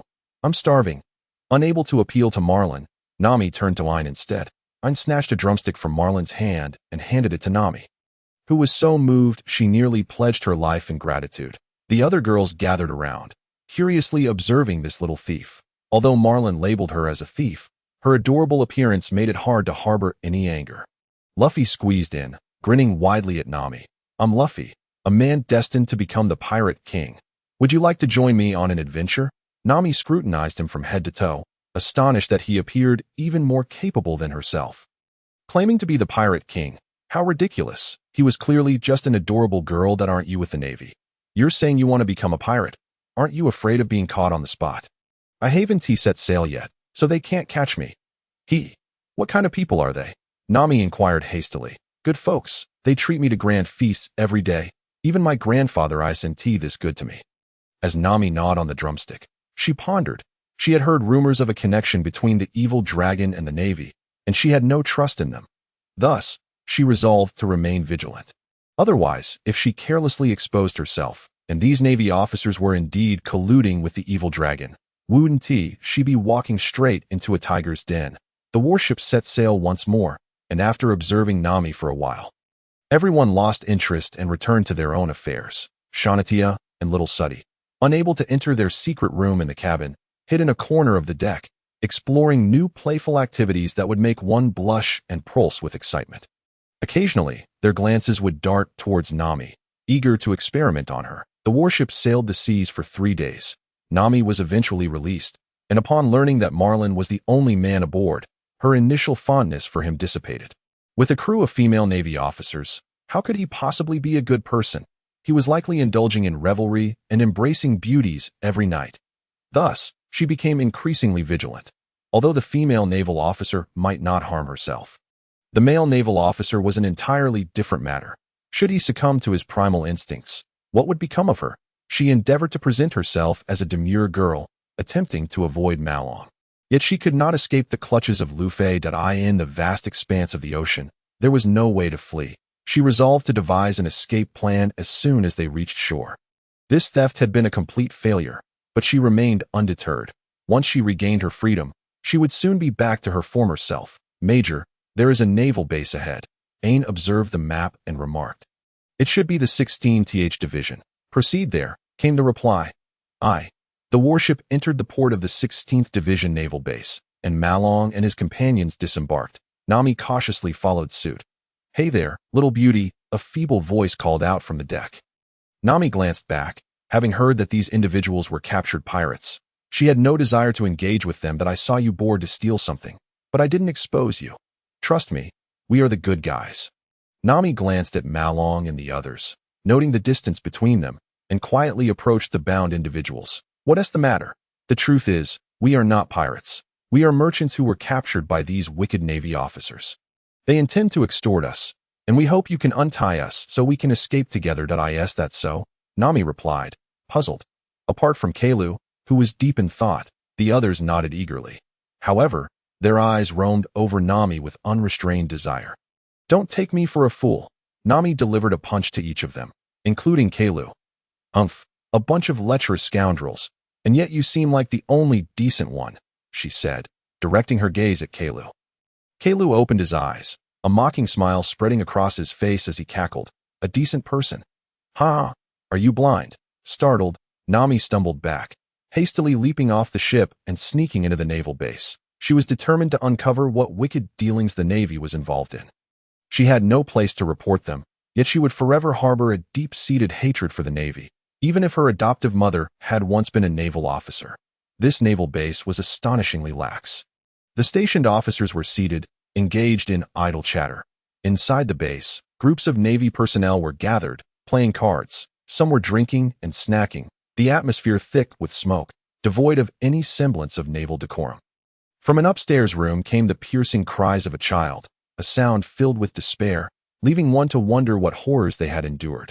Upon seeing Marlin and his party enter, the officers ceased their activities. A malevolent officer stood and inquired, "Who are you? Do you have any idea what the consequences are for trespassing in a naval base?" Ain stepped forward, her tone stern. "Who is in charge here? Bring them out immediately." Well, the lady has quite the fiery spirit. How about you stay and share a drink with us tonight? Ha ha ha, plenty of beautiful ladies here. Let us keep them all." Ain swiftly delivered 3 resounding slaps to one officer's face. Her hands ignited with flickering crimson flames. In an instant, the unfortunate officer vanished without a trace. The remaining Navy personnel were rendered mute, as if their throats were constricted. Outside, Nami witnessed this horrifying scene, her eyes nearly bulging with shock. She pondered that if she could somehow recruit this female officer, perhaps they could vanquish the evil dragon. As the thought excited her, she said, "I am Major Ain from headquarters. And this is Major Marlin, also a naval inspector. Call forth your superior, and you have 10 seconds." Marlin was exceedingly pleased with Ain's demeanor. She was indeed a capable manager, allowing him to simply maintain a commanding presence. The Navy officers panicked, with several bolting upstairs, shouting, "It's bad. Colonel Mouse, we have visitors from headquarters." A figure suddenly burst forth from the room on the second floor, bloodstains dotting his attire. "Colonel Mouse?" Marlin looked up. Indeed, finding a man with a rat-like face, exuding an aura of sleaziness that made one want to deliver a punch. "Dosi, go check what's happening in that room." "Sure, Brother Marlin." Hearing the sweet voice of the little girl, Marlin felt a sense of relief. Dosi, having dashed to the second floor, found herself at the mercy of Colonel Mouse, who had a gun pointed at her head. After letting out a frightened meow, Dosi clawed at him, leaving deep gashes on his hands and face. "Control the rat. Justice." For Colonel Mouse, who was accustomed to seeking medical attention at the slightest injury, this was akin to a 100-fold agony. And he let out a frenzied scream. "Quick! Get rid of her!" He commanded the officers, but none dared raise their weapons. After all, the major from headquarters and the inspector were present. The military ranks of the 4Cs were 3 levels below that of headquarters, which meant Colonel Mouse's actual position was inferior even to Ain, let alone the presence of a rear admiral who would dare act like a gun that had misfired, no matter how they pulled the trigger. It simply wouldn't go off. Such was the situation of these Navy officers. Colonel Mouse was on the verge of bursting with rage, but Marlin's elongated finger gripped his neck, tossing him to the ground below. Crack! It sounded as though bones had shattered. "No big deal," Dosi shouted from the second floor. "There's a child tied to the wall, and he has been beaten terribly. Bring him down." "All right." Marlin turned his gaze to Colonel Mouse. "Now, explain yourself. You wretched scoundrel. How dare you lay a hand on a naval officer? You'll surely be marked for a bounty and pursued mercilessly." Marlin stepped on his hand with a force that elicited a sound akin to a breaking bone, causing Mouse to emit a pig-like squeal of pain. "Such agony is intolerable. You truly are useless. Even a division colonel should possess some combat ability, yet you are even less capable than Monka. Pathetic." He retrieved a transponder snail and dialed the Admiral Kazoo. "Brew, brew, brew. Hello, this is Polisalino.its me, Marlin. Marlin, it's been ages. You didn't even glance at me when you returned to headquarters last time. Next time, for sure. What's on your mind? You wouldn't chat with me if there weren't something." "Ha, brother, you're spot on. I appreciate your straightforwardness. That so? Though I know you're just trying to flatter me. It still brings me some joy." After some light-hearted banter with Kazuru, Marlin finally got to the crux of the matter. He had learned the art of sarcasm from Kazuru over time. "Please investigate how Colonel Mouse of the 16th Division managed to attain his position. Is it due to his cunning, or does he have support? This is a risky endeavor. The one offending is me, not you. Besides, what does it matter to a big admiral like you?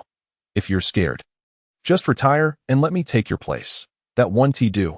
I'll help you investigate. But wait for my reply in 10 minutes. The call ended, leaving Colonel Mouse trembling with fear. The physical pain felt less severe compared to the dread enveloping him. Had this man just been conversing with an admiral from headquarters? Would he be thoroughly investigated? This was dire. Who was this scoundrel anyway? Why was he reaching so far into his business? Did I eat your rice? He had been on the second floor and had missed Ain's introduction, now finding himself in utter disarray at that moment. Dosi emerged, supporting a small child. Fortunately, the child was light enough for her to manage. Otherwise, she would have struggled. Monty and Lily came forward to assist in bringing the child down. That he was a little boy, his tattered clothes bearing numerous whip marks, his skin lacerated, and the ragged fabric clinging to his wounds, causing tears to spill from his eyes. "Mouse, you have a habit of tormenting others. How delightful," Marlin remarked as he stepped aside, addressing the celestial dragon. "Shanatia, I leave him in your care along with little Suddy. Have fun with him until he is unrecognizable." Shanatia and little Suddy were ecstatic. Their playful torment was a delightful blend of affection and skillful cruelty. That it has been a long while since they exerted their strength to strike others. Both of them were quite pent up. After all, one is a celestial dragon, skilled in the art of tormenting slaves, while the other is a chief jailer, an expert in the brutal treatment of prisoners. They hastily dragged Colonel Mouse to the torture chamber. "Speak, little demon, what transpired?" Malone inquired, casting a glance at the young boy. The boy, terrified, whimpered and quickly hid behind Dorothy. Indeed, he was merely a child, shorter than Dorothy, who stood at just over 1 meter 40. "Major, you are far too fierce. Allow me to ask," and stepped forward, brushing a strand of hair aside, revealing a sweet smile. Yet the boy remained frightened, with a hint of exasperation. She said, "Dorothy, you may inquire." The boy exhibited unwavering trust towards the individual who rescued him, hiding behind Dorothy as the most telling evidence. "What is your name?" Dorothy turned to ask. "Candy," he replied. Dorothy scratched her head, her ears twitching, glancing at Ain. "Sister Ain, what should we ask next?" Ain placed her hand on her forehead and said, "Inquire about what happened." "Doe, what happened?" "Pirates attacked my village. My father's leg was broken. My sister was captured, and I rode here to find the Navy. But I was imprisoned and beaten. Woo-woo, my sister must have been sold to the nobles as a slave. How am I to live without her?" "Wah wah wah." As he spoke, the boy began to cry uncontrollably. "Ask him where his village is and how long ago this occurred." Ain continued her questioning. Dorothy promptly acted as a repeater, relaying the questions. "It was yesterday. My village is called Shimi Village."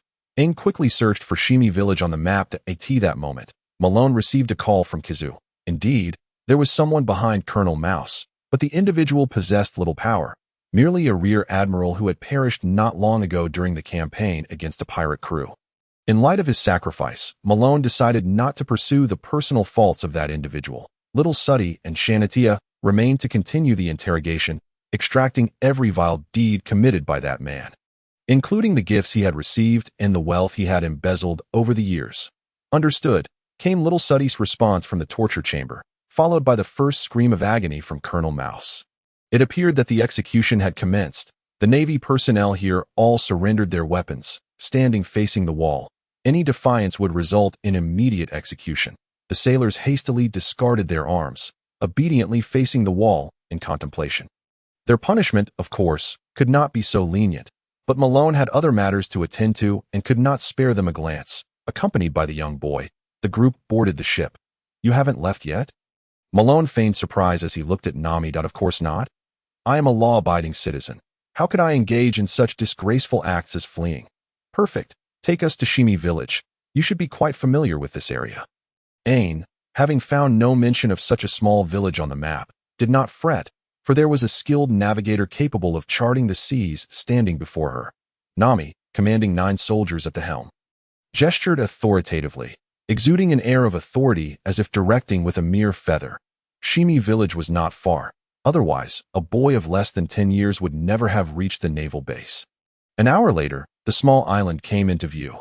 "There's the pirate flag. The pirates are still present," Ain remarked. "Onward, capture them all.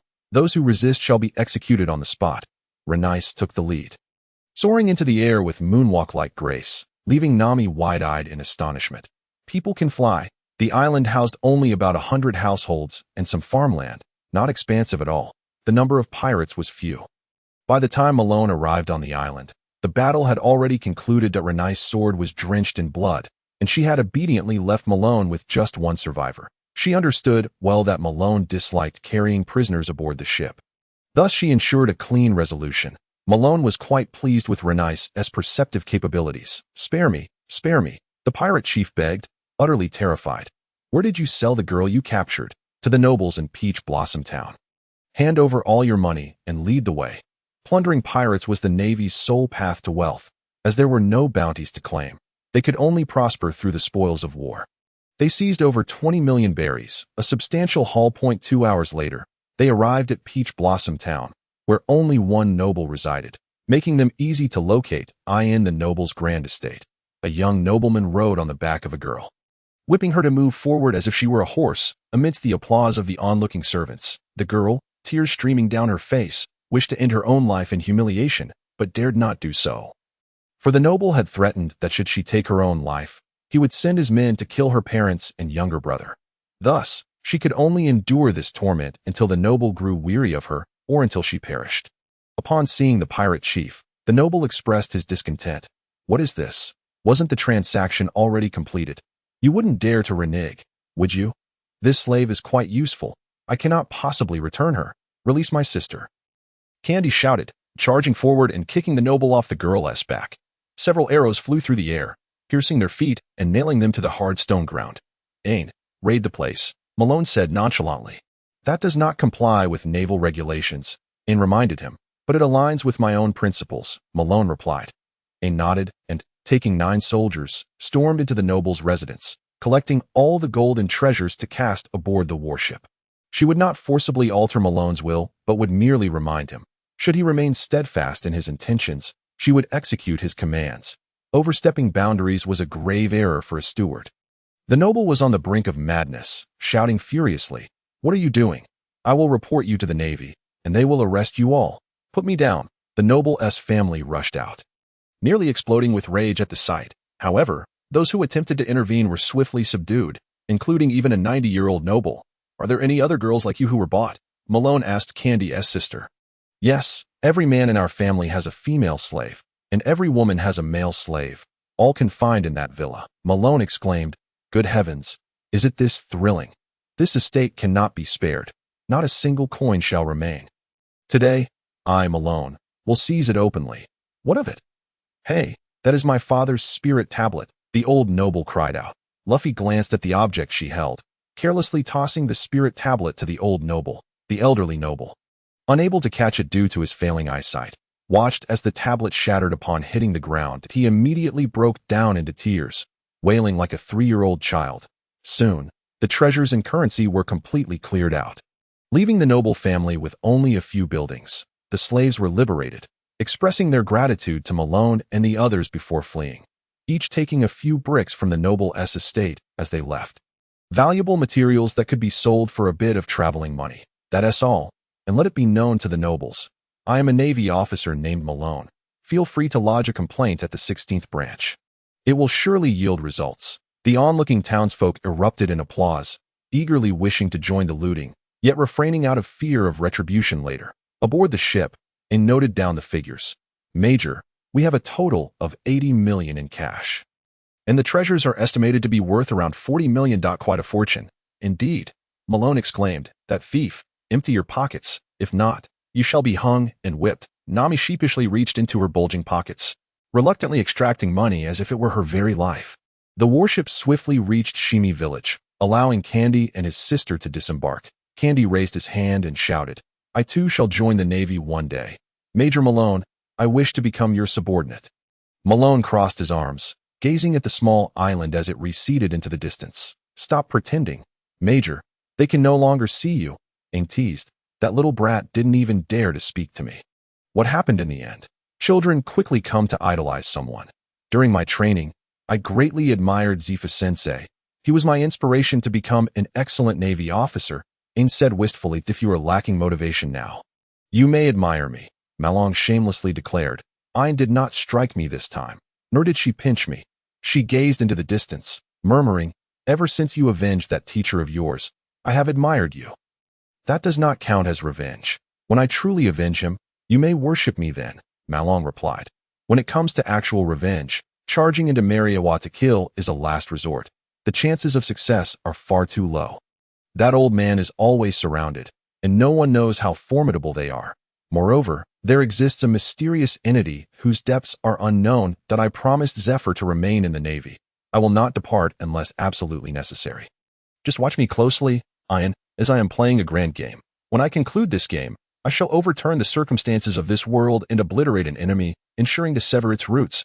Ian looked at Marlin, her eyes shimmering with intrigue. How long do you intend to keep up this charade? Major, do you take pleasure in putting on a show before children? Of course, they must witness the strength of a role model. I am performing a noble deed on a role model like you. With lives at stake, such a role model is better left unchosen that you've grown more eloquent in the year apart. I hope you maintain this skill for righteous purposes in the future. What righteous purpose? Marlin chuckled mischievously. Why? The noble pursuit of love between men and women, of course. Ian, lacking such frivolities in her mind, appeared perplexed. What riddle is the Major speaking of now? The treasures aboard the ship had been secured, causing Nami great distress. If she could steal all the money here, the amount promised to the dragon would be sufficient, thus liberating Kokoyashi village. However, beyond the money, her thoughts wandered further. These Marines appeared somewhat decent.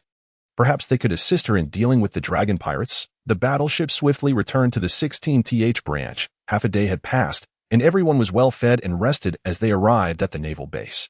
A piercing scream echoed from the interrogation room, belonging to Colonel Mouse. Haven't you extracted any confessions yet? Marlin inquired. Little Suddy, blushing, held a piece of paper and said, Weevil, gotten the confessions. They're all here.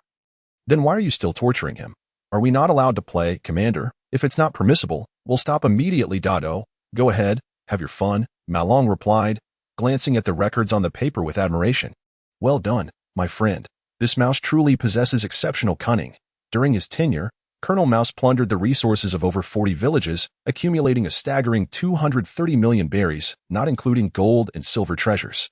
He even received tributes from several small pirate crews, inciting widespread resentment. Many misinformed individuals sought help here, hoping the Navy could resolve their issues. Could Colonel Mouse resolve their issues?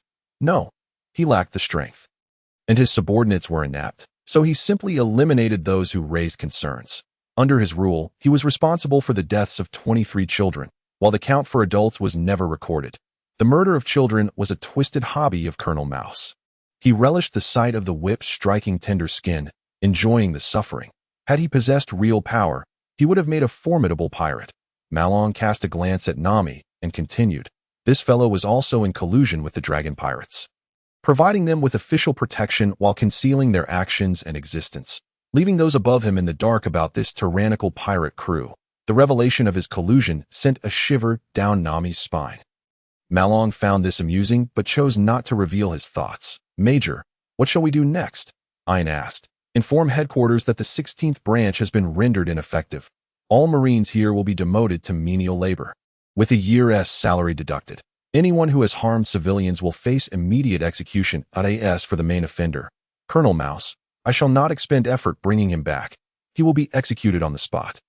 And new Marines will be dispatched from headquarters to take over. Understood. Ian respectfully accepted the orders and moved aside to contact headquarters. Nami's gaze flickered. She bit her lip, mustering the courage to speak several times, but ultimately refrained. She wanted to believe, yet dared not, primarily due to the utter disillusionment with the Navy among the people here, devoid of any trust. Although Marlin spoke of executing Colonel Mouse, what if it was merely the big fish eating the small? Exposing her identity might bring trouble to Kokoyashi village, for she too was a member of the dragon pirates. Major, headquarters has responded. They will send new Marines, an officer and 100 sailors. Damn, I only received 1 Marine when I went to Masan Island. Marlin lamented, then approached the Marines still facing the wall, proclaiming loudly, I will now call out several names. Those named will step forward. Following Colonel Mouse's instructions, Marlin called out the names of 7 Marines, who trembled as they stepped forth. Your officer claims you have harmed civilians? Master, there's a reason for that. It was Colonel Mouse who commanded us to do so. We are innocent. My wife cheated. I merely killed her and her lover's entire family. Such a minor matter should not be exaggerated. Major, I confess, I did kill a woman. It was simply that her husband was too handsome, and I wanted him all to myself. Marlin mentally disregarded the last Marine's words and addressed the remaining ones. From today onward, the rest of you will serve as menial laborers. with a year's salary deducted. Anyone with objections may leave the Navy at once. No one chose to leave. Even menial laborers were still Marines, not inferior to civilians. All right, now your first task to redeem yourselves is to tie these 7 individuals up. The Marines immediately surged forward, tackling the 7 criminals and binding them securely with ropes. Now, pick up your weapons and drag them outside. The 7 criminals, realizing the dire situation, began to struggle fiercely, some even resorting to foul language. Yet, the remaining Marines, eager to prove themselves, struck the loudest offender with the butt of their gun, leaving him bleeding. Watching the criminals being dragged away, Marlin instructed Rennies, execute them. Yes, Rennies responded, obeying the command. Soon, several gunshots rang out from outside, and the Marines returned, standing at attention. Many bore expressions of fear, having just taken the lives of their former comrades. Select a leader among you to oversee all affairs until the new officer arrives. You must restore the Navy's image, which has fallen into disrepute under your watch. Now, dispose of the refuse here. Anyone caught playing such games during duty hours will be expelled from the Navy. The Marines began to timidly tidy up the base, glancing nervously towards the interrogation room. The screams had become faint. Little Suddy might not be accustomed to directly executing criminals, but Shanatia was quite familiar with it. Half an hour later, Colonel Mouse met his end. When his corpse was carried out, the heel of a high-heeled shoe was still lodged in his back. I asked this what it means to be in the Navy. Luffy's eyes sparkled with excitement. Do you wish to become a Marine? Marlin asked. No. I just want to learn how to beat pirates like you. These scoundrels have tarnished the noble reputation of pirates. Pirates have a noble reputation? When did that happen? Marlin struggled to comprehend Luffy's logic. With matters here nearing resolution, Marlin turned to Ian, saying, prepare. We shall set sail before nightfall. Where shall we head next? Marlin deliberately stated in front of Nami. Having spent enough time in the East Blue, it is time to venture to the Grand Line and report back. All right, I will prepare.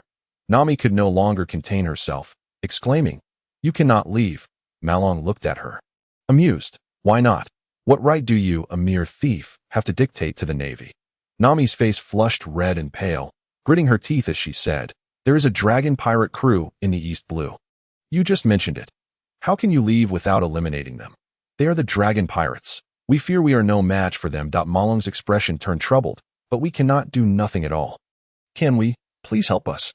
Over 20 villages are being oppressed by the dragon pirates. Anyone who dares to resist has been killed. We have lost all hope of survival. As Nami spoke, tears began to stream down her face.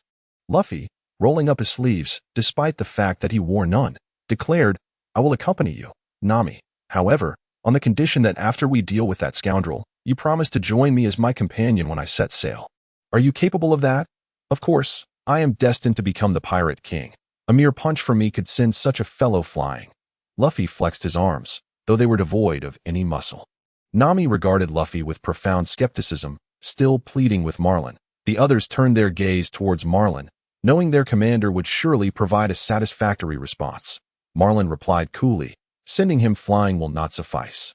Luffy, such a villain must be dealt with decisively. Prepare yourselves. We shall set forth to Kokosha village to confront the evil dragon pirates. The following day, after Marlin and his crew had departed, a warship with a canine figurehead appeared at the 16th Division. Garp, donning a doghead hat, disembarked and entered the naval base. Following Marlin's reprimand, the sailors had become significantly more compliant. Under the leadership of a hastily appointed junior officer, they began to exercise their plump, unwieldy bodies. The training intensity is far too low. Run faster, Garp bellowed. The sailors hesitated, coming to a stop, with one daring to question, who are you, old man? I am Garp. Garp? Who is that? The sailors, lacking any awareness, looked utterly bewildered. Dismissing Garp's reputation, that a subordinate explained, Vice Admiral Monkey Deep Garp. Surely you've heard of him. The training sailors were paralyzed with fear, collapsing onto the ground. Just days prior, a brutal rear admiral had visited. Now they faced a vice admiral. What kind of chaotic times are these? Can we even continue as the Navy? Who is your commander? Bring him forth. I have questions.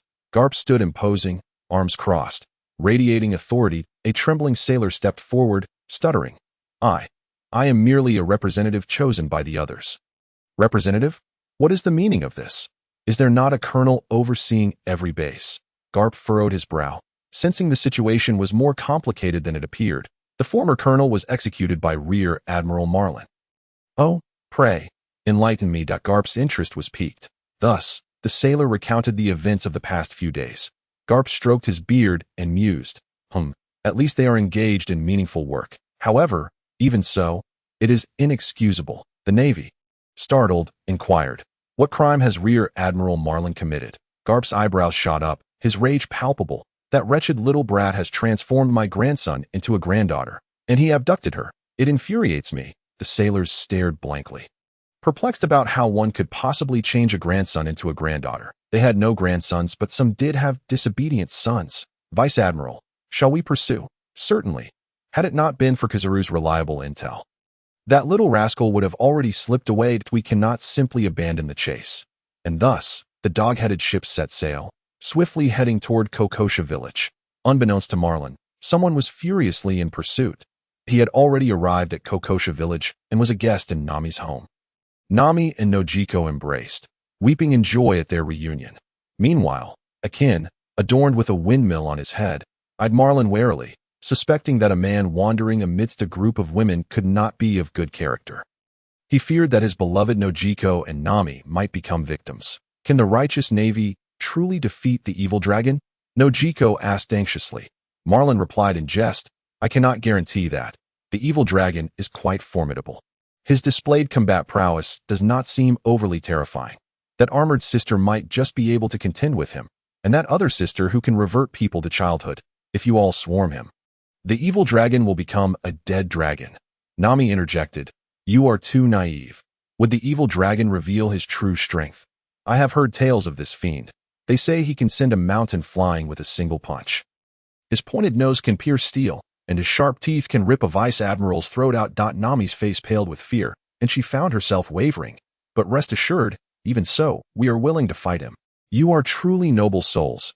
I had my doubts about you before," Nami said, tears streaming down her face. "Please take good care of my subordinates. I shall step outside for a breath of fresh air." Marlin ventured into the orange grove, crouching down, his fingers emitting countless tendrils that probed the earth. Soon, he pinpointed his target, arriving at a location where he extended his fingers, piercing the ground, and unearthed a treasure chest. Inside lay over 40 million berries. "Excellent, little thief. You stole from me, and I shall reclaim what is rightfully mine." He gathered the money and tossed the chest into the sea. After all, Nami intended to offer her savings to the evil dragon. Should the evil dragon perish, they would be gifted to Marlin instead. The thought of Nami's enraged expression upon discovering the truth made Marlin want to burst into laughter. The crew soon set forth. But only the Nami sisters held any trust in the Navy. The other villagers regarded them with skepticism, showing no inclination to approach. "The wolf is coming," shouted 3 times, and it became a tale of deception. Henceforth, no one would believe it. The current villagers held such views of the Navy. Nojiko presented Marlin with several large bags of oranges, while Luffy, clutching one bag, complained about their taste, causing Nami's brows to twitch in irritation. Wishing to stuff 2 oranges into her nostrils, they drew nearer to the evil dragon's paradise. Nami's anxiety grew, primarily due to Marlin's frightening words. She truly believed the evil dragon possessed unparalleled power. "Look, Vice Admiral," Ein exclaimed, peering through a telescope. "There are fishmen patrolling outside. What should we do?" "Shoot them down," Marlin replied nonchalantly. The 9 soldiers immediately readied their bows and arrows, their projectiles enveloped in haki, swiftly released. Puffed, puffed, puffed, puffed. Like paper being pierced, several fishermen pirates were shot through the chest, their lifeless bodies falling to the ground, leaving small holes behind. "Will this not alert the evil dragon?" Nami asked, her voice tinged with anxiety. "What if it does?" Marlin replied with a smile. "Accelerate forward at the same time." He released a hint of Conqueror's haki, stunning the fierce fish lurking beneath the waves. The warship crashed forward, reaching the shore. Marlin created a wide passage between the deck and the ground and led the way down. The commotion outside caught the attention of the pirate officers within Evil Dragon's paradise. Upon Marlin's entrance, he discovered not only fishermen pirates, but also 2 humans who had been captured and toyed with. "Help! Help!" One still-breathing individual reached out towards the Navy. However, the evil dragon swiftly stomped down, causing the man's head to explode into a gruesome mess. Nami, terrified, quickly hid behind Marlin, trembling with fear. "Filthy humans, are you here to hunt us down?" Arlong asked with keen interest. "Indeed," Marlin replied truthfully. "Ah, so ignorant. Do you know how many have come to hunt us, only to become fish food?" Arlong sneered. "Humans are a worthless species, meant to be trampled upon by fishmen as slaves. Have you inflated your ego to such an extent? Tell me, Arlong, among the world's strong, how many are noble fishmen?" Arlong's eyes glinted with malice as he declared, "I am a strong one." Marlin nearly burst into laughter at Arlong's words, but being professionally trained, he typically refrained from such displays unless unable to contain himself. "Ha!" He laughed heartily, his mirth laced with scorn. "Apart from Jinbei and Jack, who else among the fishmen can be deemed strong? You. Do you not feel your face burning with shame for uttering such things? Across the world, human experts abound. How blind must one be to utter such absurd nonsense? Nonsense. Xiaoba, cut off his hands and feet. I will keep him alive to torment him." Arlong bellowed in fury. The octopus Xiaoba charged at Marlin, brandishing 6 long swords, only to be intercepted by Luffy, who unleashed a barrage of rubber bullets, sending Xiaoba soaring through the air and crashing into the wall behind Arlong, leaving his fate uncertain. "I shall protect Nami's homeland," Luffy shouted in alarm. "That guy seems to be alive. Can't you just finish him off?" Malone inquired. "Isn't it enough to just knock him away?" Luffy questioned in confusion. "How naive you are. Comrade Luffy, not all pirates share your innocence. As long as they are not dead, they will inevitably return. When that time comes, they will believe it is the villagers here who have brought people to eliminate them. What kind of retribution do you think the villagers will face?" Luffy was left utterly bewildered. "If you aspire to be a pirate, perhaps you need not consider such matters. The fate of the villagers bears no significance to you. As long as you can indulge yourself without regard for the consequences, you can act recklessly. Stand down. Dealing with pirates is the duty of the Navy, not a half-hearted individual like you." Malone perceived that the octopus, Xiaoba, was not dead at all, and Luffy had never intended to kill him. Regardless of what Xiaoba might become in the future, he had certainly reveled in the plunder while the evil dragon oppressed various villages. Enjoying the spoils and basking in the glory brought by the pirate crew, he was undoubtedly an evil pirate. If redemption were so easy, then what need would there be for the Navy or prisons? "Leave this to me. The evil dragon is mine to deal with." With Malone's command, his subordinates surged forward, engaging in battle with the evil dragon pirate crew. The mightiest pirate crew of the East Blue was, in truth, rather unimpressive. The fishmen, boasting strength 10 times that of humans, found their power utterly futile in this confrontation. For Malone's subordinates were all masters of hockey. The battlefield was overwhelmingly one-sided. The ruthless and taciturn Renais killed with abandon. For every 10 fishmen pirates that fell, 7 bore the mark of her hand. She sought only to alleviate Malone's burdens. When Malone harbored thoughts of slaughter, she would kill without hesitation, and when he refrained from such thoughts, she would aim for capture. Blood stained the waters, and corpses littered the ground. Arlong, witnessing the grim fate of his companions and subordinates, howled in rage and charged at Renais, intent on crushing the head of this female fiend. Renais deftly evaded Arlong's attack, delivering a powerful kick that sent him tumbling several meters, landing beside Malone. A vine shot up from the ground, ensnaring Arlong from foot to head in a tight grip. "Do not rush. Sit and watch the spectacle. How many will emerge alive depends entirely on their luck." Malone fashioned a chair for himself and settled down, crossing his legs. "Damn humans, despicable race, daring to slay noble fishmen. Cursed be them." Arlong spat in fury. "Such a foul mouth. Shanatia, give him a few lashes." Upon hearing Malone's command, Shanatia was overjoyed. She feared not the task set before her, but rather the specter of being ignored. She would much prefer to be suspended and whipped senseless than to remain hanging without a purpose. She played with little Suddy, feeling both elated and forlorn, elated for having a kindred spirit, yet forlorn as Malone's attention toward her waned. She longed for the intoxicating days spent confined within the hollow of a tree, days that etched profound marks upon her soul, leaving her reluctant to depart. "Yes, my lord," she replied joyfully, entirely oblivious to her status as a noble celestial dragon. Crack, crack, crack. The whip struck mercilessly against Arlong's form. He was able to endure it. After all, Shanatia was merely an ordinary human, lacking the immense strength of a fishman. The lashes were neither painful nor irritating, yet they inflicted upon Arlong boundless humiliation that I will annihilate you all.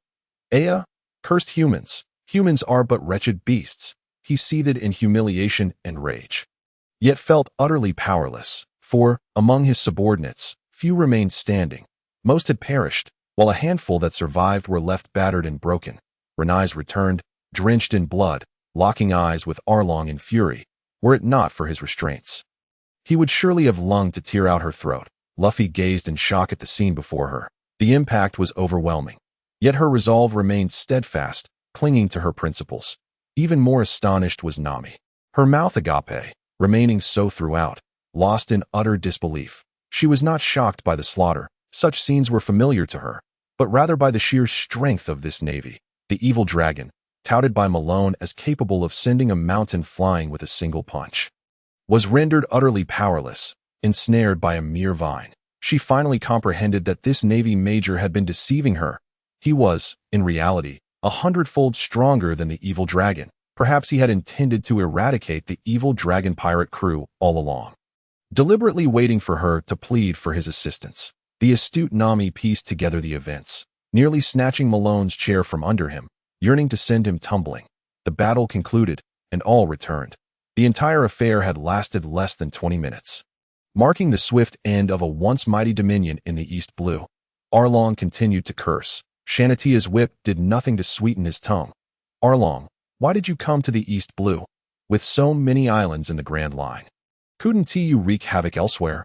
Why would I divulge this to you, you wretched human? He scoffed. Perhaps your power is too feeble, and you cannot survive in the Grand Line. Try letting me go. I swear I will tear you to shreds. Malone nodded, deeming the suggestion viable, thus loosening the vine that A.S. Arlong had foretold. He lunged at Malone like a shark on the hunt. The dark fist collided with his proud nose. Crack! His nose shattered instantly. The iron fist then struck his forehead, sending Arlong soaring into the air, spiraling 36,000 degrees, blood gushing from his eyes, ears, nose, and mouth, like a broken doll flung skyward before crashing down, leaving a human-shaped crater in the ground. Is this the might of the fishmen? Malone approached Arlong, looking down upon him with disdain.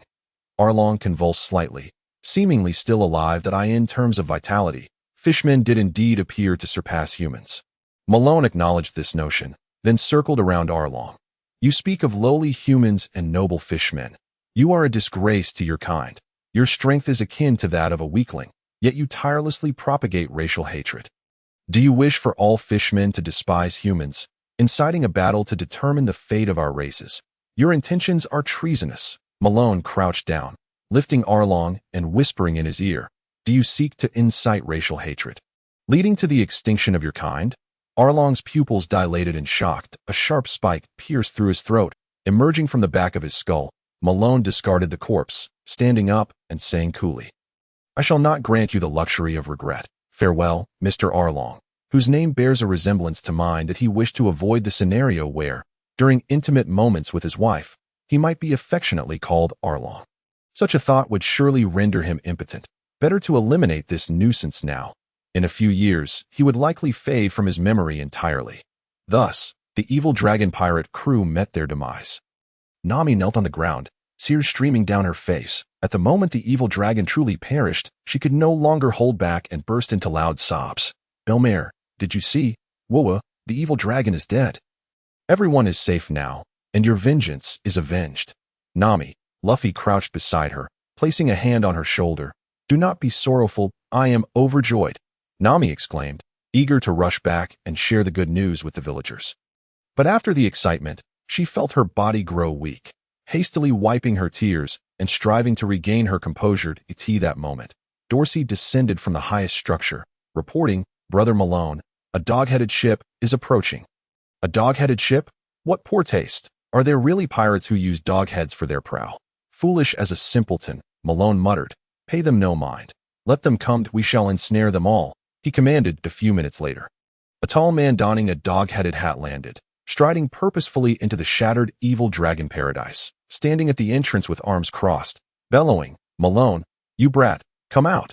Upon hearing that voice, Malone's heart sank. Oh no, it's that old coot carp. He has tracked me down to this place. Transforming someone's grandson into a granddaughter rendered Marlin exceedingly uneasy, akin to having slept with another's daughter, only to be confronted by her father wielding a stick. It was indeed a situation fraught with guilt. Nevertheless, one must face reality. He cleared his throat a few times and approached Carp. What brings you here on this fine day? Aren't you supposed to be busy in the East Sea?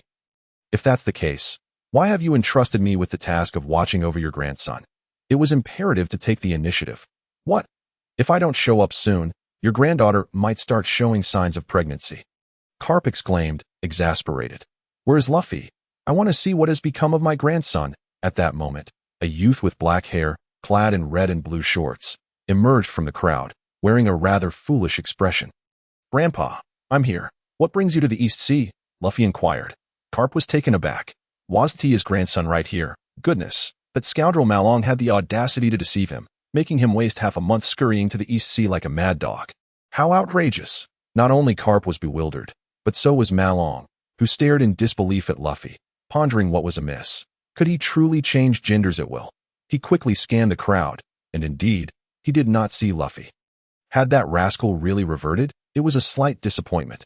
Luffy was rather adorable, with ample curves that surpassed Ain's, and it would be a pity not to see him again. However, this also provided Carp with a satisfactory explanation. Luffy approached, allowing his grandfather a closer look. Carp beckoned him over. Luffy, bewildered, complied. Carp placed his hands on Luffy's shoulders, inspecting him closely, yet found no signs of femininity whatsoever. That rascal Marlin had indeed deceived him. How infuriating! His vacation was now compromised, and he would need to work extra hours to make up for it. His gaze sharpened as he sensed something amiss in the distance, around a broken wall. Luffy was hiding, wearing a look of sheer horror. What is happening? How did Grandpa end up here? If he finds out I lost my precious items and the gold pouch, he'll surely beat me to a pulp. And what's this about another me? That version seems to possess my precious items. Oh no, does this mean Luffy now has two versions of himself? What if he competes with himself for the title of Pirate King? Would he have to fight himself? But striking oneself seemed rather inappropriate. Luffy was engulfed in confusion, clutching his head, utterly perplexed. Not only was Marlin dumbfounded, but the girls were also equally confused, sharing Marlin's belief that Luffy had reverted back to being a boy. Carp's face broke into a warm smile as he patted Luffy's shoulder, asking, "Have you finally decided to become a Marine?" "Huh," Luffy replied, utterly bewildered. "No. I want to be the Pirate King." "Very well, then tell me. Where has your hat gone?" The wind howled, causing everyone's clothes to rustle. An eerie silence enveloped the scene. Indeed, where was the straw hat? Luffy behind the wall hastily grabbed the hat that the wind had lifted. Equally puzzled, where's that guy's hat? Wait, there's only one hat. That guy I sent me. At that moment, Marlin suddenly pieced everything together and was about to speak when he saw Carp lift his iron fist. Bang! Luffy was sent flying, spiraling through the air. Marlin quickly used vines to catch him and gently placed him on the ground. Luffy, battered and bruised, gradually transformed into Rennes. Blood trickled from Rennes's mouth, indicating that punch had been quite painful. "Ha! How dare you deceive me? You've led me around like a fool. This is truly amusing. You little rascal. Your subordinate's fruit ability is indeed fascinating. Of course, she can transform into any beauty in the world. In certain situations, it's a god-tier fruit." Marlin inadvertently revealed his true thoughts, much to the dismay of many onlookers. "Where's Luffy? Bring her out. Otherwise, if I catch her, even if she turns into my granddaughter, she won't escape a thorough beating." From behind the broken wall, Luffy timidly stepped out, wearing a straw hat, petite and adorable, with curves that were already quite remarkable despite her youth. Carp's eyes nearly bulged out as he exclaimed, "So cute." Luffy's adorable demeanor struck a chord with the elderly man, causing Carp to bounce over like an ecstatic puppy, cradling Luffy as if she were a delicate doll, his weathered face rubbing against her smooth cheek. "Such a lovely granddaughter. That scoundrel dragon should have given me a granddaughter long ago. I've waited 14 years for this moment. Haha, the heavens have truly smiled upon me." Marlin sighed in relief. Though Carp was currently in an unknown buff state, it seemed he had narrowly escaped disaster. Given Carp's affection for his granddaughter, surely he was entitled to some form of compensation. "Grandpa, your beard is poking me." It was fortunate that he had kept silent. Now that he spoke, his sweet voice nearly melted Carp's heart. Carp lifted Luffy high, as if she were a newborn baby, raising his hopes. Ha! This trip was worth it. I am truly ecstatic. Overtime means nothing. To see such a delightful granddaughter, I would gladly work myself to the bone. Come, my dear granddaughter, let's head to Marineford. You can become a Marine there, and then I can see you every day. No way. I want to be the Pirate King, Luffy shouted. I would rather die than give up on my dream. Carp's smile faltered. Then he gently stroked Luffy's hair. Very well. If you wish to be a pirate, then so be it. Who dares say that the granddaughter of a Marine hero cannot become a pirate? I shall break their teeth. What? Is the script developing this way? Marlin was stunned. How much do you adore your granddaughter to support her becoming a pirate? Your principles have completely shifted. Luffy felt a deep sense of discomfort, as in those few minutes, she experienced warmth that she had not felt in the past 14 years combined. Had she ever been treated so tenderly by the one who had raised her with a fist? Could this truly be her grandfather? Surely, it wasn't that sister who transformed her. Of course, it wasn't Rennes who had changed. She quietly wiped the blood from her lips and bashfully said, I'm sorry. I couldn't keep it from him, and no need to apologize. How is your injury? I'm fine. After all, he is a Marine hero, and his punches possess great power. Observing Carp's demeanor, it seemed he wouldn't hold this incident against her any longer. That's good, Marlin said, conjuring a seed of life and infusing it into Rennes, allowing the surging vitality to alleviate much of her pain. Just then, Carp, still reluctant to part with his granddaughter, released Luffy and approached Marlin. Ah, Carp, are you satisfied with your granddaughter? If so, please leave a positive review. No. Wait, please compensate me for that bottle of Indian miracle oil. It doesn't need to be much, just 10 billion berries will suffice. Before he could finish his sentence, Carp swung a punch. Marlin quickly raised his fist to meet it, and their fists collided with a thunderous crack. A violent shockwave rippled outward, causing the girls to scatter in all directions. Carp gritted his teeth, saying, a granddaughter is one thing. A grandson is another. You've lost my grandson. What do you propose we do about it? Marlin trembled, unable to resist suggesting, why not become my grandson instead? Ha! Excellent. Carp laughed heartily, thoroughly pleased. This grandson was even more exceptional than his biological one, much to his satisfaction. However, he quickly realized something was amiss. Reflecting for a moment, his eyes widened in shock, and his brows furrowed. You little rascal, how dare you take advantage of me? A flurry of punches rained down, and Marlin hastily raised his fists to defend himself. The air erupted with explosions, the already dilapidated evil dragon paradise becoming even more wrecked. A punch grazed Marlin's face, obliterating the outer wall into dust. Old man, are you serious? Marlin gasped out. Of course. Allow me to teach you a lesson, you arrogant brat. His dark arms gleamed, black and red, clearly indicating the quality of his haki was not to be underestimated.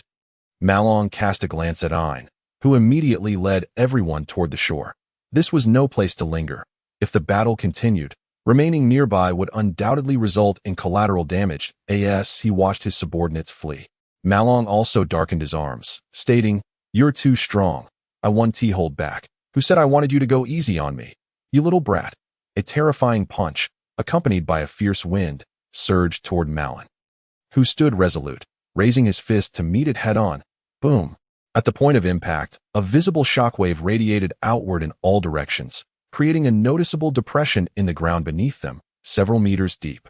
Marlin felt as though he had struck an immense mountain, the feedback from the collision instantly instilling in him a dawning realization of his own limitations. His feet began to slide backward uncontrollably. In this moment, retreating would have been the prudent choice to dissipate the force of the punch. Yet, gritting his teeth, a smirk crept across his lips. Retreat? No. He would elevate his momentum to its peak and retaliate with overwhelming force. Bang! Crack! Carp's haki surged past Marlin, reverberating in the distance, creating a hollow in the ground that extended straight to the sea. You little rascal! Carp's expression shifted dramatically to Marlin's entire right arm shattered into fragments. Swirling in the air, Major, Ein's complexion paled, unable to suppress the urge to rush to his aid. Renus quickly intervened, calmly stating, he possesses regenerative abilities. Do not forget. Why not retreat? Carp bellowed. Marlin chuckled. I merely wish to experience the true strength of the world's mightiest haki. Retreating would deprive me of that sensation. He activated his ability, a tender sprout emerging from the gap in his right shoulder, rapidly growing to the length of an arm, then writhing as his right arm returned to its original form. He clenched his fist, feeling at ease. Dragon Slayer staff, right arm form, Marlin softly declared, as the structure of his arm transformed, muscles bulging, the skin appearing akin to withered bark that he infused the strength of the Dragon Slayer staff into his right arm. That previous punch had convinced him that, with his current haki, a direct clash with Carp would be futile. Thus, he needed to up the ante. Armament. Harden. His arm darkened once more. Let us continue, old man Carp. You wouldn't find merely exchanging punches to be satisfying, would you? Carp, seeing Marlin unscathed, grinned widely. You have a point. It has been years since I've fought seriously with anyone. Don't disappoint me, kid, with that. He moved, vanishing in an instant. Marlin's pupils constricted, his feet following suit. Time seemed to slow as a white shadow flickered behind him, a dark fist hurtling toward his head. The wind from the punch ruffled Marlin's black hair. Whoosh! The punch missed, a furious gale spiraling away. The clouds above were seemingly reshaped by an invisible force. Marlin appeared in midair, lifting his right leg high, delivering a heavy downward strike upon Carp's head. Boom! At the critical moment, Carp raised his fist to block Marlin's fierce blow. The shockwave surged downwards, forcing Carp's feet deep into the ground. Debris was lifted into the air, dust swirling. Carp seized Marlin's ankle, hurling him violently towards the ground. Marlin, enveloped in armament, endured 3 strikes, his right leg curling as his left foot kicked toward Carp's head. Carp dodged by turning his head, but unexpectedly, Marlin's left leg elongated, wrapping around Carp's neck like a serpent. With his arms extending and anchoring into the ground for leverage, Marlin exerted force from his waist, yanking Carp from the earth and spinning him in midair before slamming him back down. The earth trembled as if shaken by an earthquake. The tremors even reached the sea, prompting onlookers on the beach to flee to their warships, moving them 300 meters away, binoculars in hand. I can't see anything. The dust is too thick. Ein exclaimed anxiously. Calm down. This isn't a fight to the death. Nothing serious will happen, Renus reassured. But that's Vice Admiral Carp, the naval hero who captured the Pirate King. If he falters, how can the Major withstand it? What? The Pirate King was captured by my grandfather, Luffy exclaimed, mouth agape in disbelief. How could that be? Grandpa isn't that powerful. You truly know nothing. While Vice Admiral Carp holds the rank of Vice Admiral, his status is on par with that of a Rear Admiral. He hasn't ascended simply because he doesn't wish to.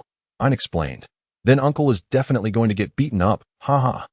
Luffy laughed heartily, unperturbed. Renus remained composed. I have faith in the Major. Regardless of his opponent, he will not lose. Dorsey closed her eyes, using her observation haki to sense the battlefield that he won't lose. Rest assured, Brother Marlin is incredibly strong. Boom, boom, boom, boom. Countless sounds of collision erupted, relentless, as the dragon's paradise transformed into a refuse heap. Utterly disheveled, Marlin's figure was hurled from the dust, with Carp hot on his heels, despite the enhancement from the Dragon Slayer's staff. He could hardly withstand the relentless bombardment of Carp's iron fists. His physical defenses were sufficient, yet he struggled to maintain his footing. Another punch came crashing down. Marlin crossed his arms in front of him, only to be sent flying like a ball, bouncing across the ground. Just as Carp prepared to pursue, a wooden branch suddenly shot up from the ground, its tip morphing into a fist that struck Carp's chin. Carp was propelled 3 meters into the air, but suffered no significant injury. The blackness of his skin gradually faded from his chin, in an instant. He had hardened a specific area to bolster his defenses. A fundamental technique for a master of armament. He had simply been caught off guard by the speed of Marlin's attack. Upon landing, Carp seized the branch, snapping it in two, and casually hurled it as a weapon towards Marlin. Marlin executed a swift shave, closing the distance in an instant. Ha ha ha, splendid. Unlike that monkey-faced fellow who only dodges, your fighting style is truly worthy of Zephyr's teachings. Marlin beamed, as his haki-infused heavy punch collided with Carp's fist. A colossal aura prevented their fists from making contact, as a force brimming with explosive energy gathered between them. The haki crackled like electricity, altering the very composition of the air within a radius of several dozen miles. The clouds above formed circular rifts, dark and oppressive. Birds in the sky fled in a frenzy, as if driven by some dreadful force. The ocean roiled with towering waves, and the usually boisterous giant fish now hid in the depths. Trembling in tiny crevices, the two combatants were equally astonished. Marlin was shocked that his hockey-wrapped attacks had little effect on Carp, while Carp was astonished that this young man had mastered such advanced combat techniques. "Who taught you to wrap your hockey?" "I learned it upon graduation. ISNT at basic." "Does it need teaching?" Marlin replied candidly. He was oblivious to his own arrogance, as he had hardly encountered anyone proficient in hockey and remained unaware of other circumstances. Having not witnessed the events following Wano, he was ignorant that such techniques were the domain of the ocean's elite. What a troublesome young rascal. Zephyr certainly didn't teach you hockey wrapping. If armament can wrap, why can't conquerors hockey? Marlin posed a soul-searching question. "Hey, you've caught me off guard." Boom. A tremendous explosion resounded, as the two were forcefully repelled, each retreating several dozen meters. The debris of Dragon's Paradise was swept away by the shockwave. Crashing into the sea, Carp bent down, extracting a massive rock from the ground, grinning as he coated it in his armament. He then stomped down, unleashing a surge of power that cracked the earth into a web of fissures. Whoosh! The boulder was hurled, traveling at speeds far exceeding that of a cannonball, aimed directly at Marlin. Marlin stood his ground, charging forward to meet it head-on. Bang! Like a bird colliding with an aircraft, he clung to the boulder, which carried him far away. The boulder soared above the ocean, flying in a straight line, showing no signs of descending. Marlin miscalculated. Carp's armament had infused the stone, rendering his abilities ineffective upon it. Only after traveling 20 miles did the rock shed its black hue, allowing Marlin to plunge his hands into it, sprouting countless roots to shatter the boulder. Below lay the ocean, and he was propelled out of the battlefield by the stone. He couldn't help but marvel at this old man's extraordinary prowess. Activating Moonwalk, he sped towards the island. Whoosh! Another boulder flew toward him. In the air, Marlin fiercely stomped down, swiftly altering his trajectory, as the stones skimmed across the ocean's surface until they vanished from sight. "Ha ha ha! You little rascal! Out of tricks, are you? I could throw like this for a day and a night."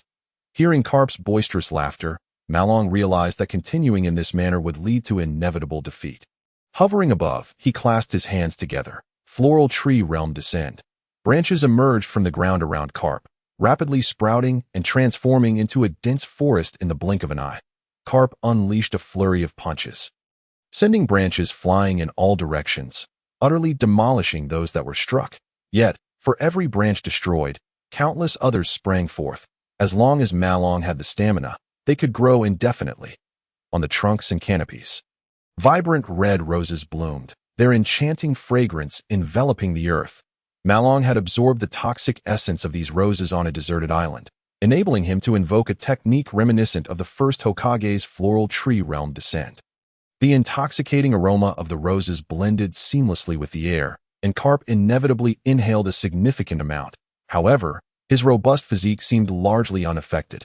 Instead, he looked up with a grin, feeling somewhat tipsy, as if he had taken a sip of fine wine. Several trees shifted their growth direction and surged towards Carp. Bang! Bang! The trees snapped under the force of his iron fists. Marlin gazed below and suggested, "Why don't we sit down for a cup of tea and chat for a while before we continue our fight?" "Why?" Carp asked, perplexed. Stopping in the final stages of an assault could lead to a complete collapse, mainly hoping to wait until the poison takes effect and knocks you down. Bah! What a sly fellow. Carp, aware of the rose's toxicity, decided to intensify his attack, aiming to subdue Marlin. Within half an hour that he stripped off his shirt, revealing his muscular upper body. With a resounding hum, his torso transformed into charred black.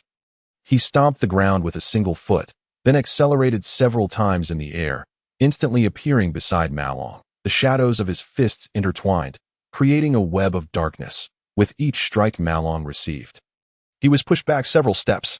Each blow was excruciating, and over time, he felt his internal energy surging violently. Those fists were too heavy. Finally, he understood what it felt like for little Mako to be struck down from the sky to the ground by Carp. Bang! A sweeping kick struck Marlin squarely on the head. The adage long held must lose proved true, and after successfully blocking a punch, Marlin found himself wide open and was directly knocked from the sky. Although he quickly shielded his head with hockey, he still felt a dizzying sensation. Boom! The ground trembled violently as the rapidly descending Marlin crashed into it, creating a massive pit. Carp dove down after him, only to be met with dozens of sharp spikes bursting forth from the dust, aiming for his vital points. Shattering the spikes aimed at his rear, Carp was forced to evade in another direction. What a sneaky little brat. Does he fight like this against women too? Would release. Wood dragon. Suddenly, the dust swirled violently, and a massive wood dragon, a meter in diameter, erupted from the ground, swirling in the air before plunging towards the still falling Carp. With an iron fist unleashed, the force penetrated the wood dragon's gaping maw, tearing through it and bursting out. The wood dragon shattered, and countless sharp spikes erupted into the air, resembling a dense cloud. The total number exceeded 100,000. Would release. Spike technique. With Malong's commanding shout, the sky filled with densely packed wooden spikes, raining down like hail upon the earth. Carp unleashed 2 punches, but seeing little effect. He enveloped himself in hockey, bracing himself for the deluge of spikes. Thud, thud, thud. Countless wooden spikes embedded into the ground, and the shattered ones around Carp piled up, soon burying him entirely. Finally, after 10 minutes of relentless bombardment, the wooden spikes fell away, leaving Malong feeling utterly drained, not physically, but mentally. That it was akin to a man who had just finished a passionate encounter, only to find no trace of desire left in the woman before him. Carp emerged from the pile of spikes, seemingly unscathed. I feel as though I'm battling an iron ball. It's utterly impossible to find a weakness, Malong remarked. Heh, I feel like I'm fighting a god. Your techniques are increasingly terrifying. That last one seemed fit for slaughtering an army. How could that be? I'm a Navy man. I would never slay an army, Malong replied coolly. Now, unleash any other techniques you have. Kid. Carp took to the skies once more, but this time he was thwarted, as a colossal fist emerged from the dust and struck him, sending him flying over 200 meters like a ball.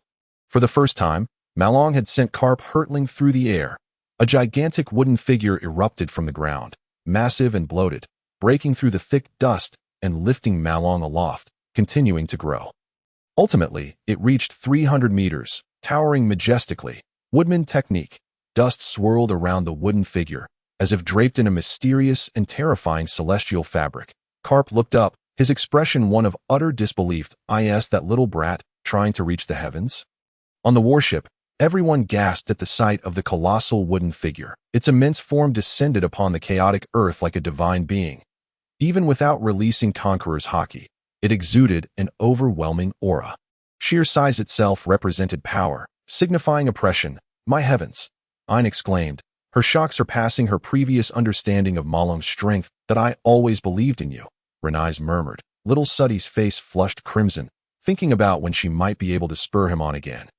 She adored being ravished by such an exceptional commander. Shanatia was even more overwhelmed, collapsing to the ground, her face beet red, seemingly entering an indescribable state. The rear admiral seems even stronger than Lady Snake. The unattractive Stoby commented. That's evident, Marguerite replied, her expression complex, although it felt somewhat disrespectful to think so, especially towards the figure they admired and adored. The truth was undeniable. The disparity in strength was glaring. Monty and Lily supported each other, continuously cheering. Rear Admiral, crush that old man.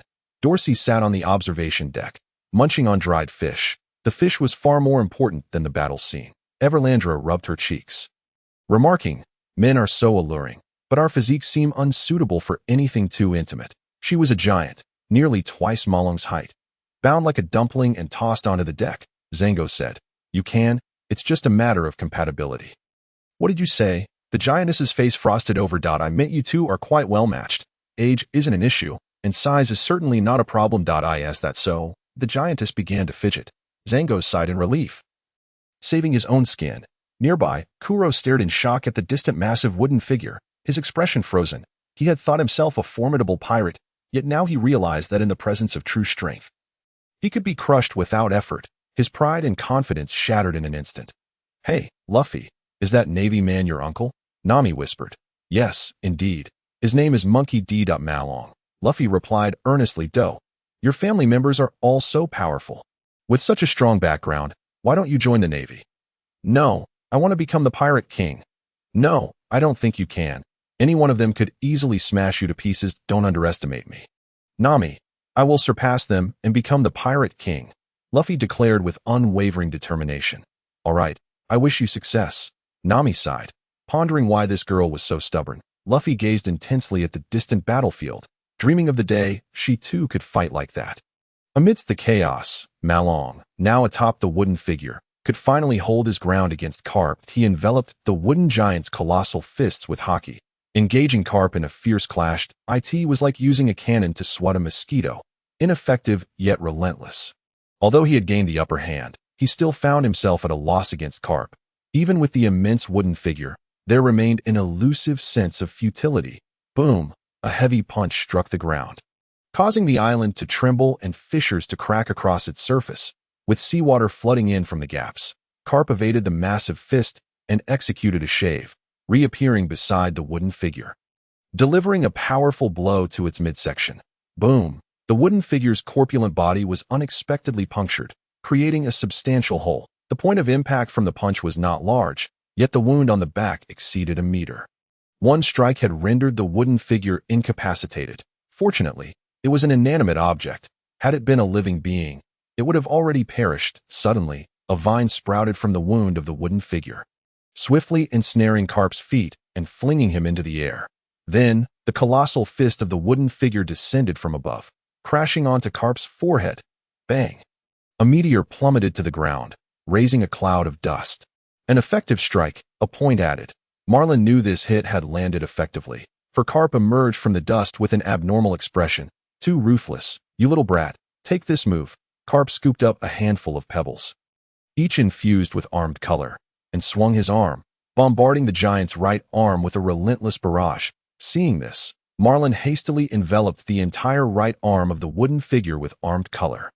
However, as the area of impact widened, the defense provided by the armed color inevitably weakened, especially considering the immense size of the wooden figure. The small stone struck repeatedly at the same spot in the wooden figure's armpit, each pebble delivering an effect that far surpassed that of a cannonball. Marlin's armed color was quickly torn apart, and in an instant, the armpit was half destroyed, making movement exceedingly difficult.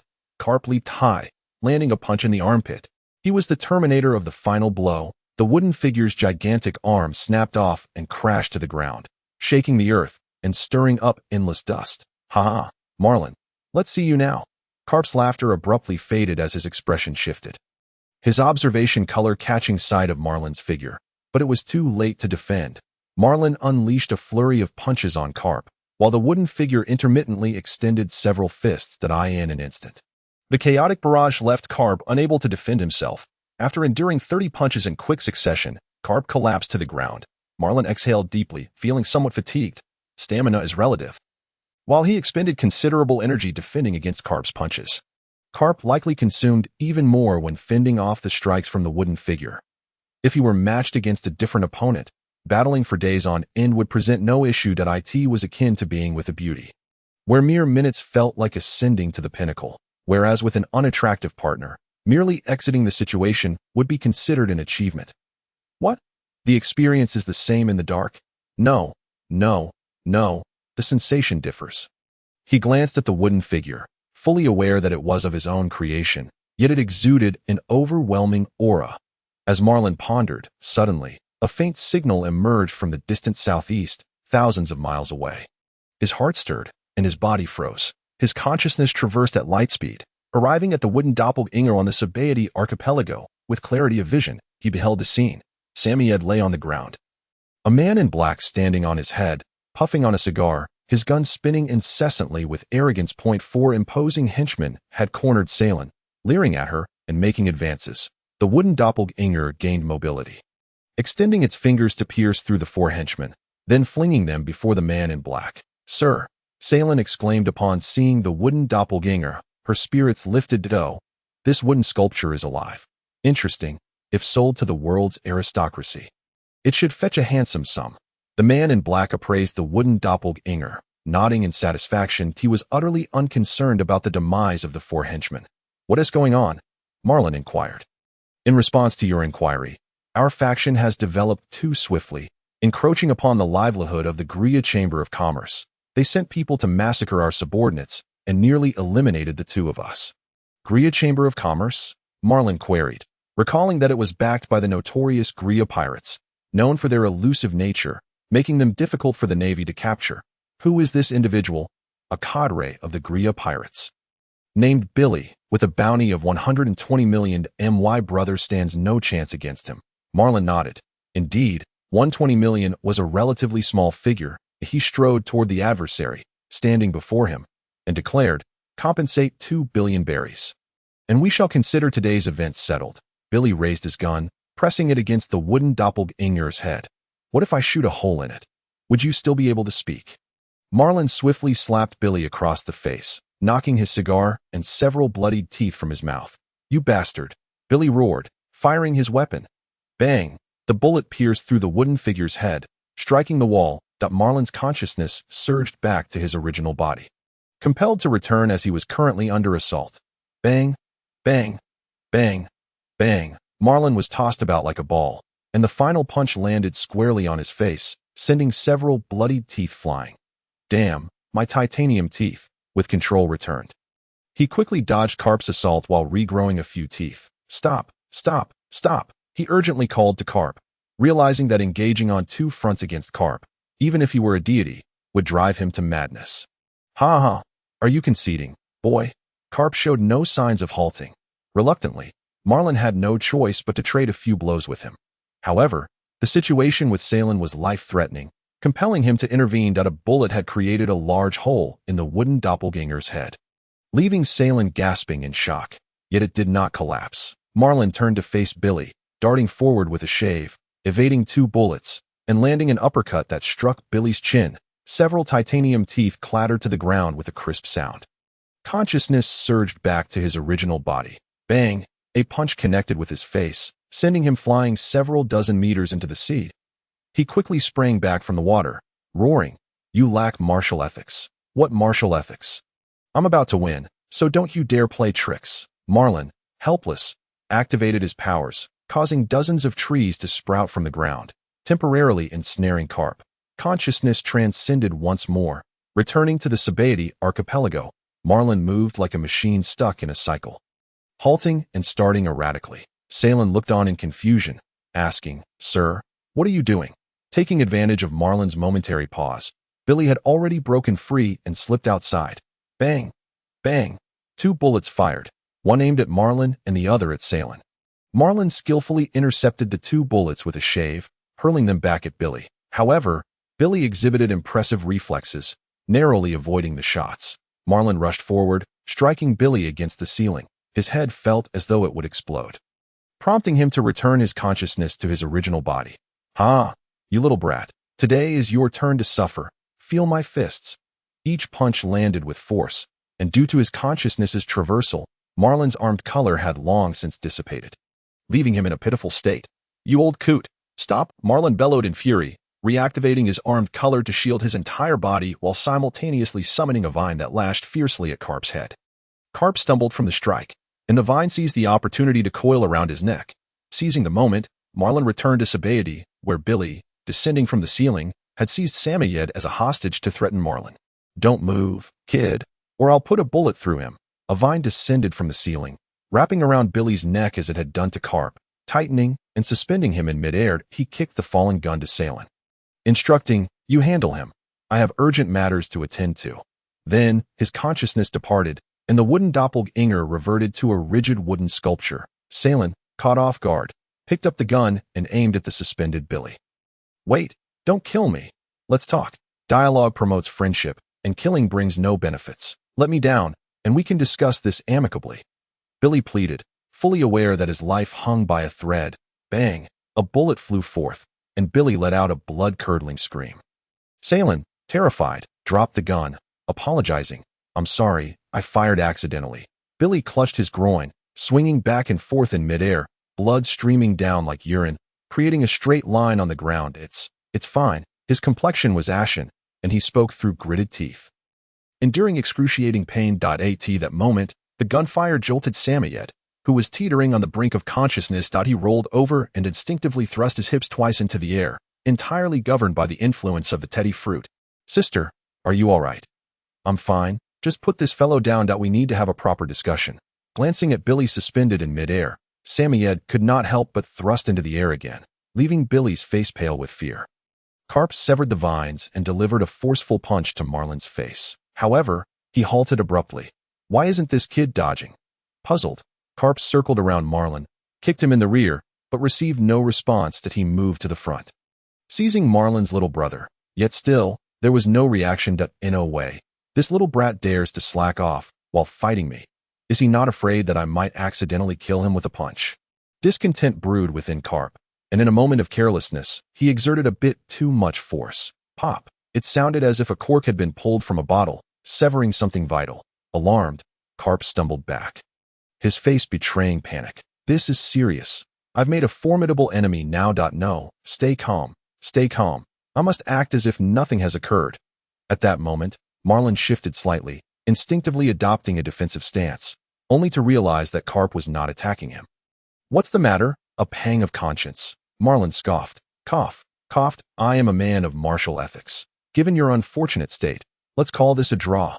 Besides, it's about time for me to return. Farewell, young Marlin. I shall take my precious granddaughter to Marineford and enjoy my twilight years. Carp turned his back, ready to leave. Wait! Marlin's voice sent a shiver down Carp's spine, and a sense of foreboding filled his heart. Had he been discovered? Bring those remnants of the evil dragon pirates along, Marlin commanded, pointing at the few fisherman pirates cowering in a distant corner. He had no interest in killing those who had surrendered, regardless of whether they were pirates or not.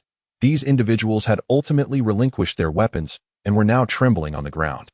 Renice and her companions had not taken their lives either. Carp approached, herding the pirates toward the shore as if he were driving cattle. Octopus Xiaoba looked on in horror at Marlin but followed along nonetheless.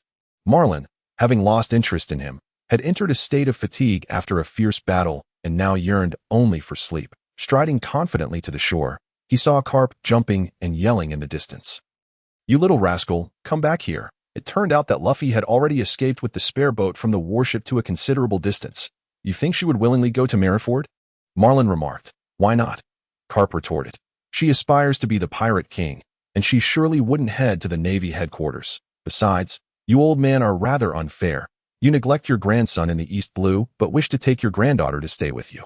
Such blatant favoritism. If you were this gentle with your grandson, perhaps his mindset would have been corrected long ago. After being lectured by Marlin, Carp began to realize his own faults and shook his head. Forget it.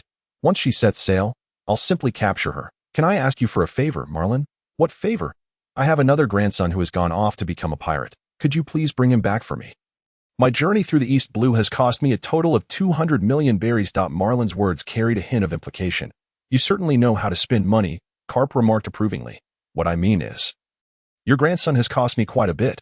Ha ha ha, that fellow really knows how to burn through cash. Old man, are you trying to weasel out of this? Marlin nearly exploded with anger. You little brat. Go claim reimbursement from the fleet admiral. How much can a mere vice admiral like me earn? All my salary goes to buying donuts and senbei. Carp dropped the pretense, adopting a posture that conveyed. What can you do about my lack of funds? So you won't pay, huh? Fine. Don't say I didn't warn you. Marlin strode to the bow of the ship and bellowed. Crew, set sail. The warship roared to life. Departing from the half-submerged island, Marlin had already devised a plan to make money. Since Carp refused to pay, he would send a clone to apprehend Ace. He wondered how much Ace was worth now. Wouldn't it be delightful to capture him when the time was right? You asked me to capture your grandson, you old man. But this time, we'll be plundering from the Navy. After contemplating for a moment, Marlin finalized his scheme to make money, then turned around to see his subordinates gathered around. Major, you look awful. Did you lose the fight? Ain remarked, caressing the bruises on Marlin's face with a look of concern. Lose? I did not lose. Don't let that old man fool you. Although he appears unscathed, he is suffering from internal injuries and will surely be bedridden for a month. My superficial wounds, on the other hand, will heal completely by tomorrow. Marlin would never admit to losing, even if it seemed apparent. Had it not been for the interruption caused by the events at Sabaody, he would still be in the thick of battle. Majors never lose, regardless of the opponent, Renice affirmed confidently. Marlin mused to himself. Is this what they call a toxic cheer? He glanced around and inquired. Where have Luffy and Nami gone? Luffy saw her grandfather approaching and fled. As for Nami, I'm not sure when she left, Ain replied. Marlin speculated that she might have returned to Kokoyashi village to inform the villagers, as the demise of the evil dragon pirates held greater significance for her than his battle with Carp. His gaze shifted to the bound individuals lying on the deck. "Why are you still here?" he asked. "Major, have you been knocked silly by Vice Admiral Karp? Weren't they brought aboard by us?" Ain expressed her worry. "I meant, why haven't they been taken away by Karp? Vice Admiral Karp probably doesn't know how many pirates are on our ship. What should we do now? Should we return and hand them over to the Vice Admiral?" Marlin sat down on the deck, rubbing his head, feeling as if he had indeed been dazed. His attention had been divided during the fight, and he had been unable to maintain his hockey. Relying solely on his physical resilience, leaving him covered in bruises, forget it. Just toss them into the sea to drown. No, Navy Grandpa, I am your long-lost grandson. A great-grandson would suffice. Please spare our lives. Zhang Ao crawled over like a maggot, bowing his head in desperation. The others, excluding Kuro, quickly followed suit, creating a comical scene. Seeing that Marlin remained unresponsive, Zhang Ao quickly turned to Ain, wailing, "Navy Grandma, your grandson bows to you. Please make sure to send us to prison. Just don't kill us." Ain's expression turned deadly, her pink flames boiling with rage, eager to turn this incoherent fool into liquid. "Major, should I kill him?" she requested, awaiting orders. Marlin watched and turned to Kuro. They all wish to live. "Don't you? Going to prison is no different from dying. Just kill me." Kuro replied calmly, closing his eyes. "Captain, it's better to live poorly than to die well."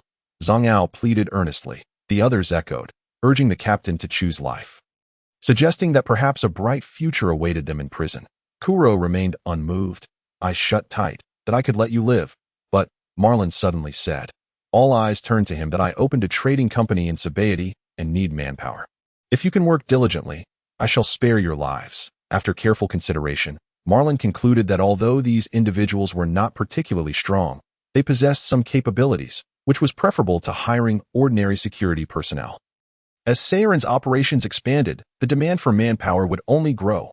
Relying solely on Samoyed would not be sufficient to protect his sister if he depended on wooden clones. There was no guarantee that a similar scenario would not unfold again. What if Marlin were engaged in a fierce battle with Kaido while a wooden clone sent an urgent signal? Which situation would he prioritize? "Major, this is against the rules," Ain stated. Marlin shot her a glare. "I will report that they drowned at sea," Ain quickly added as a remedy. "Now that sounds more reasonable." Marlin turned to the group. "So, what will it be? You have 3 seconds to respond. That will do it." "Do it. Do it," Zhang Gao promptly replied. Who wouldn't wish to live when there is a chance of survival? Clue also opened his eyes and inquired, "Aren't you afraid we might escape or seize your funds for ourselves?" Marlin gazed at him quietly, and after a few seconds, a sinister smile crept upon his lips. "Do you dare?" A chill seemed to sweep through the air, causing the others to shiver involuntarily. They recalled the towering wooden giant, 300 meters high, and their faces turned ashen. Clue's ambition was entirely extinguished. His head hung low in defeat. "I dare not." "Very well. Upon reaching the Shambodi Islands, you shall be assigned to work. Remember to adhere to the Commercial Guild's regulations, or the consequences may be dire." Yes, absolutely." Zhang Gao was so overwhelmed with emotion that tears nearly welled in his eyes. "That I heard your hypnosis skills are remarkable," Marlin queried, fixing his gaze upon Zhang Gao. Sensing an opportunity for elevation, Zhang Gao straightened up, appearing even more worm-like. "Indeed, it is my signature skill." Marlin extended his finger and untied his ropes, saying, "Hypnotize the beauty beside me." Zhang Gao stood up, rubbing his hands together, and bashfully admitted, "I've lost my props, so the effect may not be optimal." Ain, curious to witness this man's hypnosis, stood ready for him to proceed. Zhang Gao gestured with his hands, mimicking a pendulum, swaying it back and forth. 1, 2, Zhang Gao intoned, and Ain drifted into a light slumber. "Is this it? Are you jesting with me?" Marlin inquired darkly. No. If I had my props, I could achieve a deeper level of hypnosis," Zhang Gao exclaimed, his survival instincts kicking in. Do it now. After 10 minutes of effort, Zhang Gao finally fashioned a simple prop, a circular ring, which he swung in the air. Ain remained still, awaiting the hypnotic command. The ring swayed back and forth, resembling something of substance. As it swung, Ain's gaze began to glaze over. 1, 2, 1, 2. From this moment on, the man beside you is your master. You shall offer him everything, including your body, and obey all his commands. Bang! A fist struck down, and Zhang Gao collapsed to the ground, trembling uncontrollably. Ain scolded, "What a useless fraud. Did you really need to hypnotize me for that? You are free to move about. I shall rest for a while. That old fellow's punch was far too heavy. I need to recuperate. Marlin settled his subordinates before heading to the stern of the ship. Suddenly, he felt the urge to relieve himself, noticing no one around. He faced the sea and did his business. Huh? Where's my bird? No. Where's my little brother? Looking down, he indeed found nothing, only the remnants of a severed line. Who the hell is so cruel? Marlin scowled, pondering for a long time, but unable to deduce who was responsible. Forget it. It's just a bird after all. With a splat, another one sprouted, adjusting its size and length before he released it and returned to slumber on the Doghead warship. Carp observed the direction in which Luffy had departed and ultimately decided against pursuing him. Although that brat had transformed into a girl, his essence remained unchanged. Even if he did catch up, what difference would it make? Admiral, the nearest prison ship is at Dick Island, the aide remarked. Then let us set sail. Bring me the Din Din Mushi. Before long, the Din Din Mushi was delivered to his hand. Plop, plop, the call connected, and the Din Din Mushi transformed into Sengoku's visage. Carp, how goes it on your end? That brat is formidable. His strength rivaling that of the three admirals. I exerted all my effort, akin to indulging in donuts, and we merely reached a stalemate. I see. Such power indeed warrants caution from the Marines. What could they possibly know to regard that brat with such apprehension? It must be his abilities. That brat is certainly not consuming the Moku Moku no Mi or any plant-based fruit. The sea has no effect on him. He is still concealing his true strength. Are you certain you have drawn out his trump card? Not entirely. Carp replied nonchalantly. Then what exactly transpired during your engagement? It seems you have acquired no valuable intelligence. Just a bit of exercise. After all, one grows rusty with age. You rascal. You infuriate me. Ha! So do you have any new thoughts? Should we send that brat to the New World? Sengoku pondered for a moment before responding. The power dynamics in the New World are stable. Our forces there are exceedingly weak. Should a significant event unfold, causing the fall of one of the four emperors, it may be the opportune moment for a full-scale assault. So, we cannot allow that brat to venture into the New World just yet. Absolutely not. He must be firmly restrained in the first half of the Grand Line. Otherwise, with his character, once he reaches the New World, he will create chaos with all the emperors, leading to a series of repercussions detrimental to our plans. Perhaps he may surprise us? Carp murmured. Surprise? I'd prefer he doesn't bring terror instead. Hurry back. I have plenty of work prepared for you. Upon hearing this, Carp abruptly hung up, reclining in his chair with a side eye in the Navy headquarters. Within the marshal's office, Sengoku set down the receiver. He too harbored his own considerations. The Navy's structure had largely been established, and its combat capabilities would not experience significant alterations. Only Marlin remained a pawn outside his control, to wield him effectively. He needed to cultivate Marlin into a trump card, an unpredictable one that could shatter all resistance. He required additional strength to stabilize the three admirals, while simultaneously seeking breakthroughs to disrupt the current stalemate between the Navy and pirates. Thus, he planned to nurture Marlin into a formidable asset. However, he needed to make further preparations before Marlin could venture into the New World. After all, should Marlin reach the New World, he would undoubtedly incite turmoil, plunging the Navy into a frenzy of activity. Zefa, you have left us a treasure. The warship entered the doldrums, and the crew automatically organized themselves, adhering to their assigned duties. After 2 days of rest, Marlin had regained his vigor, sitting in a chair while perusing a newspaper. Shock. Pirate skirmish at Paldi Island. The Spade Pirates rise to prominence. Their captain is a fire wielder who has consumed the Mera Mera no Mi. Marlin pondered which fellow had returned from the shock department to produce such a headline. That it appeared Ace was already causing a ruckus in the Grand Line, having transformed Luffy into a girl using hormones. Marlin found himself somewhat addicted to the concept and desired to do the same with Ace. However, the risks associated with such actions were colossal. Carp might accept one grandson transforming into a granddaughter, but would likely not tolerate two. If it came to pass, that old man would undoubtedly resist with all his might. The newspaper contained little regarding the New World. The four emperors' situation remained stable, and the smaller fish dared not leap about carelessly. A small section of the paper promoted Dressrosa, encouraging travelers to visit. Humph, insidious Doflamingo's nephew. I shall certainly pay you a visit when time permits. Rennes pushed a cup of tea towards Marlin and took a seat beside him. Must one wear armor even during leisure? Apologies, it provides me with a sense of security. With your mastery of hockey, armor is rendered unnecessary. In fact, it hinders your combat speed. Consider it my unique trait. After all, with so many girls around, one must possess distinguishing characteristics to avoid being forgotten. Reness refrained from voicing her unspoken thoughts, instead pushing the tea closer to Marlin.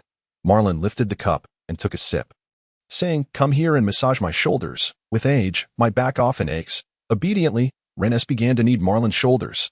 Her strength far surpassed that of little Suddy, making the massage quite enjoyable. Among so many girls, only little Suddy frequently offered shoulder rubs to Marlin. As for the others, well, it was better left unsaid. In the kitchen, celestial dragon Shanatia wielded a spatula, gazing adoringly at Reness, her eyes nearly bursting with hearts. If you like her, just confess. No one would refuse a girl who enjoys a good whipping. Little Suddy remarked while washing vegetables. Today, it was their group's turn to cook. She would undoubtedly reject me. I have treated her poorly in the past. As she reminisced about the past, Shanatia's expression grew somewhat melancholic. During the World Conference in the Holy Land, she had been captivated by Rennies, drawn in by her beauty and valor. Assuming the identity of a celestial dragon, she had brought her to her estate, only to force her to disrobe and endure a brutal whipping. However, when she produced even more sinister instruments of torture, Rennies had fled. She must not have been the type to enjoy such abuse. Shanatia regretted her actions. Had she known of her own penchant for masochism, perhaps allowing Rennies to strike her that day would have yielded a more favorable outcome. Amidst her indecision, lunch was a disastrous affair, resulting in bowls of unappetizing black muck being served. Marlin promptly took to fishing by the ship, deeming it preferable to consuming raw fish. The young women lost all interest in eating, while only the members of the Black Pirate crew, with tears in their eyes, consumed the dreadful meal. They had no choice. After all, two individuals were brandishing whips around them. Days later, the ship departed the doldrums, heading straight for the Sabeti archipelago. The archipelago was as vibrant as ever, and Marlin, relying on his perception of his wooden doppelganger, quickly located the Saren siblings, arriving directly at the store they had purchased. "Halt! Who goes there?" a man in a black suit drawled in a lisping tone. Marlin chuckled upon recognizing him. This was the very individual who had attempted to assassinate Saren, only to be thoroughly beaten by Marlin's wooden clone. It was this man who had caused Marlin to suffer a thrashing during his battle with Carp. What was he doing here? Wasn't he sent by the enemy? If not for his ability to sense Saren was inside, he might have thought the enemy had taken over the establishment. "I am Marlin," he declared. Upon hearing this, Billy hastily stepped aside, embarrassment painting his features. "The president has spoken highly of your name. I sincerely apologize." Marlin nodded and led his subordinates in. Saren was at work, with Samoyed standing nearby, quietly guarding him. Aside from the occasional stretch, everything appeared quite graceful. "My lord, you have arrived," Saren exclaimed with excitement upon seeing Marlin. "What is that fellow doing at the entrance?" Him," Saren replied, a hint of embarrassment in his voice. "I accidentally shot him the other day, and he seems to have transformed into a different person, becoming rather entangled with my brother. Subsequently, he defected and joined our side." Marlin sighed, wondering if it were too much to ask for a few normal individuals. He could overlook the presence of Lace, but a backstabber was intolerable. Fortunately, out of sight, out of mind. As long as no lives were lost, everything could be deemed trivial. They don't seem to be capable of taking lives either. I will send a few subordinates over to you. Utilize them wisely and discipline them appropriately. Marlin turned to the members of the Black Pirate crew. "You will work under her from now on and ensure her safety. Do you understand?" "Yes," came the resounding reply, indicating that the training of Little Suddy and Shanatia had been successful. "Here is some money. Take it and use it." The giant beauty, Efrandila, set down several wooden boxes. Marlin opened them one by one, revealing them to be filled with berries and treasures. "Excellent, my lord. Our business has gotten on the right track. I believe we will soon see our first profits," Saren said with palpable excitement. "Can we amass 100 billion in assets? That may be a tall order, considering our modest investments. New ventures require capital for expansion. Perhaps in over a decade, it might be feasible." "Over a decade? No, that's far too slow. The opportunity will have passed. Keep pushing forward and I will find a way to procure more funds. 100 billion is merely a starting point. It would be best to aim for 1 billion or even 1,000 billion. Saren gulped. The thought seemed utterly insane. "My lord, What do you need such an astronomical sum for? To buy a nation?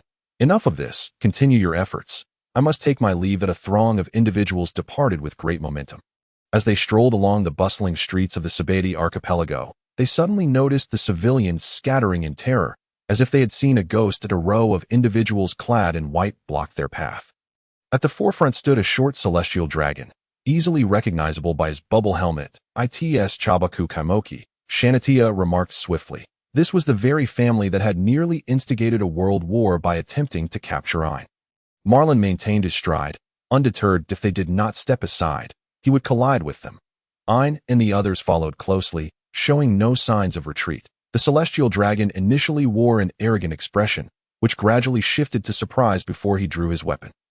"Halt! You! Do not presume that just because you are a major, you can disrespect me." Marlin shot him a piercing glare, causing Kaimoki to fumble and drop his gun. "If the enemy makes a move, eliminate them," Marlin said coldly. The women, well aware of their commander's character, gripped their sword hilts, ready to strike. Marlin advanced, crashing his formidable frame into the celestial dragon, knocking him to the ground and stepping over him. Witnessing their master's humiliation, the surrounding crew erupted in fury, drawing their swords to strike at Marlin's head. However, with a swift motion, he severed the man in two, his innards spilling onto the ground. Rennie sheathed her bloodless sword with a crisp sound. A profound silence enveloped the surroundings, broken only by the sound of footsteps. My heavens! That person must be a Navy officer. How dare he act thus toward a celestial dragon? How cool! I want to do that too, but I don't have the courage. That Navy officer is finished. The celestial dragons will annihilate his entire family. Run! The general will soon arrive to deal with the traitor. Isn't the Navy just a lapdog for the celestial dragons? How could such a thing occur? The crowd buzzed with astonishment, their faces reflecting shock. The crew members glared at their fallen companion. Rage coursed through them, but fear of death held them back. There was no doubt that the one who had just acted was the armored woman. The Navy officer had yet to strike.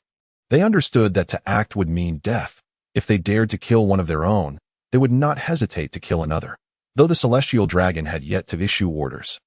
Their anger was tempered by their fear of death. The celestial dragon was paralyzed with fear, his legs trembling uncontrollably, the ground beneath him quickly becoming soaked with a foul stench. His thick lips quivered, tears and snot streaming down his face. Marlin had unleashed his conqueror's haki solely upon him, showing mercy.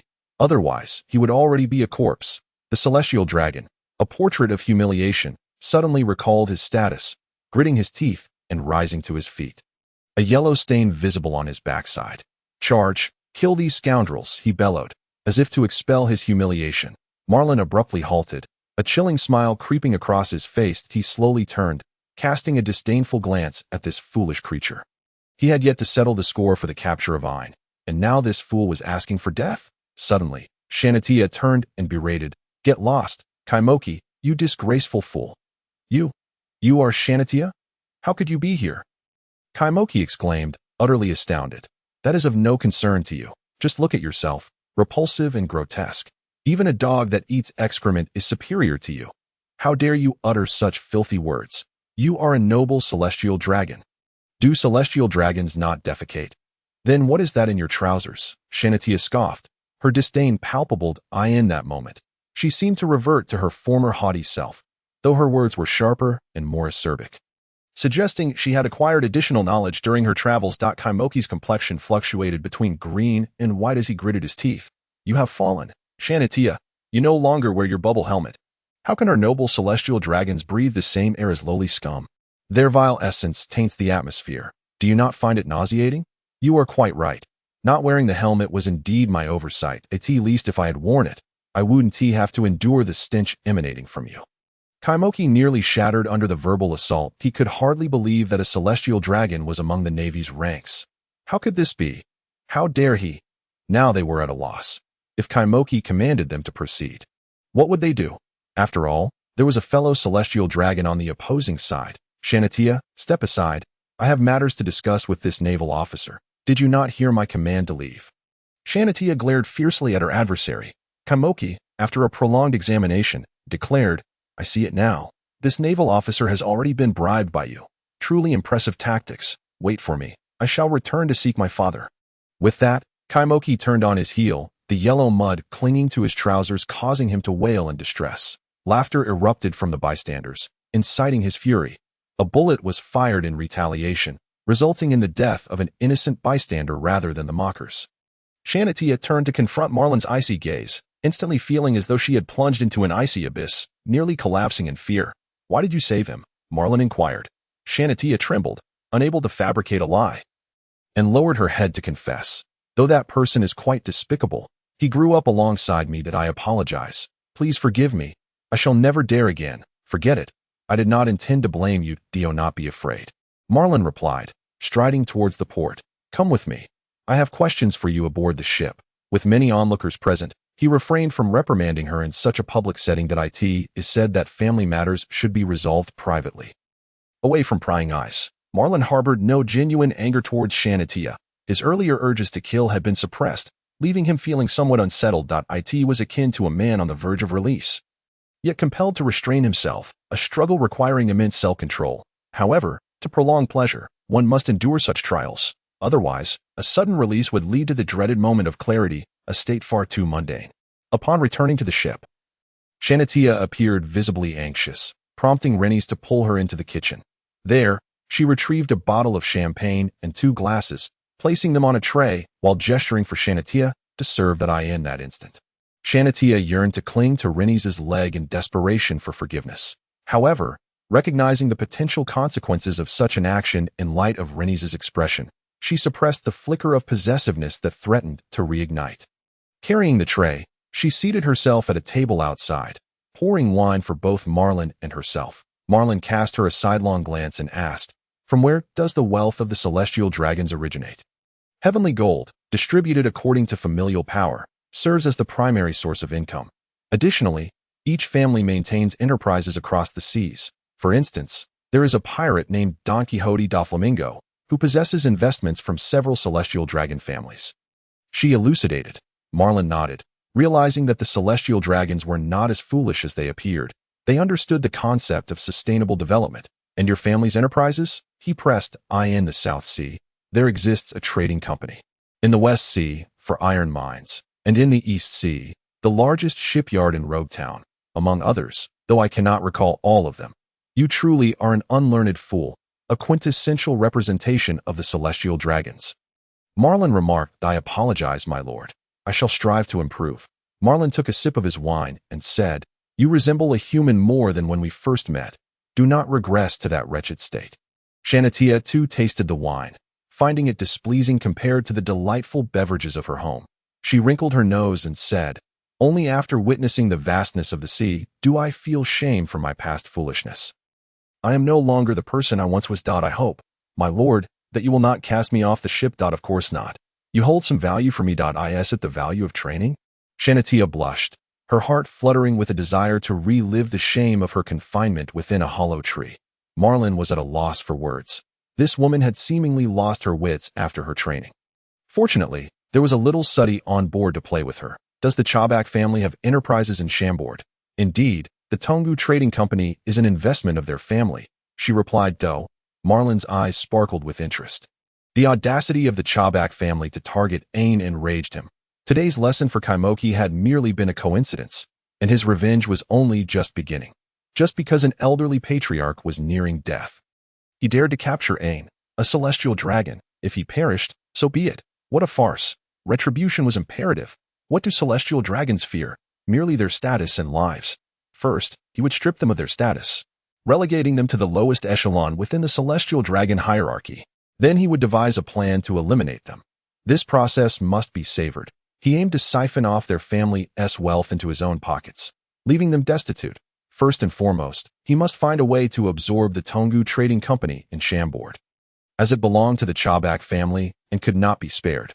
However, with Salen's current capabilities, such an audacious move was unfeasible. A reckless attack on such a colossal entity could provoke a furious backlash. He needed to secure additional funds and enlist more powerful individuals as guards that he could not involve the Navy, as that was his own territory and must remain untainted by naval entanglements. Where could he procure money and manpower? Deep in thought, the ship arrived at Marineford. Marlin entered the marshal's office, surveying the surroundings, and inquired, "Where is Carp?" That fellow has yet to return, even when he does. He will not come here. I have assigned him ample tasks to keep him thoroughly occupied. I see. I have come to seek reimbursement for my expenses along the way, Marlin stated, producing a lengthy receipt filled with expenditures. Money spent by Carb's precious grandson. Hoping the headquarters would cover it, Sengoku's eyes widened in disbelief as he took the paper, nearly popping out of his sockets. 200 million berries. In just 2 months, you've racked up 200 million. Why not just rob a bank? Upon closer inspection, he was left utterly bewildered. 10 watermelons, 300,000 berries. Cooking, 200,000 berries. 300 pounds of pork, 1 million berries. 300 pounds of beef, 3 million berries. Other meats, 6 million berries. Costs incurred at Gino Tavern, 2 million berries. Ingredient purchases, 100,000 berries. Indian miracle oil, 100 million berries. Sengoku crumpled the outrageously high receipt and tossed it into the trash. You should demand money from Carp. You were merely watching his grandson. As expected, the ball was kicked back to him. Marlin realized that he would never recover that money, so he produced another document. Not a receipt, but a recommendation for the promotion of his subordinates. Although he, as a rear admiral, could not ascend the ranks just yet, his subordinates could. Ain was promoted to colonel, Rennies and Little Suddy to lieutenant colonel, while Jiosher and Dosi were elevated to lieutenants. The rate of advancement was astonishing. However, there was no alternative. Sengoku had profited from Marlin on multiple occasions. This was clearly an act of favoritism, which Sengoku found distasteful, yet he could not refuse. Having just crumpled the receipt, he feared the boy might overturn the table if he declined again. Reluctantly, he approved, setting down the pen with great reluctance, as if he had committed a grave sin. The marshal is quite understanding, Marlin chuckled. You, young man, continually present me with dilemmas. Is a mere flick of the wrist a dilemma? Well then, having completed my mission, I intend to take a brief respite, at most a week. Come find me when you have tasks for me. Understood. Marlin swaggered out of the office, only to be met by a beautiful woman. Vice Admiral Jiwon, it has been a while. Rear Admiral Marlin, you are indeed a vigorous and handsome MNDO. Invite me for a drink sometime. Certainly. But let us agree that you shall not covet my charms. You are quite the charmer. Ji Yuan stifled a giggle as she entered the marshal's office. Ma Long had no intention of becoming overly familiar with her. After all, they were destined to compete for the position of general in the future. Upon returning home, his subordinates had completely relaxed, reveling in their holiday. Ain was watering the nearly wilted flowers, while Dorsey chased butterflies in the corner. Ma Long lay in a chair basking in the sun when a sudden knock on the door disrupted the tranquility. Dorsey dashed over to open it, only to be met with a cloud of thick smoke that made her cough incessantly, tears streaming down her face. Smoker entered, his mouth clenching 2 cigarettes, leaving a trail of swirling smoke in his wake.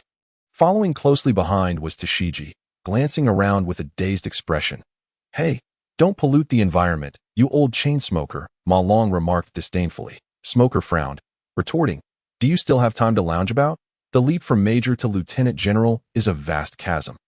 How can you expect my support under these circumstances? Ma Long raised an eyebrow. Smoker, what is your current rank? Colonel, he replied. Congratulations. After all your hard work, you've finally returned to your previous position. Enough with the sarcasm. Smoker sat down, his face clouded with worry that I've been dispatched to Lobe Town. It seems I won't be getting promoted anytime soon. What did you do this time? Smoker remained silent, prompting Tashiji to explain. The colonel has once again violated the admiral's orders. Fortunately, he hasn't been demoted. He has merely been reassigned to the East Blue. Tashiji, following a man like him is a dead end. Why not defect and join me? Look at all the charming ladies around. You would certainly find common ground. Stop joking, Major. Tashiji replied with a shy smile. Ma Long secretly lamented. It appeared that regardless of how undesirable a man might be, there were always certain qualities that attracted women. Unfortunately, Smoker's qualities were somewhat lacking, while his own shone as brightly as the stars. Thankfully, his inner musings would not be met with retribution. Otherwise, Smoker would undoubtedly retaliate fiercely. Even in Lowtown, I will strive to capture pirates and enhance my rank. What about you? Has the Marshal agreed to your venture into the New World? He wouldn't agree. The Marshal is rather cautious and prefers to plan meticulously before acting. Rest assured, I will prod him forward. The chaos in the pirate world is mine to dictate. That Smoker's brows twitched. This young man was exceedingly arrogant, even more so than himself. which was infuriating. Why couldn't he be as audacious? As long as you have a plan, that's fine. I need to head to the East Blue now. See you later. Old chain smoker. I believe you should focus on enhancing your strength rather than merely capturing pirates. I understand. No need to teach me. I will master the armament hockey within 2 years. Smoker departed with pride, while Ma Long sighed and shook his head. 2 years. Did he not realize that his subordinates had nearly all mastered armament hockey already? After a 7-day rest, he awaited the summons from Sengoku. Pirates are rampant near Black Nest Island. I hope you can lead the Navy to handle the situation. Let us choose another location. Ma Long waved dismissively. Sengoku suppressed his irritation, pointing to another spot on the map, Kudong Island. Let us change it again. Sengoku's blood pressure rose with frustration as he shouted, Then where do you wish to go? Ma Long scanned the map and pointed. Here. Sengoku furrowed his brow and replied, That is a gathering place for numerous pirates. The Navy has never established a foothold there. Besides, there is no Navy base. What do you intend to do there? I plan to build a Navy base there. How about that, with your rotten wood? What do you mean by rotten wood? Humph. Don't think I'm unaware. The wood you use for combat is entirely different from that used for construction. The Navy base at Masan Island was largely damaged when the Navy had a barbecue. Ma Long was taken aback. Masan Island was precisely where he had been assigned after graduation. How could it be that they managed to ruin the base while enjoying hot pot? What kind of talent could achieve such a feat? Marshal, if you prefer stone construction, that is also possible, but it may require more time and money. Time isn't an issue, but as for finances, you'll need to figure that out yourself. Then let us forget it. I'll find another place. Ma Long firmly declined. The merit of constructing a Navy base is substantial. You and your subordinates could eat to your heart's content. Sengoku tempted. This place is quite good. The environment is beautiful, and I like it here. What are your plans? Building a base here would require tens of billions of berries, Sengoku inquired, clutching his purse tightly. Contact the stars, Ma Long stated. Sengoku had no money, and neither did Ma Long. But someone else had wealth. Sengoku's eyes brightened. He had yet to witness how Ma Long communicated with the stars and was eager to see. Primarily, he was curious about what kind of entity Ma Long was in the eyes of the stars, and why the old man had not punished him for his massacre of the P faction while also providing him with 100 billion in military funds. Boom! The call connected, and an impatient voice came through. Sengoku, what is it now? It's me, Ma Long. There was a moment of silence before the voice on the other end responded. Major Ma Long. Do not report matters beyond your rank. Stars raised a hand. A card played that left Ma Long speechless. Goodness, have the words I once uttered now been turned against me? Do you truly wish to avoid communication with me? Indeed, they did not wish to engage. Within the World Government Conference Hall, the old men exchanged glances, clearly reluctant to deal with Ma Long. The crux of the matter was that Sama sought to win him over. Yet this young man was tempestuous, and when he clashed with them, they could only endure, not daring to truly sever ties. They were akin to a fierce lion, yet faced with Ma Long, they had to retract their sharp fangs and claws, which was extraordinarily uncomfortable. Sama was rather inconsiderate of his subordinates, placing them in such a challenging predicament. We must report beyond ranks. After all, our incompetent marshal cannot handle it, Ma Long insisted. Nearby, Sengoku coughed, the old man with the mustache, enduring a headache, asked, What's the matter? Speak. To plant the world government's flag across the seas and uphold its authority. The marshal intends to construct a Navy base on Gaia Island, which requires substantial funding, and can only be discussed with you, an esteemed elder. Not a penny. Get lost. Cough, cough. I meant for Sengoku to leave. The mustached elder quickly corrected himself. If a single word went awry, it could spark a new round of verbal sparring. His age made it difficult to contend with the younger generation, and he could not afford to give the other party any leverage. If anyone else dared to confront them, they would be dealt with immediately. However, Ma Long and his crew were truly untouchable. Even without Sama's orders, this young man was clad in reverse armor, not to be trifled with easily. This task will occupy me for a considerable time. Should I fail, I'll be left to beg in the New World. Ma Long indicated he intended to seek merits in the New World. After all, he aimed to rise to general.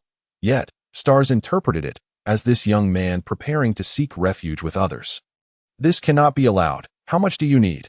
100 billion berries. Impossible. Top it at 1 billion. So, amidst spittle flying, the final price was settled at 7, to be delivered directly to Gaia Island. After hanging up, Sengoku stroked his beard and said, Spend it wisely.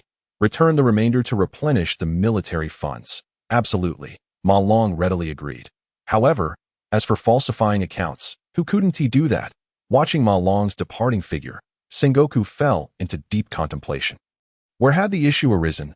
Why did this young man have a greater reputation than himself among the stars?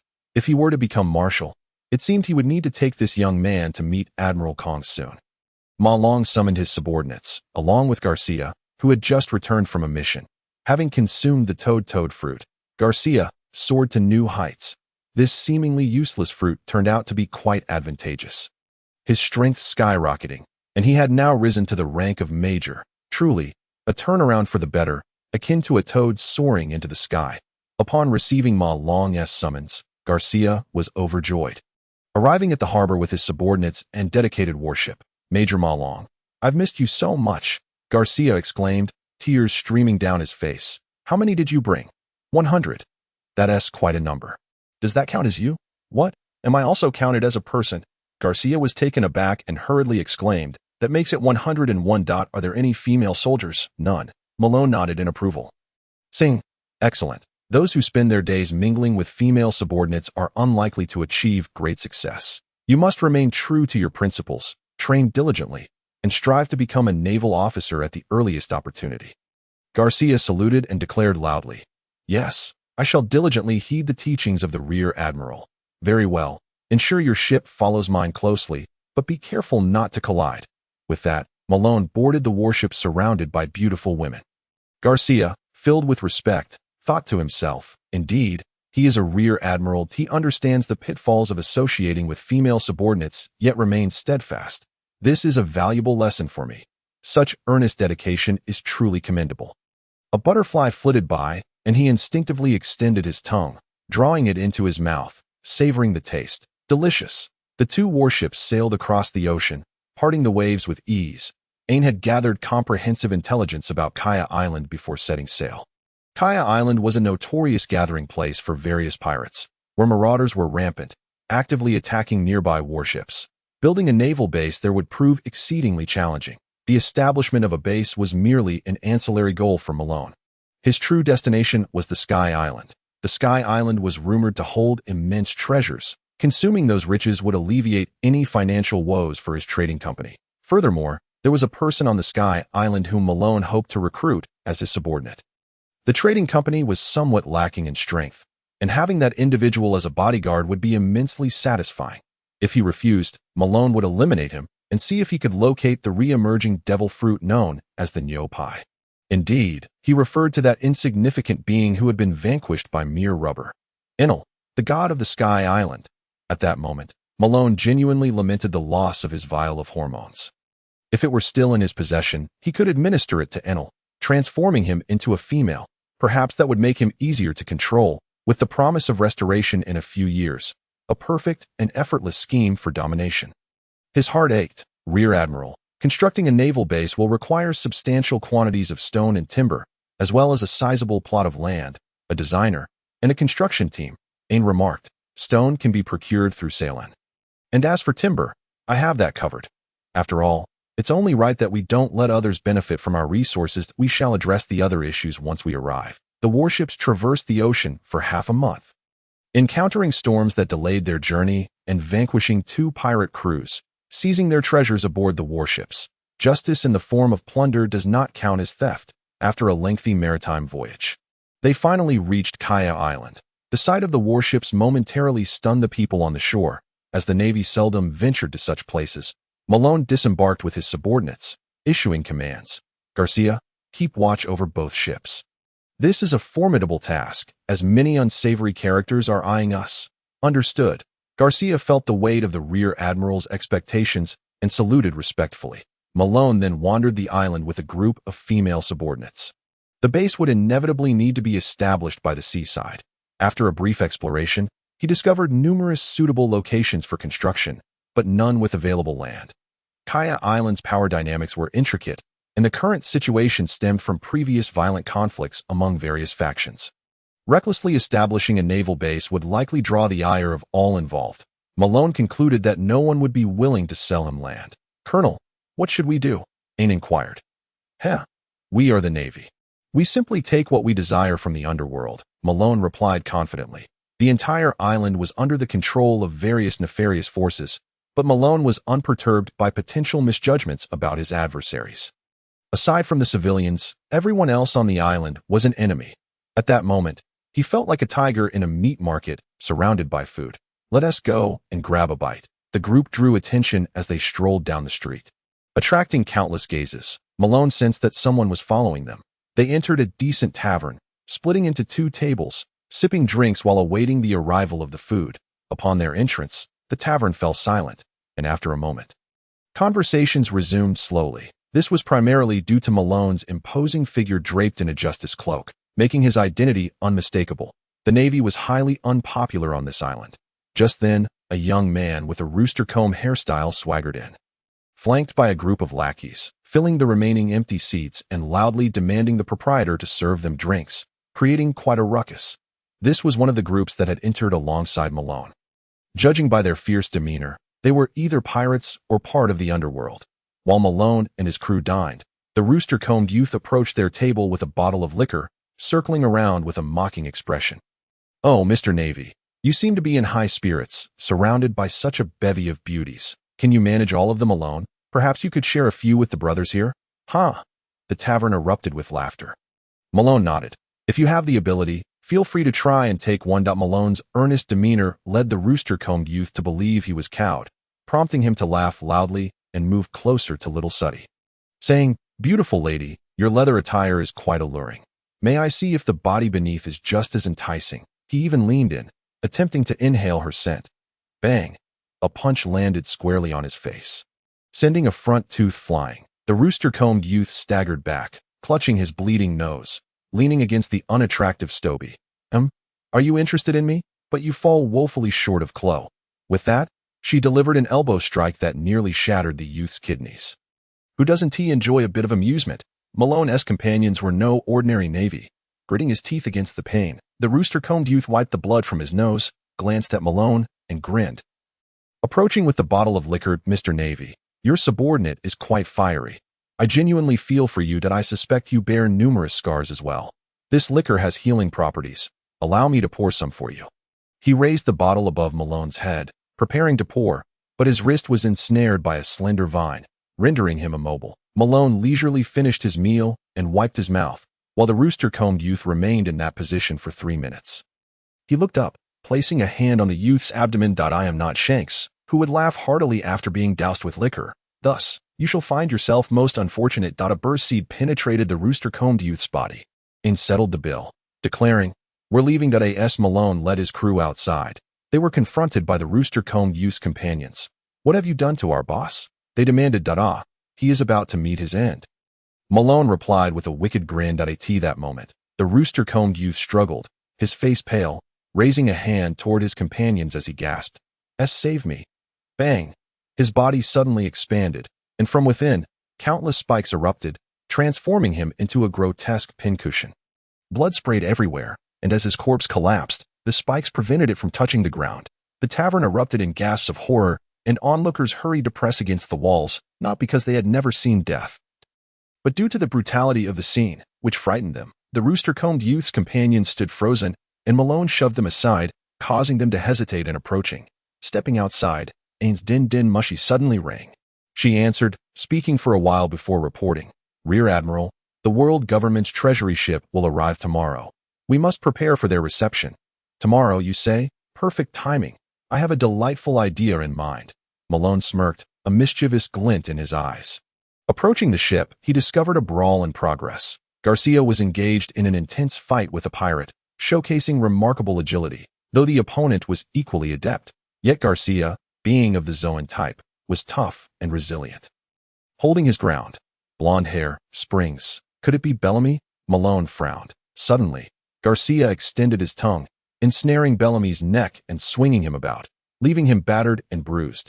Bellamy drew a curved blade, causing Garcia to retract his tongue hastily. "Rear Admiral," Garcia shouted. "Rear Admiral?" Bellamy, filled with confusion, turned around to behold a formidable naval officer accompanied by several beautiful women approaching him. Without hesitation, he abandoned Garcia and charged towards Malone. "So it is you."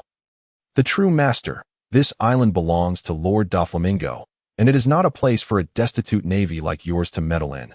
Get out of my sight." With legs transformed into springs, he propelled himself off the ground and raced towards Malone at an astonishing speed. Boom! A resounding crash echoed as Bellamy crashed to the ground, creating a deep crater. His eyes rolled back, and he lost consciousness instantly.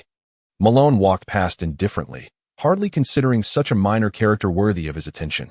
"Garcia, you must strive harder to master hockey. Once you do, you too could dispatch such scum with a single punch." "Yes, I shall diligently heed the teachings of the Major," Garcia replied earnestly. Malone boarded the warship and glanced down, only to see Bellamy's comrades whisking him away that it mattered not. Capturing him held little value. And as for taming him as a subordinate, Malone had never entertained that notion. This fellow seemed fiercely loyal to Doflamingo, the kind that could not be swayed back. Malone chuckled, realizing that even on this island, there were the enterprises of Doflamingo's nephew. Perhaps there were some along the coastline that he could simply seize. He was eager to expedite the construction of the base and ascend to the heavens to stand alongside Enel, to converse about life and dreams, and to sway him with his broad heart and tender fist. The next day, a world government cash transport ship arrived, and Malone specifically dispatched Garcia to receive it. Otherwise, should they be ambushed by pirates midway, and the money fall into the sea, it would be akin to drawing water with a basket. After the handover, the government vessel promptly set sail, judging by the fear etched on the crew's faces. It was evident they wished to distance themselves from this island. "Send my regards to Xing," Malone called out. The crew trembled as they hastily departed in the ship's hold. Spandam, concealed under the protection of P, finally emerged to catch his breath. He had inadvertently overheard snippets of the conversation between Xing and Malone via the transponder snail, fully aware that Malone was a figure to be reckoned with. Thus he had hidden himself as they neared. In truth, the crew's fear did not stem from the malevolent forces of Gaia Island, but from Malone himself. The following day, rumors began to swirl throughout the streets. It was said that a vast fortune of 7 billion berries resided aboard the naval warship. The inhabitants of Gaia Island nearly went mad upon hearing this news, and the gossip spread across the entire island within a single morning. Pirates, like sharks sensing blood, began to mobilize, while various underground factions began to gather their forces, be it the Navy or the world government. Anyone with money would become their target for plunder on the warship. Renice respectfully reported, "Major, the news is already disseminated, and they should arrive shortly. You have done well, but the stage ahead is mine alone. You all may watch from the ship," Malone replied, possessing the ability of the transformation fruit. Renice was perfectly suited for such a task of spreading rumors and creating confusion, with remarkably effective results. Malone departed the port with several large crates, veering towards a nearby beach, where he sat atop the boxes, waiting for the fish to bite. Fishing enforcement was a skill every competent Navy officer must master, albeit one that the less capable, like Smoker, should approach with caution. After several minutes, a crowd began to gather at a distance. 2 hours later, the throng had grown so dense that it was beyond counting. Malone, feeling fatigued, decided to lie down for a moment at this juncture. The onlookers could no longer contain themselves and began to encroach. "Navy, hand over the boxes beneath you and then return to your harem to suckle. We might let you go," a brutish man with a fierce countenance declared. "Doe, are you instructing me on how to conduct myself? Which crevice did you crawl out from, you hideous wretch? Vanish from my sight, scum." Enraged, the burly man lifted his club and charged at Malone, swinging it downwards. A vine erupted from the ground, ensnaring his ankle and hoisting him into the air. Slamming him brutally to the ground, it continued to strike relentlessly until he lay gasping for breath. Malone flung him aside, sending him crashing into the crowd. Yet this failed to intimidate the ruffians. They had seen death before. Moreover, this fellow was still alive. They thrived on perilous endeavors, and Malone's actions would only provoke them further, not deter them. Thus, the thugs surged forward, intent on seizing the treasure. Malone grinned with delight. Was there anything more entertaining than fishing enforcement? The island was rife with criminal elements, and he planned to employ a more potent strategy, hence this performance. Though not all the ruffians had emerged, nearly enough had gathered, and it was time to cast his net. With their numbers exceeding 2,000, they charged forth like an army, a sight to behold. Malone snapped his fingers and raised a finger skyward. The ground erupted, and countless spikes burst forth, impaling the thugs and lifting them into the air. The pierced spikes would seek further targets until they struck true. the air filled with anguished screams. Sending chills down the spines of onlookers, do not hesitate. He stands alone, someone in the crowd shouted, momentarily boosting their morale. Malone wore a sinister smile. Raising his middle finger, bloom, the spikes began to sprout roses, their fragrance wafting through the air. Moments later, the thugs fell one by one, as if wheat being harvested, swiftly clearing the area, leaving only a few defiant stalks standing. However, their endurance waned, and it was only a matter of time before they succumbed. Being enveloped in the floral scent would lead to their demise. Malone did not genuinely wish for their deaths, so he allowed the wooden spikes to retreat into the earth. You lot, come here. He beckoned the surviving few. Uneasy, they stepped over their fallen comrades and approached Malone. Introduce yourselves. Let me see which blind fool dared to set their sights upon me. I am from the macro pirate crew. I hail from the Baroque works. I am with the Just Society. I belong to the tongue-cutting slave-capturing team. I represent the Libus noble family. A long pause ensued as Malone registered the name. Baroque works? Your boss is Crocodile? The man felt a surge of opportunity and puffed out his chest. Indeed. Haha. You possess some audacity. What is your status? I am a billionaire elder. Get the hell out of here. You're not even a cadre, and here you are pretending. A spike thrust from behind, penetrating the billionaire elder's rear, causing him excruciating pain, and he cried out in agony. Silence, Malone commanded. The man immediately complied, tears streaming down his face as he staggered forward, extracting himself with a rush of blood, mingled with faint golden grains. Malone stroked his chin, reminded of the sand crocodile, who was likely stirring trouble back in Alabasta. Nico Robin was probably there as well. Many talented individuals resided within the upper echelons of Baroque works. For Malone, who was desperate enough to recruit even the Black Pirate Crew's members, he had become somewhat indiscriminate in his selection. Unable to dispatch the Navy there, he had to seek personnel through other means. Sand crocodile, he chuckled. Slurp, he swallowed his saliva. Though he held no interest in this warlord, he was keen on undermining them. For he believed that with a well-placed shovel, there was no corner that could not be unearthed. With enough effort, even an iron rod could be sharpened into a needle. Yet for now, attending to the pressing matter was paramount. He interrogated these individuals one by one regarding the locations of their respective masters' enterprises, ultimately identifying a target, the Libus noble family. Their estate was conveniently perched atop a cliff, expansive enough to suit his needs. Malone cast several explosive seeds into the bodies of these individuals, stating, I shall generously spare you this time, but in return, you will work for me. You see the bodies lying on the ground. String them together with ropes.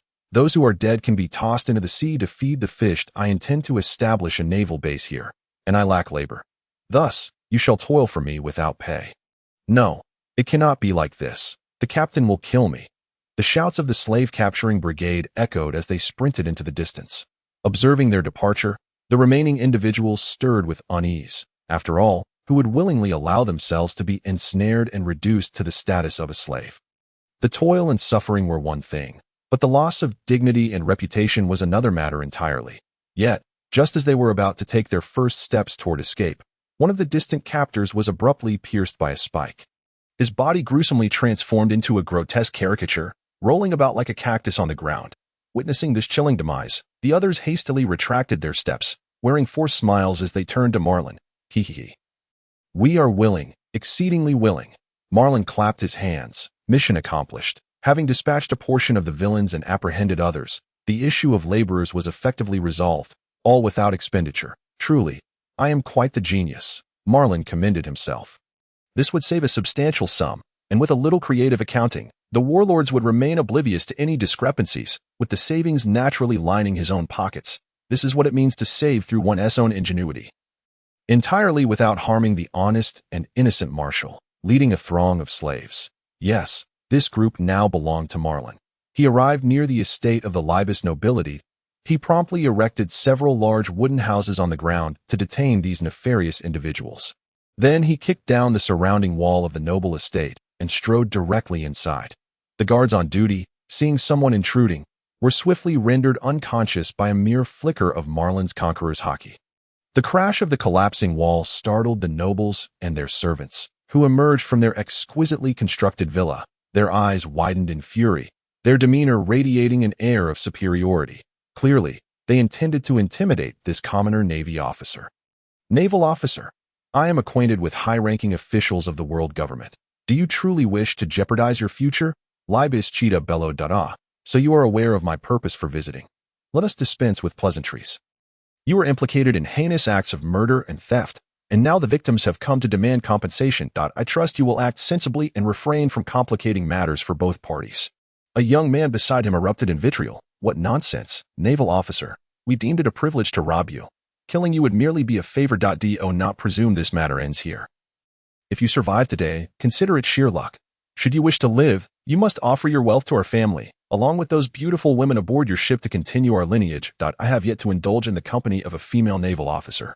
Marlin allowed the young man to finish, feeding his rising ire. That suffices. I am fully charged. He kicked a stone on the ground, caught it in his hand, and with a gentle flick, sent it soaring through the air at a speed surpassing that of a bullet, shattering the young man's skull into a gory mess, splattering red and white fluids onto those nearby. Alas, lacking the life of a celestial dragon yet afflicted by their maladies, there was no remedy. Better to bury him. Oh wait, do not bury him here. We cannot have wandering souls in the naval base. Naval officer, you are doomed, Libis Cheetah roared. From behind the structures, several shadowy figures darted forth, rushing towards Marlin at blinding speed. These were the assassins nurtured by the nobility. Without formidable armed forces, how could they maintain their foothold on Gaia Island? However, the noble had gravely underestimated the strength of his opponent. His prideful assassin squad, which had brought him countless accolades, was expected to deliver satisfactory results today as well. A dark, supple vine soared through the air, shattering 7 or 8 skulls in rapid succession, painting the ground in a crimson hue. Silence enveloped the scene. Marlin spoke calmly. Theft and murder come with consequences. My demands are not excessive. Simply relinquish the land beneath your feet. Libis Cheetah's bravado diminished considerably, yet he stubbornly retorted. That is impossible. We have neither stolen your money nor taken lives. Your demands are outrageous. Gazing at his son's corpse, he seethed with rage, wishing nothing more than to dismember this naval officer. How could he possibly agree to such an absurd request? Very well, let them all perish here. Marlin's eyes turned icy. This noble family was not composed of good people, and he himself was no saint. There was no need for pretense. From the ground, countless seedlings erupted, directly toppling the noble's lavish abode, reducing the villa to mere ruins. Many branches whipped towards the Libis family members, causing them to scream in terror. Stop! Cease your assault. Naval officer, we concede. Under the threat of death, Libis Cheetah capitulated. Marlin, satisfied, withdrew his powers and declared, I grant you the night to vacate. By dawn, I expect not a single soul to remain here. Why yes. Having achieved his objective, Marlin turned to leave. He had squandered enough time. Darkness was fast approaching. Once Marlin departed, Libis Cheetah's expression darkened. Beside him, a plump woman wailed, Our child has been murdered. And you dare acquiesce to that damned naval officer. You are a coward. Silence, foolish woman. If I do not concede, we are all doomed. Indeed, mother, if brother lacks sense, must you follow suit? A young man surveyed the corpses on the ground, a glimmer of satisfaction flickering in his heart. Libis Cheetah retreated to a corner, retrieving a din mushy contact. He was once a tyrant on early Gaia Island, amassing his wealth through the slaughter of countless individuals, his noble status purchased from the world government. He had connections. Brulu. Hello, Lord Spandane, this is Libis Cheetah. What, you do not remember? I last paid you a tribute of 200 million berries. I am your most loyal dog. Then, the following day, the entire Libis family vanished, reportedly fleeing under cover of night, leaving behind many items in their basement. Marlin and his subordinates conducted an inspection of the expansive estate. It would be more than sufficient to establish a naval base, and perhaps even consider constructing a paid port, charging daily fees and renting it to merchants in need of protection. With the Navy nearby, such a port would undoubtedly be in high demand. In the Libis family's basement, they discovered scattered treasures and several boxes of berries left behind, amounting to approximately 20 million. A fortunate windfall. An album, Dorsey exclaimed, unearthing a booklet and eagerly flipping through its pages. Sisterine, look, this album is quite intriguing. A man and a woman are grappling. But why fight like this? Can't they just scratch each other's faces? Wow, this page is even more interesting. 2 women against 1 man. Ein, blushing, snatched the booklet away, firmly instructing Dorsey, in the future, if you come across such fighting books, You must inform me immediately. These are not suitable for a child like you. Oh, but it's so interesting. When can I read it? Once you reach 18. No, 20 years of age. All right, though Dorsey was reluctant. She understood she must heed her sister's words. At that moment, a mouse scurried across the basement, and she immediately shifted her focus, pouncing on it and pinning it down with her claws. She then raised it to her mouth. Marlin, having found a bottle of liquor, took a swig, only to witness this scene and nearly choke, spewing the drink. No, do not eat that. Dorsey turned to him, perplexed. Her cheeks were puffed out, the hindquarters of the mouse still wriggling outside her mouth. Thanks to Ein and the others' efforts, they ultimately rescued the poor mouse. Or rather, they saved Dorsey's adorable mouth. Marlin, pale-faced, sat on a crate to rest, feeling he could never again look at Dorsey's fluffy, cute face without recalling the image of the mouse struggling like a popsicle in her mouth. Although he had heard from his subordinates about Dorsey consuming sparrows and mice, witnessing her devour a mouse was a first. It seemed he must enact a ban forthwith, explicitly prohibiting Dorsey from eating mice aboard the ship. The basement yielded many valuable items, including transaction details and the entire underground network of Gaia Island, as well as the Libas family's various connections, which included some dealings with Don Quixote da Flamingo. Of course, with so many business partners, it was likely da Flamingo himself remained unaware of the Libas family among them. Let us distribute the money and share it with everyone, including Garcia. Understood, Major General. Following you, everyone has certainly profited handsomely. Ein joyfully remarked. This is just the beginning. Marlin was never stingy with his subordinates. Otherwise, he would not have casually distributed devil fruits and formidable swords. Some might argue that Ein and Renai's potential intimacy with him was the reason for his generosity, but such notions were utterly misguided. Was Marlin truly such a superficial man? He summoned his subordinates, instructing them to load fine wines onto the warship. He retained a portion for himself, while the rest was transferred to Garcia's vessel as a special reward for the naval soldiers. Gazing at the expansive terrain, Marlin mused that the time had finally come for him to showcase his prowess. Little Suddy and Shanatia approached, each wielding a long whip, their faces alight with excitement. We extracted valuable intelligence during the interrogation. There's a designer residing on Gaia Island. An elderly man, but his health is failing, and he may not be able to fulfill our requirements. Where is he located? On Orchid Town's 4th Street. The blue building is his residence. That I'll pay him a visit. Ein, please allocate tasks for this idle lot. I entrust all trivial matters to you. That I'm already on it. Go ahead. Ein waved her hand dismissively. Marlin shook his head, noting that the girl's respect for him had waned. He would need to find a moment to discipline her. Nonetheless, Ein's managerial abilities were indeed commendable, allowing him to focus solely on formulating plans without concern for the minutiae. Thus, it was imperative to cultivate a few capable subordinates. For a leader who exhausts himself in every endeavor risks an early demise. Upon arriving at Orchid Town, Marlin found it considerably distant from the warship's docking area. Gaia Island was not solely inhabited by villains. A significant number of civilians resided here, and only by preying upon the populace could the rogues survive. In areas devoid of civilians, even pirates would not dare to venture. Few thugs meandered through the streets, seemingly collecting protection fees. Occasionally, the sounds of smashing and thuggery erupted from nearby shops, accompanied by the raucous shouts of the miscreants. Donning his guise, Marlin entered a shop, incapacitating a thug by breaking his leg and tossing him outside. The shopkeeper expressed profound gratitude, offering him 2 loaves of bread. You'll regret this, stinking naval officer. This is the territory of the Iron Tooth pirate crew. Your demise will be most gruesome. They hobbled away, nursing their injuries. Iron Tooth pirate crew? Such a foolish name suggests a captain of limited intellect, he thought. Rest assured, spread the word among the locals that the Navy has arrived on Gaia Island. We will patrol all corners of the island and deal with any wrongdoers. Of course, given the island's vastness, we may not cover every area. Should you encounter trouble, report it to the naval base being constructed in the west of the island. Thank you, esteemed naval officer. How much protection fee does the Navy collect? Inquired the bakery owner, rubbing his hands together. We do not collect protection fees, but if the Navy were to receive discounts when purchasing here, it would surely delight everyone. Certainly. Exiting the bakery, Marlin noticed a young girl kneeling on the ground nearby, her easel before her as she diligently painted. A few completed works lay beside her, suggesting she intended to sell them. However, She appeared no older than 12 or 13, even younger than Dorsey. What could such a child possibly create? As he passed by, he turned back, having caught a glimpse of her finished paintings, crouching down. He picked one up to inspect it. The piece depicted a seascape, with vibrant skies, distant ships, and soaring seabirds, all rendered with remarkable life. The phosphorescence on the water appeared so vivid that it seemed one could truly gaze upon the ocean. Impressive, my dear. Should this young girl find herself in my previous world, she would undoubtedly be hailed as a prodigious artist, he thought wistfully. Yet, born into a world of pirates, her artistry would likely go unappreciated. Would you like to buy a painting?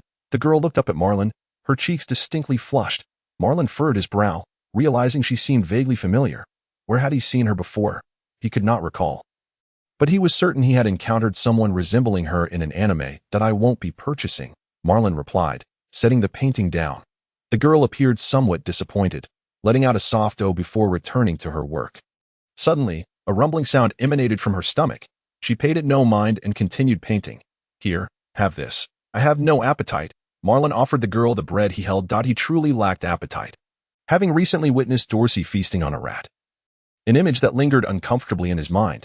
The girl looked up at him, saying, "Thank you," as she took the bread with her paint-stained hands and began to munch on it leisurely. Marlin stood and departed. He still had people to find. He arrived at the blue house that little Suddy had mentioned. It was a modest two-story building, showing signs of age with many bricks crumbling away. After knocking on the door and waiting a considerable time without a response, he sensed faint gasps from within through his observation hockey. Marlin pushed the door open and entered the room. Inside lay a frail old man on the bed. "Marianne has returned," the elderly man said with great effort. Marlin immediately deduced that this man had little time left. He was not only advanced in age, but also afflicted by various ailments. "No, I am not," Marlin replied. The old man opened his eyes, recognizing Marlin's figure. "Are you here to seek me?" "Indeed, I am a Navy officer, hoping to enlist Mr. Pozzer to design a naval base. But it seems that will no longer be necessary. My apologies for the intrusion," he said, preparing to leave. Undoubtedly, this was Pozzer himself. Marlin could not believe how close the old man was to death. Inviting him to design a base was nothing short of folly. By the time he was transported to the site, he might no longer be alive. "Could you perhaps elaborate, Navy officer?" the old man inquired. Hearing this, Marlin halted, taking a seat. "I am unable to entertain guests. Please feel free to leave, Navy officer." Marlin surveyed the room, noting its simplicity, furnished only with a kettle, tea leaves, and a cup. Given his current state, it was unsurprising that the old man had lost his capacity to earn a living, leading to a life of hardship. "It has been a long time since I've heard that term. It has been ages since I last saw a Navy officer. You appear quite young. What is your rank?" "Rear Admiral." "Impressive indeed. You mentioned a base. What is the situation?" "By order of the Marshal, we are constructing a naval base on Gaia Island to combat the surrounding dark forces and provide shelter for the people." "What kind of protection can the Navy offer?" "Regulations. I will establish rules for this island. Any petty thieves who violate them will be dealt with swiftly, allowing civilians to live without fear." Marlin articulated his intentions flawlessly, as Ein had remarked on his talent for grandstanding. Yet, having served in the Navy for so long, he had absorbed some semblance of their ethos. Nevertheless, he could never fully escape his inherent nature as a rogue. The island is rife with nefarious elements, and they are quite formidable. "Oh, you genuinely believe you can suppress the darkness?" Marlin smiled slightly. "What if I possessed the strength of an admiral, or even greater?" Confident and composed, he had never harbored a shred of doubt about himself. Especially after his battle with Carp, he knew he had reached the pinnacle of his capabilities. Only a few shared the breathtaking view from that summit, and his next ambition was to soar beyond it. The old man stared blankly at Marlin, and after a long pause, 2 tears streamed down his cheeks. "Had you arrived a few years earlier, my son and daughter-in-law might still be alive, Navy officer. I promise to design your base. Your health cannot sustain this. I shall seek another. No, Navy officer, this is my final wish. Please grant me the opportunity to design. This island, shrouded in darkness, has finally glimpsed a ray of light. Even if my contribution is but a brick or a tile to that light, it is all I can offer. I hope my granddaughter will not follow in my son's footsteps. The people of this island desperately need a world governed by rules and laws. A world with the Navy. Your words move me. Your health truly cannot endure. I still have breath left, Navy officer. I have previously sketched designs for large bases. They merely require adjustments for the terrain. Moreover, my granddaughter can assist. She has gone out to sell her paintings and should return soon. Selling paintings, grandfather. The voice of a girl rang out. Marlin glanced outside and, indeed, it was the little girl. He could only marvel at how certain occurrences were remarkably coincidental, not merely orchestrated by an author's design. Hello, big brother. Are you looking for Grandpa? The girl recognized Marlin and inquired. Marion, fetch the blueprints your grandfather drew before, and let this naval brother have a good look to see if he fancies any. Instructed the elder. Marion set down her drawing tools, opened a drawer, and retrieved a stack of design sketches. Marlin began to examine them one by one. There were designs for private residences, vessels, various large buildings, and even fortifications. Of course, there were also blueprints for substantial bases, one resembling an ancient Roman Colosseum, a massive cylindrical structure, hollow in the center, albeit taller than the arena itself, with a diameter exceeding 300 meters and soaring heights. If constructed, it would undoubtedly be a super base. Marlin selected this particular design and remarked, "It requires some modifications. We need to establish 4 exits on the base and 2 ports on the seaside. Is there a draft of what the interior rooms would look like?" After discussing this matter for a while, the elderly man grew visibly fatigued. Marlin condensed a seed of life and infused it into the elder's body. Although it would extend his life for a few more days, the effect would diminish with continuous use. After all, aging, illness, and death were inevitable. The elder's physical lifespan was nearing its end, compounded by the affliction that plagued him. Marion, Grandpa, though they had the designs, someone was still needed on-site to oversee the construction. You haven't forgotten the design knowledge your grandfather taught you, have you? I've forgotten most of it, but if I try hard to remember, I might recall some, she replied hesitantly. Then you shall complete this final task for your grandfather. Be diligent, just as you are when you draw. Marion hesitated. But Grandpa, what will you do if I leave? I will send 2 sailors to care for him, and they will notify you promptly if any issues arise, Marlin assured, though it seemed somewhat absurd to have a 12 or 13-year-old girl assume the role of a designer. However, there were no other options. They had to push forward. Dai was uncertain whether 3 mediocre craftsmen could rival one Zhuge Liang, but more minds were bound to yield solutions. Marion looked at Marlin and asked, "So, big brother, is there any reward? 200 million berries. How does that sound? 200 million. Marion counted on her fingers, scratching her head. That seems quite a lot. No, it's justified, the elder managed to say with effort. Indeed, it is worth it, Marlin said, gazing intently at the little girl for a moment, a smirk creeping onto his lips. Surely, you wouldn't want your granddaughter to live by selling paintings after you pass away. Would you? Who knows, she might be taken away by a nefarious individual one day. Then I must thank you for your kindness. Marlin gently patted the girl's head, mimicking the shape of a hat above her. Suddenly, he recalled why she seemed familiar. Take good care of your grandfather. I will send someone to fetch you once I return, and there will also be someone to look after your grandfather. Okay, big brother, walk safely. Marlin smiled as he departed the house. 200 million. It was indeed a substantial sum, far more than needed to hire a designer and secure the blueprints. Even a world-class designer could be compensated with several tens of millions. But one could never have too much talent. Unbeknownst to him, he had unwittingly poached the wall corner of the sand crocodile. No, she hadn't yet joined the Baroque studio, so it didn't count as poaching. This little girl was none other than the SS Golden Week, the young painter who partnered with the 3. It appeared she had been wandering after her grandfather's passing, ultimately absorbed into the Baroque studio. 200 million was not merely compensation for a designer. Marlin desired not just the blueprints, but the girl herself. He had no intention of treating her as a mere commodity. He simply wished to nurture talent. After all, she was a remarkable individual capable of possessing considerable combat prowess solely through her artistic skills in the future. If he did not recruit her, the sand crocodile surely would. Thus, for the sake of his conscience, this unfortunate little girl must be taken in. Marlin returned to the port and found Aine, instructing her to take Monty and Lily to Marion's home. Monty and Lily would remain to care for the elder, while Aine brought Marion back. Before nightfall, Marion was returned, and this time Aine bore no jealousy, perhaps deeming Marion too young to pose a threat. Although she felt no jealousy, she harbored immense doubt regarding the girl's capabilities.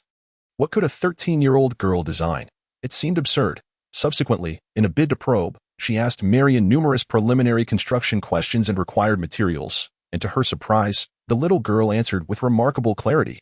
Aine regarded her with suspicion. Surely, she has consumed some fruit that stunts aging, has she? While she may be small, she exhibits a certain maturity, at least more than that Dorothy over there. Just as she pondered this, Dorothy approached. Hello. I'm Dorothy, 14 years old. If you want to catch sparrows, I can help. Mice too, but Brother Marlin dislikes them, so I can only catch them in secret. Hello, Sister Dorothy. You seem quite different from us. Are your hair and ears merely adornments? They are so adorable. Not at all. I am of the fur tribe. This is how we are born. Oh, Sister Dorothy, may I draw your portrait? Of course. What should I do? Just sit here and relax. Thus, Marion set up her easel and began to paint. The curious girls gathered behind Marion, silently observing her artistic process. Marion's brush danced gracefully, appearing effortless. Yet each stroke emanated a distinct charm. In mere moments, the image took shape on the paper. Constantly switching colors, the character slowly materialized. However, the model, Dorothy, grew restless, twisting her head and flicking her tail. One moment, she licked the fur on her little hand. The next, she was distracted by birds in the sky. A veritable bundle of energy. Maturity certainly did not correlate with age. They were quite comparable in that regard. Half an hour later, Marion completed the final stroke. The painting depicted a small white girl extending her tongue to lick her hand, her eyes crescent-shaped, one ear facing forward and the other to the right, clad in a crop top and shorts. Exuding cuteness and youthful exuberance, Dorothy rushed over to admire the portrait, tilting her head as her eyes blinked in astonishment. How impressive. It looks just like me. Can I have this painting? I want to hang it on my wall. Of course, Marion replied with a smile and a nod. Everyone praised Marion, while Marlin scrutinized the portrait. He had to admit, Dorothy was quite adorable. Just look at that little tongue and mouth. He recalled the image of a mouse in his mouth and instinctively covered his mouth.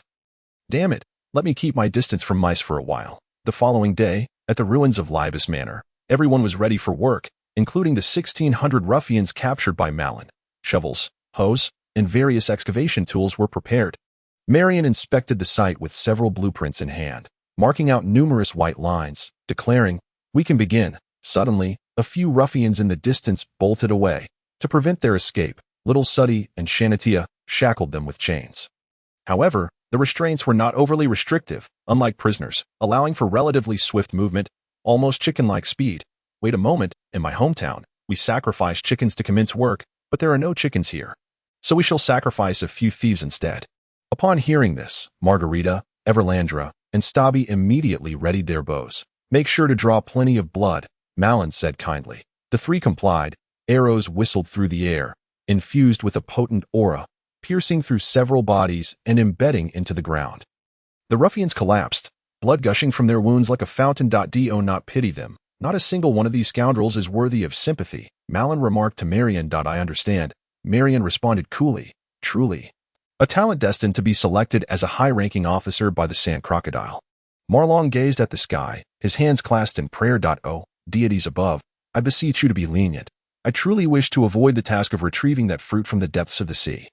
I hope you can be more accommodating, a bit fearful, and more understanding, so that you may be utterly captivated by my charm.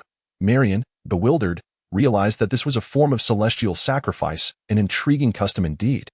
She had learned something new.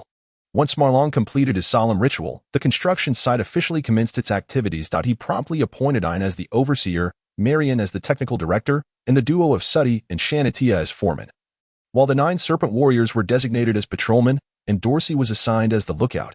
Additionally, the strongest among them, who could withstand the poisonous flowers, was to be the chief foreman, allowing them to promote their own junior foreman, thereby distributing responsibilities among individuals. Anyone who faltered would have to face their superior. The merchant ship dispatched from Salem's side had also arrived, laden with high-quality stone materials, escorted by several members of the Black Sea pirate group. The unattractive Stobie noticed Chloe, abandoning her work to seek affection, yet Chloe, with a cold demeanor, paid her no heed. Ultimately, she was pinned against the mast and forcibly kissed until released, much to Marlon's chagrin. He felt a gaze upon him and turned to discover Margaret, whose eyes burned with the same fervor as Stobie's. You wouldn't dare to pin me against a wall like that, would you? I, Marlon, am a paragon of virtue, a gentleman. Such advances I would categorically refuse. Of course, if you were to use force, I would be at a loss. Margaret, however, was more reserved and held a certain reverence for Marlon. Thus no impropriety occurred. Marlon assigned Garcia the task of patrolling the island, fully aware that numerous challenges awaited him.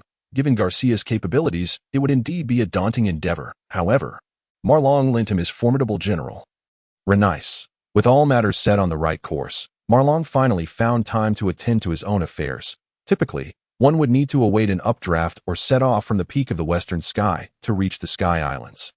Yet Marlon had his own methods. He raised his hand toward the heavens, his arm extending rapidly, breaking through the sound barrier as he ascended, piercing the clouds and grasping the soft, fluffy island clouds. His limit of extension far surpassed that of Luffy, for while Luffy could merely stretch, Marlon could grow.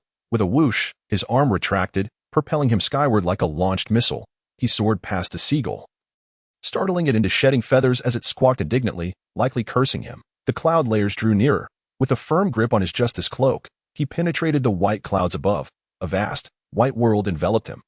Devoid of any tangible sensation, akin to delving into dense fog.at last, after a few seconds, he emerged above the clouds, adorned with wisps of cloud remnants. Marlon stood suspended in midair, gazing at the distant ground, where he could discern the curvature of the earth. This planet was even more abundant in water than Earth itself, truly embodying the saying, "Oh, ocean, you are all water." He now hovered over the White Sea. At an altitude of 7,000 meters, 7,000 meters was hardly daunting. He wondered how many meters Kaido had used when he took his own life. Perhaps he would experience it upon his return. Marlon grasped the cloud island above the White Sea, retracting his arms slightly too soon. He hadn't quite reached his destination yet. However, it mattered little. The remaining distance could be traversed with his moon step technique. The air at high altitudes was somewhat thin, but after a few deep breaths, he acclimated. Scanning his surroundings, he spotted a waterfall ascending, prompting him to fly closer. Upon approaching, he realized it was not a waterfall but a river leading to the White Sea. Resembling a long strip of fabric that twisted and extended into the distance. The river's source stood a massive gate, inscribed with the words Gateway to Heaven. The toll booth of the Gateway to Heaven. An elderly woman wielding a mirage shell was incessantly snapping pictures of Marlon. "Hey, surreptitious photography is illegal. Could it be that my handsomeness has compelled you to take a few snapshots for your evening enjoyment?"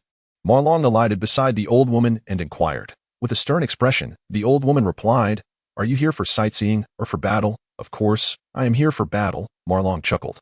The old woman's pupils narrowed. "Since you are here for battle, the passage fee is waived. Please, enter. Inform your deity that I am Marlon, his long-lost uncle. I have heard that my nephew is thriving on the Sky Island, and I am quite incensed that he has neglected me." His own uncle. Such insolence is intolerable. I have come specifically to teach him a lesson about respect. After uttering a string of nonsensical claims, Marlon executed his moon step along the river, surging toward the White Sea. After watching Marlon depart, the old woman immediately contacted the great deity in her mind. The overseer of the Gateway to Heaven, Amazon, reported to the omnipotent deity and all the divine officials. An intruder has issued a declaration of war.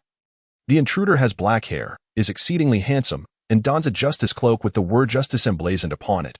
Please, bestow upon him divine retribution. Flying directly along the river, Marlon soon broke through the clouds and arrived at the White Sea. The several Sky Islands above the White Sea were the dwelling places of the Sky Islanders. Before seeking Enel, Marlon decided to first explore the vicinity. He believed that Enel would already be aware of his arrival. And to allow the deity a bit more time to prepare for their encounter, Marlon resolved to grant him that courtesy. As a strong individual, he had the opportunity to revel in his power. Marlon was currently that strong individual. To indulge without repercussions was merely showing off, but should he falter, he would appear foolish. The Sky Islands were not only rich in gold but also rife with business opportunities. Marlon had invested significant effort into establishing his commercial enterprise, for the Sky Islands and the Blue Sea were nearly isolated from one another. If he could secure an agency for products here and sell them in the lower realms, while simultaneously bringing goods from the lower realms to sell here, the profits would be substantial. Thus, he needed to conduct a thorough investigation before formulating an exclusive agency plan, ensuring that the benefits would be his to monopolize. Anyone daring to contest him would face annihilation. The Sky Islands boasted numerous treasures, such as furniture crafted from clouds, which could be sold to the nobility. The unparalleled comfort would surely entice wealthy individuals to seek them, allowing Marlon to profit handsomely. Additionally, various types of shells, such as sound shells, wind shells, impact shells, and mirage shells, would undoubtedly become sought-after toys among the lower realm inhabitants, appealing to people of all ages. There were also unique fish species found only in the Sky Islands, with exquisite flavors that could become a lucrative industry. Marlon envisioned endless berries beckoning to him. Once his income became substantial and stable, he could execute his grand plans as he wandered through the streets, lavishly spending the few berries he had on hand. Although the Sky Islands had their own currency, berries were still accepted. He indulged in food, drink, entertainment, and lodging, resembling a tourist visiting from afar, until he exhausted his last berry. Though he had fully immersed himself in the experience, it sufficed for his reconnaissance. Marlin tried the bed in a hotel. It was exceptionally comfortable, and he felt an overwhelming urge to sleep. And indeed, he fell into a deep slumber. Suddenly, a bolt of lightning struck from the heavens, shattering the building and hitting Marlin, leaving him charred yet tender. It jolted him awake from his dreams. After yawning and rinsing his mouth with water, he rose before the eyes of the onlookers on the Sky Island and shot upwards towards the sacred land of Apayado. White vapor emanated from his body as the wounds inflicted by the lightning began to heal. He sped through the air with astonishing agility, having mastered his moonstep technique to perfection. He could hover effortlessly in the air while others scrambled to keep from plummeting, marking a significant evolution in his prowess. He was aware that Enel had already learned of his intrusion. Unexpectedly, this arrogant being had chosen to strike him without hesitation. Could he endure such an affront? The sacred land soon came into view, prompting him to accelerate and breach its boundaries. The sacred land of Apayado was originally part of Gaia Island, swept into the White Sea by tumultuous currents, making descent far more challenging than ascent. Thus, this half-island had hung in the sky for 4 centuries. Upon this sacred ground, trees flourished abundantly, resembling a primordial forest. This was indeed an optimal place for Marlin to showcase his strength. Suddenly, 4 figures flashed before him as the 4 divine officials emerged, raising their weapons to block Marlin's path. To meet the deity, you must first pass the trial of the gods. The corpulent priest Shadeli bellowed, I challenge your mother, begone. He dismissed the notion of engaging with those 4 inept individuals, unleashing a wave of conqueror's hockey that swept over them, shrouding the forest in darkness and subjecting the unseasoned quartet to a purgatorial ordeal, rendering them unconscious upon the ground. Enel, uncle has come to see you, Marlin shouted, looking up. Crack. A massive lightning bolt, with a diameter exceeding 2 meters, struck the ground beside Marlin, piercing through the earth and sending arcs of electricity racing outward. Should he still be hit whilst conscious? It would be a mockery indeed. With his hands in his pockets, Marlin extended his observation hockey, scanning the island for Enel's whereabouts. Simultaneously, an elderly man riding a Pegasus soared through the sky, his expression one of astonishment as he beheld Marlin. After a moment's contemplation, he followed closely behind. Perhaps incensed by Marlin's brazen demeanor, Enel summoned a torrential storm of lightning around him, countless bolts cascading downwards, yet Marlin did not flinch, choosing instead to endure the onslaught. His upper body became shrouded in darkness as he gazed skyward, a grin spreading across his face. Is this the extent of the sky god's prowess? Within the shrine, Enel sat seething in his chair, teeth clenched. He possessed a formidable mind network, a highly advanced form of observation hockey, yet he could not penetrate Marlin's heart. He was acutely aware of the 4 priests' swift defeat, but his feelings were solely of rage. Devoid of fear in his eyes, he was invincible. Suddenly, a smile crept across his face. All divine soldiers, mobilize, uncover the truth behind that fellow. The 4 priests, rendered useless, had not even comprehended their own downfall. Humph, no matter what tricks you possess, they will prove futile before a god. Marlin sensed a formidable aura as he flew. That must be Enel. The feedback from his observation hockey confirmed the latter's strength, with a terrifying degree of ability development. If he could be persuaded to join, he would indeed make an invaluable subordinate. However, it seemed Enel had grown overly arrogant, remaining unfazed despite the fall of his priest. No, it appeared he had dispatched some lackeys instead. Marlin pondered for a moment before changing direction. If Enel would not come forth voluntarily, then he would be compelled to do so. Apaya was part of Gaia Island. Merging their maps would reveal a skull. With the golden city of Shandora located at the right eye of the skull, Enel had requisitioned all the gold to construct the Arc Maxim, leaving behind only a single golden bell in Shandora. It was an enormous bell. If melted down, it could yield considerable wealth. They asked for whether that bell held any special significance. That was of no concern to Marlin. Descending onto a desolate ruin, he extended his hand downward, rapidly elongating it to penetrate the layers of island clouds, sweeping through to clear a path before diving headlong into the depths. Over the eons, Shandora had become obscured beneath the island clouds. Swoosh, swoosh, swoosh, several divine soldiers, adorned with windshell shoes, flew before Marlin, raising their palms defensively, Relying on external forces for the shockwave shell will yield no growth, a truth well known across the seas, though it seems you are oblivious. Bang, bang, bang. The sounds of the shockwave shells erupting filled the air, the shockwaves striking Marlin squarely without dissipating. He absorbed every ounce of damage. However, as the dust settled, the sight of him left the divine soldiers aghast. Not a scratch marred his form. Under conscious defense, such attacks could only be likened to a mere tickle.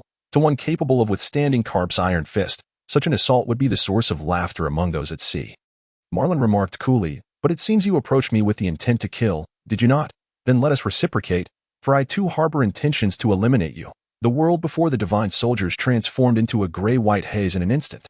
Robust spikes erupted from the ground, piercing through their chests and hoisting them high into the air. Blood gushed forth like a fountain, staining the ground crimson.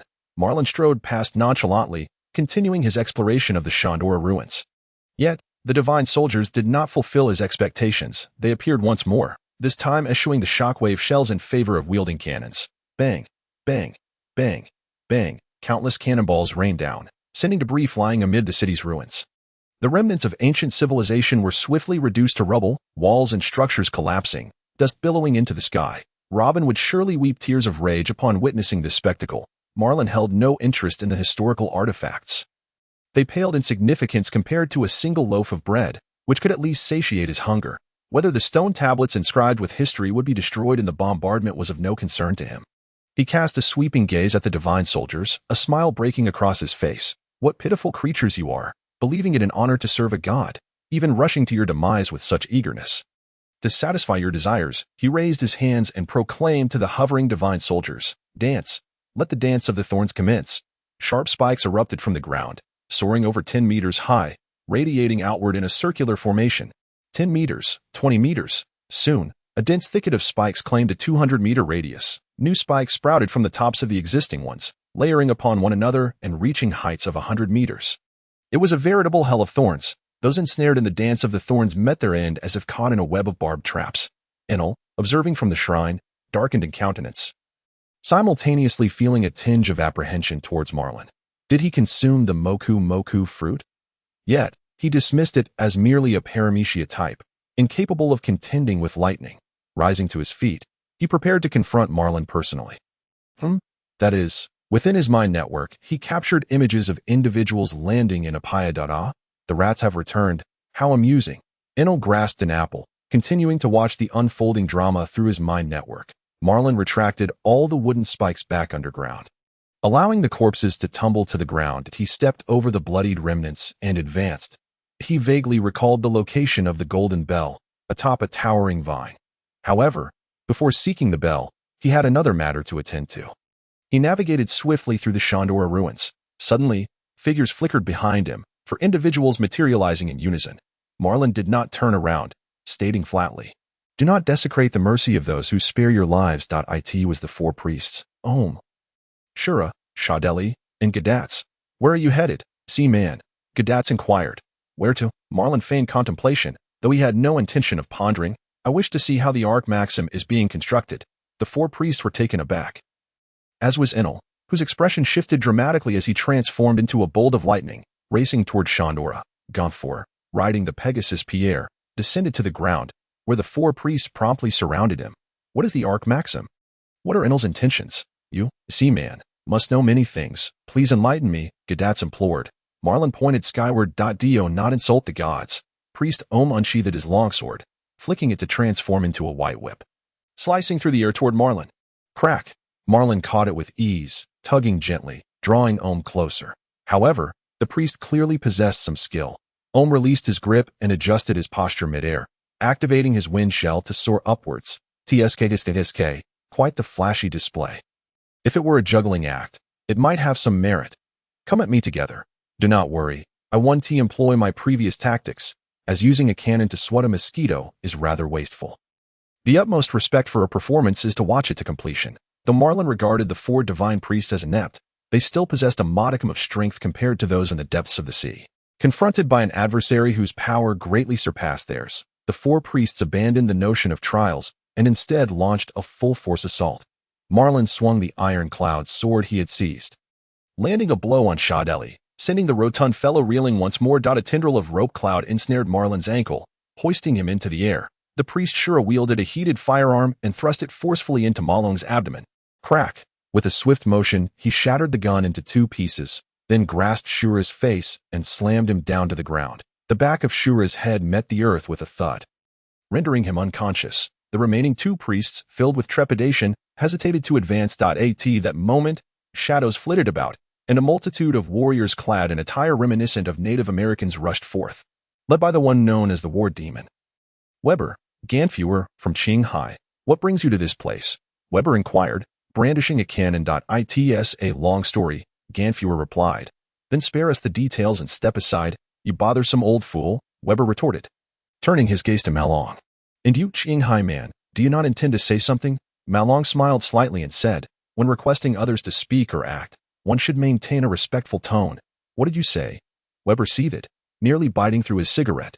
However, I shall let your rudeness slide this time, Malong continued, opening his arms dramatically. Since all who should be here have arrived, I hereby declare myself the new god of Sky Island. It is a pleasure to make your acquaintance. New god? The crowd exchanged bewildered glances. How could this individual claim divinity, disregarding Enel, God? Weber ground his teeth and charged at Malong, exclaiming, this world has no need for gods. His companions attempted to restrain him, but to no avail. Weber appeared before Malong in the blink of an eye, the dark muzzle of his cannon aimed directly at Malong's head. Bang! The cannon exploded, fragments of the barrel flew in all directions, lacerating Weber's skin. Yet he did not retreat. Instead, he pressed closer, unleashing a forceful strike against Malong's chest. Malong stood unfazed, lifting his arm clad in a portion of the cannon and delivering a decisive blow to Weber's head, then spinning around to kick him over 30 meters away, crashing through several walls. He then perched himself atop a wall, surveying the onlookers with a commanding presence. Do not be alarmed. I harbor no ill intent. In fact, I shall resolve the troubles you face. Of course, once I do, I shall become the new source of trouble. Bear that in mind. Just as Weber clambered from the rubble, his fury reignited upon hearing these words.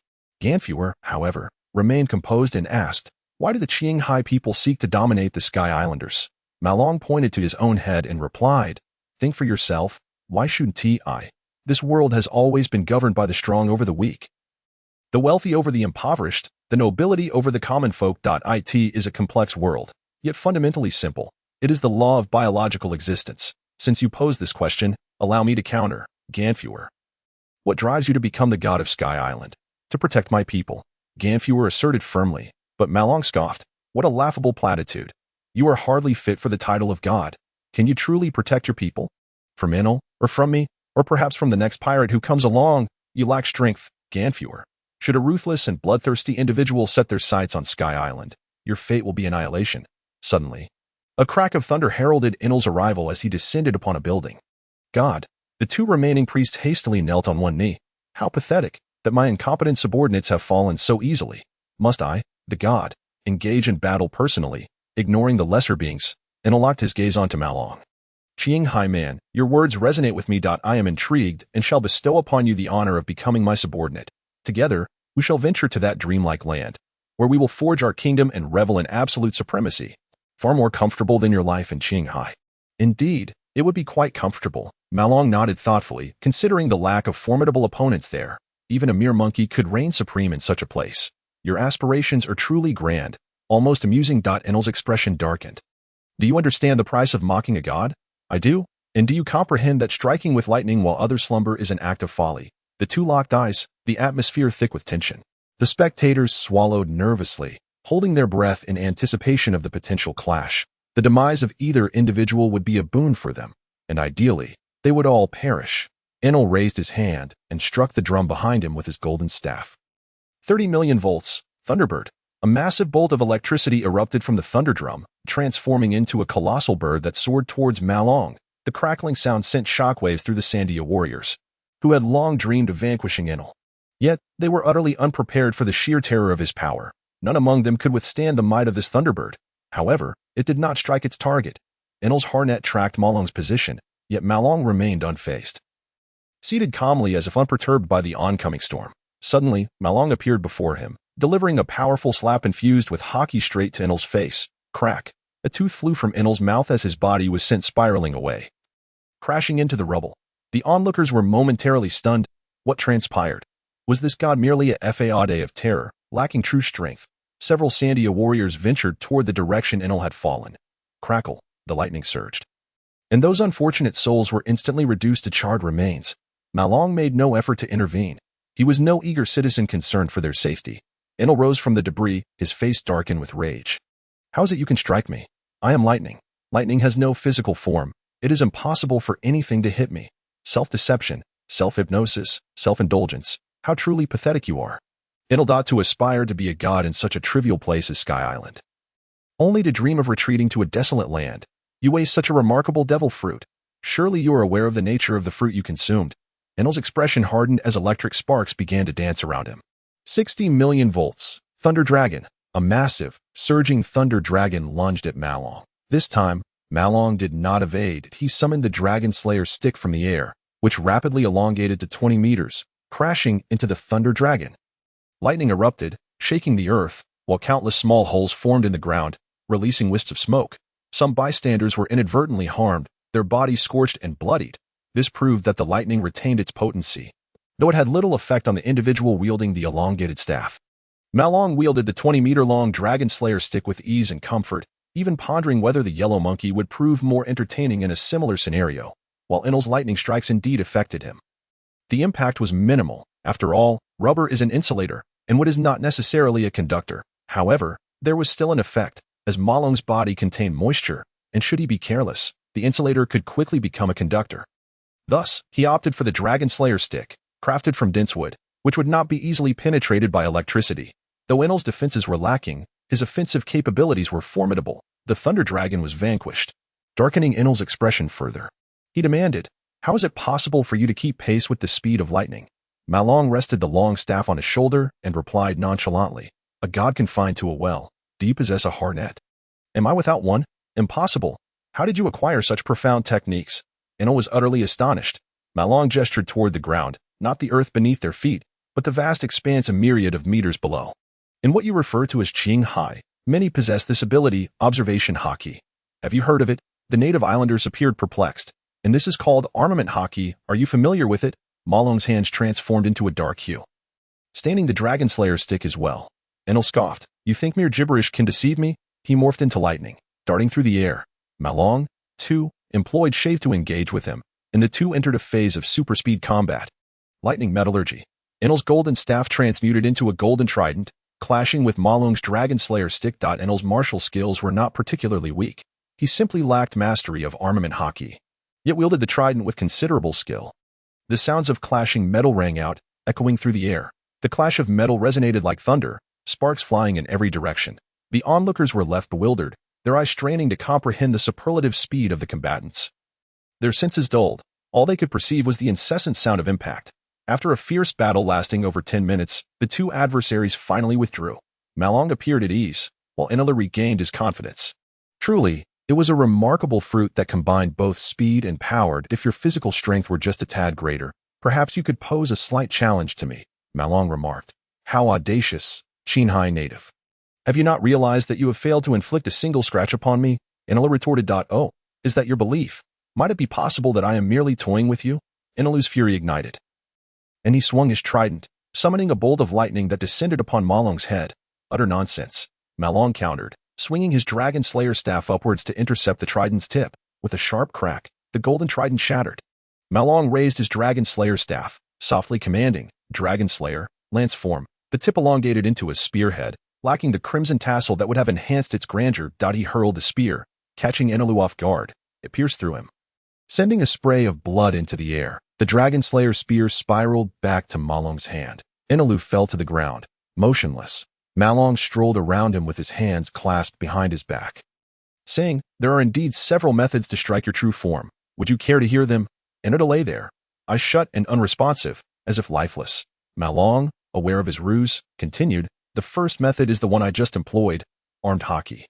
Many in Qinghai master this technique, each possessing the potential to slay you. Of course, your fruit is formidable. With caution, you could easily counter it."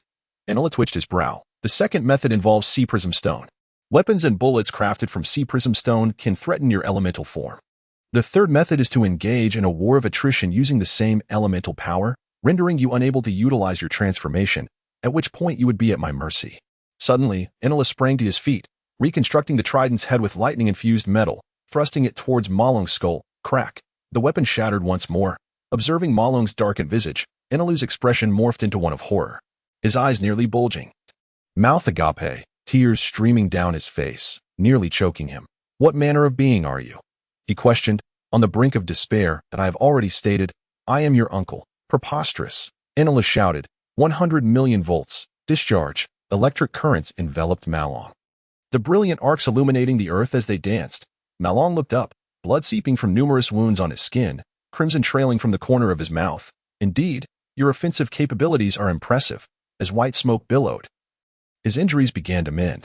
Inola, gritting his teeth, soared through the air, bellowing, 200 million volts, Thunder God. He resolved to unleash his full might. He understood that to do otherwise would lead to defeat. As he activated his ability, his entire being radiated with electric brilliance, transforming him into a figure of pure lightning, a colossal embodiment of the Thunder God. I am lightning, the divine thunder, an invincible entity, transcending water and fire, rising above the earth and all matter in this realm. I am a god. In his Thunder God form, Inola charged towards Malong, leaving scorched earth in his wake. In this state, a mere touch would result in a staggering 200 million volts of electric shock, an intensity few could withstand. Malong, uninterested in testing his limits against such voltage, opted to avoid the experience. While certain he would not perish, it would undoubtedly be an unpleasant endeavor. Thus, he raised the Dragon Slayer staff, black currents swirling around it like serpents. With a cold grin, he swung it through the air. Dragon Slayer, Heaven's Fury. The black vortex erupted forth, as if attempting to cleave the sky in twain, striking with an unmatched force upon the Thunder God Inola. The sacred land of Apaya trembled violently, the ground fracturing into countless fissures, yet fortunate enough to be supported by the island clouds, preventing its collapse. The raging air currents obliterated the ruins of Shandora, propelling them from Apaya, piercing through the distant clouds, vanishing miles away. The sky appeared cleansed in its wake. As the Thunder God form dissipated, Inola crashed heavily to the ground, a deep gash from shoulder to waist, blood flowing freely. His consciousness began to wane. Seeing this, Malong realized the gravity of the situation. If he were to kill him, where would he find the thunder fruit? He swiftly injected a seed of life into Inola, stabilizing his injuries. Inola lay on the ground, staring blankly at the sky. In that moment, all his pride was shattered, along with his absurd divine persona. Just then, a gust of wind heralded the arrival of the battle demon Weber, who rushed above Inola, cannon aimed downwards at the fallen god. Inola's pupils constricted. He lacked the power to evade, nor could he transform. A direct hit from the cannon would likely spell his end. At that moment, a branch shot up from the ground, jamming the cannon's barrel and diverting its aim. Boom! The cannonball launched into the distance, crashing into a massive tree. What are you doing? Weber roared in fury. His comrades, aghast, recognized that this Qinghai native had bested Inola. They were wise to avoid provoking him.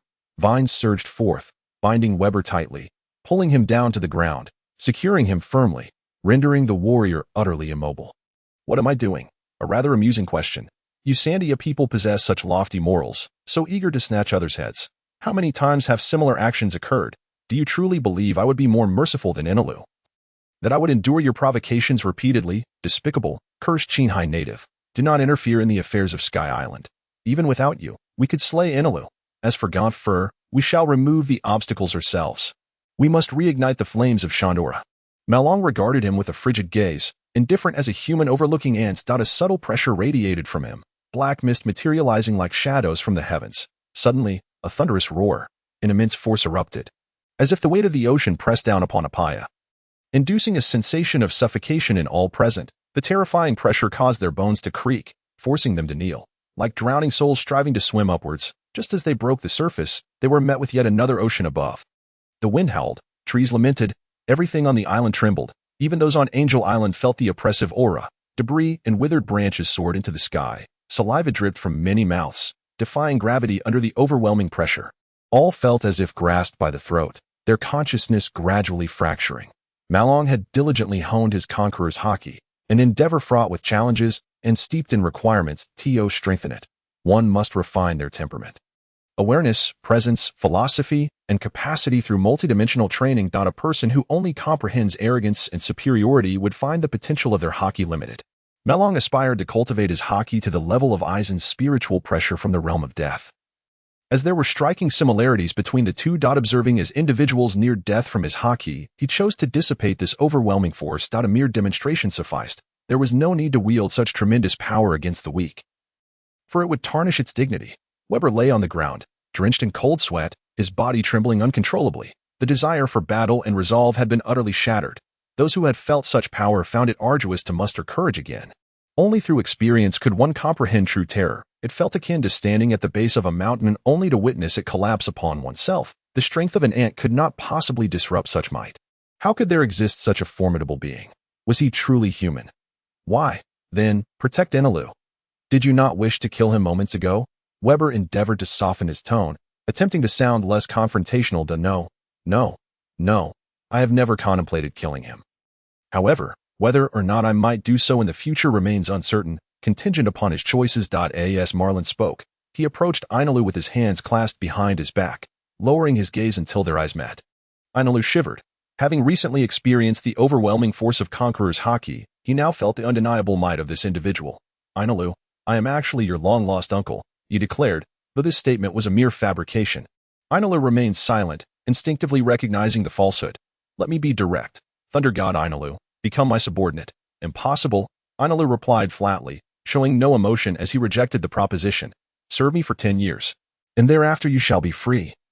Marlin continued. Enelu simply shut his eyes. Marlin, unperturbed, accepted the capricious nature of talent. I am aware that you are constructing the Ark Prophesy, and you aspire to reach the infinite land, a foolish ambition. Yet, should you insist on pursuing it, I shall not obstruct you, provided you agree to serve me for 10 years. I refuse. Is that so? What a pity, for I shall then be compelled to destroy that vessel, ensuring you can never reach the infinite land. Upon hearing this, Enelu's eyes flew open as he bellowed, Stop. Why should I cease? You have already rejected my offer. As your adversary, the thought of obliterating your possessions excites me. Only that. It is my life's work. My hope. Then come and hinder me. If you possess the strength, Marlin challenged, his gaze fixed on Enelu, embodying the essence of a villain. Enelu appeared as a pitiful victim, tormented by this rogue. Hinder? How could I possibly stop him? It is futile. I shall never win against him. Yet, to serve another for 10 years felt excessively cruel to a being who had once been a god. The thought of madness loomed, as he found it impossible to acquiesce. If he refused, the ship would be destroyed. If he agreed, his divinity would be shattered, his dignity trampled upon. What to do? He needed to respond quickly, to make preparations to increase his chances of finding the thunder fruit at sea. Or perhaps it might appear on Skypea. He had to ensure that he secured this fruit for himself rather than allowing another to claim it. Upon hearing this, Enelu felt a chill. Was it not his ship that would be destroyed? Why then was his life now in jeopardy? The conflicting thoughts of serving or not serving swirled rapidly in his mind, leaving him increasingly disoriented. Make your choice within 20 seconds, or I shall destroy the ship and then kill you. A fierce internal battle raged within Enelu's mind, as if a tempest had erupted. As the countdown approached its end, Marlin's expression grew colder. Finally, at the precipice of silence, Enelu delivered his verdict. 7 years. If you disagree, then kill me. A god should not beg for survival. Marlin's concealed murderous intent dissipated. 7 years is acceptable. Often, 1 or 2 years could transform a person, let alone 7. He pondered whether the Thunder God had an affinity for women. If not, he could procure a man to bind Enelu's heart here. Marlin recalled that vial of hormones, that troublesome Lufe. Alternatively, he could transform Enelu into Enelu. And then what would he have to fear? Excellent. You have made the right choice. I shall grant you 2 days to prepare, after which you must accompany me to the Qinghai. The priest Shura inquired. God, what shall we do? Enelu maintained a stern expression. What to do? I'm in this predicament. What can be done? Marlin replied, You shall remain here, tasked with safeguarding Skypea. Should pirates invade this land, you must address the threat. If you are unable, simply notify me. A sapling shot forth from the ground.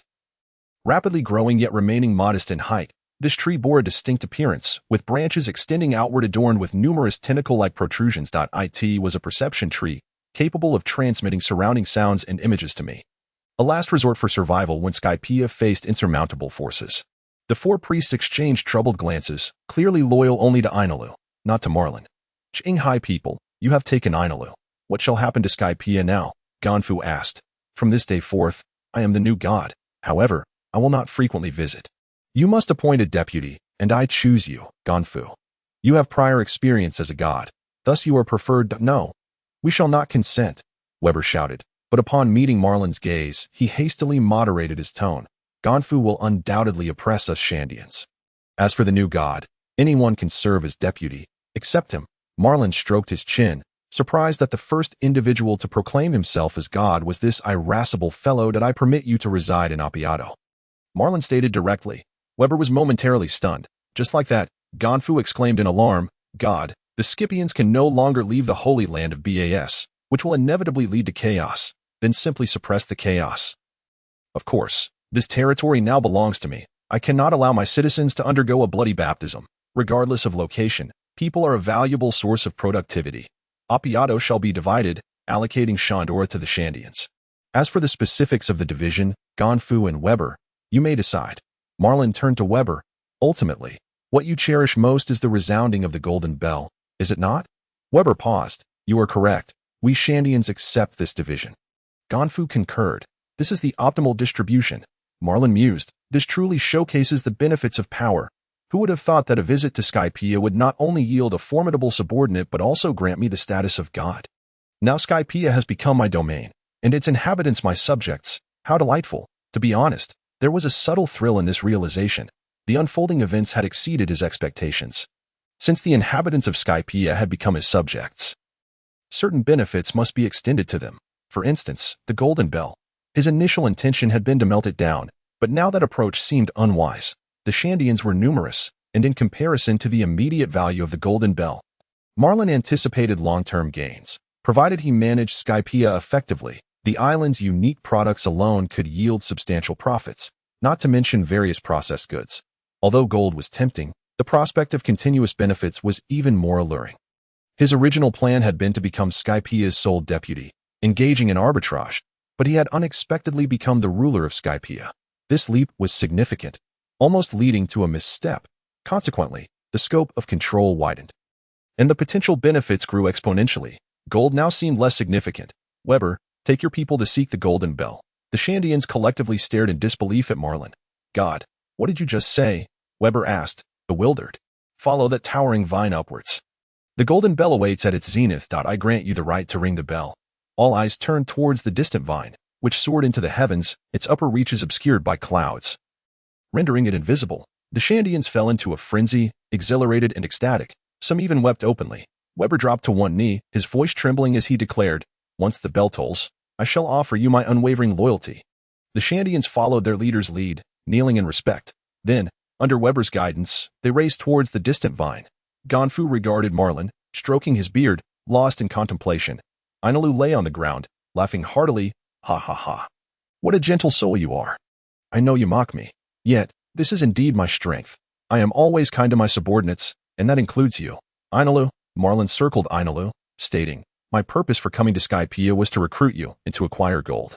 You must have stowed the gold aboard your ship. If I were more ruthless and seized all that gold, what could you possibly do? Ainalu gasped. The gold was a vital component of the Ark Prophesy. If taken, that vessel would be rendered no different from an ordinary ship. The journey to the infinite land has become nothing more than a distant dream. Rest assured, I have chosen my subordinates over gold. You should be grateful for my kindness, Ainalu.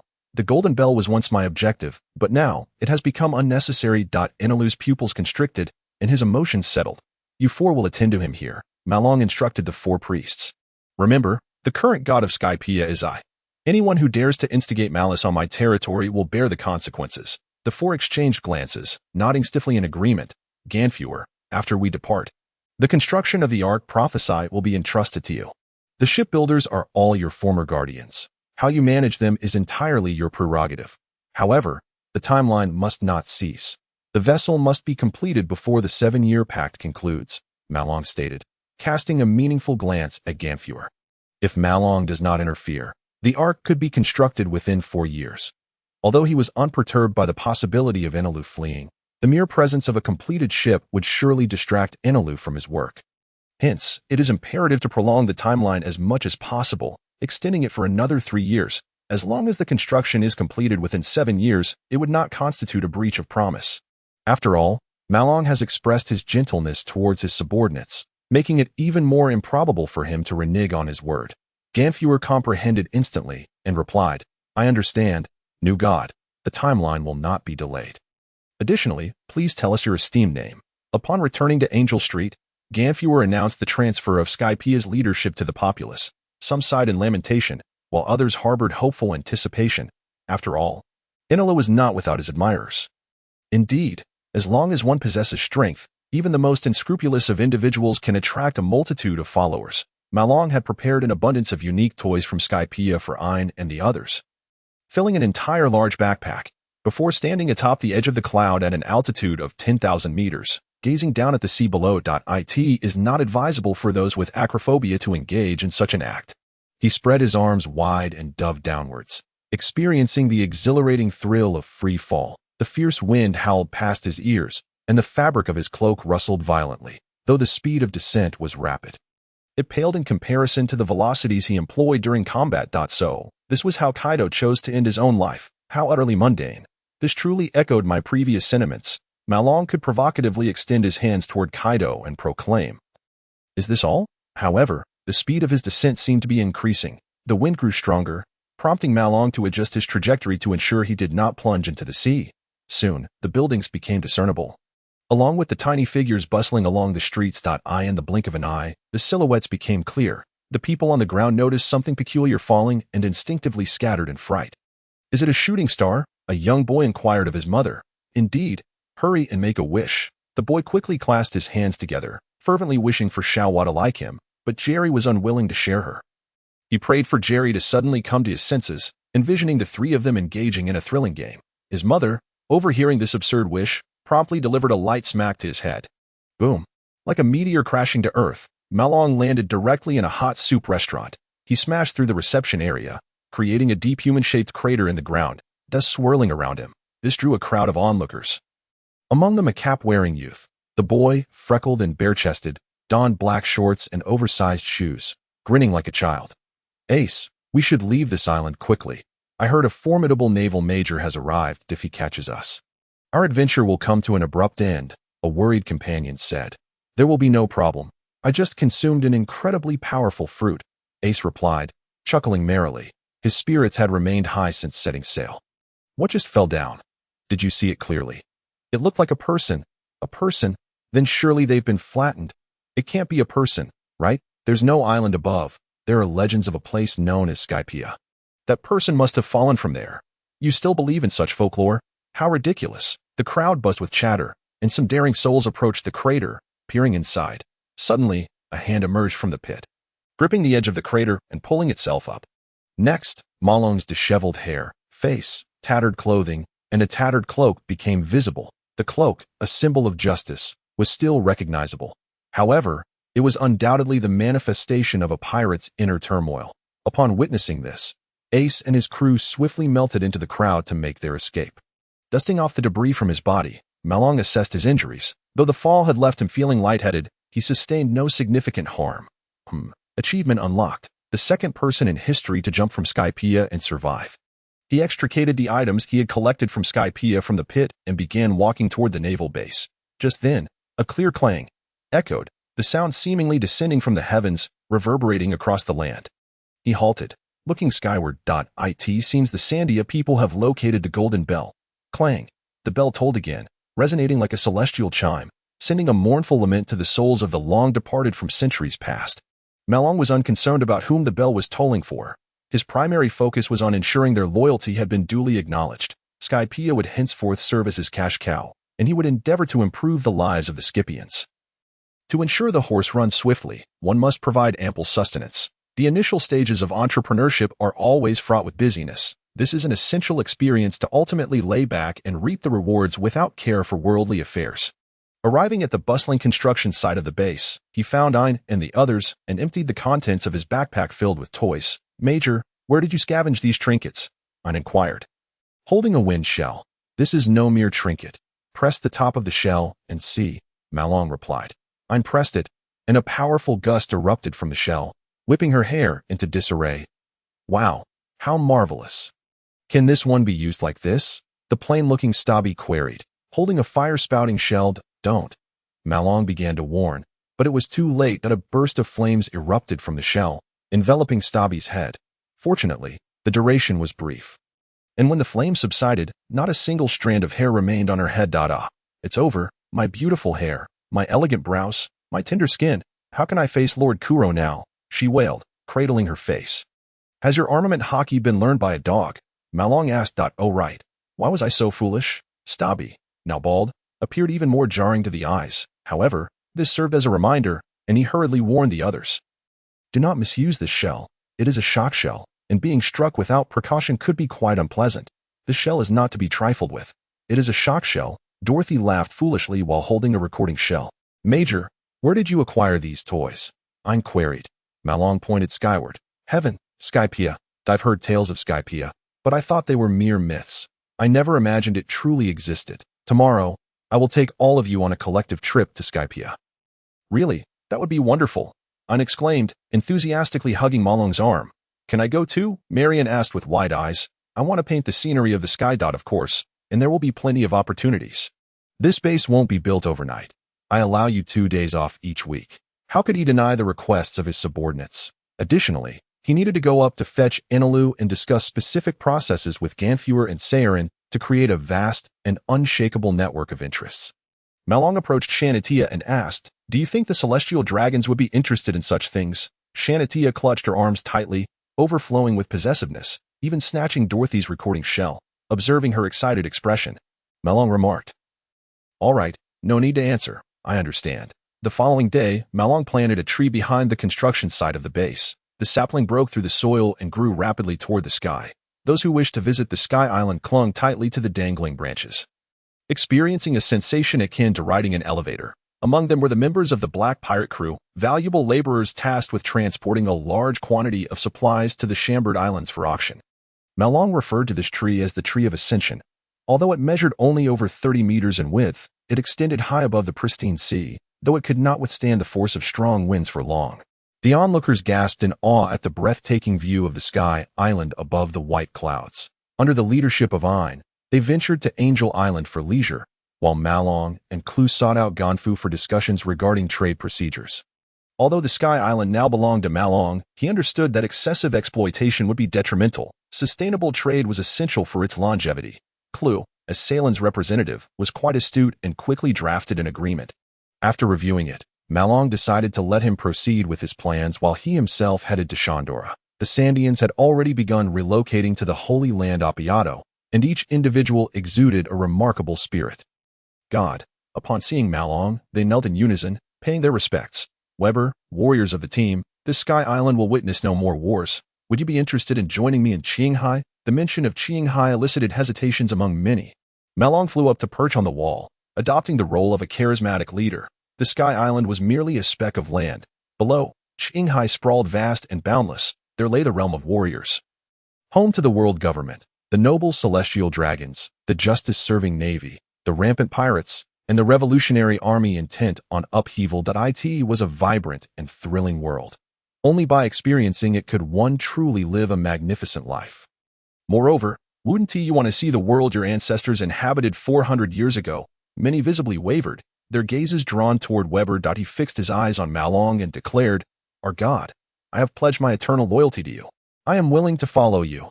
A chorus of agreement resounded. Malong felt immense satisfaction. These warriors were formidable, particularly the cadre members. Though they wielded borrowed tools, only those with robust physiques could utilize them effectively. Their foundation was solid, allowing them to embark directly on cultivating their haki. Furthermore, many of the tools remained usable in the lower realms, ensuring their strength would not diminish significantly. With less than 3 years left before the narrative commenced, Malong aimed to transform his subordinate team into the world's strongest force, one that even the 4 emperors would look up to. Everything was geared toward this grand plan, that he intended to retain the 4 divine officials primarily to prevent any potential betrayal. After a day of rest on the Sky Island, the next day they arrived at the island's cloud edge, laden with their bountiful harvest. It's terrifying looking down from here. Unremarked. There's nothing to fear. I jumped straight down the other day and survived, Malong replied. The Sandian warriors were wide-eyed. Isn't this around 10,000 meters high? Truly deserving of the title god. Enel scoffed. This god wouldn't perish from a fall. Shortly after, he was kicked off by Rennes. Remember to speak politely to the Major General, you electric rascal. He exuded both coolness and swagger, much to the delight of Shanatia, who gazed at him starry-eyed. She too wished to request a kick, though she feared falling and landing in a state unworthy of even a dog's attention. Soon, the tree of ascension rose, and everyone stood atop its crown. Plummeting swiftly toward the ground, Enel transformed into lightning and flew back, keeping a wary eye on Rennes. He was understandably astonished. After all, as the embodiment of lightning, he had once again been struck, despite his arrogance. Enel garnered no affection from the girls, who found him disagreeable, and the Sandians were keen to distance themselves from him.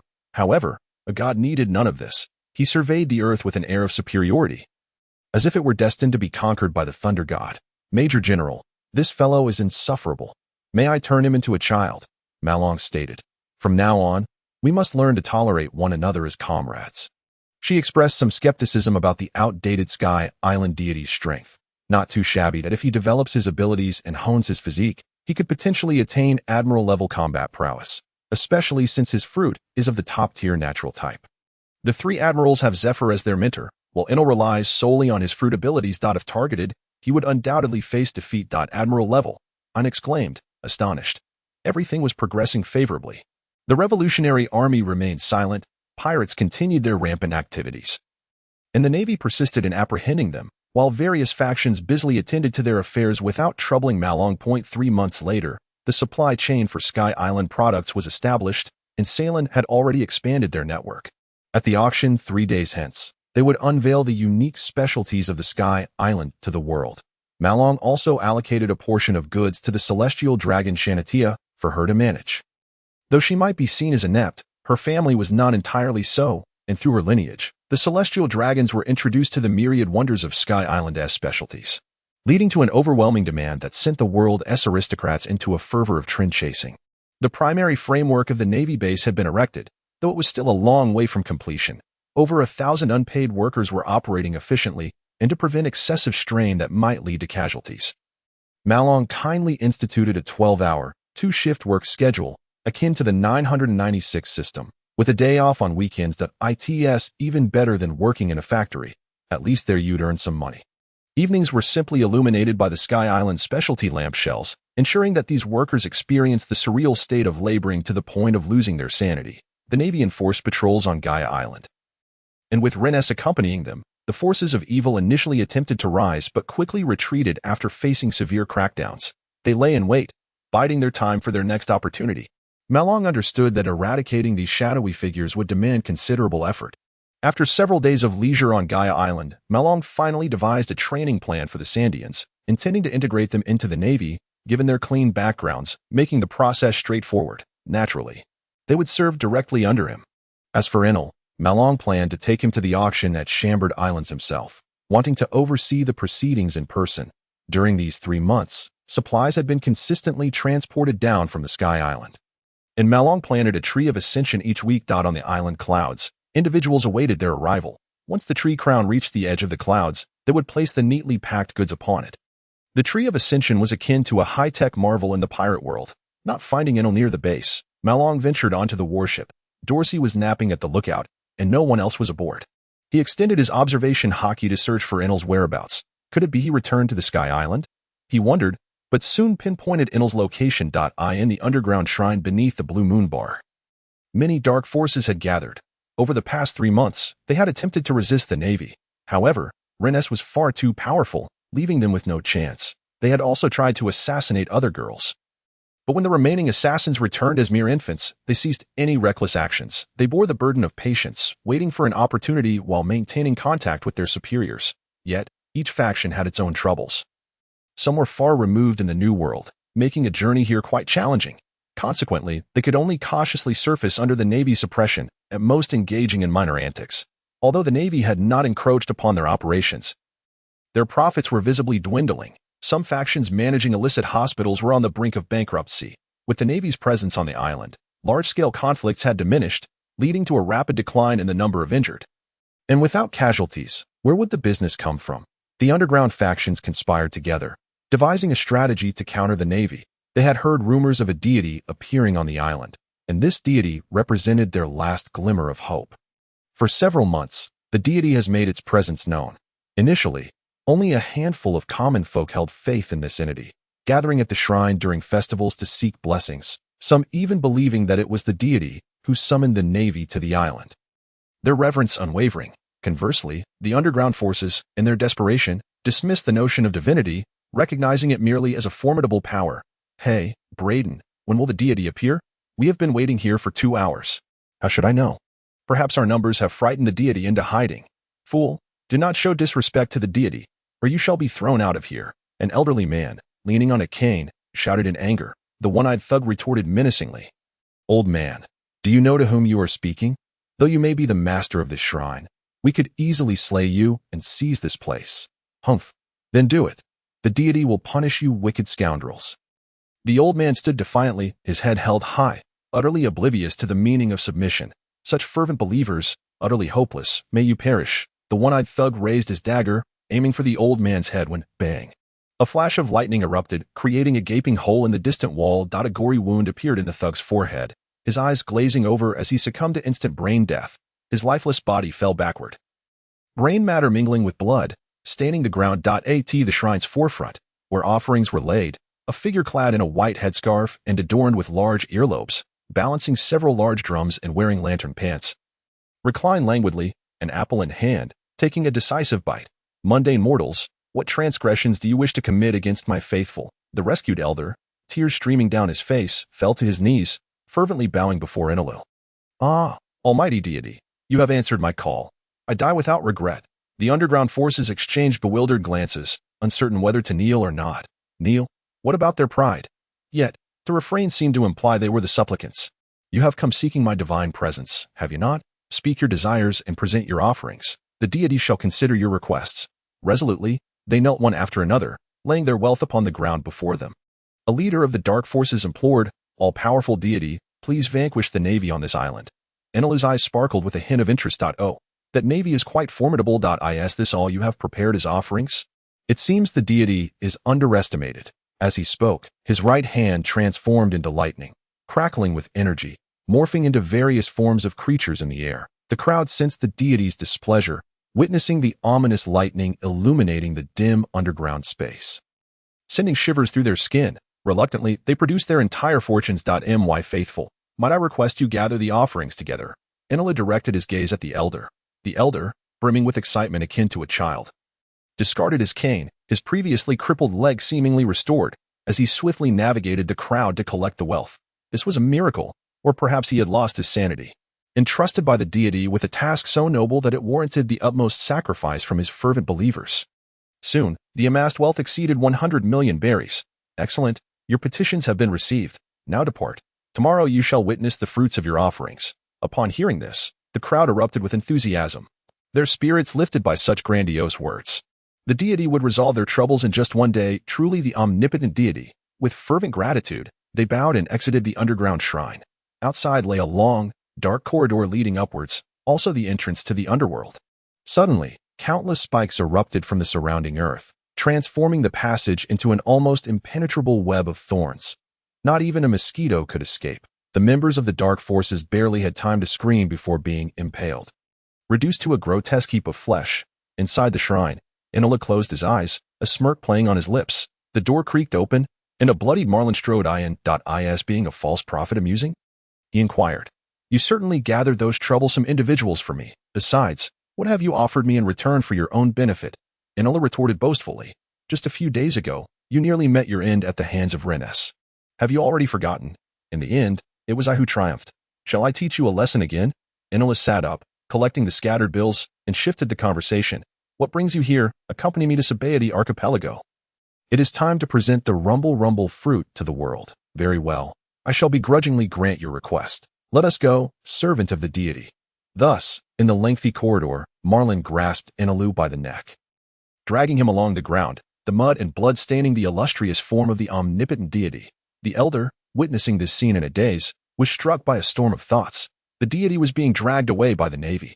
Truly, a divine being of such immense capacity, he had indeed led the Navy to this island of Kaya, rescuing the suffering populace. I shall spread word of his deeds, proclaim his existence.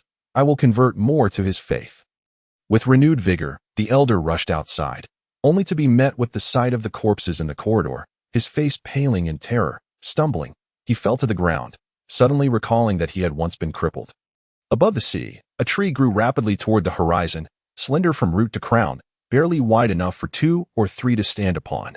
Marlin and Inola perched atop it, advancing while admiring the ocean's splendor. "You have shown too much disrespect to the deity," Inola lamented, still brooding over being dragged out. "That it is you who shows disrespect. Do not forget, I am the god of the Sky Island now." Marlin countered, "Humph, merely a self-proclaimed deity.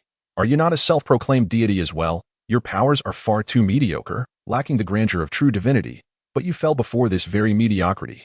Grandeur matters not. Strength is what counts. That I have grasped the secrets to advance further, and I shall one day trample you underfoot. You will regret having provoked me on Sky Island." "Oh, really? Then do your best." Inola, infuriated by Marlin's words, spotted a pirate ship in the distance and unleashed a bolt of divine retribution. That a thunderous column of lightning, 3 to 4 meters thick, descended from the heavens, obliterating the pirate vessel, like a child throwing a tantrum. Marlin remarked nonchalantly. Inola reclined, gazing at the distant scenery. "The blue sea is vast," he mused. After a while, he noticed other vessels approaching Sabaody. "Are they all coming to bid on my Sky Island treasures?" Inola shifted his position, lying on the treetop, his expression one of intrigue. "This is my Sky Island, not yours," Marlin corrected, "and it is Sabaody Archipelago, not Soap Island. They are the same. A single tree cannot reach the Sabaody Archipelago directly." When stretched to its limits, Marlin chose a nearby small island, growing a sapling that carried them forward at 10 times the speed of ordinary ships. Marlin opted to go to Sabaody Archipelago himself, as he anticipated troublesome individuals might show up, such as celestial dragons, although he had earned a substantial amount through Shanace's dealings with them. That sum was hardly sufficient to satiate the insatiable appetites of the celestial dragon families. Their hunger would surely lead them to the auction at Sabaody Archipelago. Once the celestial dragons were involved, ordinary folk could hardly maintain order. After a day of accelerating travel, they arrived at Sabaody Archipelago. The Dragon Rising Commerce. This was the name Saren had chosen, simple and straightforward in its meaning. Certainly, the provocation towards the celestial dragons is quite evident. After 3 months apart, the original headquarters, a simple bungalow, has been replaced. Ceylon has purchased a luxurious villa in District 8 to serve as the new headquarters for the Trading Association. The number of security personnel is substantial, and Marlin, with his keen observation, noted that this group possesses commendable physiques. Selecting such weak individuals as guards is a clear indication of the talent depletion in Shanghai. Inola remarked disdainfully, "Your formidable abilities are hardly impressive either. They are merely expendables, not worth concerning oneself about. Once they perish, replacements can be readily summoned." "Please close your avian mouth from now on," Marlin cautioned. Inola merely scoffed, dismissing the need for further discourse. "Stop. Who goes there?" The guards obstructed their path. Inola's hands crackled with electricity, but upon noticing Marlin's gaze, he disinterestedly retracted his abilities. "I am Marlin, here to see Saluin." It was evident that the guards recognized the name. They exchanged wary glances before respectfully parting to allow passage. Upon entering the villa, in the reception room on the first floor, Zhang Yao was harassing Salon's young assistant with vulgar language. After being subjected to his advances for too long, she retaliated with a slap. Yet, he persisted in his pursuit, and upon seeing Marlin enter, he hastily removed his sunglasses and bowed in greeting. "Greetings, sir." Marlin settled onto the sofa and inquired, "How's the preparation for the auction proceeding?" "All is foolproof. What if the 4 emperors cause a disturbance at the auction?" That Zhang Yao faltered, unsure of how to respond. They could only allow the chaos to unfold. With so many auction houses in Shambordi, who could withstand the uproar caused by the 4 emperors? "All right, I understand. Please fetch me a black outfit." Marlin decided to change his attire. It would be best for the Dragon Rising Association to keep its connection to him concealed. Of course, even if it could not be hidden, they would adapt to the circumstances as they arose. Zhang Yao hurried off to find clothing, while Marlin turned his attention to the young assistant, the petite beauty with purple hair. "Likely not much older than when did you join the Dragon Rising Association?" Marlin inquired. About a month ago." "Are you truly the association's leader?" She replied nervously. "Greetings, don't let my age fool you. My abilities are quite formidable," the young beauty added, slightly trembling. "Mortals, bring me the fruits." Inola casually reclined on the sofa. The assistant promptly presented a platter of fruit and poured a cup of tea for Marlin. "Come here, sit down," he beckoned, patting the space beside him. The assistant hesitated but eventually complied, seating herself next to him. Marlin gently stroked her short purple hair. "What is your name?" "Kakarina Dada." "A delightful name. Just like you." Marlin suddenly transformed into a gentleman with ulterior motives. Thank you that I still have work to do, she stammered. No. Here I am the supreme authority. Nothing is more important than serving me. Karina's body quivered slightly. And Marlin smiled at the sight. He offered her more than mere flirtation. He exerted the pressure of his superiority. He lightly caressed the back of her hand, causing her to shudder. He lifted his hand to stroke her smooth chin. Turning her face towards his, as if to kiss her, Karina closed her eyes, feeling his breath against her ear, her body tensing with anxiety. However, Marlin did not press his lips against her, though he relished beauty. He had no interest in coercing women. Leaning close to her ear, he asked softly, "Little beauty, who sent you as an undercover agent?" Karina's eyes flew open, filled with terror. She instinctively tried to rise and flee. But Marlin swiftly encircled her neck, restraining her against his shoulder. Overwhelmed by fear, her breathing became rapid. Perhaps it was the oppressive aura of the man beside her that drained her strength, causing her body to soften. Shifting from being forcibly held to leaning against him. "Foolish mortal, lost in carnal desires, await the day I surpass and trample you." Inala scoffed. "So, you're still a virgin then?" Marlin chuckled, and it gritted his teeth, crushing the apple in his hand. "Aren't you as well?" "Ha ha, how could I be?" Speaking of which, Marlin's mocking expression faded. "Indeed, I too am a virgin, aren't I? How can a man as powerful and handsome as I still be untouched?" He was momentarily flustered, even forgetting that he was still embracing a young beauty. Karina dared not move, knowing her identity had been compromised. Her years of survival experience taught her that now was not the time to provoke this man. She needed to minimize her presence. Just then, Ceylon descended from upstairs. Upon seeing Marlin with his arm around Karina, she smiled slightly, thinking, "It appears the master has finally come to his senses and learned to enjoy life." Although she wished to replace Karina, she had long since sacrificed her youthful beauty while striving in the Tungu Association. Now, her sole ambition was to help Marlin transform the Dragon Rising Association into the world's strongest commercial empire. "Karina, you must seize this opportunity. Remember, the master has yet to favor any girl, despite the numerous beauties surrounding him." Karina, who sought to diminish her presence, trembled. It was over now. Indeed. Marlin emerged from his self-doubt, tightening his embrace around the petite beauty to the point where she nearly felt her bones creaking. "Now, let us discuss the auction process," Marlin said, gently stroking Karina's shoulder. The look of pain crossed her face, as if she felt her bones might shatter. Ceylon reported all the details. The auction house had been acquired by Ceylon, and she had already established connections with many of Shambordi's Dark Lords. After all, she was not Marlin. She could not intimidate with sheer strength. Expanding her network would minimize disturbances. To do business here, one had to be astute and adaptable. This auction would not only feature the unique products of Sky Island, but also a variety of other items, weapons, ancient artifacts, and even devil fruits. Of course, these items did not belong to the Dragon Rising Association. They were consigned by other owners, with the association merely collecting auction commissions. There were many auction items, but notably, there were no slaves, as Marlin had initially decreed a prohibition against engaging in any dealings involving slavery. "Are there any powerful devil fruits?" "Only two, both of the Zoan type. It seems the big-headed fruit truly is a specialty of Sky Island." "All right, I understand. Please have someone look after this Thunder God by my side while I take a stroll around the island." "Thunder God? Call me Raijin," Inala retorted, dissatisfied. Had he not been unable to overpower Marlin, he would have smashed his head in by now. At that moment, Zhang Ao returned with clothing. Upon seeing the young assistant in Marlin's embrace, his dreams shattered, and he shed tears of unfulfilled desire. Marlin donned a black cloak, put on sunglasses, and manipulated his life force to lengthen his hair to resemble that of a Super Saiyan 3. "Karina, how long do you intend to sit there?" Marlin asked, readying himself. Karina shivered, hastily rising to follow. Initially, she harbored hopes that if Marlin forgot about her and left, she could seize the opportunity to escape. Little did she expect that the darned Marine would remain fixated on her. Was it because she was too adorable?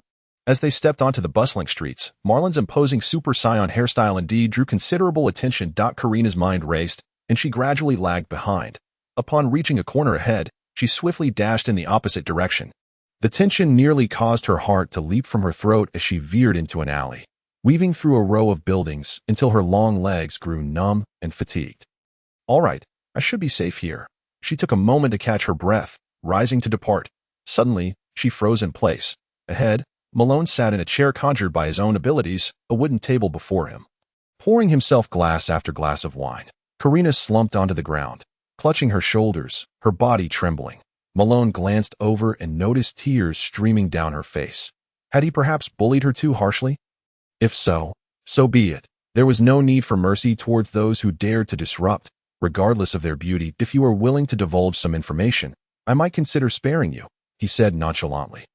Karina wiped away her tears and stood, declaring, "Just kill me." Her expression was grave, as if she had embraced a resolve to face death. At that moment, two ruffians stumbled into the alley, surrounding Karina, sweet little beauty. "Would you care to join our formidable pirate crew?" One of them leered. "Our ship is filled with robust men. A girl like you would find herself in paradise aboard, where we would cherish you day and night." They reached out to touch her. Two emerald green seeds shot forth, burrowing into their bodies. Malone snapped his fingers. The two men suddenly swelled in size, countless spikes erupting from their bodies, transforming them into grotesque, spiky forms akin to cacti. Supported by the spikes, they were unable to collapse, rolling around the alley like oversized prickly balls. Malone then tossed another seed, which flew towards Karina. "Wow, I'll tell you everything." "I'll say anything." The frightened girl crouched down, clutching her head, tears streaming down her face in sorrow. This was how it should be. She was indeed a good girl. He refrained from questioning her immediately, instead continuing to stroll through the streets with her. Now, Karina followed Malone closely, like a docile lamb, no longer harboring thoughts of escape. Malone surveyed the situation on Sabaody Island, mapping out the distribution of power. He had nearly scanned the entire island by afternoon. Several potent presences lingered. If his intuition was correct, they were likely headed for the auction. Most probably, they were the Dragonite's guards. He brought Karina to a bustling bar, filled with the sounds of revelry. On stage, a few scantily clad women sang, occasionally twisting their waists, igniting the audience's hormones. Below, couples embraced, swaying to the rhythm, while some lewd individuals seized the opportunity to misbehave. Karina gazed at the women on stage, her eyes sparkling with intrigue. "Do you wish to sing?" Malone inquired. At his words, Karina instinctively nodded, only to shake her head moments later. Malone ordered 2 drinks, handing one to Karina. She held the glass, apprehensively drinking, her heart racing with anxiety. Having been brought to such a place and given alcohol, she feared becoming inebriated and subsequently taken to a room for unspeakable acts. She had heard many tales of women who ventured to bars with such intentions, seeking pleasure. Though she did not desire this, she felt powerless to resist. After a few sips, her head began to spin. Glancing at Malone, she found him leisurely enjoying his drink. "I didn't realize you were such a fan of alcohol. Shall I get you another?" he asked. Karina quickly shook her head, realizing her earlier misunderstanding. It was utterly mortifying. Having drunk too rapidly, her cheeks flushed a deep crimson. "How long have you been in the Grand Line?" "Not even a year," the young beauty hiccuped. "Who sent you?" "Gilder Tezelo, king of the golden city of Gurin." Malone sipped his drink, fully aware of this individual. However, he wished to hear Karina say it herself. Her utterance represented her betrayal, a significant stance. "Why did he send you?" "Considering the scale of the Dragon Trading Company, it hardly compared to even 1% of the golden city of Gurin, did it?" He had somehow learned that President Salon had once been the head of the ancient trading company, imprisoned and impelled down, and then released, as well as the captain of the Samoyed Guard, who had once been a slave of the Dragonites, now remarkably free. "Out of curiosity, he sent me to investigate." "Is that all?" Malone queried. "Yes, but I have already leaked some information about the company. The goods the company purchased on Mappa Island were intercepted and devoured by him." "What was the value of the goods?" 600 million berries. Malone, swirling his drink, replied coolly, "How do you plan to repay the 600 million berries?" "Huh?" Karina gasped. "600 million berries. Was she to repay it with her life, due to your leak?" "The company suffered a loss of 600 million berries. Naturally, this debt falls upon you. I understand. I will work hard to earn it." Karina nearly wept, the weight of this colossal sum pressing down upon her tender shoulders, nearly crushing her spirit. "Your voice is quite lovely. I imagine your singing would be enchanting." Malone took a sip of wine, attempting to mask his discomfort. Karina's face turned beet red. She had heard him. Words spoken unwittingly often reveal one's true feelings, and her situation remained perilously unchanged. While a beautiful voice might not yield much wealth, she nearly blurted out another misstep. Malone recalled the celebrity figures from the world before his transition, whose ability to generate wealth was nothing short of terrifying. And if he could transform Karina into a star, making her work for him, it would surely be a lucrative endeavor. "I will have you sing on stage, but not on this lowly platform." Remember? You owe me. Karina shivered, once again contemplating escape. Would Malone truly allow her to repay her debt? Would an entertainment company owner permit an artist to break free from their contract? No, they only sought to exploit their talents until they were drained dry. Though Malone was not a heartless employer, he too wished to ensure that the star he crafted would not fly the coop. Once she was tied to him, she would labor for him for life. Tesla was quite audacious. He had not even considered seeking trouble with Malone, yet unexpectedly, the trouble found him. How amusing. He finished his drink in one gulp, tossed down some coins, and headed outside. Karina hurried to keep pace, but having consumed some alcohol, her steps faltered, nearly causing her to stumble. Observing this, Malone swiftly caught her, tucking her under his arm. Stop. Release that lady.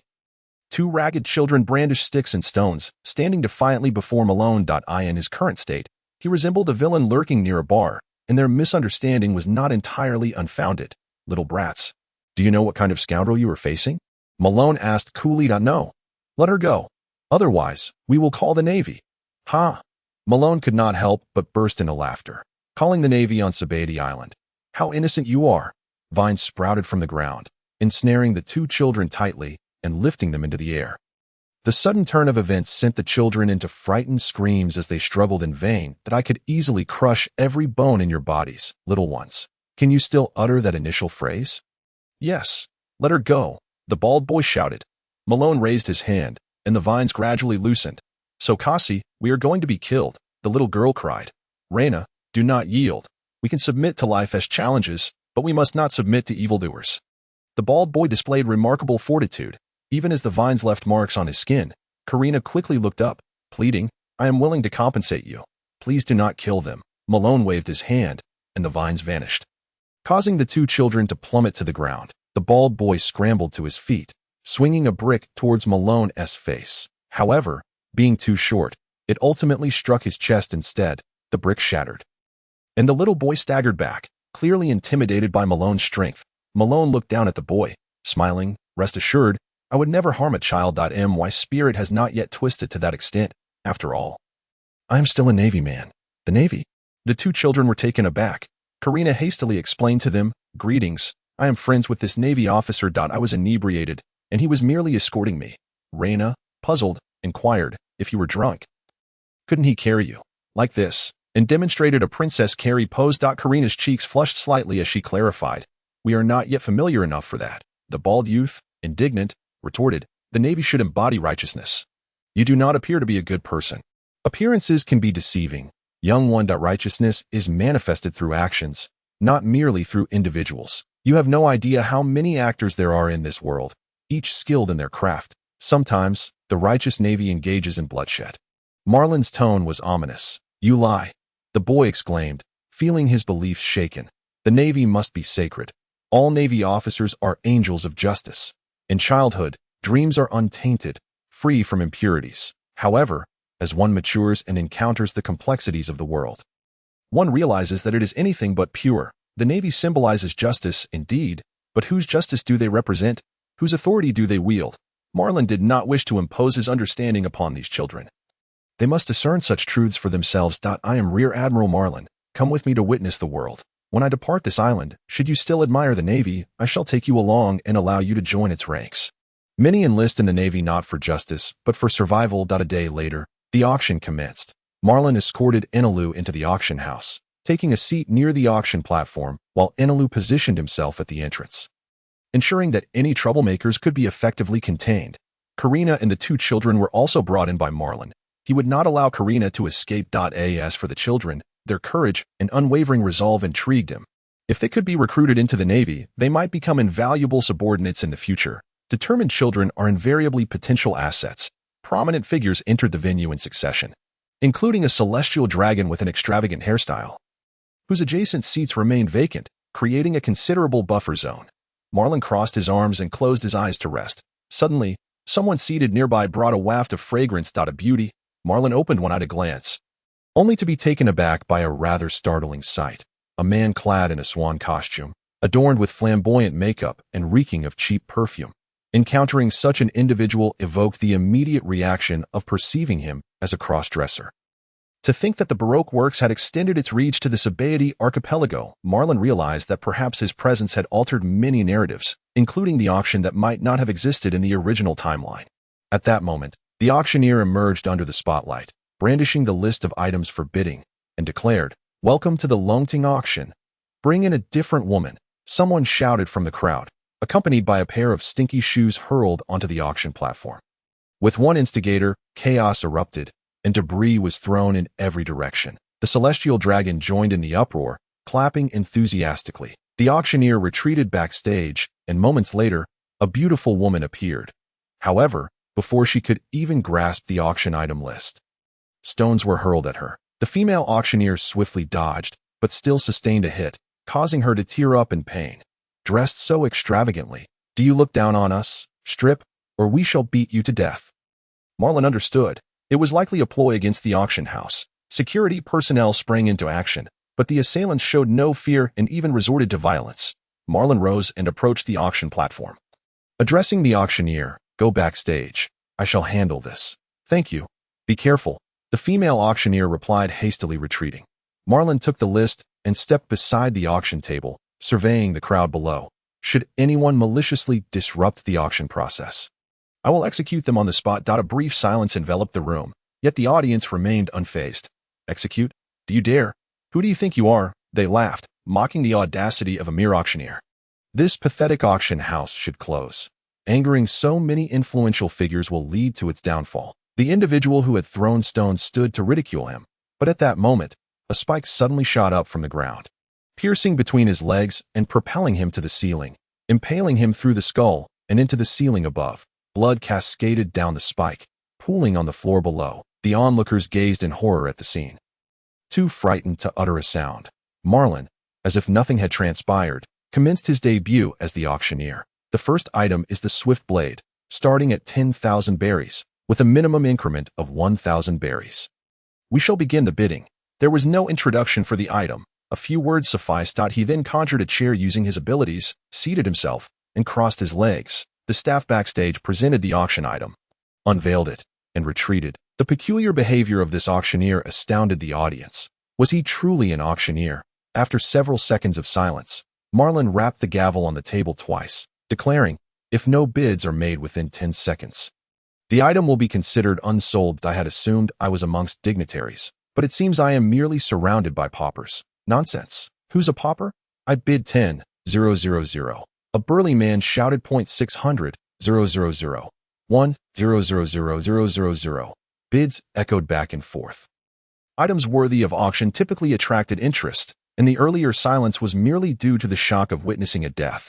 Ultimately, the final sale price reached 700,000 berries, prompting Marlin to consult the list and commence the bidding for the second item. Disruptors were few. Those present were individuals with desires. The proceedings continued smoothly, and Marlin's auctioneering skills became increasingly adept. He even leaned back in his chair, appearing to engage in casual conversation with the attendees. Next up is a specialty from Skypea, the impact shell. Finally here, allow me to demonstrate. Marlin stood, approached the shell, and raised his gavel, striking it down. No impact ensued. Both the shell and the table remained intact.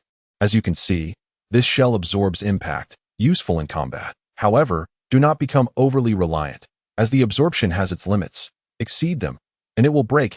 So where does the absorbed impact go? Marlin pressed his hand against the shell, unleashing a powerful shockwave that shattered the table into splinters. Absorb the impact and release it at will. For ease of combat, the subsequent impact shells will be sold in packs of 10. Bid freely. There is no reserve price. No sooner had he finished speaking than a brash voice called out, 1,000,000 berries. Who dares to compete with me? Peruquois Saint. The celestial dragon rose, surveying the crowd with an air of superiority. The hall fell silent. No other bids followed.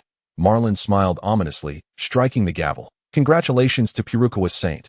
Let us proceed to the auction of the second set of impact shells. The following auction items were all seized by the celestial dragon, who became addicted after winning the first set for 1,000,000 berries, remaining standing and intimidating those around him. Marlin maintained his smile, appearing entirely unfazed. As the celestial dragon bid, he merely struck the gavel in response. As if they were in perfect synchrony, the small bald boy, Sakasi, fumed. Why is no one else bidding? Are they all afraid of that celestial dragon? Karina replied, if you are aware of the celestial dragons, you should understand their nature, and no one can defy them. Otherwise, the outcome is either death or enslavement until death. Can the Navy not resist? They cannot. The Navy essentially serves the celestial dragons. That I do not agree. So Kasi exclaimed, rising to his feet with fervor. This act drew the attention of the celestial dragons. You wretched little brat, what do you wish to say? The celestial dragon coolly inquired, his grotesque visage devoid of any emotion as he gazed down at Sokasi, causing the once defiant child to break into a sweat. Those who have taken countless lives exude a certain aura of menace, while those who wield authority emanate an air of dignity. This is the essence of presence in the gaze of the celestial dragon. There was no murderous intent, yet one understands that only among equals does such malice arise. Humans harbor no murderous intent towards ants. Reyna hastily pulled him back to his seat. You two, after the auction concludes, come to seek me out voluntarily, for I shall grant you the esteemed honor of becoming my slaves. The two children trembled in fear. Karina felt a sinking sensation in her heart. It was over. They had been marked. These children were utterly trapped, and it was likely that several others had their sights set on them. The moment they stepped out of the auction hall, their freedom would be stripped away. Just then, the sound of a gavel echoed from the auction stage. Silence, silence. Do not disrupt the auction process maliciously, or you will face execution. I believe I have made this clear. Do you wish to be executed? Marlin spoke ominously, yet his gaze was fixed on the celestial dragons, indicating that his words were directed at them.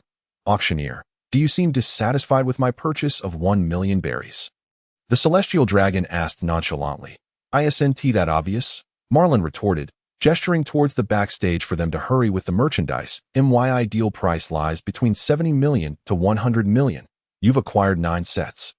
Come now, secure this set with 10 million for goods worth 100 million, and I will grant you a grand prize. The celestial dragon, believing Marlin to be capitulating, burst into laughter. Very well. 1,000,000 berries. I shall take it. Now, where is the grand prize? Is it the beauty of Sky Island? Marlin chuckled. The beauties of Sky Island dwell above. Since you are so eager, shall I send you to meet them?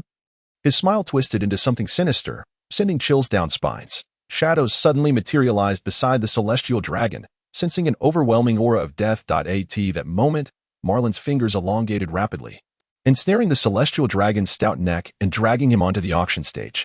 Several figures were taken aback, rushing towards the stage, only to be struck down by a torrent of lightning that surged from the entrance, collapsing in a cloud of smoke. Inaru, wielding his golden staff, yawned and remarked, I've grown impatient waiting.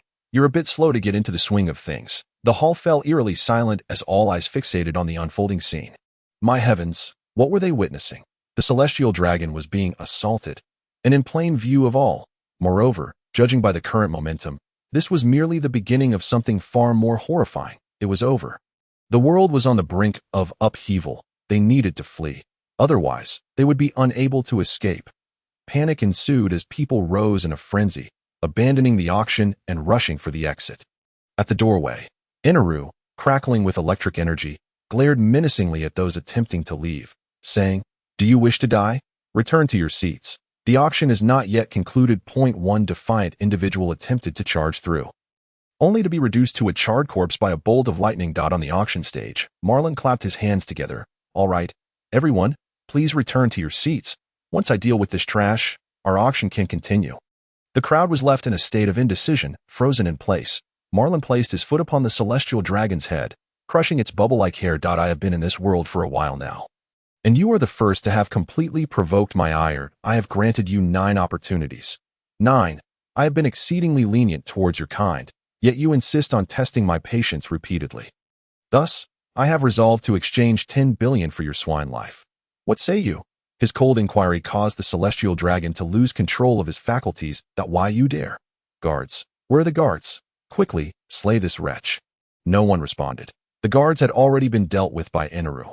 Marlin delivered a swift kick to the celestial dragon's chin, knocking out its teeth. I've played with you long enough. I am rather vexed. Should I end your life right now?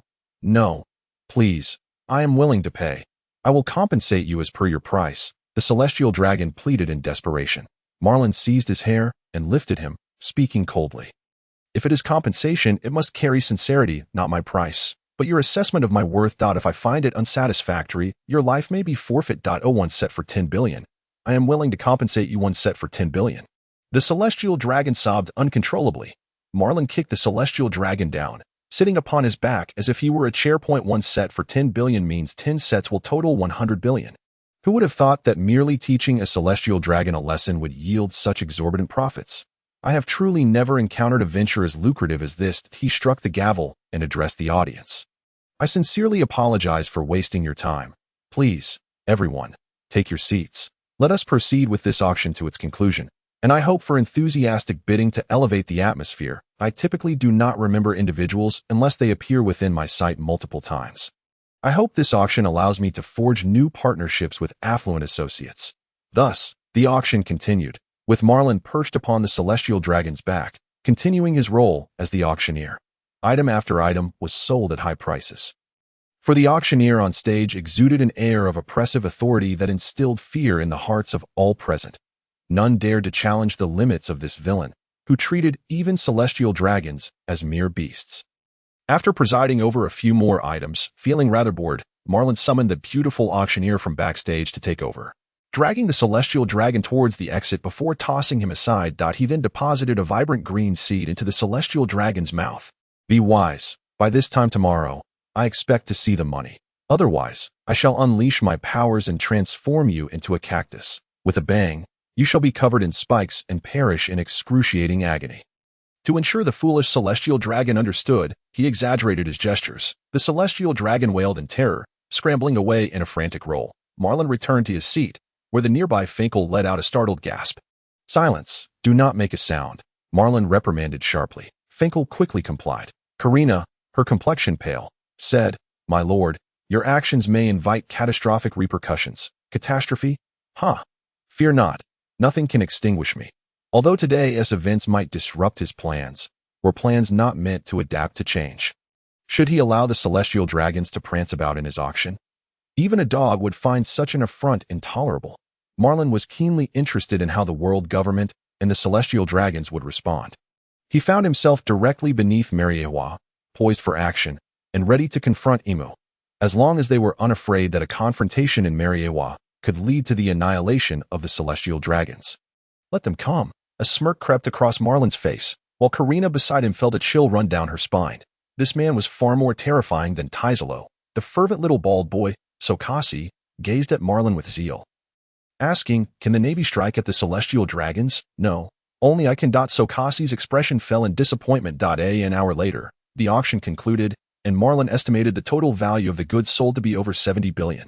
When combined with the celestial dragons' promised 100 billion, the total was quite substantial. It seemed that conducting business honestly was far less lucrative than extortion.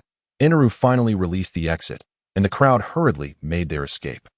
If they lingered, they would be trapped once the Navy surrounded the area. Suddenly, screams erupted from outside, followed by the acrid scent of charred flesh wafting in. Marlin furrowed his brow and dashed outside. There, hundreds of Navy personnel had sealed off all routes. Led by Admiral Aku, he appeared quite displeased, his right hand ablaze with magma, while a lifeless body lay at his feet. Akainu, I am a legitimate businessman. You cannot lay a hand on me.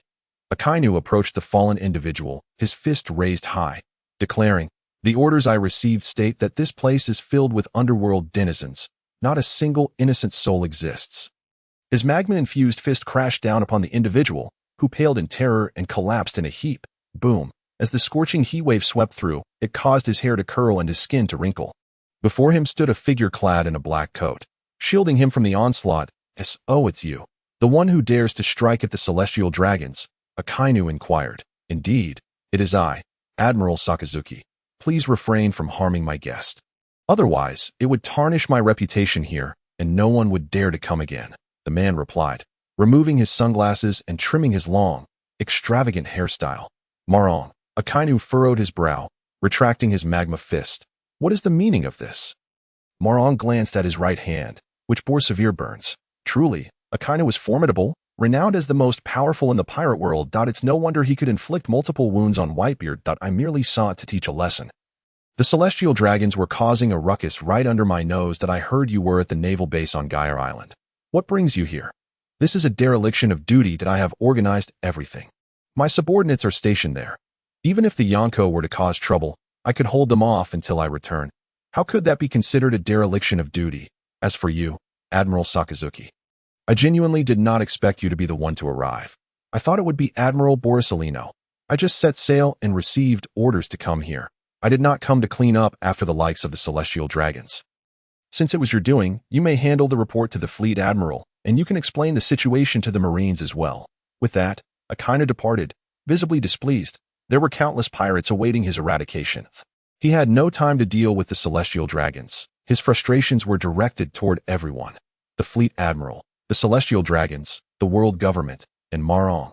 Watching Akainu retreat, Marlin smiled faintly. It seemed true that the Celestial Dragons would retaliate when humiliated in Sabaody. Now that the Admiral had left, how would they respond? If no funds were dispatched by tomorrow, he would personally demand them from Mariewa. Upon arriving at the headquarters of the London Chamber of Commerce, Karina played the role of assistant, serving tea to Marlin. Soler emerged, exclaiming helplessly, "As expected of you, sir. The events at the auction have spread like wildfire across Sabaody, claiming you publicly slaughtered the Celestial Dragon's guards and made them ride like donkeys. This could attract the attention of the Marine admirals. Rest assured, the admirals have already left. No Marine would dare oppose me for the sake of the Celestial Dragons. Will this incident affect the chamber? Yes, but if you can withstand the pressure from the government and the Celestial Dragons, it will only benefit us. Our notoriety has already been established. Enduring this impact will prove our strength to the world, granting us greater leverage when seeking partners." Marlin glanced at Karina and asked, "I heard that Tesalo has taken action against our convoy. Has the master already learned of this?" I must confess, the other party did not reveal the mastermind's name, and I could not uncover the truth. How did you know it was Tesalo? Marlin did not answer but looked at Karina, saying, "I will be needing you, my little assistant, for a while." Need? What do you mean? Are you being so straightforward? Karina blushed, aware that Marlin did not mean it in a crude way, but others might not think so innocently. Saleh smiled. "No problem. Just be careful not to cause any fatalities." "That's difficult to guarantee." Marlin decided to give the Golden Emperor a taste of his own medicine. Saleh was left stunned. It seemed Karina would be the first to receive his favor. What kind of magic had she employed to surpass Ain and Rennie's? "All right, I must visit the naval base on the island.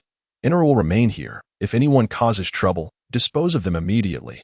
Inara huffed an agreement, signaling his acknowledgement. "You two, follow me.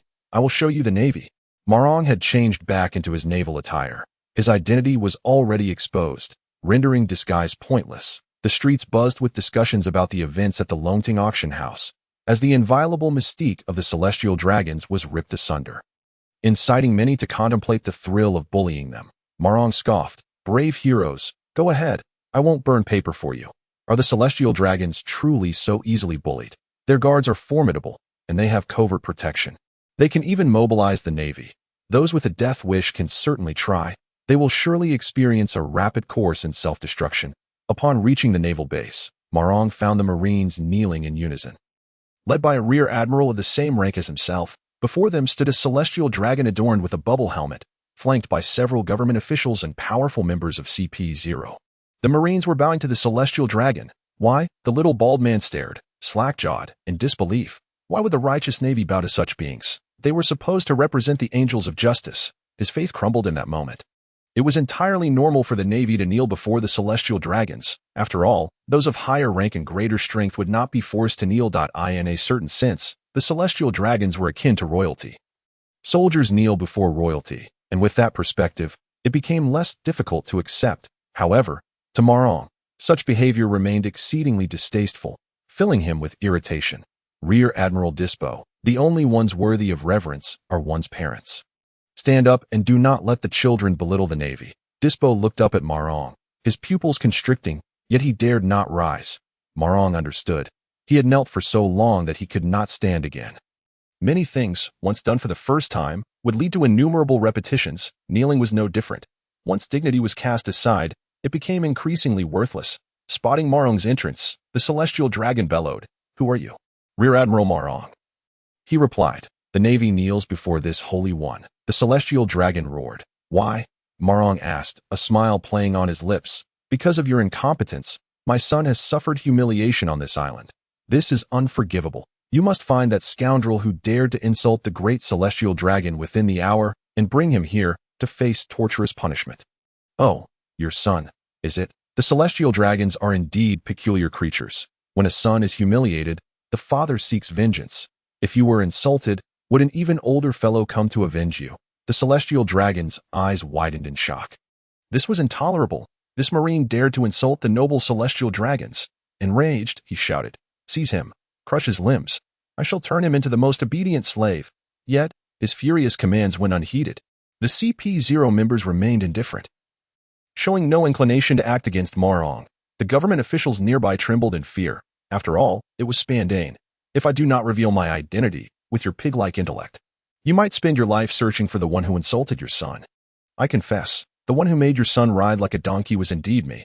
Speaking of which, has he prepared the 100 billion he owes me? The impact stones he purchased from my auction house are already packed and awaiting his collection.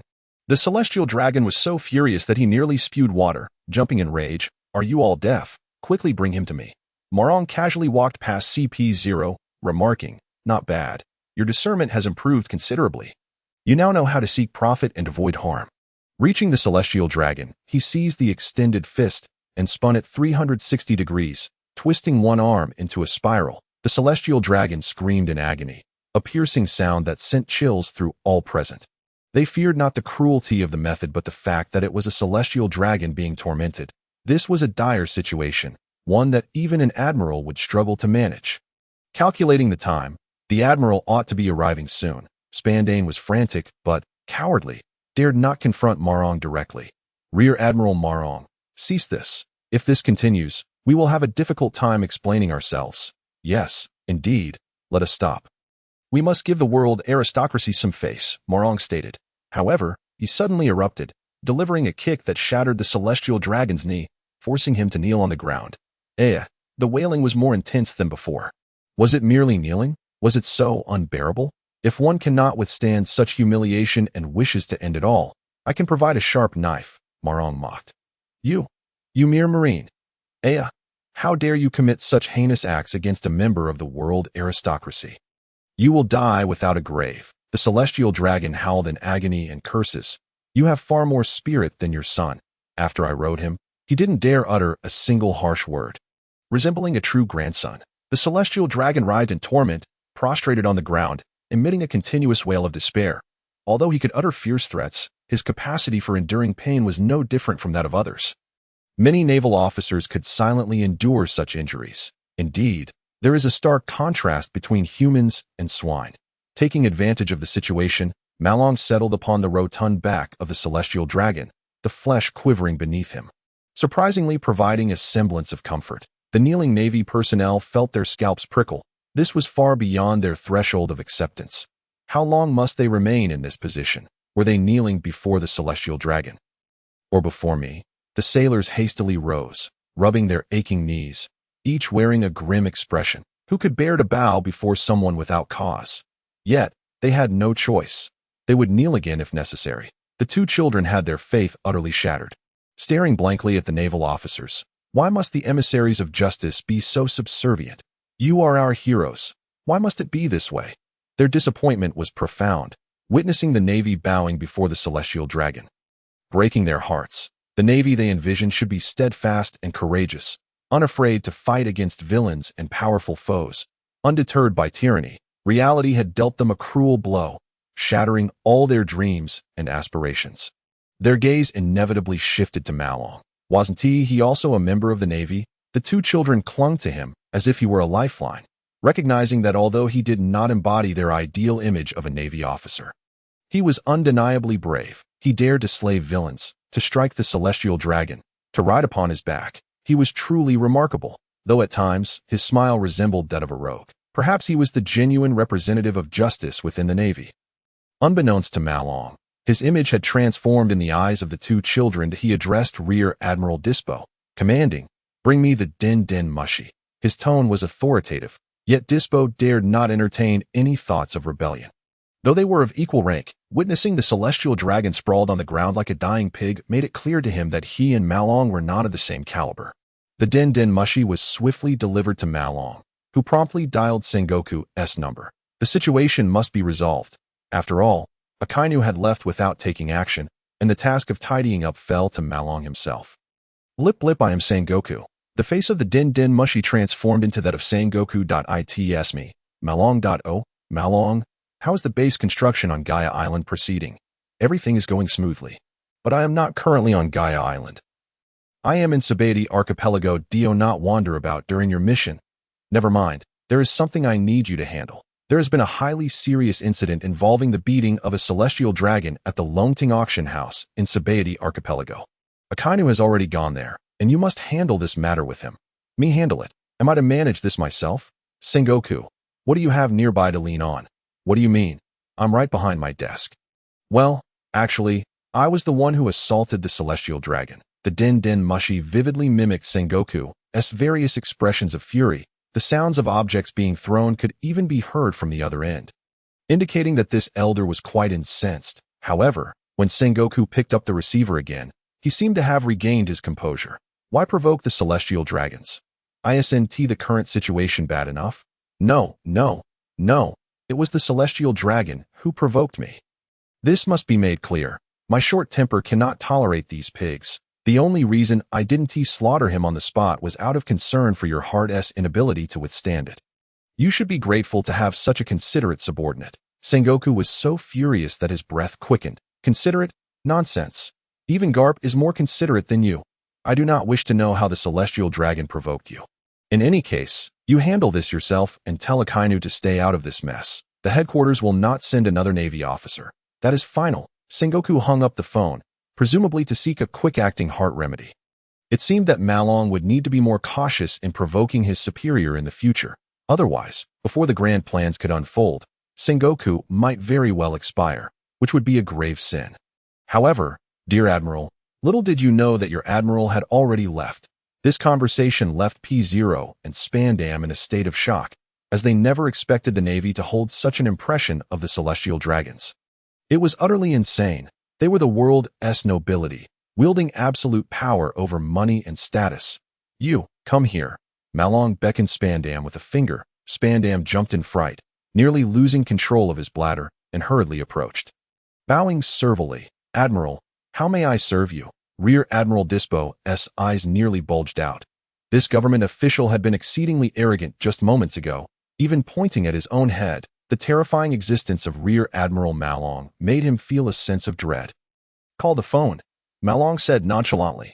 Spandam swallowed hard and quickly dialed the number. After a brief moment, the call was connected, and an elderly voice emerged from the Din Din Mushi. Is this Spandam? Yes. I am currently in Sabaody Archipelago handling the celestial dragon humiliation incident, but a very serious problem has arisen. Spit it out quickly. If you can't handle it, find someone else. Sir, this is not something that can simply be resolved by changing personnel. The assailant is none other than Rear Admiral Malong. Who? The voice on the other end rose significantly in pitch. Malong. The call was abruptly terminated. Spandam was momentarily stunned, staring blankly at Malong, unsure of what to do. Malong was equally taken aback by the old man's abrupt disconnection. He too was bewildered. This matter had to be resolved somehow. If that old man chose to neglect it, he would go to Marioa tomorrow to demand compensation from that celestial dragon family. Perhaps sensing that this approach was misguided, a few minutes later, the phone rang again. Immediately find Malong and have him contact us. He's right here, Spandam said meekly. What? You scoundrel. Do you want to resign? Star exclaimed in exasperation. Did Malong witness the previous disgraceful scene? Malong took the Din Din Mushi, casually stating, Sir, please be a bit more lenient with your subordinates. There was a moment of silence on the other end before Star inquired. Malong, what exactly do you intend to do? What do I want to do? Perhaps to press you down before Zefa's grave and make you kowtow. Has the celestial dragon not reported the detailed circumstances to you? You should ask him what transpired, and no matter what he did, it is of no consequence, for he is a world noble, entitled to all privileges, Star retorted defiantly. Even if he deliberately provoked me and repeatedly acted recklessly before me. Precisely so, Malong chuckled, extending his finger to pierce the palm of the celestial dragon, eliciting a heart-wrenching scream. Star, save me. This Navy officer intends to kill me. The celestial dragon's cries sent chills down Star's spine. Prompting him to shout, Malong, stop this at once. Malong obediently ceased, wiping the blood from his fingertips onto the celestial dragon's opulent garments, inquiring, "What is your name again?" "Fat Pig." "Donga, from the Madilo family. This Navy officer is bullying my son." Pooch 1. "Sir, you must seek justice for me and tear this vile Navy officer to shreds. The consequences of empty threats were merely a return to suffering." Malong was more than willing to punish the celestial dragon. Much like he had trained Shanatia, this was a high-level toy, far more entertaining than any pirate or villain. Thus, he bored holes into the celestial dragon's other hand, although that hand was twisted beyond recognition. The sensation of pain persisted.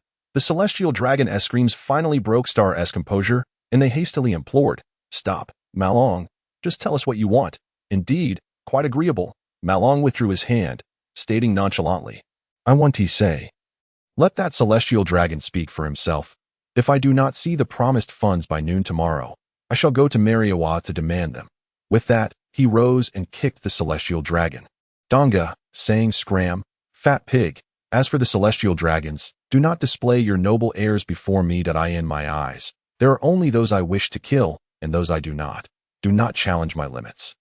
Upon concluding the conversation, he abruptly hung up the phone. Malong tossed the din-din mushy to the Major General and fell into deep contemplation. His provocation this time was undeniably audacious. The old man had once again swallowed his pride, which felt incongruous given their respective statuses. Had he exhibited an unfathomable level of power? No. Malong understood that his demonstrated combat prowess was merely that of an emperor class, not overly outrageous. It was implausible for someone of such caliber to cower in fear. What, then, was the reason? Regardless, Malong would not forget the grudge against the world government for Zephyr's demise, and he was steadily advancing towards his goal of vengeance, the celestial dragon, lying prostrate and feigning death. Elicited Malong's disdain as he remarked, "Fat Pig, how long do you intend to lie here and pollute the environment? If I do not see the money by noon tomorrow, I will ensure your family vanishes from Marijoa." The celestial dragon no longer displayed the initial arrogance, scurrying away with its tail tucked between its legs. Spandane P02 dared not utter a word and followed suit in retreat. The two children looked up at the imposing Malong. Their shattered faith rekindled, their eyes sparkling with admiration in the Marijoa conference hall. The tension was palpable as one member nearly crushed the din-din mushy in his grip. "This is outrageous. How dare he harm a celestial dragon?" "Harm? If we do not intervene, he may resort to murder." "He dares. He truly dares. Do you not feel that this lad is deliberately provoking us?" The elder with the long beard's words cast a heavy silence over the chamber, prompting the others to ponder and nod in agreement. The elder continued, "He seeks to incite our wrath, indicating he possesses a trump card that renders him unafraid of us. This is likely the reason the higher-ups wish to court him."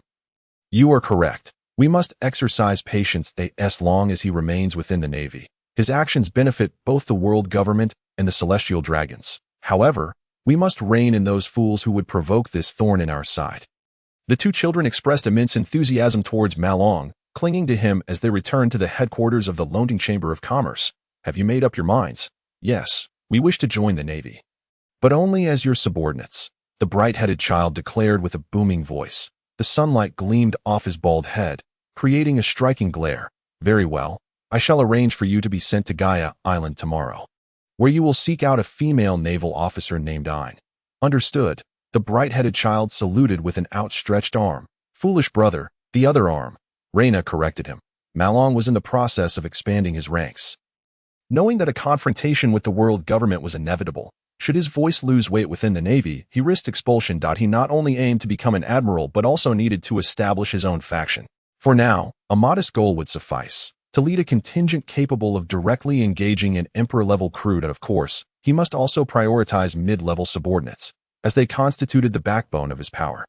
The following morning, an elegantly dressed butler, accompanied by a burly slave, delivered several large chests to the entrance of the Longting Chamber of Commerce. The celestial dragons had not shown up, while this money was insignificant to them. Their true grievance lay in the humiliation of their dignity being trampled upon. Not only had they been beaten and insulted, but they were now compelled to part with their wealth. Were the assailants injured by the recoil of their own force? Or had their spirits been so uplifted by their actions that they required monetary compensation for their mental strain? It was utterly infuriating. When would the celestial dragons rise again? As the butler prepared to leave after completing the transaction, Marlin called out, "Wait. What else might the esteemed one require?" The butler stuttered, visibly anxious to inquire about the old patriarch of the Chabak family. What is his condition? He recalled the foolish family that had once captured Ein to prolong their patriarch's life. Every celestial dragon family was a potential asset. Failing to exploit their resources would be sheer folly. Regrettably, it appears they have discovered an alternative method of prolonging life, yet they remain on the precipice of death. The specifics are unclear to me. Marlin waved his hand dismissively, signaling for the butler to depart, then lapsed into thought. Aside from the devil fruit of regression, were there other means of extending life? Upon returning, he would consult Shanatad as long as that old pig still drew breath. Vigilance was paramount. Even if Shishing and the others could not act openly, they could still conspire in the shadows. He mused, "Let them not be caught by me, else I shall not believe my luck."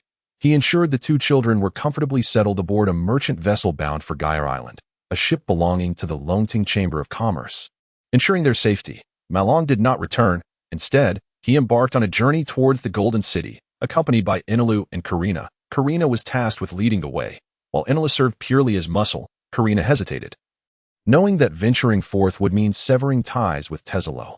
Yet, to refrain from going would mean instantly antagonizing Marlin. After much contemplation, she deemed it wiser to proceed as Marlin and the celestial dragons finally quieted. News of the humiliation suffered by the celestial dragons in the Sabati archipelago began to spread rapidly in all directions, with seagulls diligently delivering newspapers worldwide. Although a mysterious force intervened, compelling Morgans to retract some of the publications. He could be suppressed by brute force, but the pirates would not be. The news spread like a virus, unstoppable in its trajectory. Shocking. Navy Major Marlin has engaged in such passionate confrontations with the celestial dragons. In broad daylight, under the clear sky, the world aristocrats, the celestial dragons, have been used as mere seats. Shocking. Major Marlin has sullied the celestial dragons and has been expelled from the Navy. Those in Sabati who wish to recruit him should act swiftly. Rumors circulated that one celestial dragon was not enough. Major Marlin had even engaged in a dual encounter with a father and son, truth and falsehood blended like gossip, disseminating across the globe.